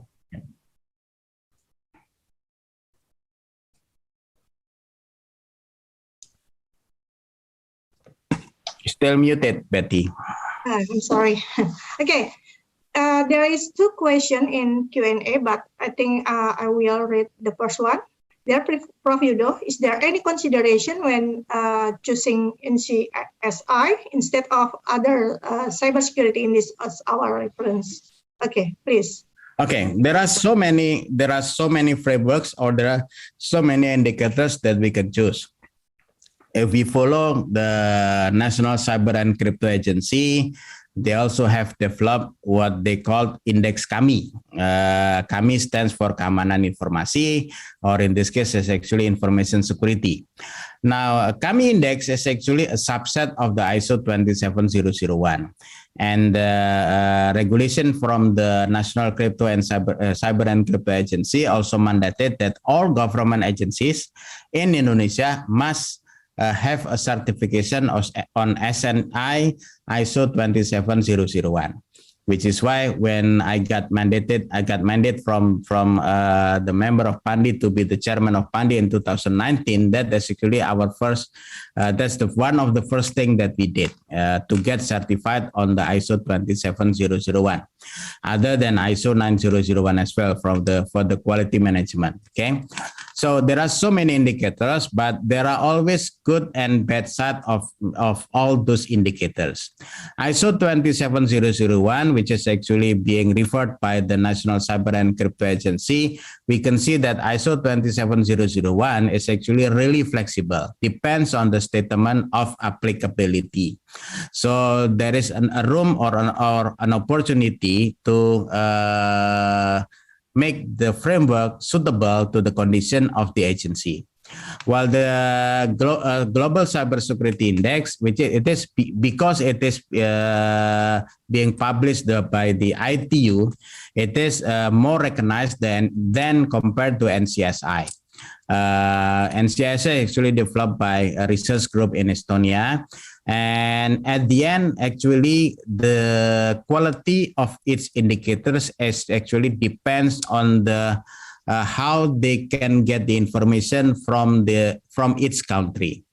And if we read the white paper being published by the ITU, it is mentioned there actually two resource person that are actually always being asked or being interviewed by the ITU is actually Bu Nunil and also Bu Intan, which is actually recognized, well known from the National Cyber and Crypto Agency. Those they got from the first person on the cybersecurity conditions in Indonesia. So, which is why whenever I got index or whenever I got indicators, I always dig further to what kind of indicators that they use, what are actually their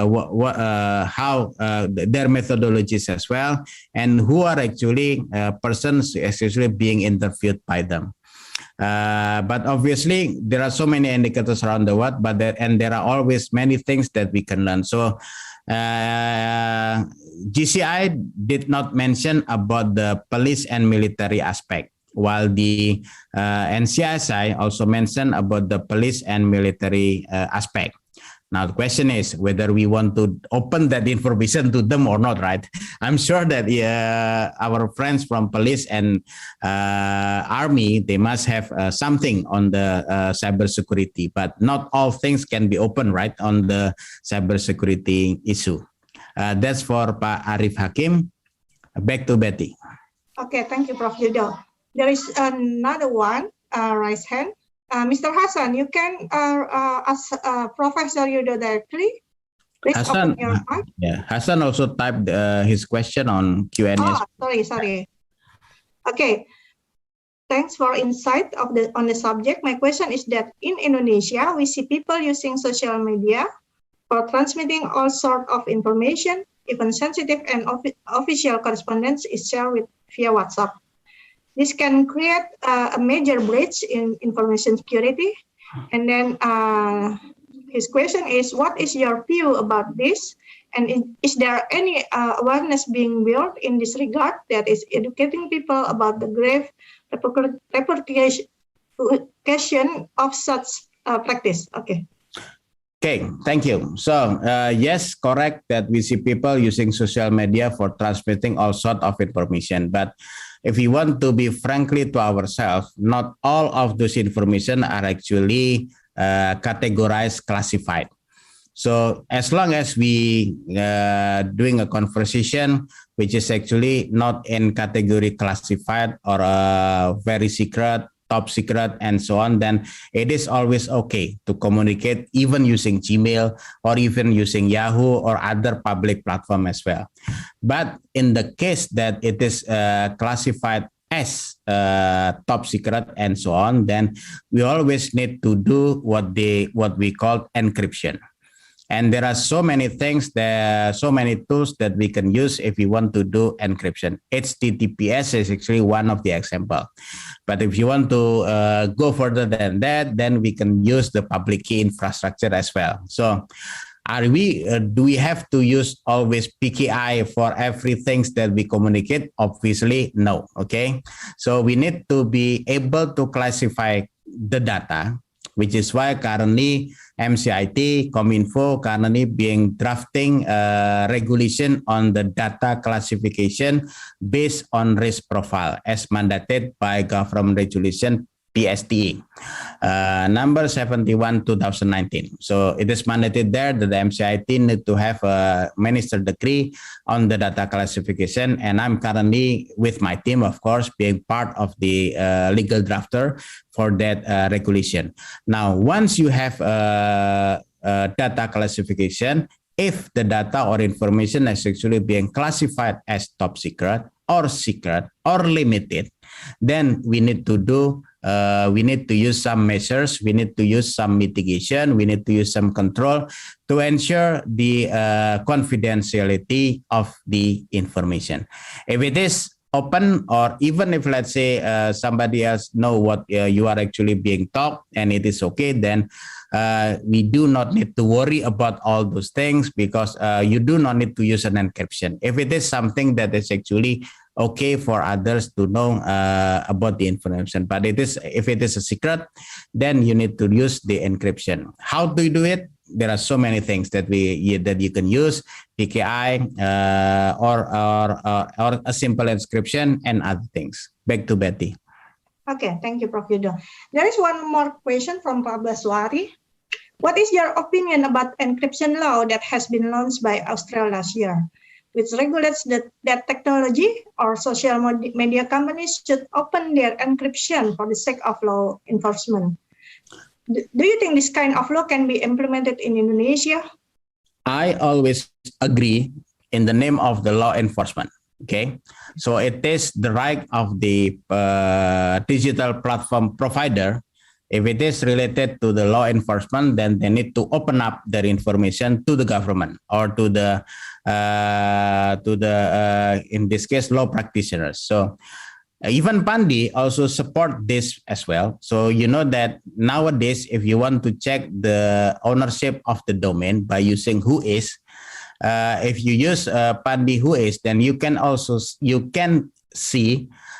only see the name of the domain and the registrar of the domain. You will not be able to know who owns the domain. You will not be able to know the email or the phone number of the domain owner. So why we do that? Because we also need to follow GDPR, General Data Protection Regulation. It is actually being mandated from the European Union. And since some of our customers are actually from Europe, then we need to comply with that regulation as well. Now, that kind of regulation is currently being drafted in Indonesia. We call it PDP, stands for Perlindungan Data Pribadi, but fortunately can also be stand for Personal Data Protection, right? So it's say Undang-Undang Government Regulations on the PDP. So now, if let's say there is any negative thing being done by the owner of the domain, and the police wants to know further in the name of the law enforcement, then Pandi will open the data to the police. Even now, we are currently develop what we call RDAP, Request Data Access Protocol. So we will have a cooperation with the police soon. And by having that cooperation with the police, or in this case actually the law enforcement, then they will be able to know who is actually the details information of the domain owner. Not necessarily because if they are using the standard way on how to check the domain, then like using the whois, then they will not be able to get further information. But using the RDAP, then they will be able to see further. So I always agree, for the sake of the law enforcement, we need to protect our people.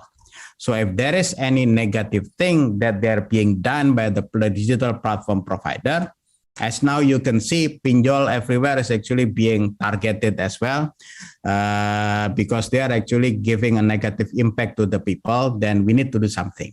It is our duty to protect our people, and it is our duty as well to support the law enforcement to protect our people. Back to Betty. Okay, thank you, Prof. Yudo. There is one raised hand in panelists. Okay. Please, Vice Dean of Military Engineering, you can open your microphone to ask Prof. Yudo directly. Thank you, moderator. Yes. Good afternoon, Professor Yudo. Yes, Colonel. How are you doing, sir? Long time no see. Yeah, long time no see. Yeah. Thank you very much for your excellent presentation. Okay. Because of Prof. Wisnu. Yeah. Yeah, thank you, Prof. Wisnu. Okay, just ask two questions here, Professor. The first, you mentioned about the many types of cyber attack. Yeah. Just curious here. One of the cyber attack is social engineering attack. Well, this attack is related with the human weaknesses in the psychology, and this is a part of intelligence gathering information as well. As we may know, the human factor is the weakest link in the cyber security. Yeah. Okay. So, do you have any experience dealing with this type of cyber attack, social engineering attack, Professor? And how, in your opinion, how to tackle this attack effectively and efficiently? That's my first question. The second question about the developing the ecosystem in cybersecurity domain. What's your strategy? Because we have a domain in public and we have domain also in defense and military. So what is, in your opinion, the strategy to develop ecosystem in cybersecurity domain to create a national information grid consisting of the public domain and the defense and military domain related to the domain name system? Yeah, Pandi. We have a mail ID, Go ID, etc. And so how we secure this critical infrastructure here? Those two questions. Thank you very much, Professor. Okay, thank you. I'm sure that Pak Rudy, Colonel Rudy actually know the answers. No. Okay, but still, it is my responsibility to give feedback to Colonel Rudy as well. So the first one, social engineering. There is only one way to mitigate social engineering: educate, educate, and educate. Because actually the security awareness is actually the key to attack or to tackle the social engineering. There is no technical way that we can develop when the people himself or herself actually open the data or information to the public. Which is why if we follow the ISO 27001 clause or ISO 27001 substantial, then it is a mandatory for the agency or for the institution to always have at least once annually what they call cybersecurity awareness. So we also do this in Pandi as well. So every year we always conduct what we call cybersecurity awareness. Every year we also teach them on how to use tools or application, or like let's say for the fire rescue, etc. Or we call it the security drill. That's once every year. So once annually, we also simulate if let's say there is something problem with the main office, and then all of us actually move to other places to work from anywhere, which is actually now it's not a special case anymore because of the pandemic. But that's the social engineering. We need to educate the people. Now the ecosystem. Now one of the challenge living in Indonesia, what we call is actually ego sectoralism. And I'm sure that Colonel Rudy Gultom's got so many experience on this thing, because in English, Gultom, it should be Rudy Gultom. Okay, so there are so many challenges on this case for the coordination, for the collaboration, which is why it is also once being measured by the GCI Global Cybersecurity Index as well. Now, in the case for the domain name system, for the public defense, for the military, we always differentiate between the public registrar and special registrar. Now, there are three special registrars in this case. One is ABGI because they handle net.id. The second one is actually the military because they handle mil.id. And our contact person for this case is actually Pusinfo Lata TNI. And then another one is actually MCIT for the go.id and also desa.id. So with all those special registrars, we always conducting a regular cybersecurity awareness, a regular cybersecurity training with them, and we always make it free to the special registrar. So we conduct with our fellow from the military, we conduct with our fellow from the MCIT, and we also have collaboration with ABGI as well to develop, to increase our cybersecurity expertise. Pandi is not the only one who know all the knowledge. So sometimes ABGI also invite us, but in the case of military, in the case of the MCIT, sometimes MCIT also invite us to be the resource person, and sometimes it's the other way around. So an ecosystem like this need to be developed. But the question now is that if we take it from the larger picture, we need to build an ecosystem between National Police Agency, military, National Cyber and Crypto Agency, National Intelligence Agency, and also the technical communities, cybersecurity expert, etc. I know that it is easy to say, but because I always have a joke in Indonesia, koordinasi, kornya dinasi. Sorry for all our international friends, but it is actually a local joke. But if we do not know the, how do you call it, the importance of each representative, then we won't be able to make a synergy among them. So we need to know the interests of each party, and then we need to divide the segregation of duty nicely. So like in the case ABGI dealing with the IP, Internet Protocol, Pandi, we always care about the DNS, we always care about the domain name, intelligence, they always care about the intelligence aspect. Military always need to maintain Indonesia from the cyber attack. National Cyber and Crypto Agency need to be the imam of the cybersecurity agency. Although I realize that they have all their limitations, but it is the cybersecurity itself actually being mandated to them. So they have to be able to be the imam of the cybersecurity in Indonesia. That's my response, Colonel Rudy Gultom. Thank you very much. Thank you very much, Professor Yudo, for your excellent answer. And this is a very, very good event. Thank you, Professor Wisnu, as well. Unhan had a good experience, become a joint host in ICACSIS IWBIS with Fasilkom UI. We thank again Prof. Yudo and Prof. Wisnu. Salam sehat, Prof. Salam sehat. Thank you, Komandan. Thank you, Colonel Rudy Gultom. Okay, I think the question from Colonel Rudy will end this session. And thank you, Prof. Yudo, for your very nice, interactive talk, I think. Okay, and I would like to invite Dr. Pancha to share the certificate of appreciation for Professor Yudo. Please, Dr. Pancha, thank you. Thank you, Dr. Betty. I would like to present a certificate to Prof. Yudo, please.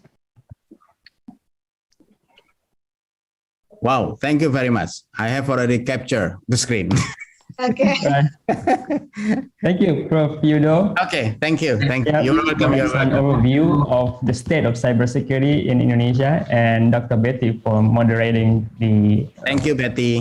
Thank you, Prof. Yudo. Nice. Once again, thank you, Mas Prof. Yudo. Thank you, Professor Wisnu. Okay, it's now time to move on to the next keynote speaker. Our second speaker will be introduced and moderated by Dr. Makfirawati from the National Cyber and Crypto Polytechnic. Dr. Makfirawati has a background in physics and electrical engineering. She conducts research in cryptography and embedded systems. So please welcome Dr. Makfirawati. Thank you, Dr. Pancha, for giving me the opportunity to continue this session. Good afternoon, ladies and gentlemen. I'm Fira as a moderator of this session. First of all, allow me to say thank you to all of you who have attended this afternoon's session. For the honorable keynote speaker, Dr. Wahyu Kaisarendra, thank you very much for your willingness to share knowledge in this conference. Dr. Wahyu has joined with us. Hello, Dr. Wahyu. Yeah, hello, Dr. Fira. Thank you, Dr. Wahyu. This is the last session of the first day of IWBIS and ICACSIS 2021. However, the topic that we will present it in this session is very interesting. Before Dr. Wahyu start the presentation, I would like to read the keynote speaker's profile. Dr. Wahyu Kaisarendra is an assistant professor at the Faculty of Integrated Technologies, University Brunei Darussalam since October 2018. He received a Bachelor of Engineering degree from Diponegoro University in 2005. He worked in the automotive and electrical company prior to joining Diponegoro University as a lecturer in 2007. He received New University for Regional Innovation and RAIN Korea 21 scholarship for master study in 2008 and obtained his master degree of engineering degree from Pukyong National University, South Korea. In 2011, Dr. Wahyu Kaisarendra was awarded of University Postgraduate Award and International Postgraduate Tuition Award from the University of Wollongong. He received a Doctor of Philosophy degree from the University of Wollongong in 2015. He has authored more than 100 research articles in journals and conference proceedings. He worked as postdoctoral research fellow in Rolls-Royce at NTU Corp Lab, School of Mechanical and Aerospace Engineering, Nanyang Technological University, Singapore, from February 2017 to September 2018. He was a visiting assistant professor at the National Taiwan University of Science and Technology in August 2019, and he is currently acting as faculty research coordinator and research member of the Institute of Applied Data Analytics. Okay, ladies and gentlemen, this is the time for us to listen the presentation from Dr. Wahyu Kaisarendra. Dr. Wahyu, time is yours. Thank you very much, Dr. Fira. Assalamualaikum warahmatullahi wabarakatuh. Good evening, ladies and gentlemen. I think first of all, as usual, I would like to thank to Prof. Wisnu who invited me to this conference. And also I would like to thanks to all colleagues. Maybe this is the first time that I meet all of you from Unhan and also BSSI. Also from attendees that still remaining, still exists today, because usually in the conference, the last session usually will be less people attended. Okay, to save the time, I would like to present my PPT. Hopefully you can see that's my PPT. Okay, thank you for the introducing my profile. I just would like to today is a bit practical, because since I joining from this morning, this conference is quite interesting. But actually, the field is beyond my different with my field, because my field is mechanical engineering. And today I would like to present one practical issue, one practical study about the Amazon Web Services machine learning based monitoring method for industrial IoT in aerospace manufacturing industry. Yeah, please allow me a little bit 1 minute to introduce myself. Probably some of you will have collaboration with me in the future. So actually my background is in the mechatronics, control system, mechanical design, signal processing, and also the engineering measurement and mechanical vibration, numerical method, and pattern recognition. So from this fundamental research, I compress, I crystallize into two general topics or competency. One is a machine learning and also embedded system. From this, actually, I have a lot more than two competencies, but I just would like to highlight in these competencies. From these two competencies, I've applied into the condition monitoring, biomechatronics, and biomedical signal processing, and also manufacturing, where this field has been applied practically in Pakistan industry in Korea, POSCO industry in Korea, BlueScope industry in Australia, Indonesian Science Institute in Indonesia, Dr. Kardi Hospital in Indonesia, Dr. Amalan Naval Hospital in Indonesia, Rolls-Royce, and ARTC Singapore. So hopefully, if you are interested with my background knowledge, my background research, we can collaborate in the future.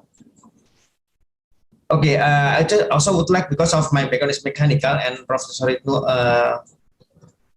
assigned me as one of keynote speaker, I would like to just justify that probably my presentation today will be fit to these topics or scope, which is in the conference IWBIS 2021. Hopefully will be fit with the data visualization. Number 4 is machine learning algorithms for big data, and hopefully will be fit with the cloud computing platform. Okay, the outline of today's presentation hopefully will be about 40 minutes, not more than 40 minutes. The outline I will introduce, but I believe most of you already know about IoT is, and maybe this is new for you. That is the basic, this is the one that I would like to present today, IoT.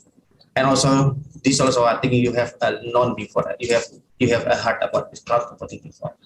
So IoT is the main topic of today's presentation, industrial Internet of Things architecture. I will also provide some of the common architecture in IoT. And I would like to present about the case study in the application of cloud computing platform for manufacturing process toward industrial IoT. And in this case, I would like also to present one of platform called Amazon Web Services, especially Amazon Web Services Machine Learning. And I will provide the result, and we can see the conclusion. So IoT, I think you know already, is abbreviation of the Internet of Things, but IoT is abbreviation of Industrial Internet of Things. Yeah, this is the I think new terminologies for some of you in this conference because this is related to the I 4.0. Yeah, many people talking about I 4.0, but actually Indonesia don't think that we already applied Industrial 4.0. So this is I think also will give you some awareness also to open your side about the IoT. Basically, the IoT the IoT was first introduced by Kevin Aston in 1999. He proposes the concept of which physical and virtual objects through the network of sensors and computer. This allows for the direct and indirect exchange of data between devices and applications. It's basically the IoT definition. I think you know it. And I attended this summit in 2017 when I was a postdoc fellow in Nanyang Technological University. And according to this summit, it's quite a large conference. The IoT comprises of three pillars, which is one is thing itself, number two is the cloud, and number two is the internet. So without the cloud computing and intelligent system, this is internet, this intelligent system. Okay, the third one is intelligence. Okay, so without cloud computing and intelligent system, the IoT is merely the transfer and communication of data through the internet. So I hope hopefully after reading my presentation some of you that usually use IoT, what is actually IoT is not just like internet connection. So if you don't have the cloud computing, as well as you don't have the intelligent system, you cannot say your system is IoT. So I heard many people now saying IoT, I use IoT, but actually what is IoT is this one, the pillar. Okay, if you have the cloud computing to your system, as well as the intelligent system in your system, then you can able to claim that your system is IoT. So the cloud, then the next about the cloud computing. The cloud computing services began in 2006 when Amazon first established Amazon Web Services for small-scale developers to test their application. Again, another definition: cloud computing is the delivery of delivery of different services through the internet. These resources include tools and applications like data storage, servers, database, networking, and software. Okay, although my presentation is about the cloud computing, but maybe I would like to highlight that my background is mechanical, so maybe I will not be able to answer a very detailed question about the IoT because also we have team in this study and my part is in mechanical. And move to here, the industrial IoT introduction. The current manufacturing scene consists of advanced automation technologies using robots implementing an IoT architecture. So if you see from this picture, I got them from the internet. So we call what smart industry. Smart industry also related to the I 4.0. This will be related to automation and big data. So this big data is a part of the industrial 4.0. And to continue, this setup requires the integration of intelligent data processing, sensors, and state-of-the-art machine-to-machine technologies with existing automation technologies. This means that in a smart factory, machine-to-machine can be communicated without human interference, and such an architecture is required to utilize IoT or the industrial internet in the manufacturing industry. So we will see what is the IoT actually in the manufacturing industry today. So this is the framework that we designed during the project. Yeah, this is architecture. Is required to utilize IoT for industrial internet of thing in the manufacturing industry. So basically, you have internet here in the right figure, and this is your industry. This is your industry here. So basically, the industry will consist of the equipment itself, the sensor, yes, and then the PLC, for example, the PLC, the DCS system, enterprise or management solution, and they will connect on the mobile devices, and they will connect to the local internet. And from here, there will be some connection or gate that we call a firewall or gateway and DNS to connect with the internet. So this is basically the IoT, how do we connect the IoT with the industrial. And there are a lot of versions of industrial IoT architecture layers, sorry, because it's like there's a layers. There are sometimes people say 3 layers, sometimes 6. Yeah, I just would like to just try to get some general one, and also we applied this in the Rolls-Royce project last time. So basically, the IoT, industrial IoT, will consist of 4 layers. The first layer is called a data, and the second layer is about the application. Yes, and the third layer is security, and the fourth layer is services. Okay, so we use this layer in the project.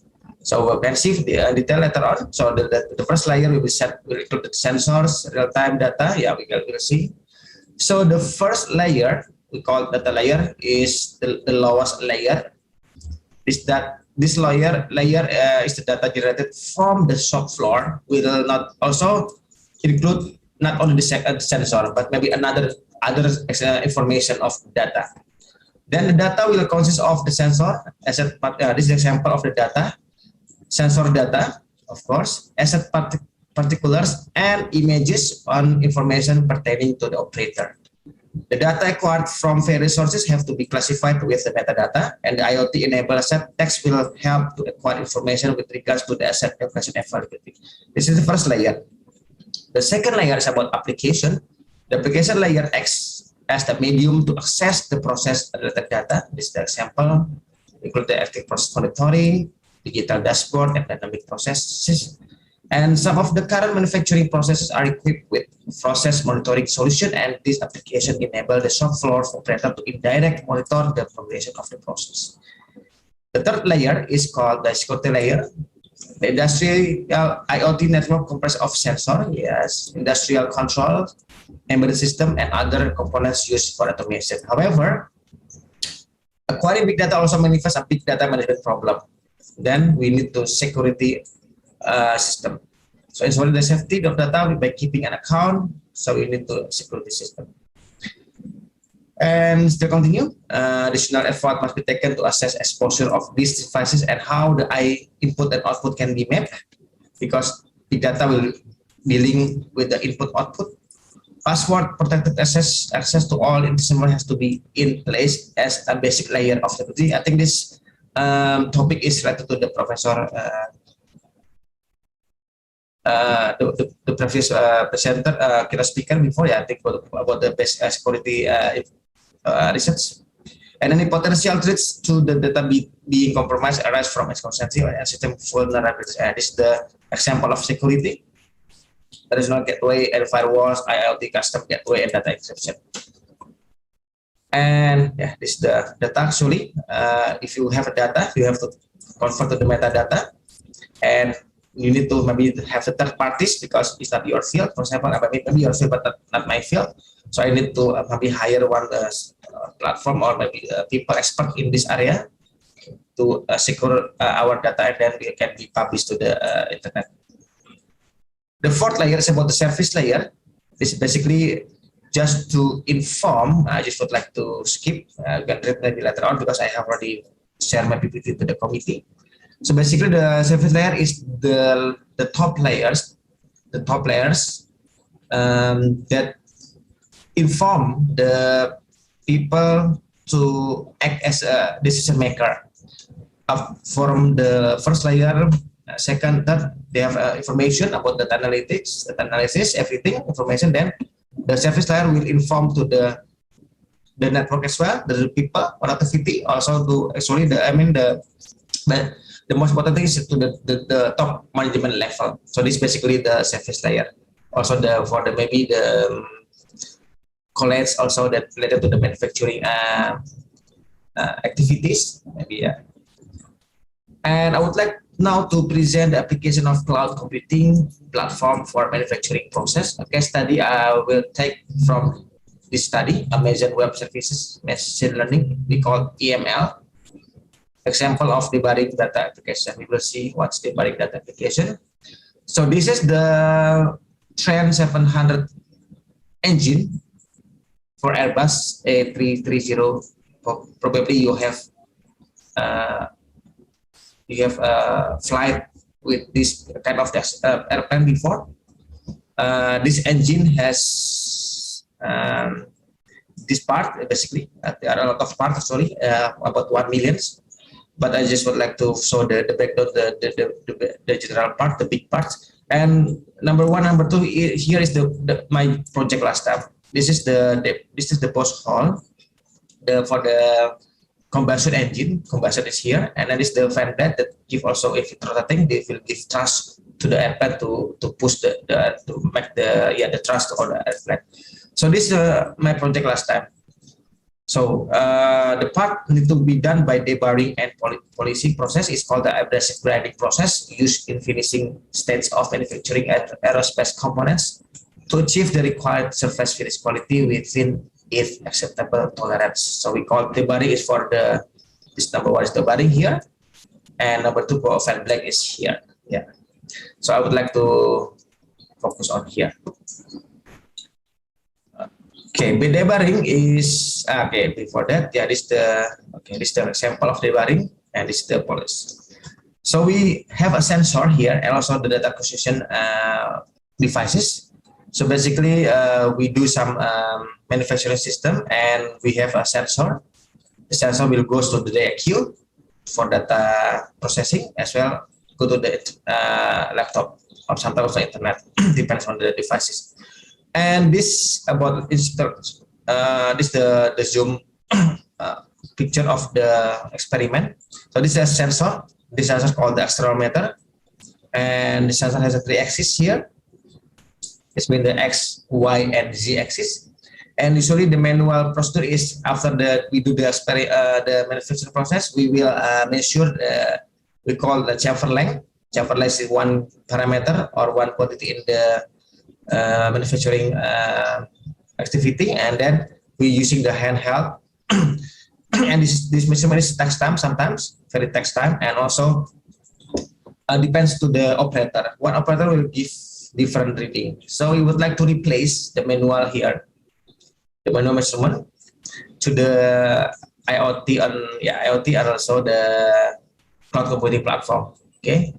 So why I would like to also justify why I present this example, because we're talking about the big data today and manufacturing data as a big data. Why? Because you can imagine if you have 100,000 hertz or sampling frequency of the vibration signal, if you just measure 1 minute of the measurement, you will get 600,000 data.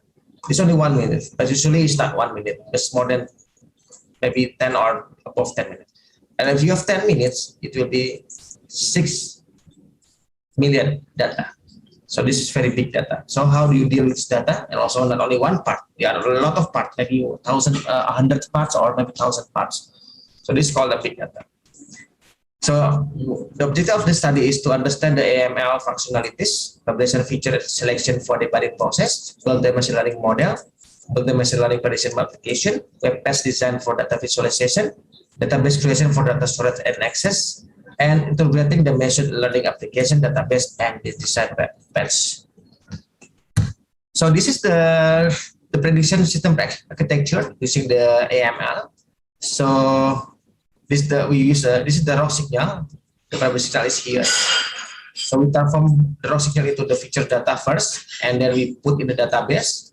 And we have also we develop the high charts, and then this will be connect and communicate with the Amazon Web Services Cloud. So we call AML, Amazon Web Services Machine Learning Model. And as you know, if you're dealing with the machine learning, you know that the machine learning will have a training and testing process. Yes, it's common.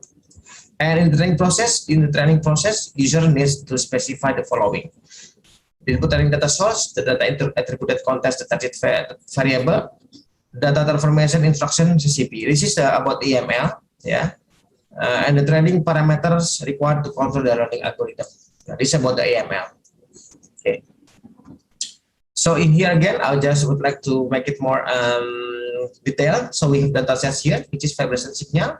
Yeah.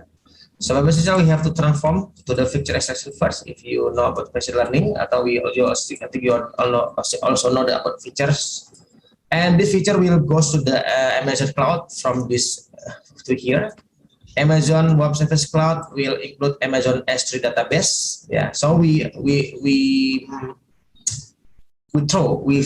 input our data to the Amazon S3 database, and from here we will use the machine learning application from the Amazon, and then they do the training, and also they will do a process. And once we get the EML model or Amazon Web Services machine learning model, we can test with the new data set here, vibration, and then we also calculate the feature extraction here.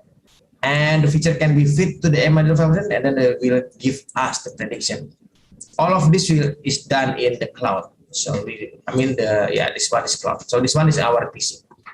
But we need internet connection here. Yeah. So we need internet connection here. Okay, and then I would like just to give to maybe some of you doesn't know about the features. This is example of the features. Once the fiber signal is collected, we need to find the characteristic of this signal. So actually we have WPD, we have flat package decomposition, and also maybe we have flat and I forgot Wells method in frequency domain method. So from both method we use that method for the feature. So this is the result of the features for the x-axis, the y-axis, and also z-axis. And this is the prediction target that we will train together to the Amazon S3. So we will fit this all together, the features x, y, z to here, as well as also the target as well. We need to put in here. Then we also set up. I will show you how to set up the machine learning CP later on. Maybe just brief, and we will get the model after the AML training, and we will get the model. And this one next time we will use these features to test the AML to here. Okay, to here.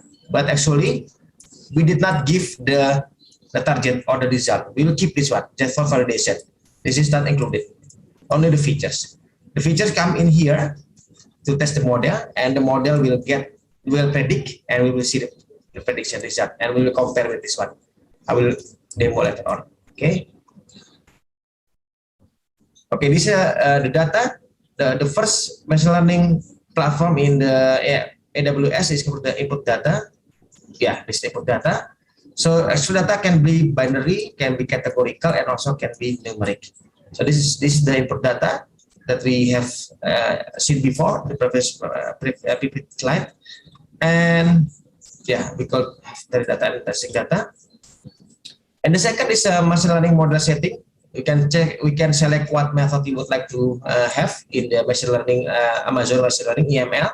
In this case, I just would like to test with the easiest one.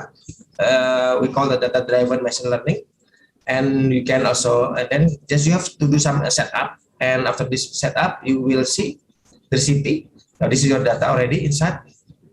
Check the coding, and your data is numeric. Everything is numeric, and also there's categorical.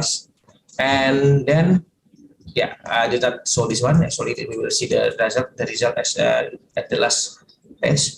And in addition to the AML, we also have developed the web development because we would like to see the prediction result online.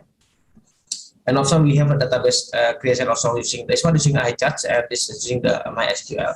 So from here we can create the website for database and building the real-time prediction application, also prediction system result and analysis. And this is the result of the EML to the internet connection. So this is called chamber length, CL. Chamber length, that one that they would like to predict is about 0.64 millimeter. Yeah, this millimeter. And yeah, this is the result from the web services, and then source to the internet as well. And this is the result in the internet. I did not show the website because it's already, I think we just used maybe during the project last time. So this we can, if we access the URL, we can see this prediction. So basically, this prediction is coming from the EML and showing to the internet and monitoring system. So here we get 0.648. So the prediction is quite good because the root mean square error only 0.02 error. This means that it's maybe more than 99%. Because it's 0.02 error. So they're quite nice, the prediction. We compare with the target. And the time now, the time computation is about 1 minute for the first training data, and then for the test, the second, and so on, is about 3 seconds only. So only take a long time in the beginning, only 1 minute. And after the 1 minute at the first test, then it's quite fast, only 3 seconds. And then we would like to compare with the AML machine learning with the adaptive neurophagy inference system, ANFIS. This is offline. I use MATLAB in this application. And this is the result of the ANFIS prediction of the similar data, similar objective. And then you can see from here what is ML is better. Yeah, because maybe we have some of the parameters that to be optimized. But this one is almost the same. It's above 90 something. Yeah. And this is for the second application for the policing, but I did not explain in detail because of time. I just would like to present the video of the.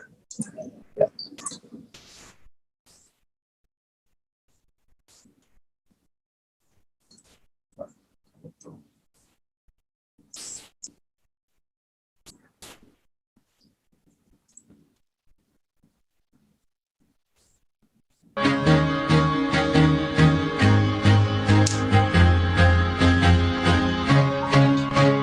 It's the conventionalization process before we develop the online one using the cloud computing and IoT. You can see from here the fine blade is manufactured using the robot, and once the one process finish, manufacturing process, we have to measure manually using the ultrasonic handheld instrument, and then we would like to improve the process.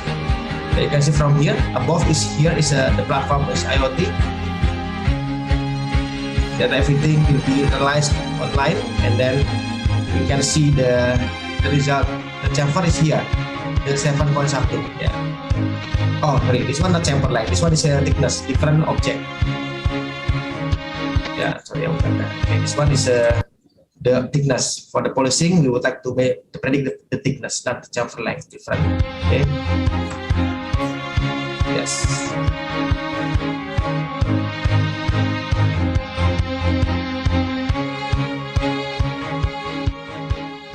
Okay, yes. So conclusion, a brief review of the IT application architecture design and cloud computing has been presented.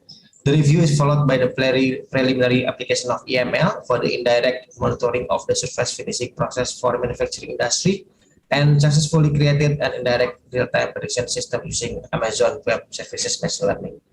Yeah, this is actually the presentation today is taken from this reference that we published in the Applied Sciences Journal in 2018. And you can also contact me, my email and also WhatsApp if you would like to collaborate in the future. Yeah, thank you very much for the time. Thank you very much, Dr. Wahyu. It is an interesting presentation from Dr. Wahyu about an AWS machine learning based monitoring method for aerospace industries. For the participant, if you have any questions about this topic, you can write your questions in Q&A chat box, or you can raise your hand and ask your question directly to Dr. Wahyu. Okay, maybe the first question is from me, Dr. Wahyu. In your case study, you use Amazon Web Services, right? Yeah. And we know in 2017, Amazon launched Amazon SageMaker. Is there any difference in implementation process using Amazon Web Services and Amazon SageMaker? Okay, thank you for the question. Actually, 2017. Actually, last time, once I finished the project, 2018, I did not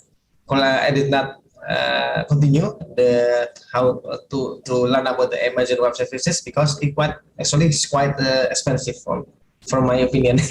So actually, I'm not have an idea what is the difference between the Amazon Web Services and the one that you mentioned just now. Maybe I think there's of course there's a difference because usually the technology is announced with different name, also will have different feature. Also in this category we also have Amazon deep learning also, but last time is still new. I think it's different, but I'm not quite I have no idea what is the detail of the difference between these two names. Sorry, Dr. Vira. Okay, thank you, Dr. Wahyu. Okay. Any questions from other participants? You can write your questions on chat box or Q&A or raise your hand. Okay. The first questions maybe from Pak Rujito de Asmoyo. Please, Pak Rujito, you can ask Dr. Wahyu directly. Thank you very much, Dr. Wahyu and Dr. Magfirawati. Assalamualaikum warahmatullahi wabarakatuh. Waalaikumsalam. A very interesting talk, Dr. Wahyu. Thank you, Pak. My background, I'm from the Air Force guy, so my question is related to your topics. Especially when you mentioned that your research is dealing with the aerospace industrial work, something like that. Can you just give us information if we try to implement this research into reality, especially in our aerospace industry, in what part that your work can be applied? Thank you. Okay, thank you, Pak Rujito. I think as already mentioned in my slide, so Rolls-Royce is an industry in Singapore that produce this engine, but they did not produce the airplane. They just engine. This engine will be sent to maybe another manufacturer, maybe Airbus. So Rolls-Royce just create the engine to be used for Airbus industry. What I can answer from Pak Rujito question is basically my system can be applied for the manufacturing. Any manufacturing in aerospace industry can be applied. Yes, so depends on but different object will have different treatment and different analysis because you can see from here the object of prediction of this combustor engine is chamfer length. Okay. There are a lot of prediction target, measurement target, but one of them is called chamfer length. But the second object called fan blade is a thickness. So you can see from here this different quantity and different object.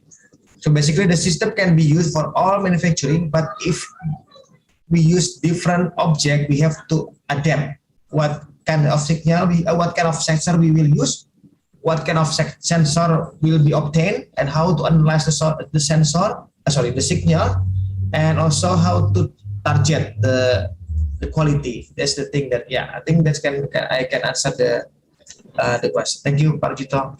Thank you. Okay, thank you, Pak Rujito and Dr. Wahyu. There is one question from Q&A. The questions from Fitri Ramadanti. The question says, we know that the industrial IoT architecture security is the third layer that must be a concern, but usually the main concern is the system function and physical operation, and not to focus on the vulnerability. We know that IoT devices are vulnerable to man-in-the-middle attacks, DDoS attacks, spoofing, and others. What do you think about this? Thank you. This is the one that I'm afraid of during the presentation because this question specific to the computer science field, but okay. What I can answer, hopefully can address your question. correct is the security is third layer in platform industrial IoT, and that's why when we applied last time AWS to the Rolls-Royce, they say directly no. We have applied this to the pattern because the system is quite nice, can replace the manual measurement. But Rolls-Royce last time when we proposed this technology, they rejected about the imaging process because they afraid with the security. So they now develop, once I leaving, they develop own system. This they develop own system, but the remaining part they use my system, but they just replace the third layer here. The third layer here they replace. What's that right? So yeah, the third layer here is because this one is because we have to send our data to the cloud, right? What in this case is Amazon Web Services, and the data of the Rolls-Royce is confidential. Although if I would like to write a paper, I must undergo with the very detailed screening. So last time, this paper is also not easy to be get some approval because they have to check also this one. So okay, I think I cannot answer much about your question, but data security, in my opinion, is quite important, and maybe specific people, expert can develop very well about this data security. Yeah, thank you. Okay, thank you, Dr. Wahyu. Yeah. Another questions from Sosan Kadetrian Rifat from Universitas Pertahanan. His question is, is there anything that we can develop in applying the data in aerospace manufacturing industry? What we can do more, and what must we do if there is an error in processing the data? Please, Dr. Wahyu. Yeah, thank you. I just noticed that Unhan has mechanical engineering. Okay, good. Probably we can talk about it in the future. I just would like to get some more detail. Is there anything that we can do from the data in aerospace industry? What we can do more and what must we do? What do you mean by the error? Maybe you can, because I'm not quite sure what's error you mentioned. Maybe prediction error. Yes, of course. In the beginning, usually we get the error quite big, because maybe we develop the program, everything, the algorithm is just maybe without setting the parameter properly. So, but if you know that machine learning, also deep learning, is working based on the data. If you got more data, I believe that your accuracy will be higher. Yeah, this is what I believe. Although I'm not from the computer science, maybe Prof. Isno also can agree with me that in machine learning and deep learning, the prediction error can be minimized by feeding more data. That's why last time when I joining in the beginning in the Rolls-Royce, I just only get data, maybe for example like a 6 months data. It's not the accuracy probably below than 90%. But if we have more data, 1 year data, then the accuracy will be increased gradually because the model will learn from here. Yeah, I think that's what I can do. The first one, I'm not quite understand what is the question. Is there anything that we can develop in applying the data in aerospace manufacturing industry? What we can do more? Basically, if you have problem, we can. I'm not sure what is your question here because it's quite wide. It's quite big and wide. The topic. Maybe if you can maybe mention one of what application you would like to. Because my expertise is quite wide, from the medical, from mechanical, medical. Also, I have a medical research last time in Naval, Dr. Ramal Naval Hospital, also manufacturing. So, if you mention what particular application, I think I can give you more specific answer. So, yeah, thank you, Dr. Fira. Okay, thank you. Yeah. Dr. Wahyu. Maybe one questions from me, Okay. Dr. Wahyu. Sure. Is it okay? Okay. Okay. Yeah. Okay, Dr. Wahyu. It is interesting to read your profile, and on your profile you have more than 100 research articles in journal and conference proceeding, and you have some research experience in several countries. From all the things that you have experienced, are there the basic differences between our country and other countries that affect the development of research, especially in the field of machine learning, deep learning, IoT, or others? Thank you very much, Dr. Fira. It's quite nice. It's nice question actually. Okay. I've been more than 5 countries working. Also now is involving in the faculty is quite wide. Actually, my background is mechanical, but now I'm working in the faculty of integrated technologies, which is I have to learn a lot of new research area. Okay, the difference between your question is what the big difference between our country Indonesia with the other countries is actually the human skill expertise is almost similar. Everything is quite nice. The creativity, also the capability is quite nice. Maybe what I would like to highlight in here is maybe the equipment. Something that the equipment, if you try to do some postdoc, maybe overseas, you will see a big different equipment. So I don't know how do we proceed with our government to push the equipment for the academic purpose, because equipment is quite important in research, right? So good research can be achieved, can be obtained with the good equipment. Yeah, this thing. Also, I think the second one is I would like to just mention two, because actually they are a lot of different, but I just would like to mention two. Number one is the equipments, and number two is also regulation. So many countries that I have been working on, it's very short bureaucracy. It's very easy to apply the funding, to reporting the report. Everything is quite straightforward. But yeah, I've been also working in Indonesia, for maybe about 5 years as a lecturer. Yeah, I feel this is a big difference. So probably if you have a I think I can show you, maybe if you have a chance, you can go to Brunei as well. I will also explain how do we proceed with the equipment. Yeah, in here to get the one sensor is quite easy. Maybe the sensor cost is about like 100 juta rupiah is quite easy to get. But in Indonesia maybe only the 5 juta, 1 juta, 1 million, a bit difficult to get the sensor. Yeah, I think this is the big difference. Thank you, Dr. Fira. Quite nice. Thank you, Dr. Wahyu.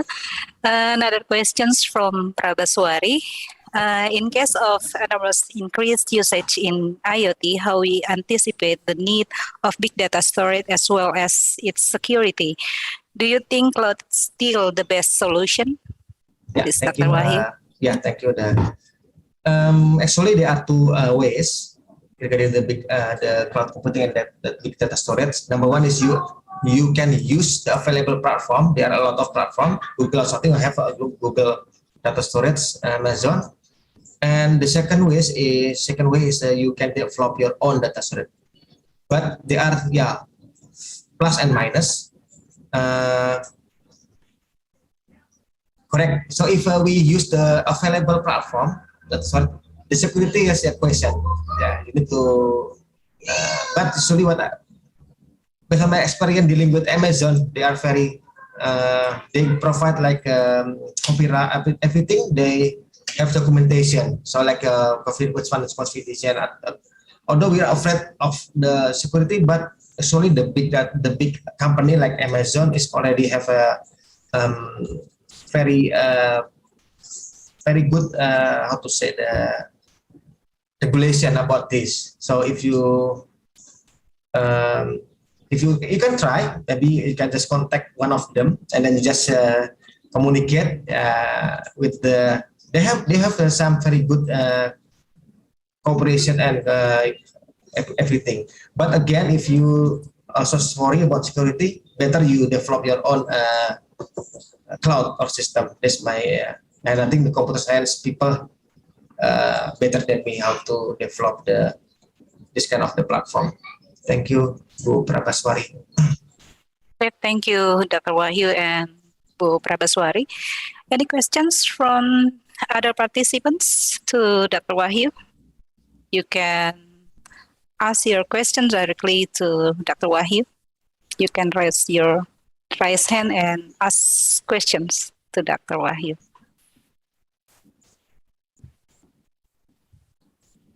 Okay, Ibu Santi, there is question from Ibu Santi, please.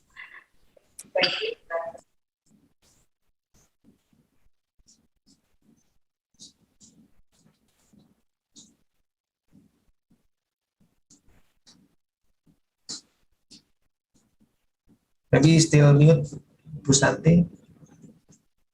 Still muted, maybe. Still mute, yeah.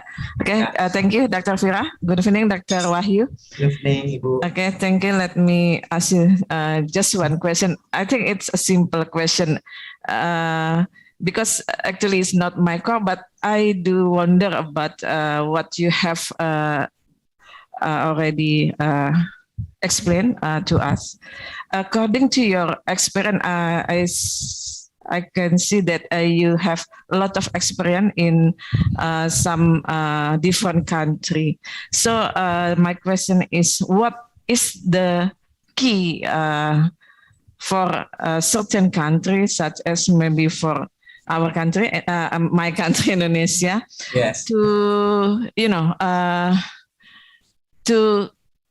to go to get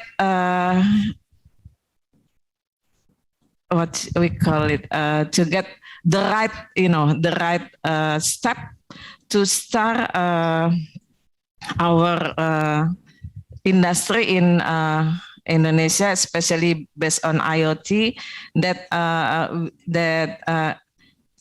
can encourage the research in Indonesia, so we can maybe we can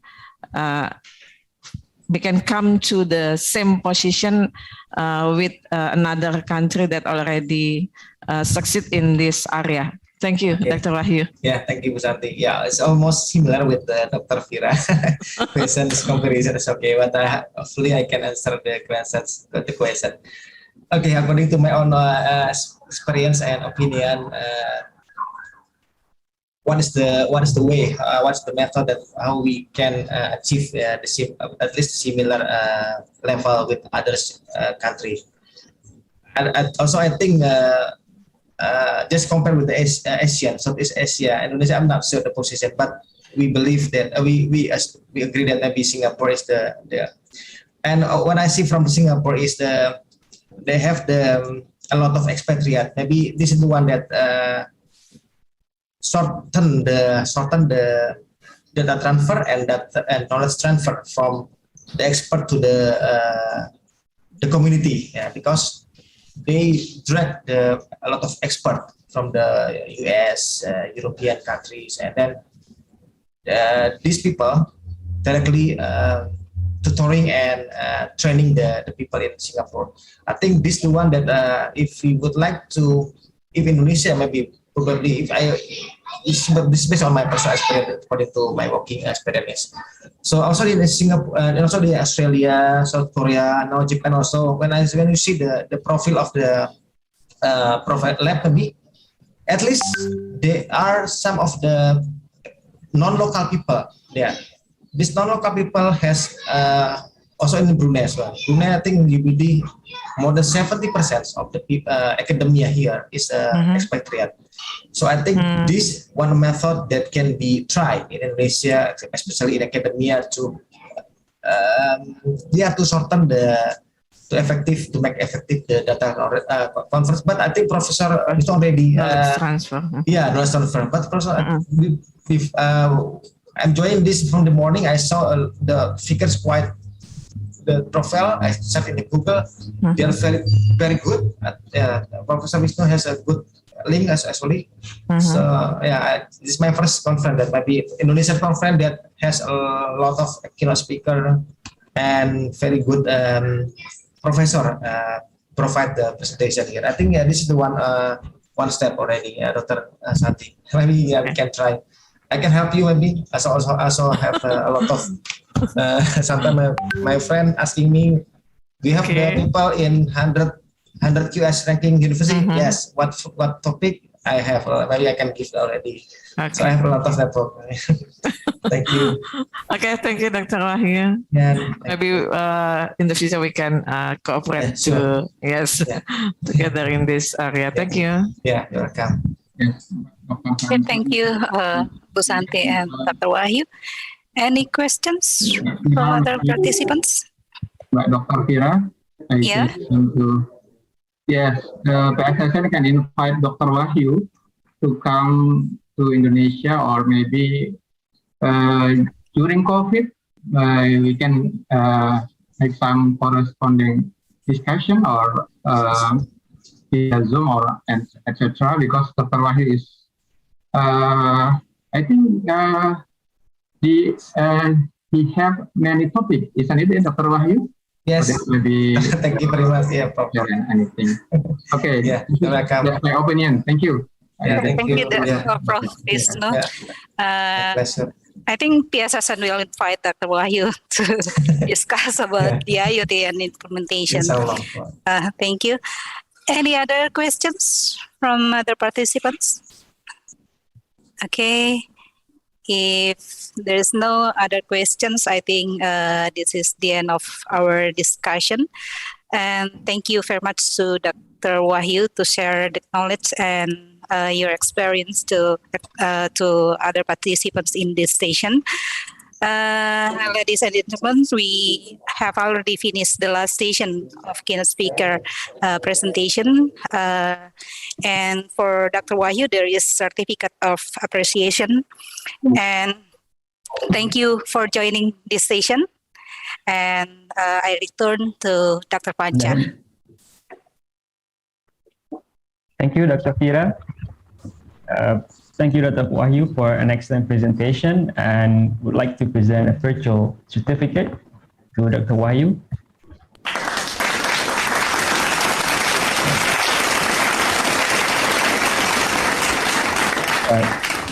Thanks again, Dr. Wahyu and Dr. Fira.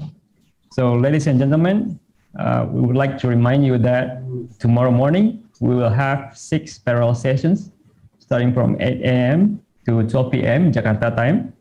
So please get ready to participate in the discussion on cutting-edge research in big data and information security. And right after the parallel sessions in tomorrow morning, we will host 4 distinguished keynote speakers. We would like to thank all the distinguished speakers for today's very insightful presentation and the moderators for their valuable discussions. We'd like to thank all the participants for their attention and also the questions asked during this session. So that concludes the first day of IWBIS. Should you have any questions regarding tomorrow's agenda, please contact our help desk. We will see you tomorrow morning in the parallel sessions. Thank you very much. Thank you, everyone. Thank you. Goodbye. Assalamualaikum. Thank you, Prof. Wisnu, Bu Fira. Thank you, Dr. Wahyu, Prof. Wisnu. Thank you. Lanjut ya, Bu. Pak Iya. Prof. Kami undang ya Pak Wisnu ya, Pak Wahyu ya. Siap, Prof. Matur suwun, Prof. Wisnu. Izin. Prof, kalau saya mau datang ke paralel boleh masuk, Prof. Mungkin ada yang menarik dari topiknya. Jika berkenan. Ya, nanti dikasih tahu panitia ya. Panitia nanti Siap, Prof. Mas Dr. Wahyu request, nanti kita kasih linknya berarti ya. Siap, Prof. Saya lihat bagus-bagus ini topiknya, siapa tahu ada saya bisa bertanya juga. Siap, terima kasih. Sampai ketemu besok semuanya. Sampai ketemu ya. Assalamualaikum warahmatullahi wabarakatuh.